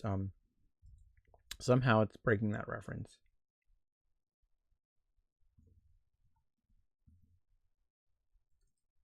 But we can try to find that entity. That's my best guess of what's going on here. Either that or it's maybe not using quaternion. But even if it wasn't using quaternion, we should still see the position. It just won't be rotated correctly. All right, game.world.indoors.entities. And then you find the right one. It should be near the brush, so it should be like pretty early on. Are we doing the brush before or after? Oh, maybe I'm doing the brush after the eggs. Yeah. So here's the tip. Okay. Let's look at quaternion on it. Let's look at if it has rendered. Okay, so it has rendered. To make sure back faces are, yeah, they're set. Not that really matters. The quaternion is updating, so that's not the issue. Is the position updating? That's not the issue either. Huh. Is it using the quaternion? Maybe not, but I think it should be. And even if it's not, again, we should still see something. It just wouldn't be rotating. The model should be exported in there. Let's look at models real quick. This. Wait. What? Oh. Maybe I didn't put the model in. Because if I refreshed it would have been fine, but I'm pasting shit in console. Not the smartest thing to do.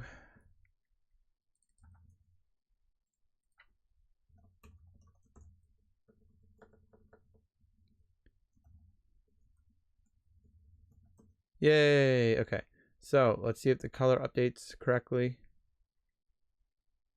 Okay, so the color on it is not updating correctly.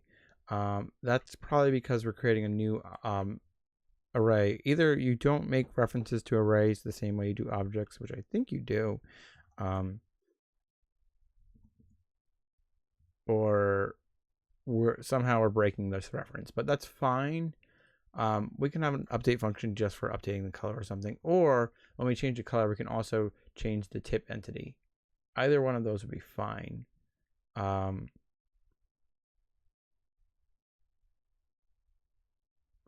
We can have our brush entity and assign a tip entity to it. Is that going to be bad? Because what I'm technically doing now is having a reference to itself within itself. So the parent has a reference to the child. I think that's allowed and that's okay. But basically, the parent has a reference to the child and the child has a reference to the parent. They're really not parents and child. It's really more like a sibling thing.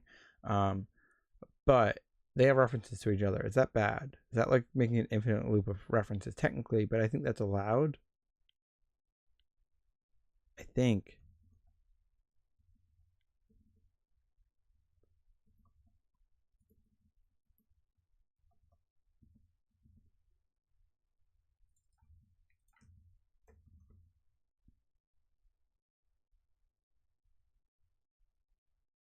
If you plan it out beforehand, you can make it work, but if you're not careful, you will code yourself into a trap. Right. So instead, I mean, we can do what Imposit suggested and do the TypeScript thing, right? And in theory, even though it's not just coding TypeScript, I don't think it's like a stricter subset is what the documentation said, right, of TypeScript. So in theory, that would be a better jump for me, right? Is writing it in TypeScript and then compiling it into WebAssembly, because TypeScript is JavaScript, but just more strict, right? So that would, in theory, be the better thing to do. All right. So hopefully having a reference to each other is not a bad thing. And then we don't need it to be a reference to each other, we can just do this. Just have our brush tip entity assigned like that. That would work fine. And then when we're changing the color, so our paint color equals this, right? And then we're just going to do the same thing for our brush tip entity. I just want to make sure that's what it's called. Yeah. And then for the brush tip entity, it's the color that we're setting on there. And then even this might not have to be done in update if this gets counted as a reference to it, but it doesn't matter. This is fine.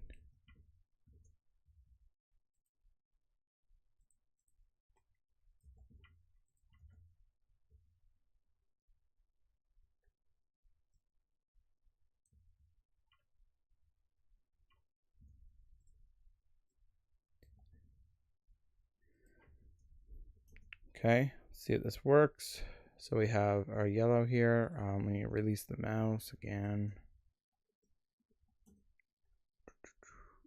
We have our yellow on our thing, it paints, and then if we change it to pink, yay, it works. So there we go.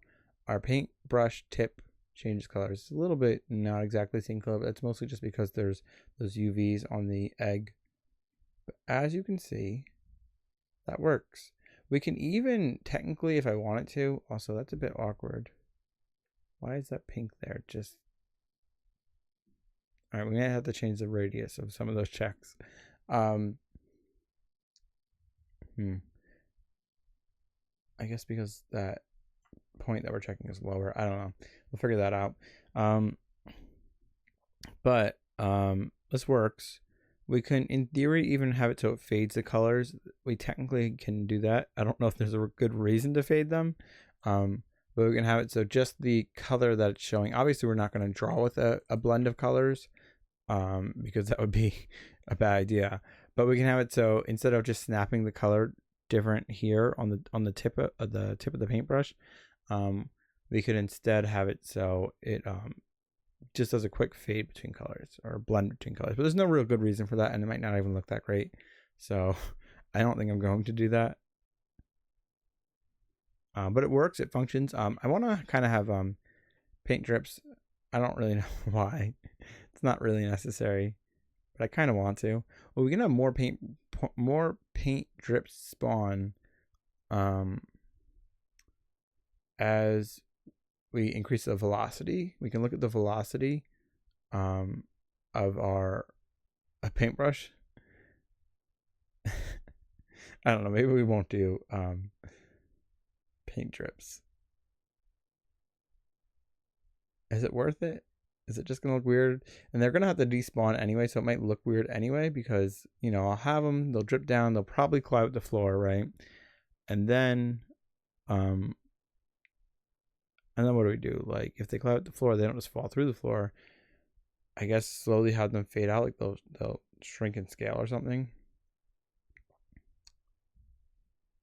Okay, let's see how they look with paint drips. And also the cursor thing, our little cursor dot, let's make that a lot smaller. Unless you allow painting tabletop too. And honestly, wouldn't it be incredibly difficult to do? But why do we want to why do we want to paint the table?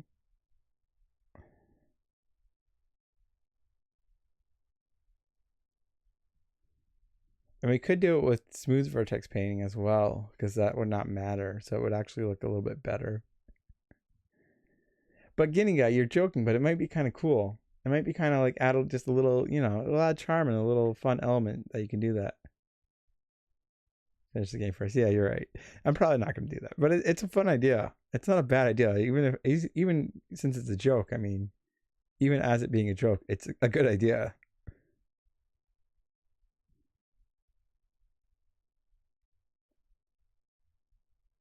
He said Rust has zero cost abstractions.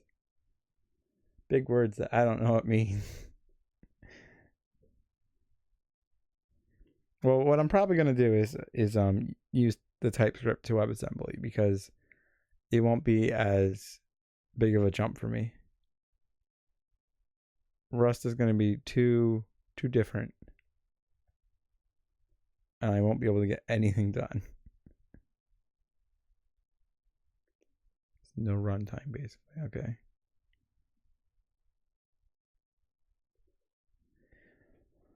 It's all very interesting stuff. All right, so our cursor scale, wherever I'm having our cursor, I want to bring way down. I still want it there. But we're gonna make it like a fifth of what it was. And then our paint drip's good. What do you think? Unfortunately, probably I should have the paint drips continue the inertia of the paintbrush, right, as they're falling. So if I'm dragging the paintbrush to the left, the paint drip should continue with that. But it probably will be fine if they don't. So how do I want to do this? And I guess our paintbrush's update function, I guess. Is that not what I'm doing? Does it should have its own update function, but it might not be called that. Oh, it's our brush entity.update function, I guess. Right, this guy here. This should have a tip position, right? Yes, it does. In theory, we can start spawning every now and then. We can say like if math.random, random is less than, and if we had delta time here, which we do, this would be on average 1 drip per second. And then, if we divided that by 2, that'd be on average 1 drip per 2 seconds. It's not going to be exactly that because it's random. So we could have 2 drips right next to each other. But if you had a bunch and you average them out, they'd be on average. This would be 1 drip per second. And we want to grab this dot tip position, right? And spawn them from there. Our tip position is just 1 vector. Maybe I will have all of the 3 vectors stored and use that. I'm gonna get something to eat. Be right back. Okay. But we'll test it out with this, right? So we want to spawn a particle at that position and drop it down, and then once it hits against the floor, splat open, so it will scale it up, and then after a timer, scale it back down to like despawn it, right? So var particle, maybe I should call it like paint drip particle or whatever, but I don't know, is a new engine.default.entity. I really hope I'm doing that in the right order. I always am not sure. I'm pretty sure I am. Sometimes I flip them. I think I used to flip them just when I started streaming and I wasn't used to touching this code, and then I don't think I've really made a mistake in the past few days of flipping them. But I'm still not confident. Okay, we want to create a new particle. We want its position to start out at a clone of the tip position. We want the color to be the paint color. We also probably only want to do it while it's dragging. Yeah, let's only spawn them while they're dragging, I guess. Well, yeah. Yeah. We can always move it and test it out when it's not dragging as well if we want. The color is going to be, I guess, a clone of the paint color.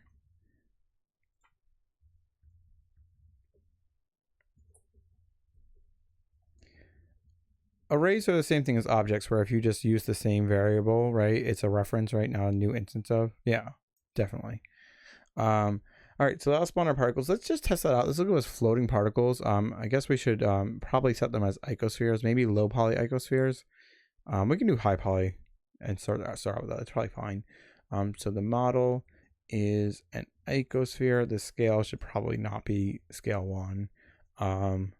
Let's start it out with a vec3 of, I don't know, maybe 0.5 to start out with. That's still going to be too big. Let's do 0.25. They're just little paint drops. The main selling point of Rust, though, is that if your code does compile, it won't have undefined behavior. That's a good thing. I think I understand what you're saying with that.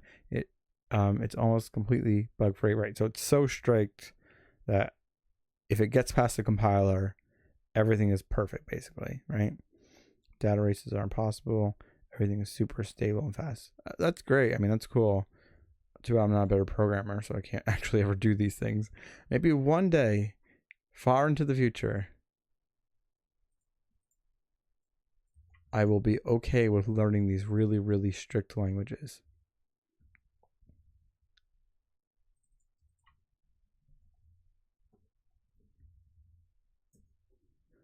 Okay, so entity of undefined. Oh, did I flip them? You see, that time I was confident that I didn't flip them. I fucking did flip them, didn't I? I haven't done that in so long. I'm like, oh, I'm just gonna be confident I didn't flip it. Fucking flipped them.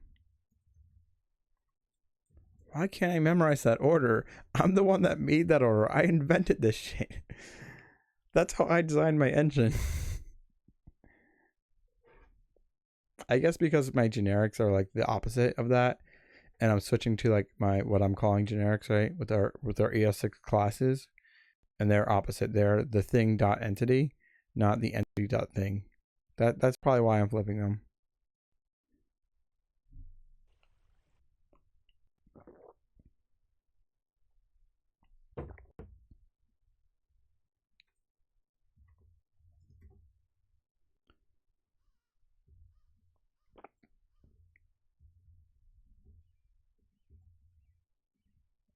Okay, this should spawn some circles when I'm dragging the brush. This fucking camera. It's so weird. If I initialize it twice, it basically fixes the camera. It's not perfect. All right, so about once a second, this should be spawning them. Oh, but I'm not actually ever pushing them. Right, I'm not doing anything. I'm creating them, but I'm not putting them anywhere. So we'll just do game.world.indoors, and then I guess it would make more sense to put them on particles, so I will. It doesn't matter which place we put them, unless we start doing some stuff with opacity, which we might do. We want to push our particle. No, it's not raining. I should probably open my window back up, but whatever. And then we want to grab our brush entity. Dot update's copied, right? Yeah, okay. So that. So now this, I lost my paintbrush a little bit. There we go. When I'm grabbing my paintbrush once per frame. Yes, okay, you can see those little dots.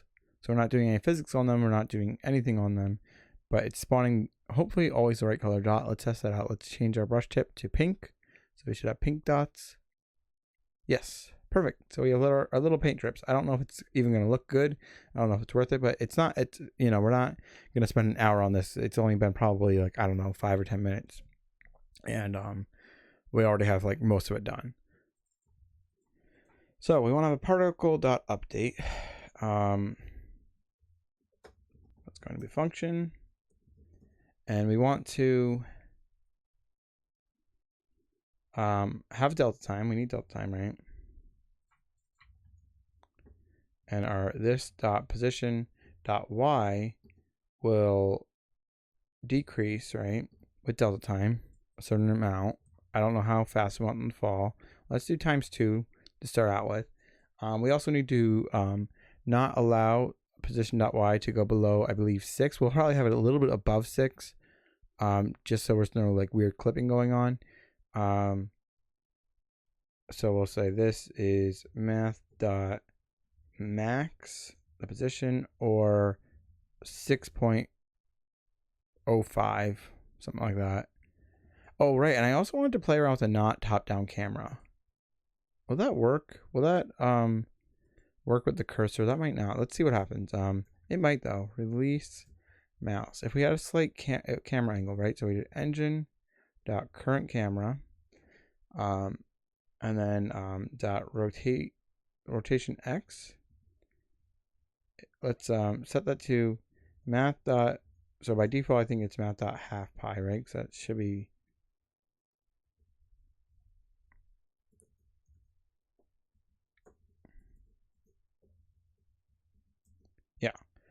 Let's do quarter pi, so that gives 45-degree angle. Let's see if our cursor is in the right location.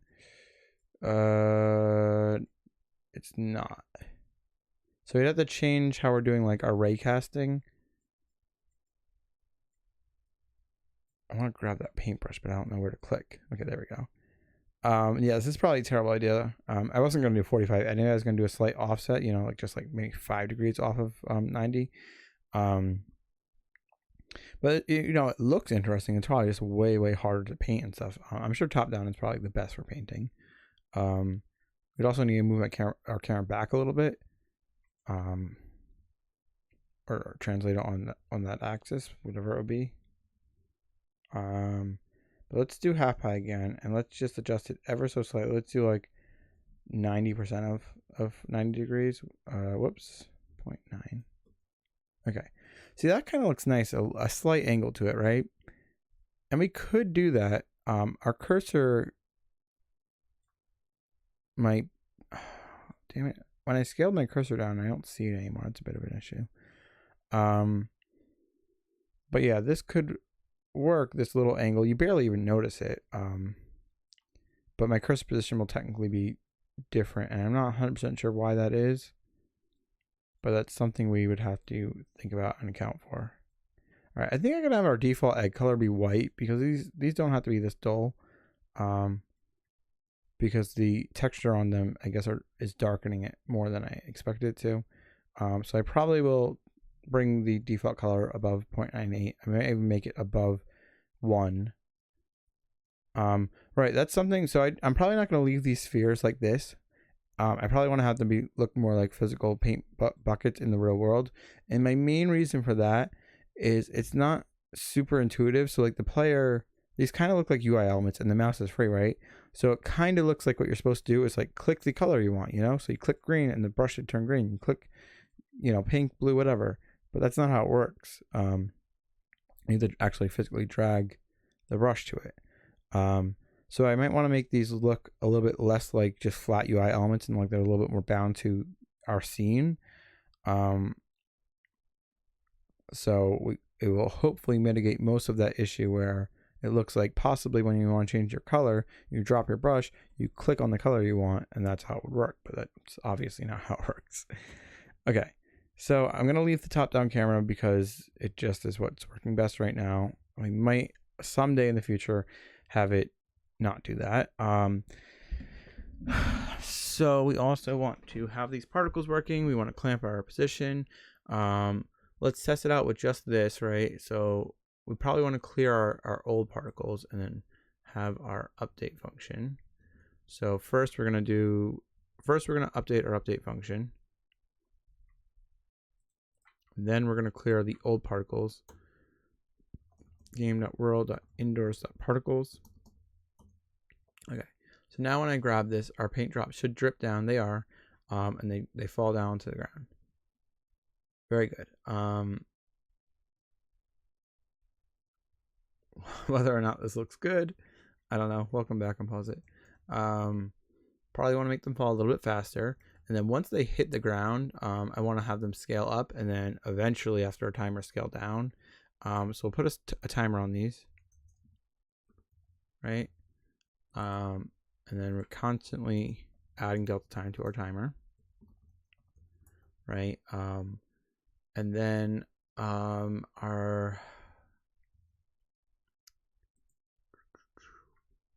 if this dot position dot y is under 6.1, we'll start scaling it a little bit early.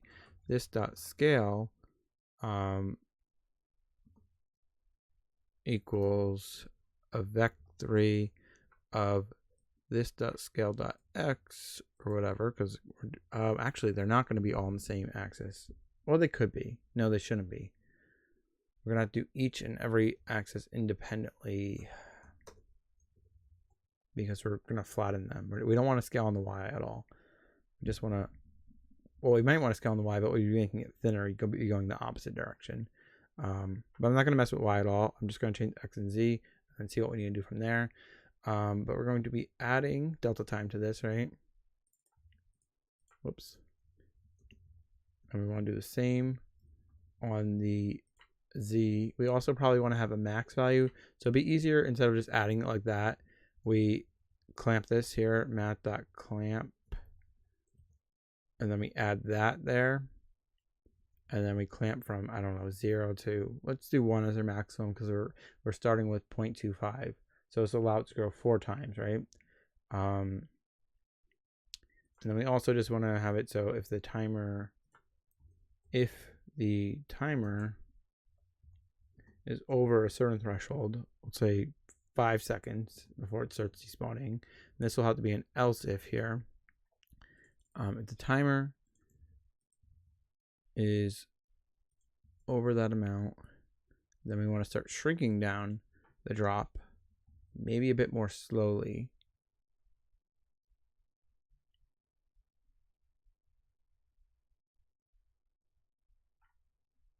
Frinlet doesn't even know what pointers are. I mean, you're not wrong, really.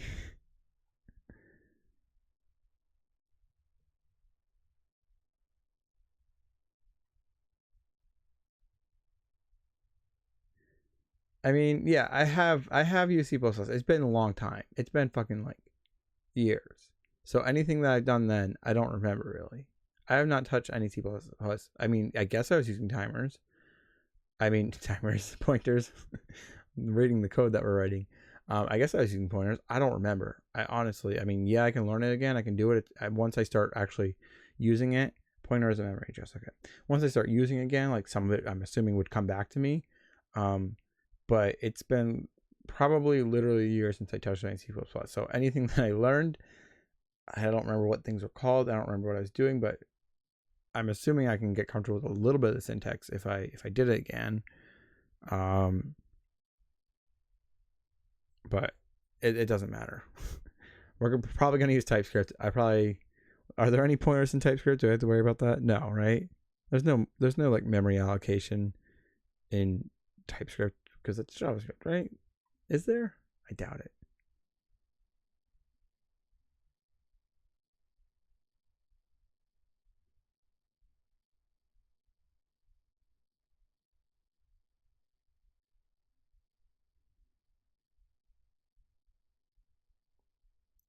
Right, so paint drops. We want to drop them down. We want to scale them down, and then I guess around here we're just gonna say if this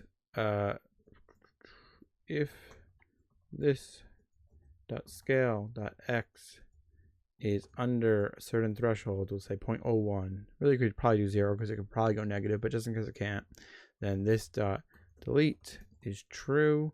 I think that'll delete it immediately, I hope, but if not, it'll just inverse itself, and since we don't have backfaces on it, you won't see it.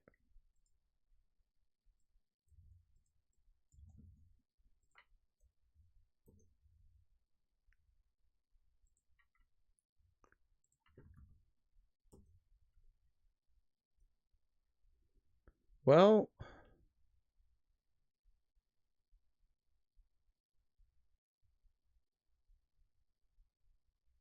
it's weird.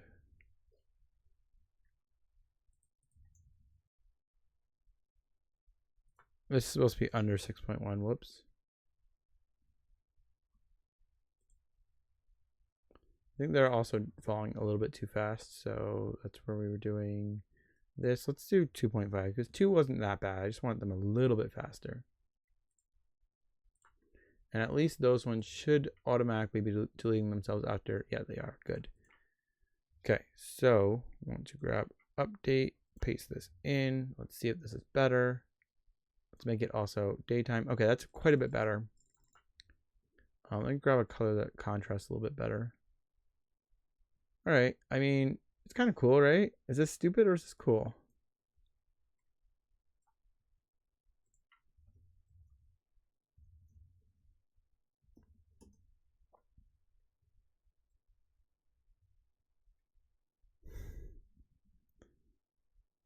They will also fall through the egg to paint drops, but it doesn't really matter. That's fine. I don't know if this is really dumb or really cool or somewhere in between.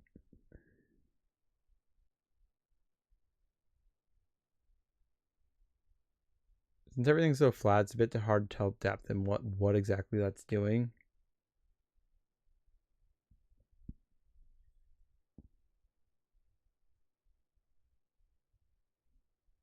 It's something. Yeah. If we did have a 45-degree angle camera, this would probably be a lot better looking. Let's just try that again, even though I know things are not going to be working in the right places. But let's bring our paintbrush over here. Shit.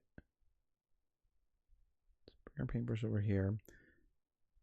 Hopefully it stays in an okay place. And then we just want to do engine.current camera. I don't even know why I'm testing this because it doesn't matter. We're not going to be doing a camera like this. But I'm curious if this looks a lot better.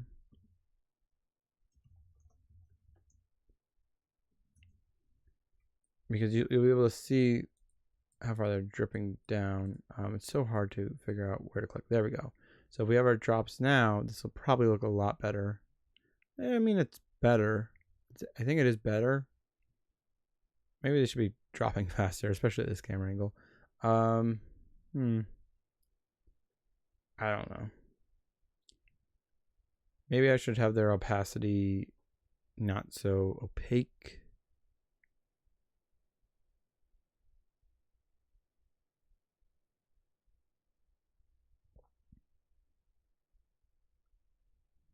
I also just want to, let's just brighten the eggs in general to be closer to these colors by just setting a color value on the egg itself. I think that'll be good. But let's get our camera back to pi, right? Or half pi. And then I'm going to manually change just one of our eggs. So if we go to game.world.indoors.entities and then we grab, like, I don't know, this one. Okay, so that would, oh shit, of course. Did I break it? Okay, no, I didn't break it. Good. At least I don't think I did. We no longer have that at that position. They're in a different position like that. Okay. Let's get one that's a bit colorful, right? Let's paint it a little bit. Let's just get a few colors on here, a few different colors, and see if this helps. I want a little bit of white on it as well. But I basically am just trying to make these colors a lot less dull, but still have that gradient on there. I think this will help, I'm pretty sure. Let's put just a tiny bit of pink on there as well. Okay, good enough. Let's drag this egg. Let's drop it down to where I had this, right? About there. And then we are going to change the color on it, which it doesn't currently have a color, but it should just use it once I do this. So let's do like this as a test, right? See if it turns red. Damn, it needs to be in the constructor to just automatically start using it. Oh, it's annoying. I mean, I could manually put all the bits that need to be in constructor in console. I just need to find what they are. Let me get caught up on chat. If I'm missing anything important, again, feel free to like repeat what you're saying. Can you dip the egg in the color? Not yet. And I'm a bit concerned about doing that because we can't fit as much as I thought we could fit. So ideally the paint area should be larger than the egg, right? You would think, maybe, because we're gonna probably paint the entire egg more than likely, although I guess we wouldn't have to. But no, we can't do it yet. I don't know if we'll ever be able to. Maybe if we had like actual large paint things, but they'd have to be so large to have 5 of them fit on the screen, the size of an egg. Okay, so we want to have our color, but we want to look at, since I'm being lazy-ish, because I don't want to redraw on our egg, I want to look at what we do if the color is in the constructor, we add our draw func. Is there anything else we need to do if the color is in the constructor? Hopefully not. So if we just add draw func with that, right, that should brighten it up. So this color, we're going to watch this. Everybody keep their eyes on this. Hopefully this works. This should be a lot more vibrant and closer to these colors on the side. And, oh, right. I forgot I was testing it out with red. Whoops. Okay. Now, keep an eye on this. because we want to be able to notice the change, because once we make it, it might be a bit more difficult. Okay, there we go. That might be better. Let's also test it out on a white egg. But unfortunately, if I do it that way, I'll also need to put in, okay, that's fine, our draw func.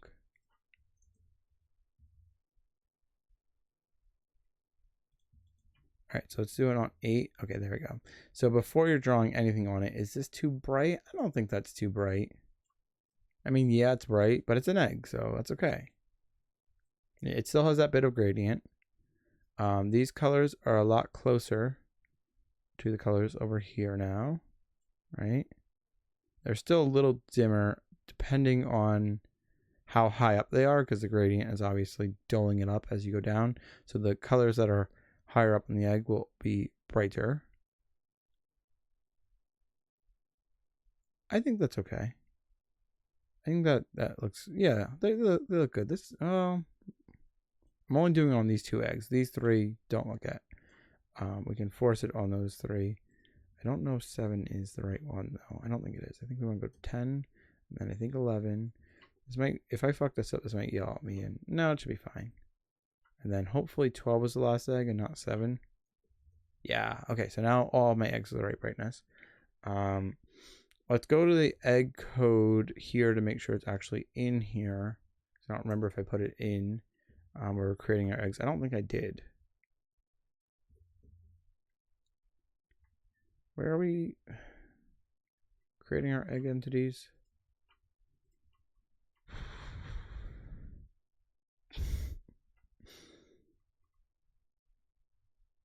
Okay, something with our Easter egg. That's what the model's called. I couldn't remember. Right, so this is where we're creating. No, that's not where we're creating. That's where we're rebuffering them. This is where we're creating them. Yeah, we're adding a body. So in theory, if I just have a color here, I think it'll use it there. So if we did 1, I guess 1.1, 1.1, 1.1, maybe that's a bit too strong. Maybe I should lower it a tiny bit. It's like 1.08 or something. But let's see if it uses it there, because I'm not 100% sure it will. And then let's reinit the game and see if that works. Yes, good. Yeah, I think that's okay. I think they look better at that brightness. It'd be probably better. No, that's better. Yeah. Cool. We have our paint drips. Are the paint drips stupid? Maybe.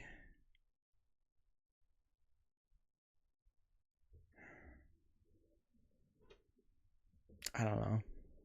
As long as they look like paint drips, it's okay, but I'm not so confident that they look like paint drips and not just like weird circles spawning in and out.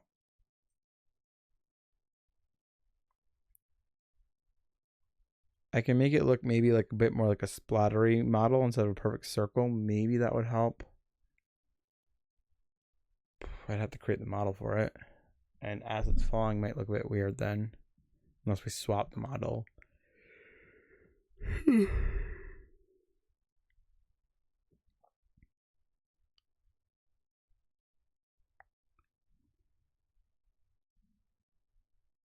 I mean, as long as they definitely look like paint drips, it's fine. But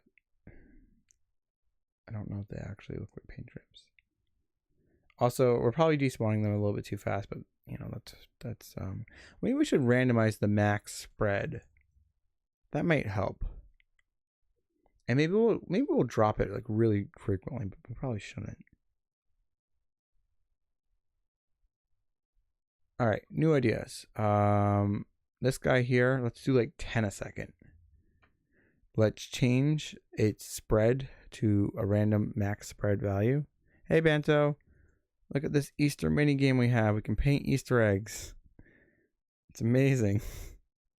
Ooh, that's a cool pattern. I don't even mean to do that. Like the same pattern as our colorful stripes, but with zigzags. That'll probably be really hard to paint. Thank you, Banto.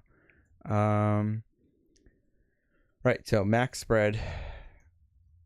And then that's going to be u.random range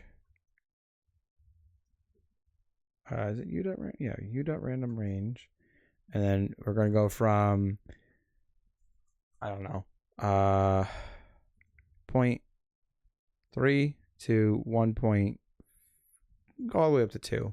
Let's have a really big range. Whoops. I don't know what scale that was at, but I like this one more. It might be a bit smaller, but I'm sure it's big enough. Okay, and then here we want to have our max spread, so we're going to clamp this here, this dot max spread. Oh, we don't have to be clamping it to scale here, but you know what, I guess it's fine. And since we're going 0 to 1, we can just do that. Actually, no, we can't. We don't need to be clamping it there, though. Not really a good reason for that. But since we're doing it here, we'll do it there. I could change it later. All right, so we want to go to our brush update entity. Also, we probably want them to spawn longer. Stay spawn longer. And we might want it to do it when we're not just dragging on it. Do I work on what game dev outside this as well? No. I work on programming, but not game dev. This is the only game dev I've really ever done. And probably ever will do. Because I have no interest in making other games for the most part. I only have interest in making this particular game. And if I get tired of building the outside game, I build mini games. Which is what we're doing right now. Not necessarily because I'm tired of building it in this scenario. More so just that, you know, I like to have the holiday games in there. So it was Easter time. Need to add an Easter mini game. Oh, this console is killing me. We want this for the brush. Yeah, it's probably a good thing. Yeah, because you know, if I were like, and no offense to a lot of game developers I know, but if you're not super tied and passionate about one project, you know, you abandon your project. So you start with something, the scope's too large, and you go, this is too hard. I have this other idea in my head. I really want to work on that one instead. And then you move on to that one, and the same thing happens. You don't finish that. You have a new idea. You have, you know, in the back of your head, you're like, oh, I have this new thing. I'm tired of working on this. And then, you know, it's just a cycle that continues where you're constantly working on a new project and not getting any of them done. I've heard of a lot of game developers doing that. Not going to name names. Guinea guy. Excuse me. No, I'm just messing with you, Guinea guy.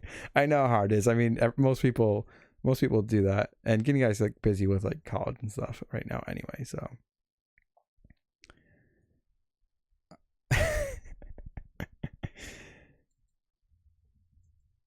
All right, so we want to have our brush entity update function. Hopefully I did that right. Okay, so this will have our randomized, much more frequent drops. I think that's better. I don't know if it's good. I think our scale, our minimum scale could be even smaller. I think that's kind of cool.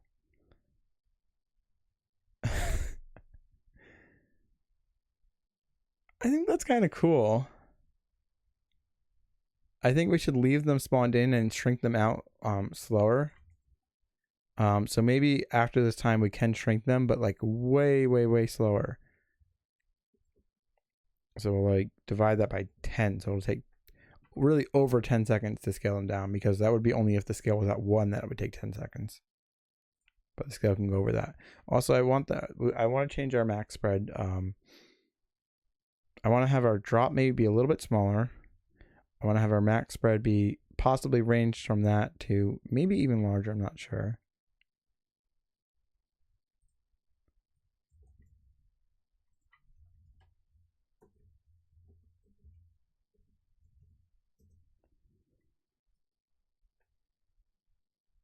Doing something weird with that. I think there might be clipping through the. What did I change? What did I break?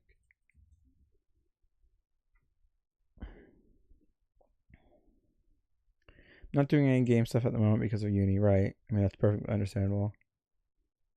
Not doing any game stuff because I suck at it. Well, I mean, as long as you're okay with that and you don't want to do game dev, then it's okay. But if you do want to do game dev, I mean, I suck at game dev too. I mean, look at all the shit code I built, but, you know, at least we have something. So I'm sure you could do the same thing. It might take literally like fucking a decade of your life, like it's taking me, depending on what you want to build. But you know, you can suck at something and still accomplish at it. I feel you can still, you know, achieve something and suck at it, because I'm doing that.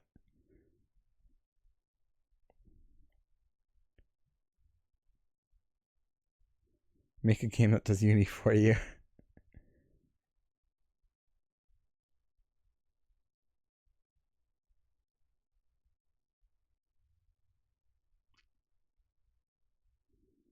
But look at all my other shit. Sure thing. I'm probably not going to know what anything I'm looking at is. What do I want to click on here? Blood Moon?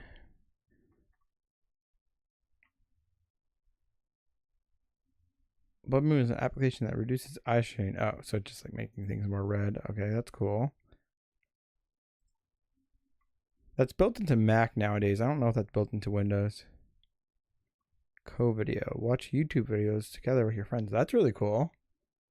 Hold on. Should we all watch a YouTube video together? Does it work on live streams? Can I put my live stream in there right now?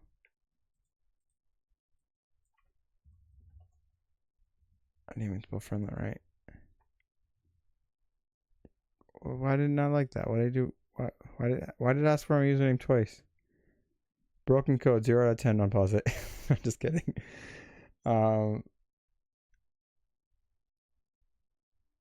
Every egg needs a painted egg friend. Yeah.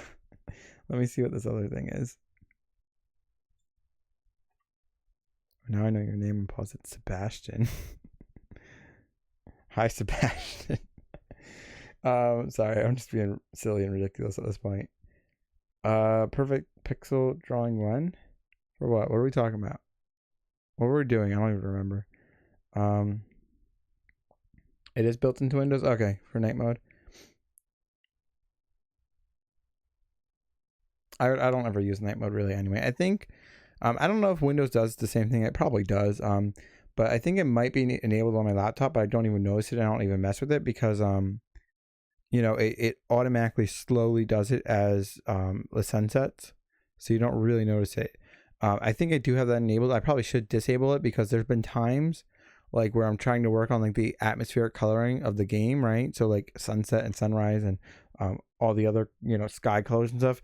I was editing those, right? And I'm like, oh, that looks pretty good. I like that. And then I looked at it later and I didn't like it, and it's because I was doing it in daytime versus nighttime, and my screen was changing, you know, the tint to a warmer tint.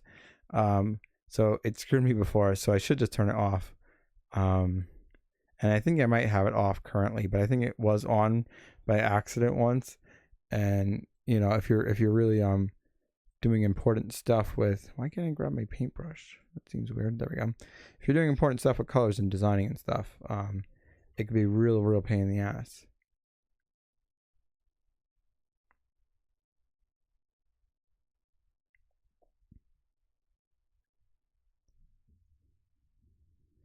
Okay, I gotta focus here. So we have our max spread, scaling it. Why? So we broke something. Our timer's over 5. We bring it down slower between that and our max spread. Our max spread.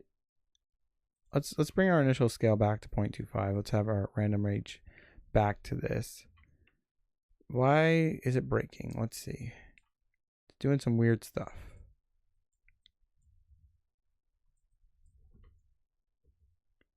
So we were at a point where it was looking pretty okay. And then I wanted to, I don't even know what I changed really. Oh, now it's working again? Maybe that min scale was bad. Maybe I did something weird where if we scale below, I thought our checker was below 0.1 though, and if our min was 0.15, that should have been fine, but who knows. All right, so is this a bit too much? Is this too crazy? Probably. Does it kind of look like paint dripping? Kind of looks cool. So I kind of like it. Let's see where they're spawning from. They're spawning a bit below the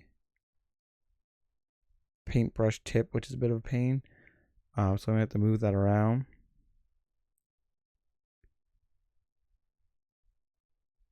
But at the same time, maybe they should go below because we don't want them to look like they're spawning in weird on the eggs. I don't know. What is this? Is this a stupid idea? Should I just get rid of this code for this?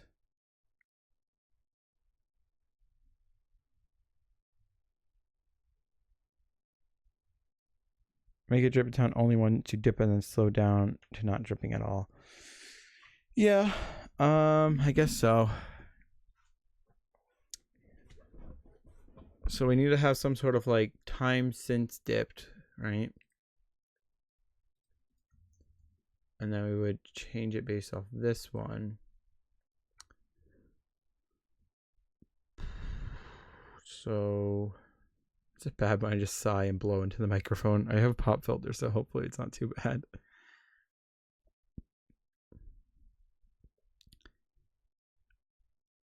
So you would want to like divide this value based off, or multiply this value based off the time since dip.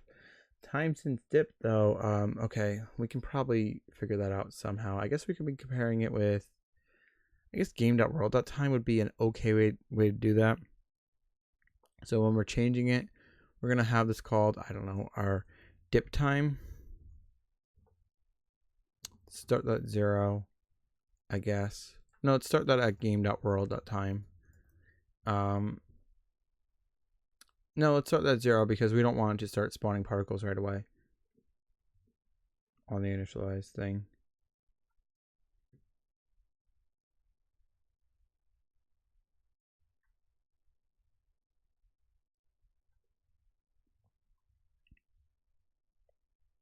Yeah, I remember you chatting about co-video stuff you were working on Pause It a couple of days ago.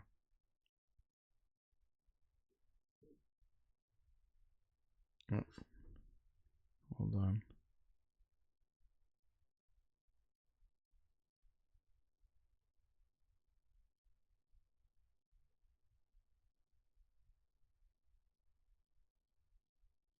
Oops. Okay, so we have our dip time, and then when we are checking that dip, so we're setting our paint color, right? Not there, here. Then we can change our brush entity dip time to be our game.world.time, if I could spell. And then grab dip time again over here. And then we want to somehow have our delta of time, right? So how much time it's been since our dip time. I'll just call this time since dip, right? And that's going to be hold on, our this dot dip time minus our game.world.time. No, opposite. Game.world.time minus dip time, right? Yeah. Game.world.time minus our dip time. And then we definitely don't want this to ever be 0 because I'm probably going to divide this value. And I might, yeah. So let's make sure it can't ever be 0. So we want to do like a math. And we also don't want it to be 0 anyway because, oh no, that's fine. So math dot min, right? No, math dot max, right? If I did 0.01 or whatever, that would make it so it can't ever go down to 0. Yeah. And then let's just try dividing it by our time since dip and see what that does. So as it gets to be more and more time, the more we divide that value. Whoops, did that break it? No, okay, good. Forgot to put in a little bit of code. Okay, so basically no drips, especially because our shit is our time. We gotta define that, don't we? Otherwise it's gonna complain. And we gotta put that in everywhere, like update and init everywhere. So we gotta have to like restart the minigame. That's fine. Hopefully it's just those two places, I think. So we do this, and then we re-init the minigame.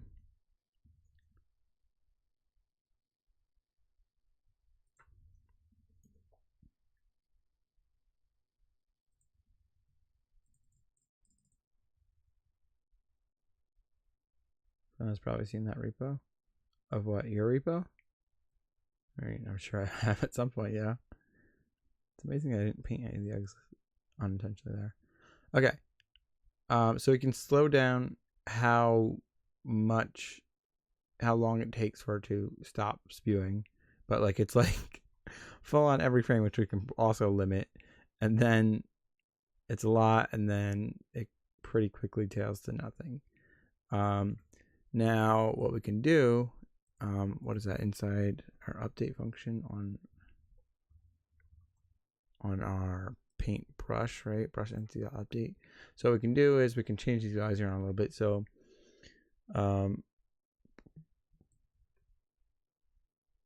we can have it so it's like no more than, we can start at 0.5, that's fine. So we'll always be dividing it by half, so it'll be double this. That'd be the most. And then we can also change how long it takes for it to start going down.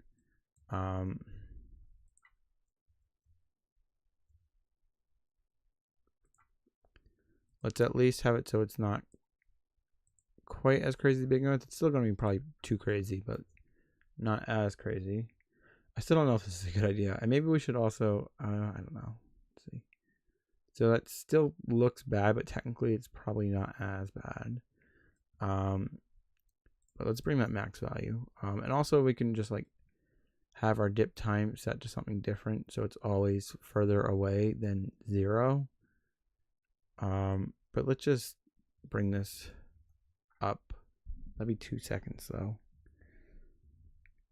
Let's try that.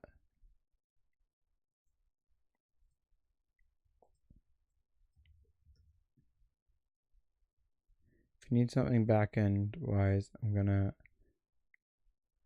so friend, if you need something back-end wise, I'm gonna get it going. I don't understand this joke, I'm sorry, it just went right over my head.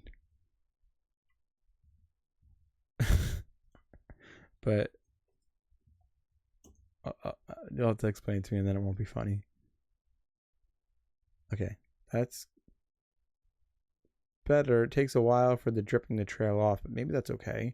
So refill, quite a few drips.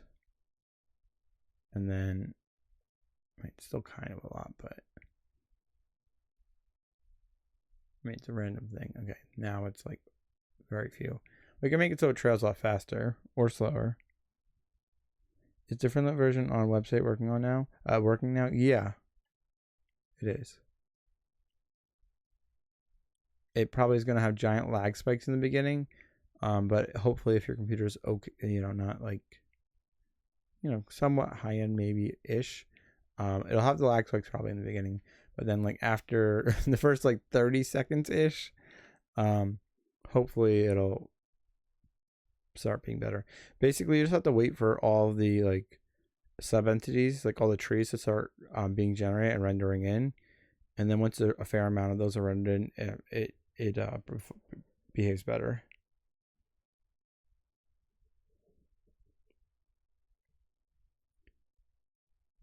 Yeah, I guess disable post process if you're well, that'd be on the GPU side. Depends on like where your computer is slowing down. If it's a GPU, then yeah, post processing will help a lot. But if it's a CPU, which I think in my case, on my desktop, it's the CPU that's like fucking things up. And the GPU, I think I have a pretty good GPU. I mean, I'm not really sure. I'm not really a hardware guy. Sergeant Surge donated it. It was his old one, but it's like a GTX WindForce something thing. Definitely has like WindForce in the name. I shouldn't say definitely. I'm pretty sure it has WindForce in the name. Threw my paintbrush away. Paintbrush, come back. Oh, god damn it. Right, so drips. Let's have it so it trails off faster, and maybe even the start ones.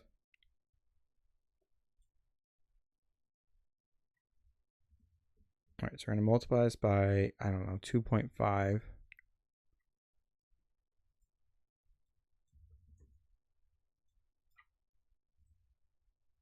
WindForce is a fan. Oh, really? I don't know what the GPU is called. It's something good. I think. I mean, it works good for me because the game actually doesn't run at 2 FPS. You know, we can basically run the game pretty darn fast. In fact, I'm pretty sure I can run the game at 60 FPS as far as the GPU goes. Like, if we're not doing a lot with the CPU, the game will run and render at 60 FPS. It just starts to drop down when we're doing stuff with the CPU. All right, so here we have this. It drips a lot. I think that's okay. That's kind of cool.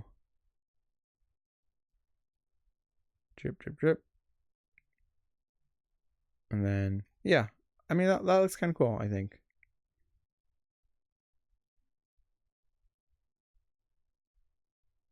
We're probably not going to have a solid green background forever. I mean, I kind of like it, but it kind of blends in some of the colors. Like the green is pretty blended in.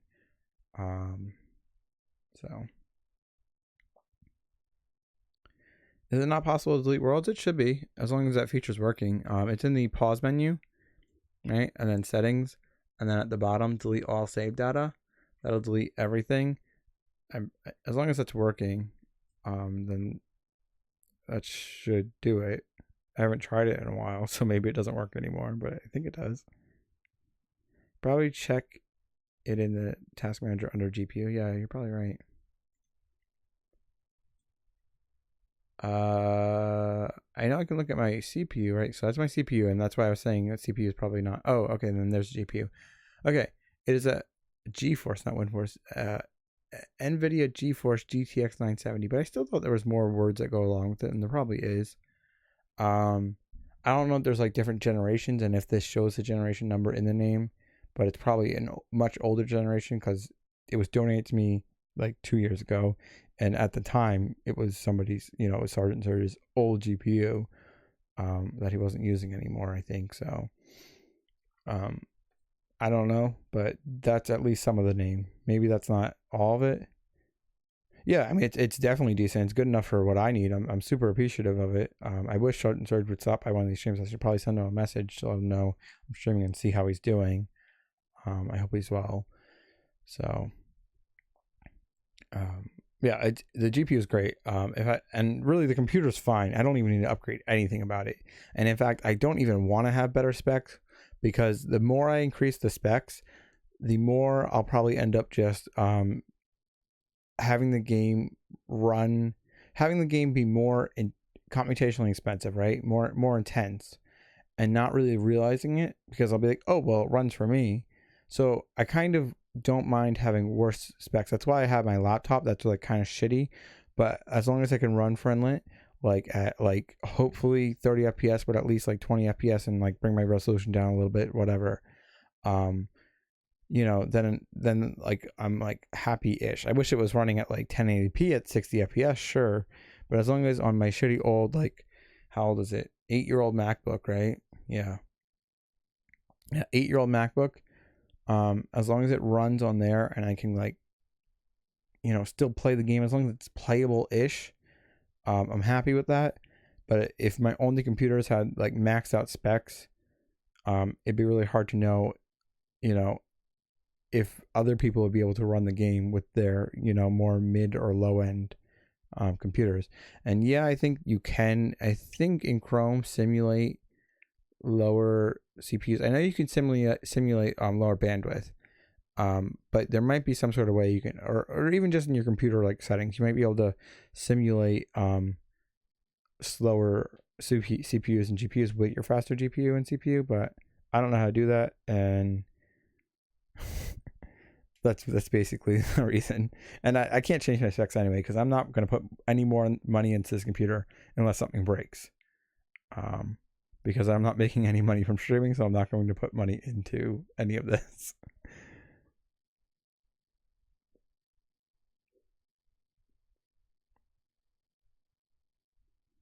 So you have all these names like 1050 Ti and it's shit for Frinlet. So does that mean a 1050 Ti is worse than 970? I don't even know. Those are just numbers to me. 1050 Ti is bigger. That should be better. No, I don't know. I don't know how it works.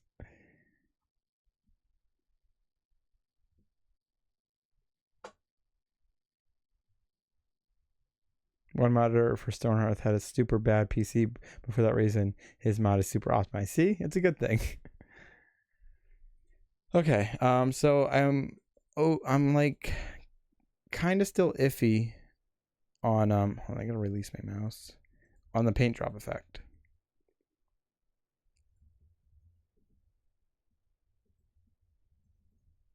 How do you guys feel about this? Let me dip into my yellow, right? And then there it is, it's spawning quite a bit, and then over time it spawns fewer and fewer. Eventually, I don't know if it would ever technically spawn 0, but it would be like almost 0 of the time. Be incredibly unlikely.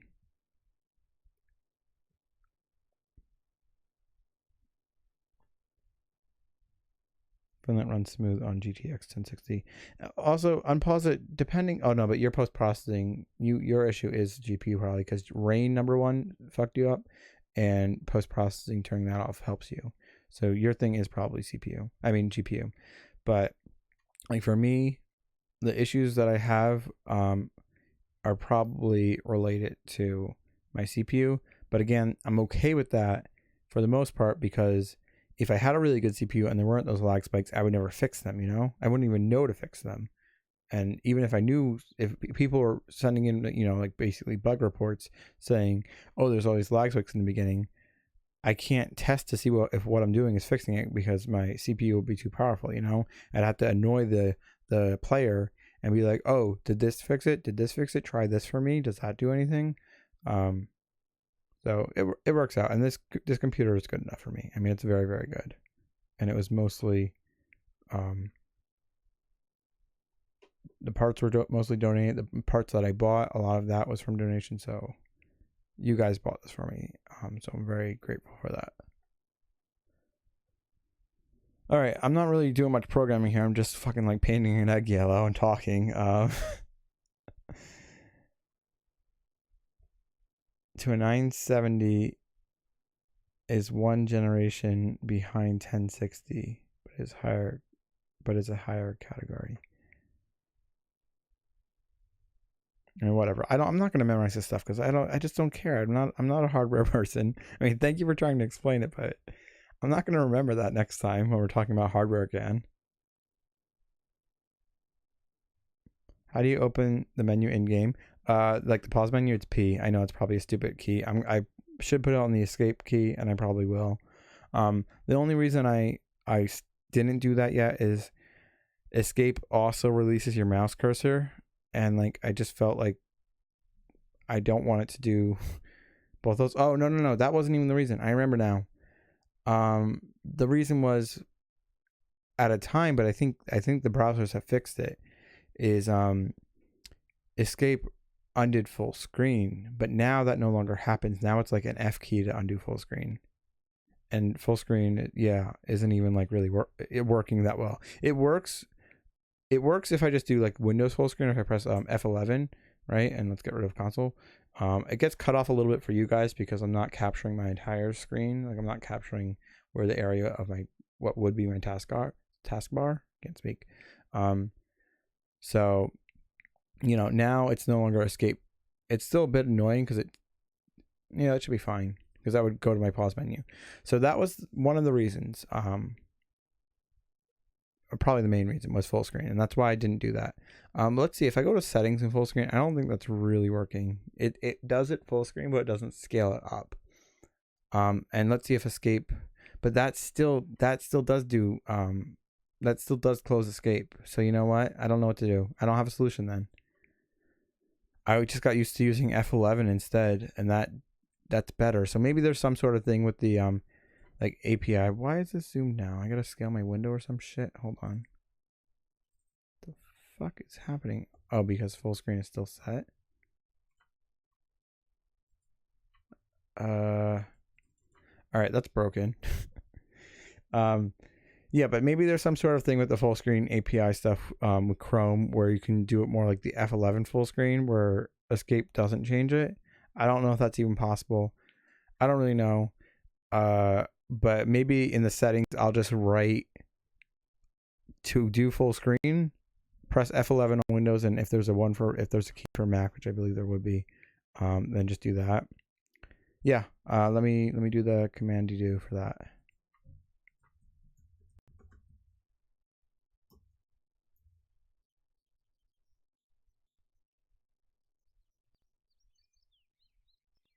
How come mine? Okay, mine did go through. It takes me a while longer for them to go through. Also, shit. I'm trying to. So I'm doing multi-streaming, right? Even though I know only people watch me on Twitch anyway, but I'm trying to expand a little bit. Why is this? But it says the connection, so I don't know if it actually. So this, prior to this, well, I started just on Twitch like a few days ago, right? And then I added YouTube like 1 or 2 days ago, and then today I added Mixer. My Mixer thing is an X, so I don't. Am I still on Mixer? Is it still live? Let me check that, since the game is like being freezy and shitty anyway. 1 second, guys. Or maybe it's just my chat connection that got lost.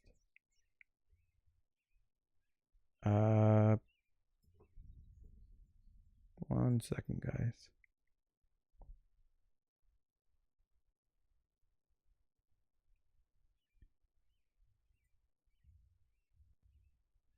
Right. So well, number one, it takes me longer to send out messages because it has to like go through Restream and then put it on different channels. This is Restream channel connection expired, but I am still live. Okay, so I have to figure out why. Hold on, let me just do another test. Oh, this keyboard. Teased. That's not my fault. That's my keyboard's fault. Okay, that one worked. All right, that's weird. So it just it expired the connection and then remade one because I haven't typed in so long or something. Okay, everything's good. A sensitivity slider? Yeah, I know. I programmed it too. I just like don't have the UI up for it or something, or at least I did a time program, but I don't know if the code is still there. But I know it's needed. I asked, since on Discord app you can now stream to friends only. So if you want to show, so if someone wants to show you something about the game, it can be something to utilize. For example, I'm streaming your game in the voice channel. Huh. So we're basically saying that would just be for users, like players, to show me things. Is that what the point you're getting at, or am I not following? I mean, that's cool. That's really cool. Facebook streaming seems to be getting big, huh?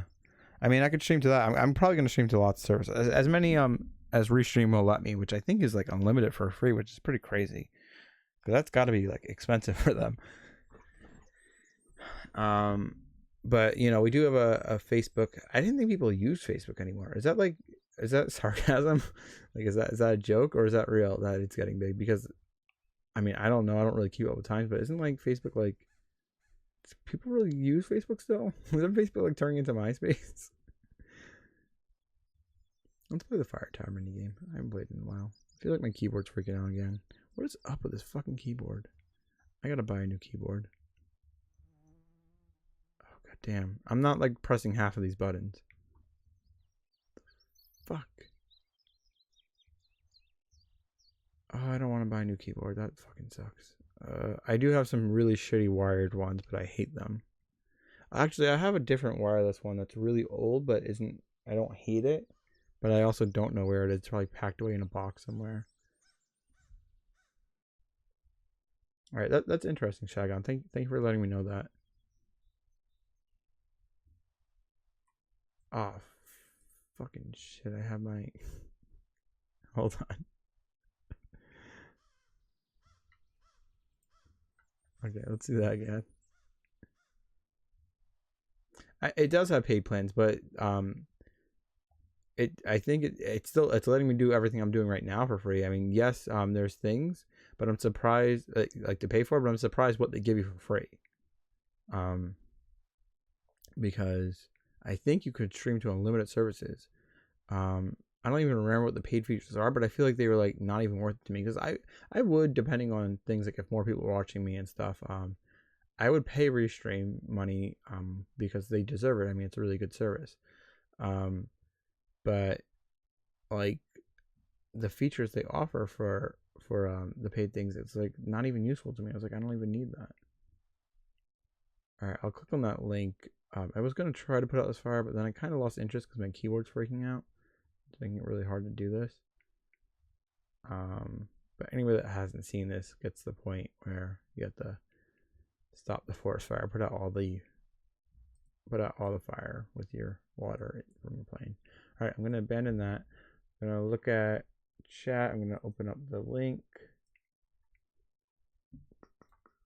All right, so free, 30 plus streaming platforms. I guess you can use all of them.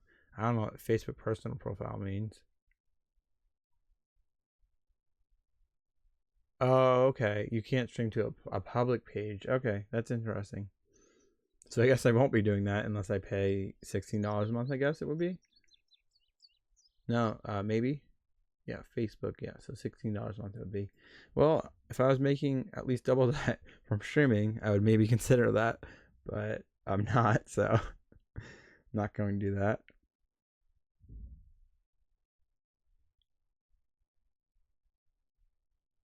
The UI of Facebook is changing fully soon. Probably something worse, but that's interesting. It's weird that like Facebook is still focusing even on Facebook because like they own Instagram, which I'm pretty sure like at least with the younger generation like is way more used. So you would think they'd focus on that more, but I guess I don't know. I don't run multi-billion-dollar corporations, so what do I know?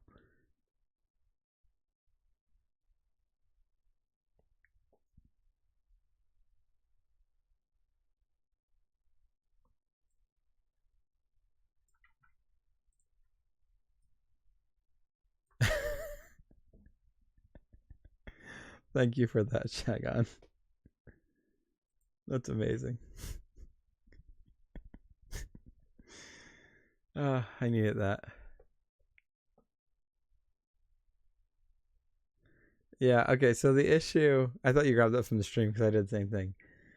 I have to make it so it doesn't matter what tool you have equipped, so you can't use those. So if you press E for your inventory, click on the small house and go into the minigame. To get out of the minigame, you need to be flying straight, but you can't see your plane. So the way to fly straight is hold A and D for like 10 seconds until you fly out of the area, because you know A is left, D is right. So if you hold both of those, it levels your plane. So hold A and D if you're stuck in the minigame, and then you will fly out of the minigame. And then when you're out of the minigame, go to your inventory. Obviously, this all needs to be fixed, and it's not supposed to look at the stuff you have equipped. But then it doesn't work on the tools because it's just shitty, and I need to fix that. I really just need to what I need to do is dequip, whatever the word is, unequip, I guess. The players, you know, whatever they have equipped, and then you know, cache that value before we take it off, set it to false or whatever. Have it cached, and then when we exit the minigame, reset that cache to whatever you were holding. That's what I should be doing, and maybe I'll do that right now. Maybe I'll fix that right this second. You've inspired me, Shagon. My keyboard isn't working, so maybe I can't. Hold on. What the fuck is up with this keyboard? Let me just try to type something. This is a okay, it's working there. Why is... Well, I type up there. Nope, but I didn't do that. It's still doing... Okay, it's a little freaky out. It repeats keys. I don't know why. So, like, sometimes I'll be writing, like, test, right? But it'll do that. I kind of purposely did it that time, but it still kind of did it on its own as well. Randomly. And then it'll get better. And I thought it was because the batteries were dying, but I replaced the batteries, which should be new batteries. It's a brand new package. And still not good. All right. Let's fix that bug. If I could type. Fuck this. So it's in the fire. See? That's what I'm talking about. Fire tower minigame. So when we are initializing the game, we want to have like a player cache, right? When which I'm possibly already doing. I think I might be. I'm just not. Whoops. I'm not using.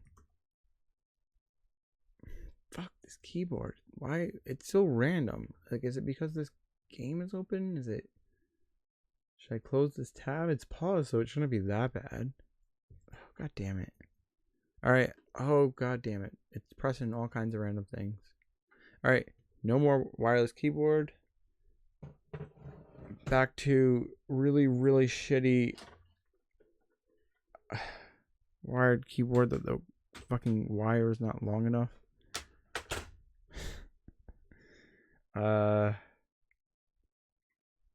Also, like, my copy paste doesn't work because I'm trying to I don't know why it would be any different, but since I use Mac, right, like 99% of the time if I'm not streaming, right? I'm used to doing, like, you know, Command C, Command V, Command T for all of everything instead of Control for copy paste and all that. So I, like, basically remap the keys so it swaps Control and Windows key, right? Because that's a place that just makes more sense to me and I'm used to it. And it works on my wireless keyboard, but it doesn't work on my wired keyboard. So I don't know what's up with that. I don't really want to fuck around with it. Try moving the dongle closer. Yeah, I probably should do that, but I don't want to do that right now. I'll do that like in between streams, like if I remember. So like tomorrow when I'm streaming, if I'm streaming before the stream, if I remember, I'll move my USBs around because right now everything in the front is filled up, but I can probably move it around so you can bring it to the front. But like, why did it used to be okay? It was fine for months and I didn't move anything that I can think of, so nothing should be blocking the signal. So if I had another wireless keyboard, which I do somewhere but I don't know where, I can test out if it's the signal or not. But I don't know. All right, so I'm gonna really suck at using this keyboard, but we want to, I guess I have to use Control for everything. I'm going to try my best to do that. Want to look at our cache, right? That's what I was trying to search. Okay. I can't use Control because that is mapped to my Windows key, but I also can't use my Windows key because it's not mapped to Control. So I have no Control key right now. If I use maybe my right Control instead of my left Control, that I think would work, but that's annoying as hell. All right. I also don't like this really mushy, shitty, like it's like a $15 keyboard. It's terrible. All right, not there.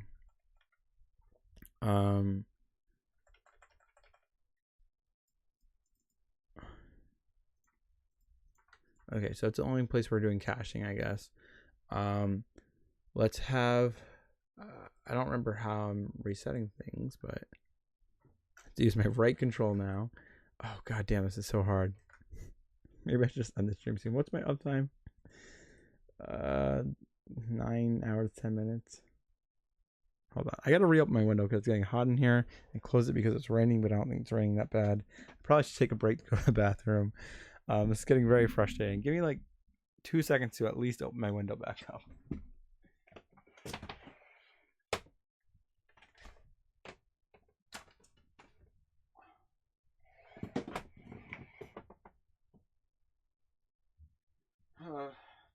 I can try my other wired keyboard that also sucks. Yeah, all sorts of problems. I just want to use my wireless keyboard. I like this wireless keyboard. I wish I had a numpad, but other than that, I like this wireless keyboard. Hold on, let me try to type again. Let me see how bad this is going to be. Maybe if I have the keyboard lower on my lap, which is still going to be uncomfortable. Whoa, what is that, Basic Panther? I don't know what you just did. That just showed in Restream. Does that show up on Twitch chat too? Huh, why do I see that? Is this a Restream thing? What is this? The fuck is this? Oh, that's Mixer. Huh. Used skills. What does that do? I've never used Mixer before.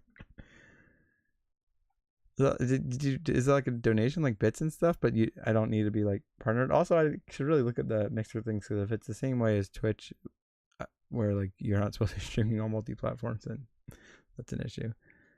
Just fun gadgety. Okay. Thanks, I guess. Not a donation. Okay.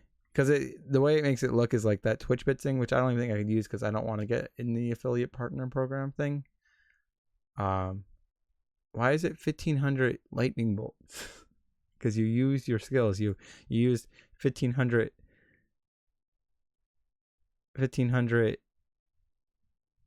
skill points to say rip. Okay. Oh, Shagon's a Mixer too.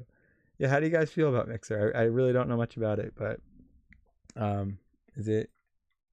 I mean, I'm just gonna give it everything a try and see what sticks, basically. But I'll probably always stream on Twitch, but just stream on all the platforms, because why not? It might bring in a couple more viewers, even if it's a few more. There's no real downside to doing it.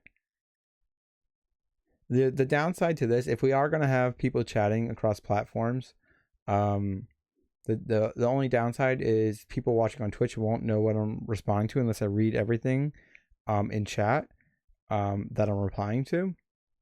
But there is an easy way to fix that. I can have a little overlay in the corner that shows the messages from everywhere, because Restream lets me do that.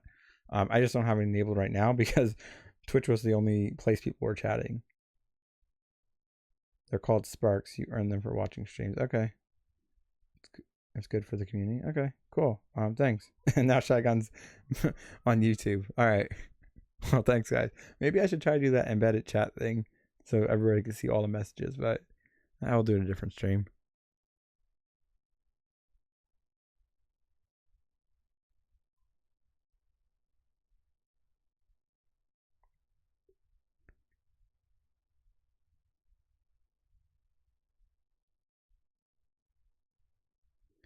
And then I guess, like, even if Mixer is like really great and good and all that, better than Twitch, it's also like specifically like with the programming / game dev streaming, there's a completely different audience for that, and each platform is going to have a different audience, tailored to that. That's why live coding was nice, but then it turned into shit, because that was a platform where your entire audience was basically what I'm doing, programming of some sort.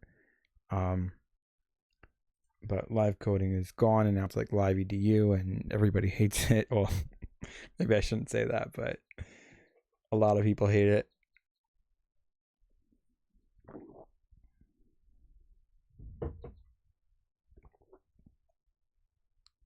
Has some cool API stuff for making dynamic stuff that viewers can send sparks on. All right, that's cool.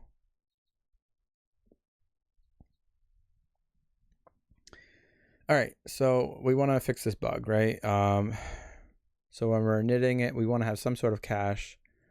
This is called our minigame. So let's just have it called, I don't know, minigame dot player cache, I'll call it, right?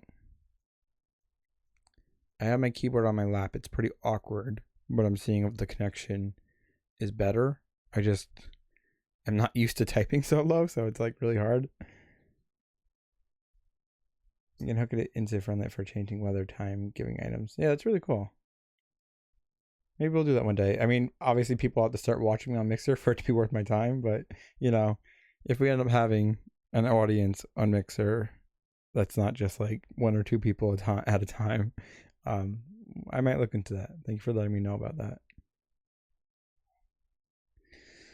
Okay, so minigame.player cache. And then we definitely want to equip in here. We'll probably have other things, because however I was resetting it before, probably not what I want to be doing. And that's going to be I should have another variable up here called var player.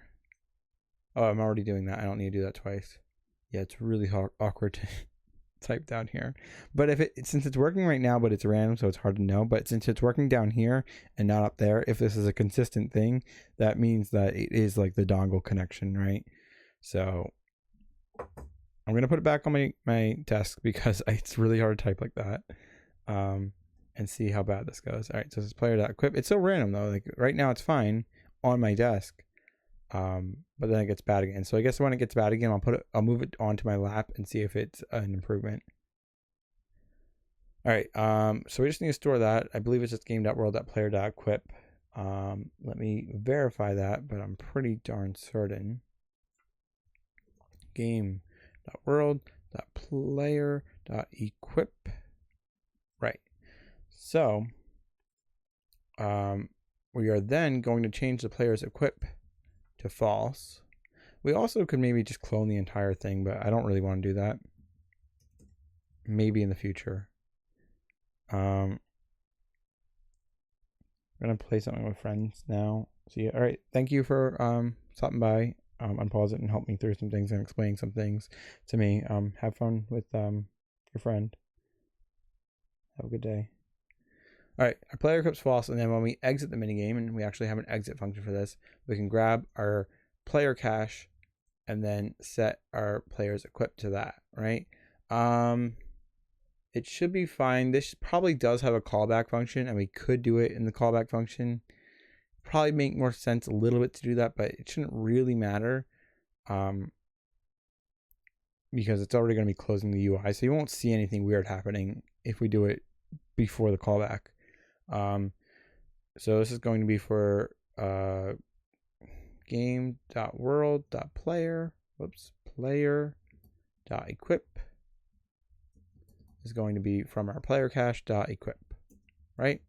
So if we put this into here now, and hopefully setting equip to false is allowed. I'm pretty sure that's okay.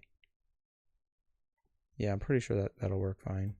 Okay, I'm pressing enter, nothing's happening, but I think that's console's fault. Oh, it's Chrome's fault.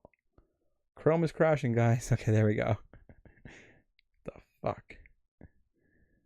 All right, so let me equip my net again. So normally it would break and like try to use my net camera. We go in here now. Mini game is not defined. Whoops, really? Is it not called that? Am I defining it later on? Did I not make a shorthand for that? I thought I did. All right, whatever. Maybe I didn't. I really thought I did. All right, so we want to have this here.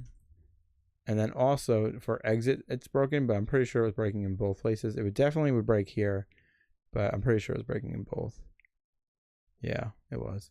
Okay, let's see if this is actually broken, or if I can still go outdoors. Okay, so it's not broken. That's good. So if I paste this in the console now,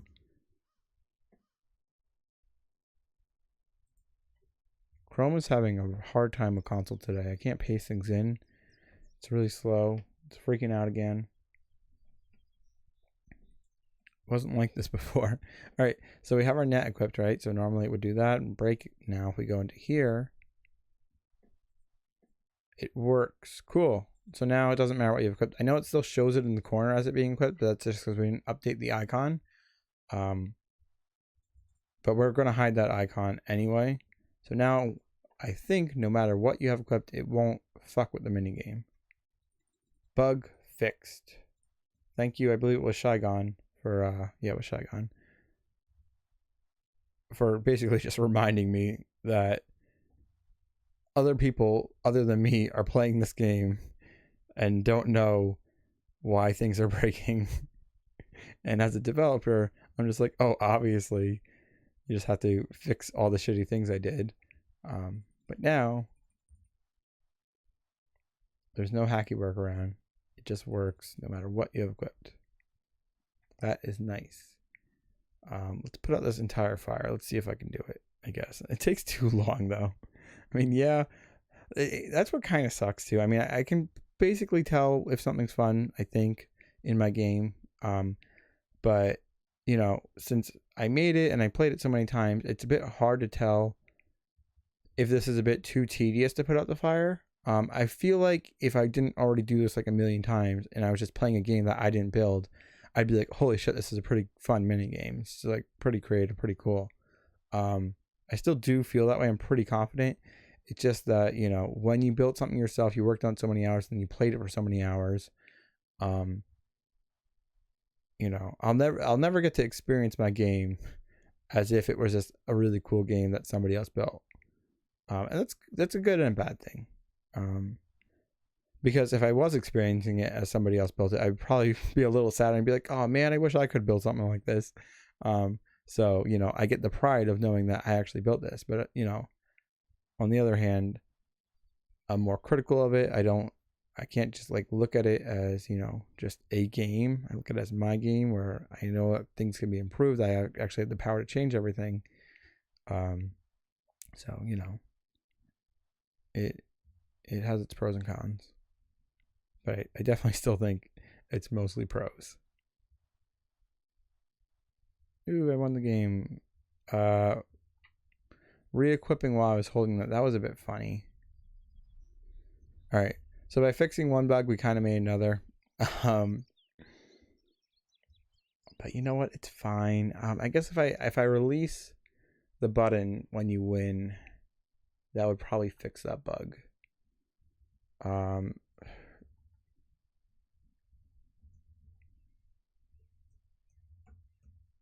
Right. So if we release one of the inputs, not that one,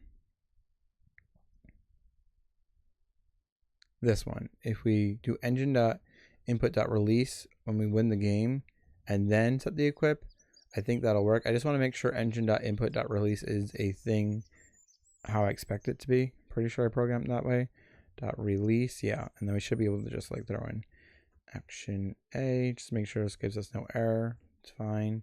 So release, so that will release our key, will really our mouse press. Let's see if that fixes things. So now I go into here. I think my keyboard might be freaking out again a little bit. If I'm holding down the water, right, with our net equipped, and I exit the minigame, which should be the same as winning. Yeah, no longer does that. It won't happen until I lift up my mouse click and then repress down. Ooh, but that was a bit weird. Hold on. I gotta test that again. Okay, so holding down water, exiting the minigame.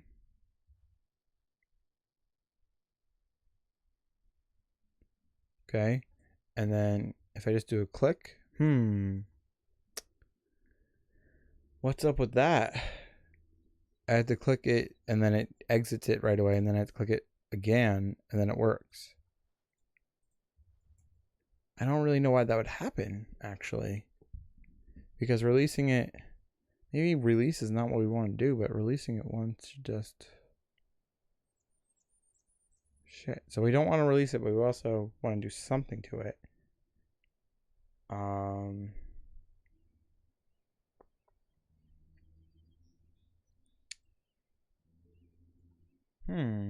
not actually sure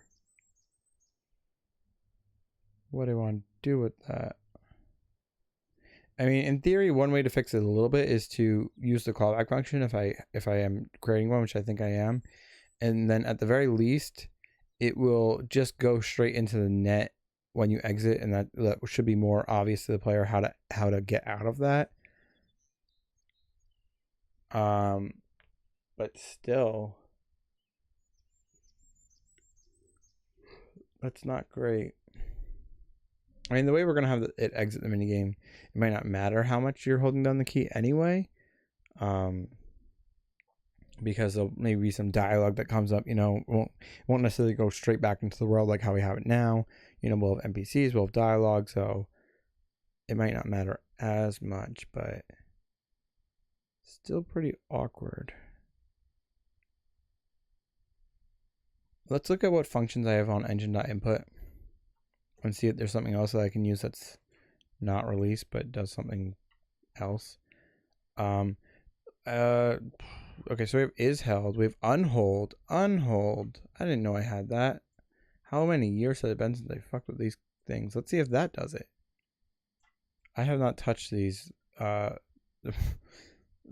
these bits of code in probably years. Okay.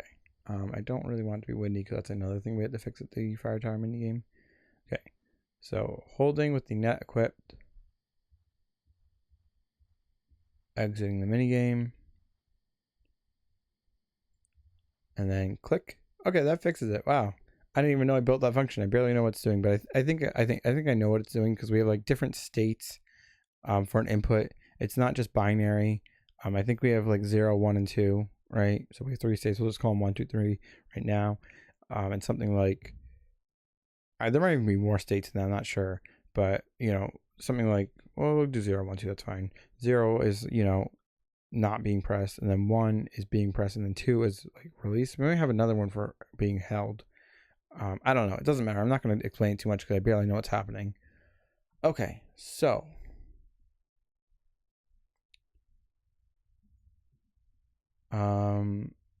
what was I going to do? I don't know what I wanted to do next. I thought there was something. I forgot it. But we fixed the bugs. Maybe I just was going to think of like, I need to remember that for the commit message. Maybe I'm going to do commit message now. Let me check my uptime again. 9.5 hours. 1 p.m.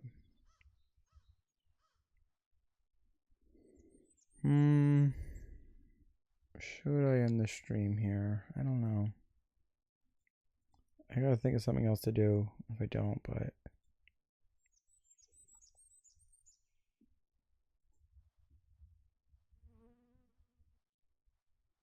I mean, obviously the Easter egg painting minigame needs more work still. It's not done. And in theory, that's what I should be doing. I just don't really feel like it. Especially because of the beginning of building that game on this stream was fucking wait until I stream for 24 hours.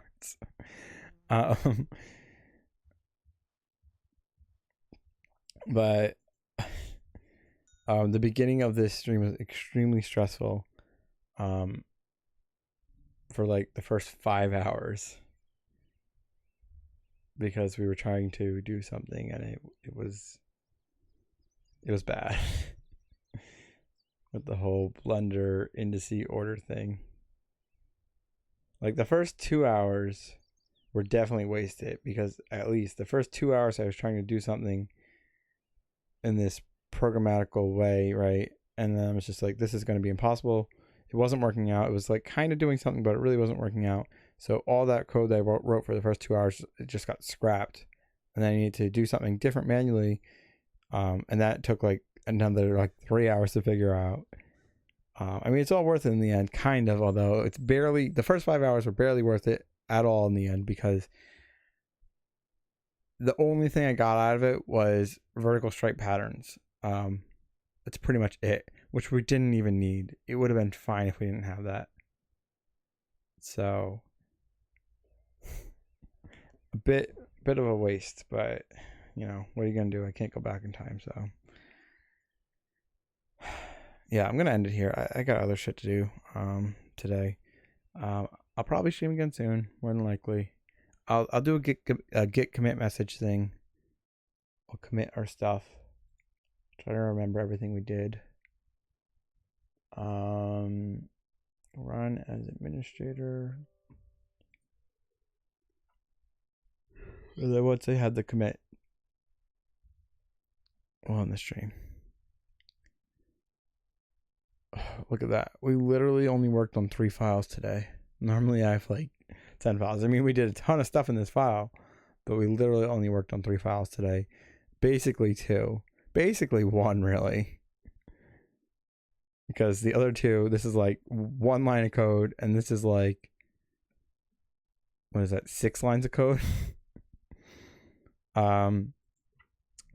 Fixed fire tower mini game equip bug, I guess I'll call it. Inventory equip bug, maybe.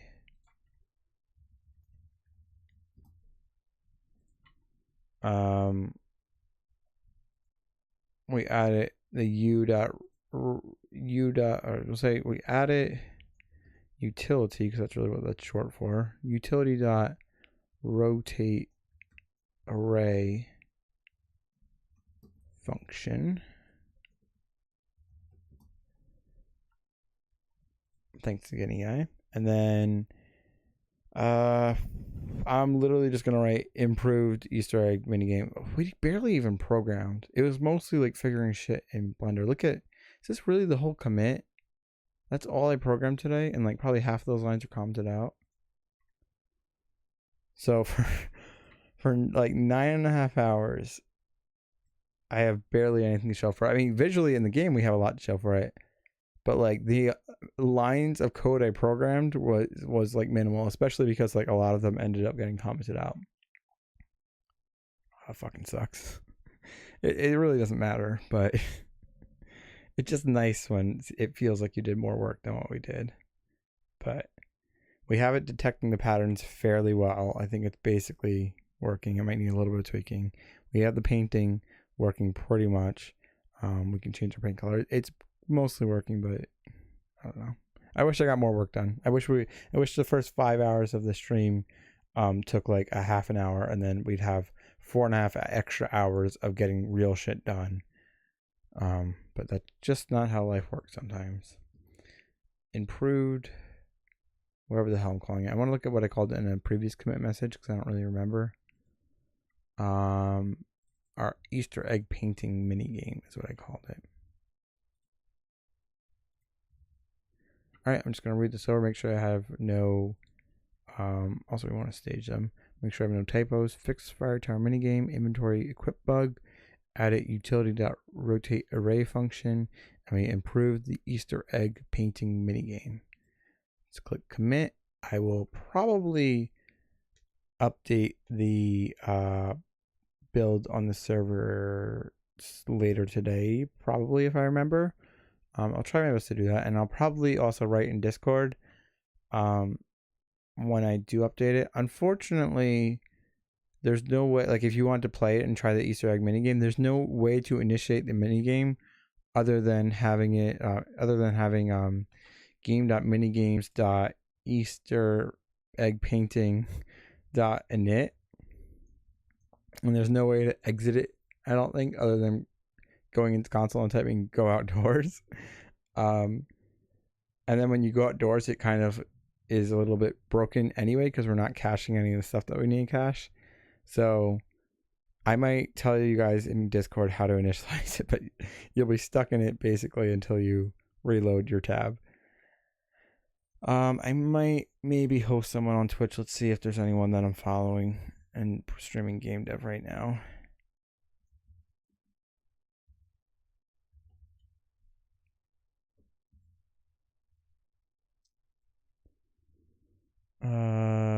I don't. Nah. All right. Thank you for watching, guys. I appreciate it.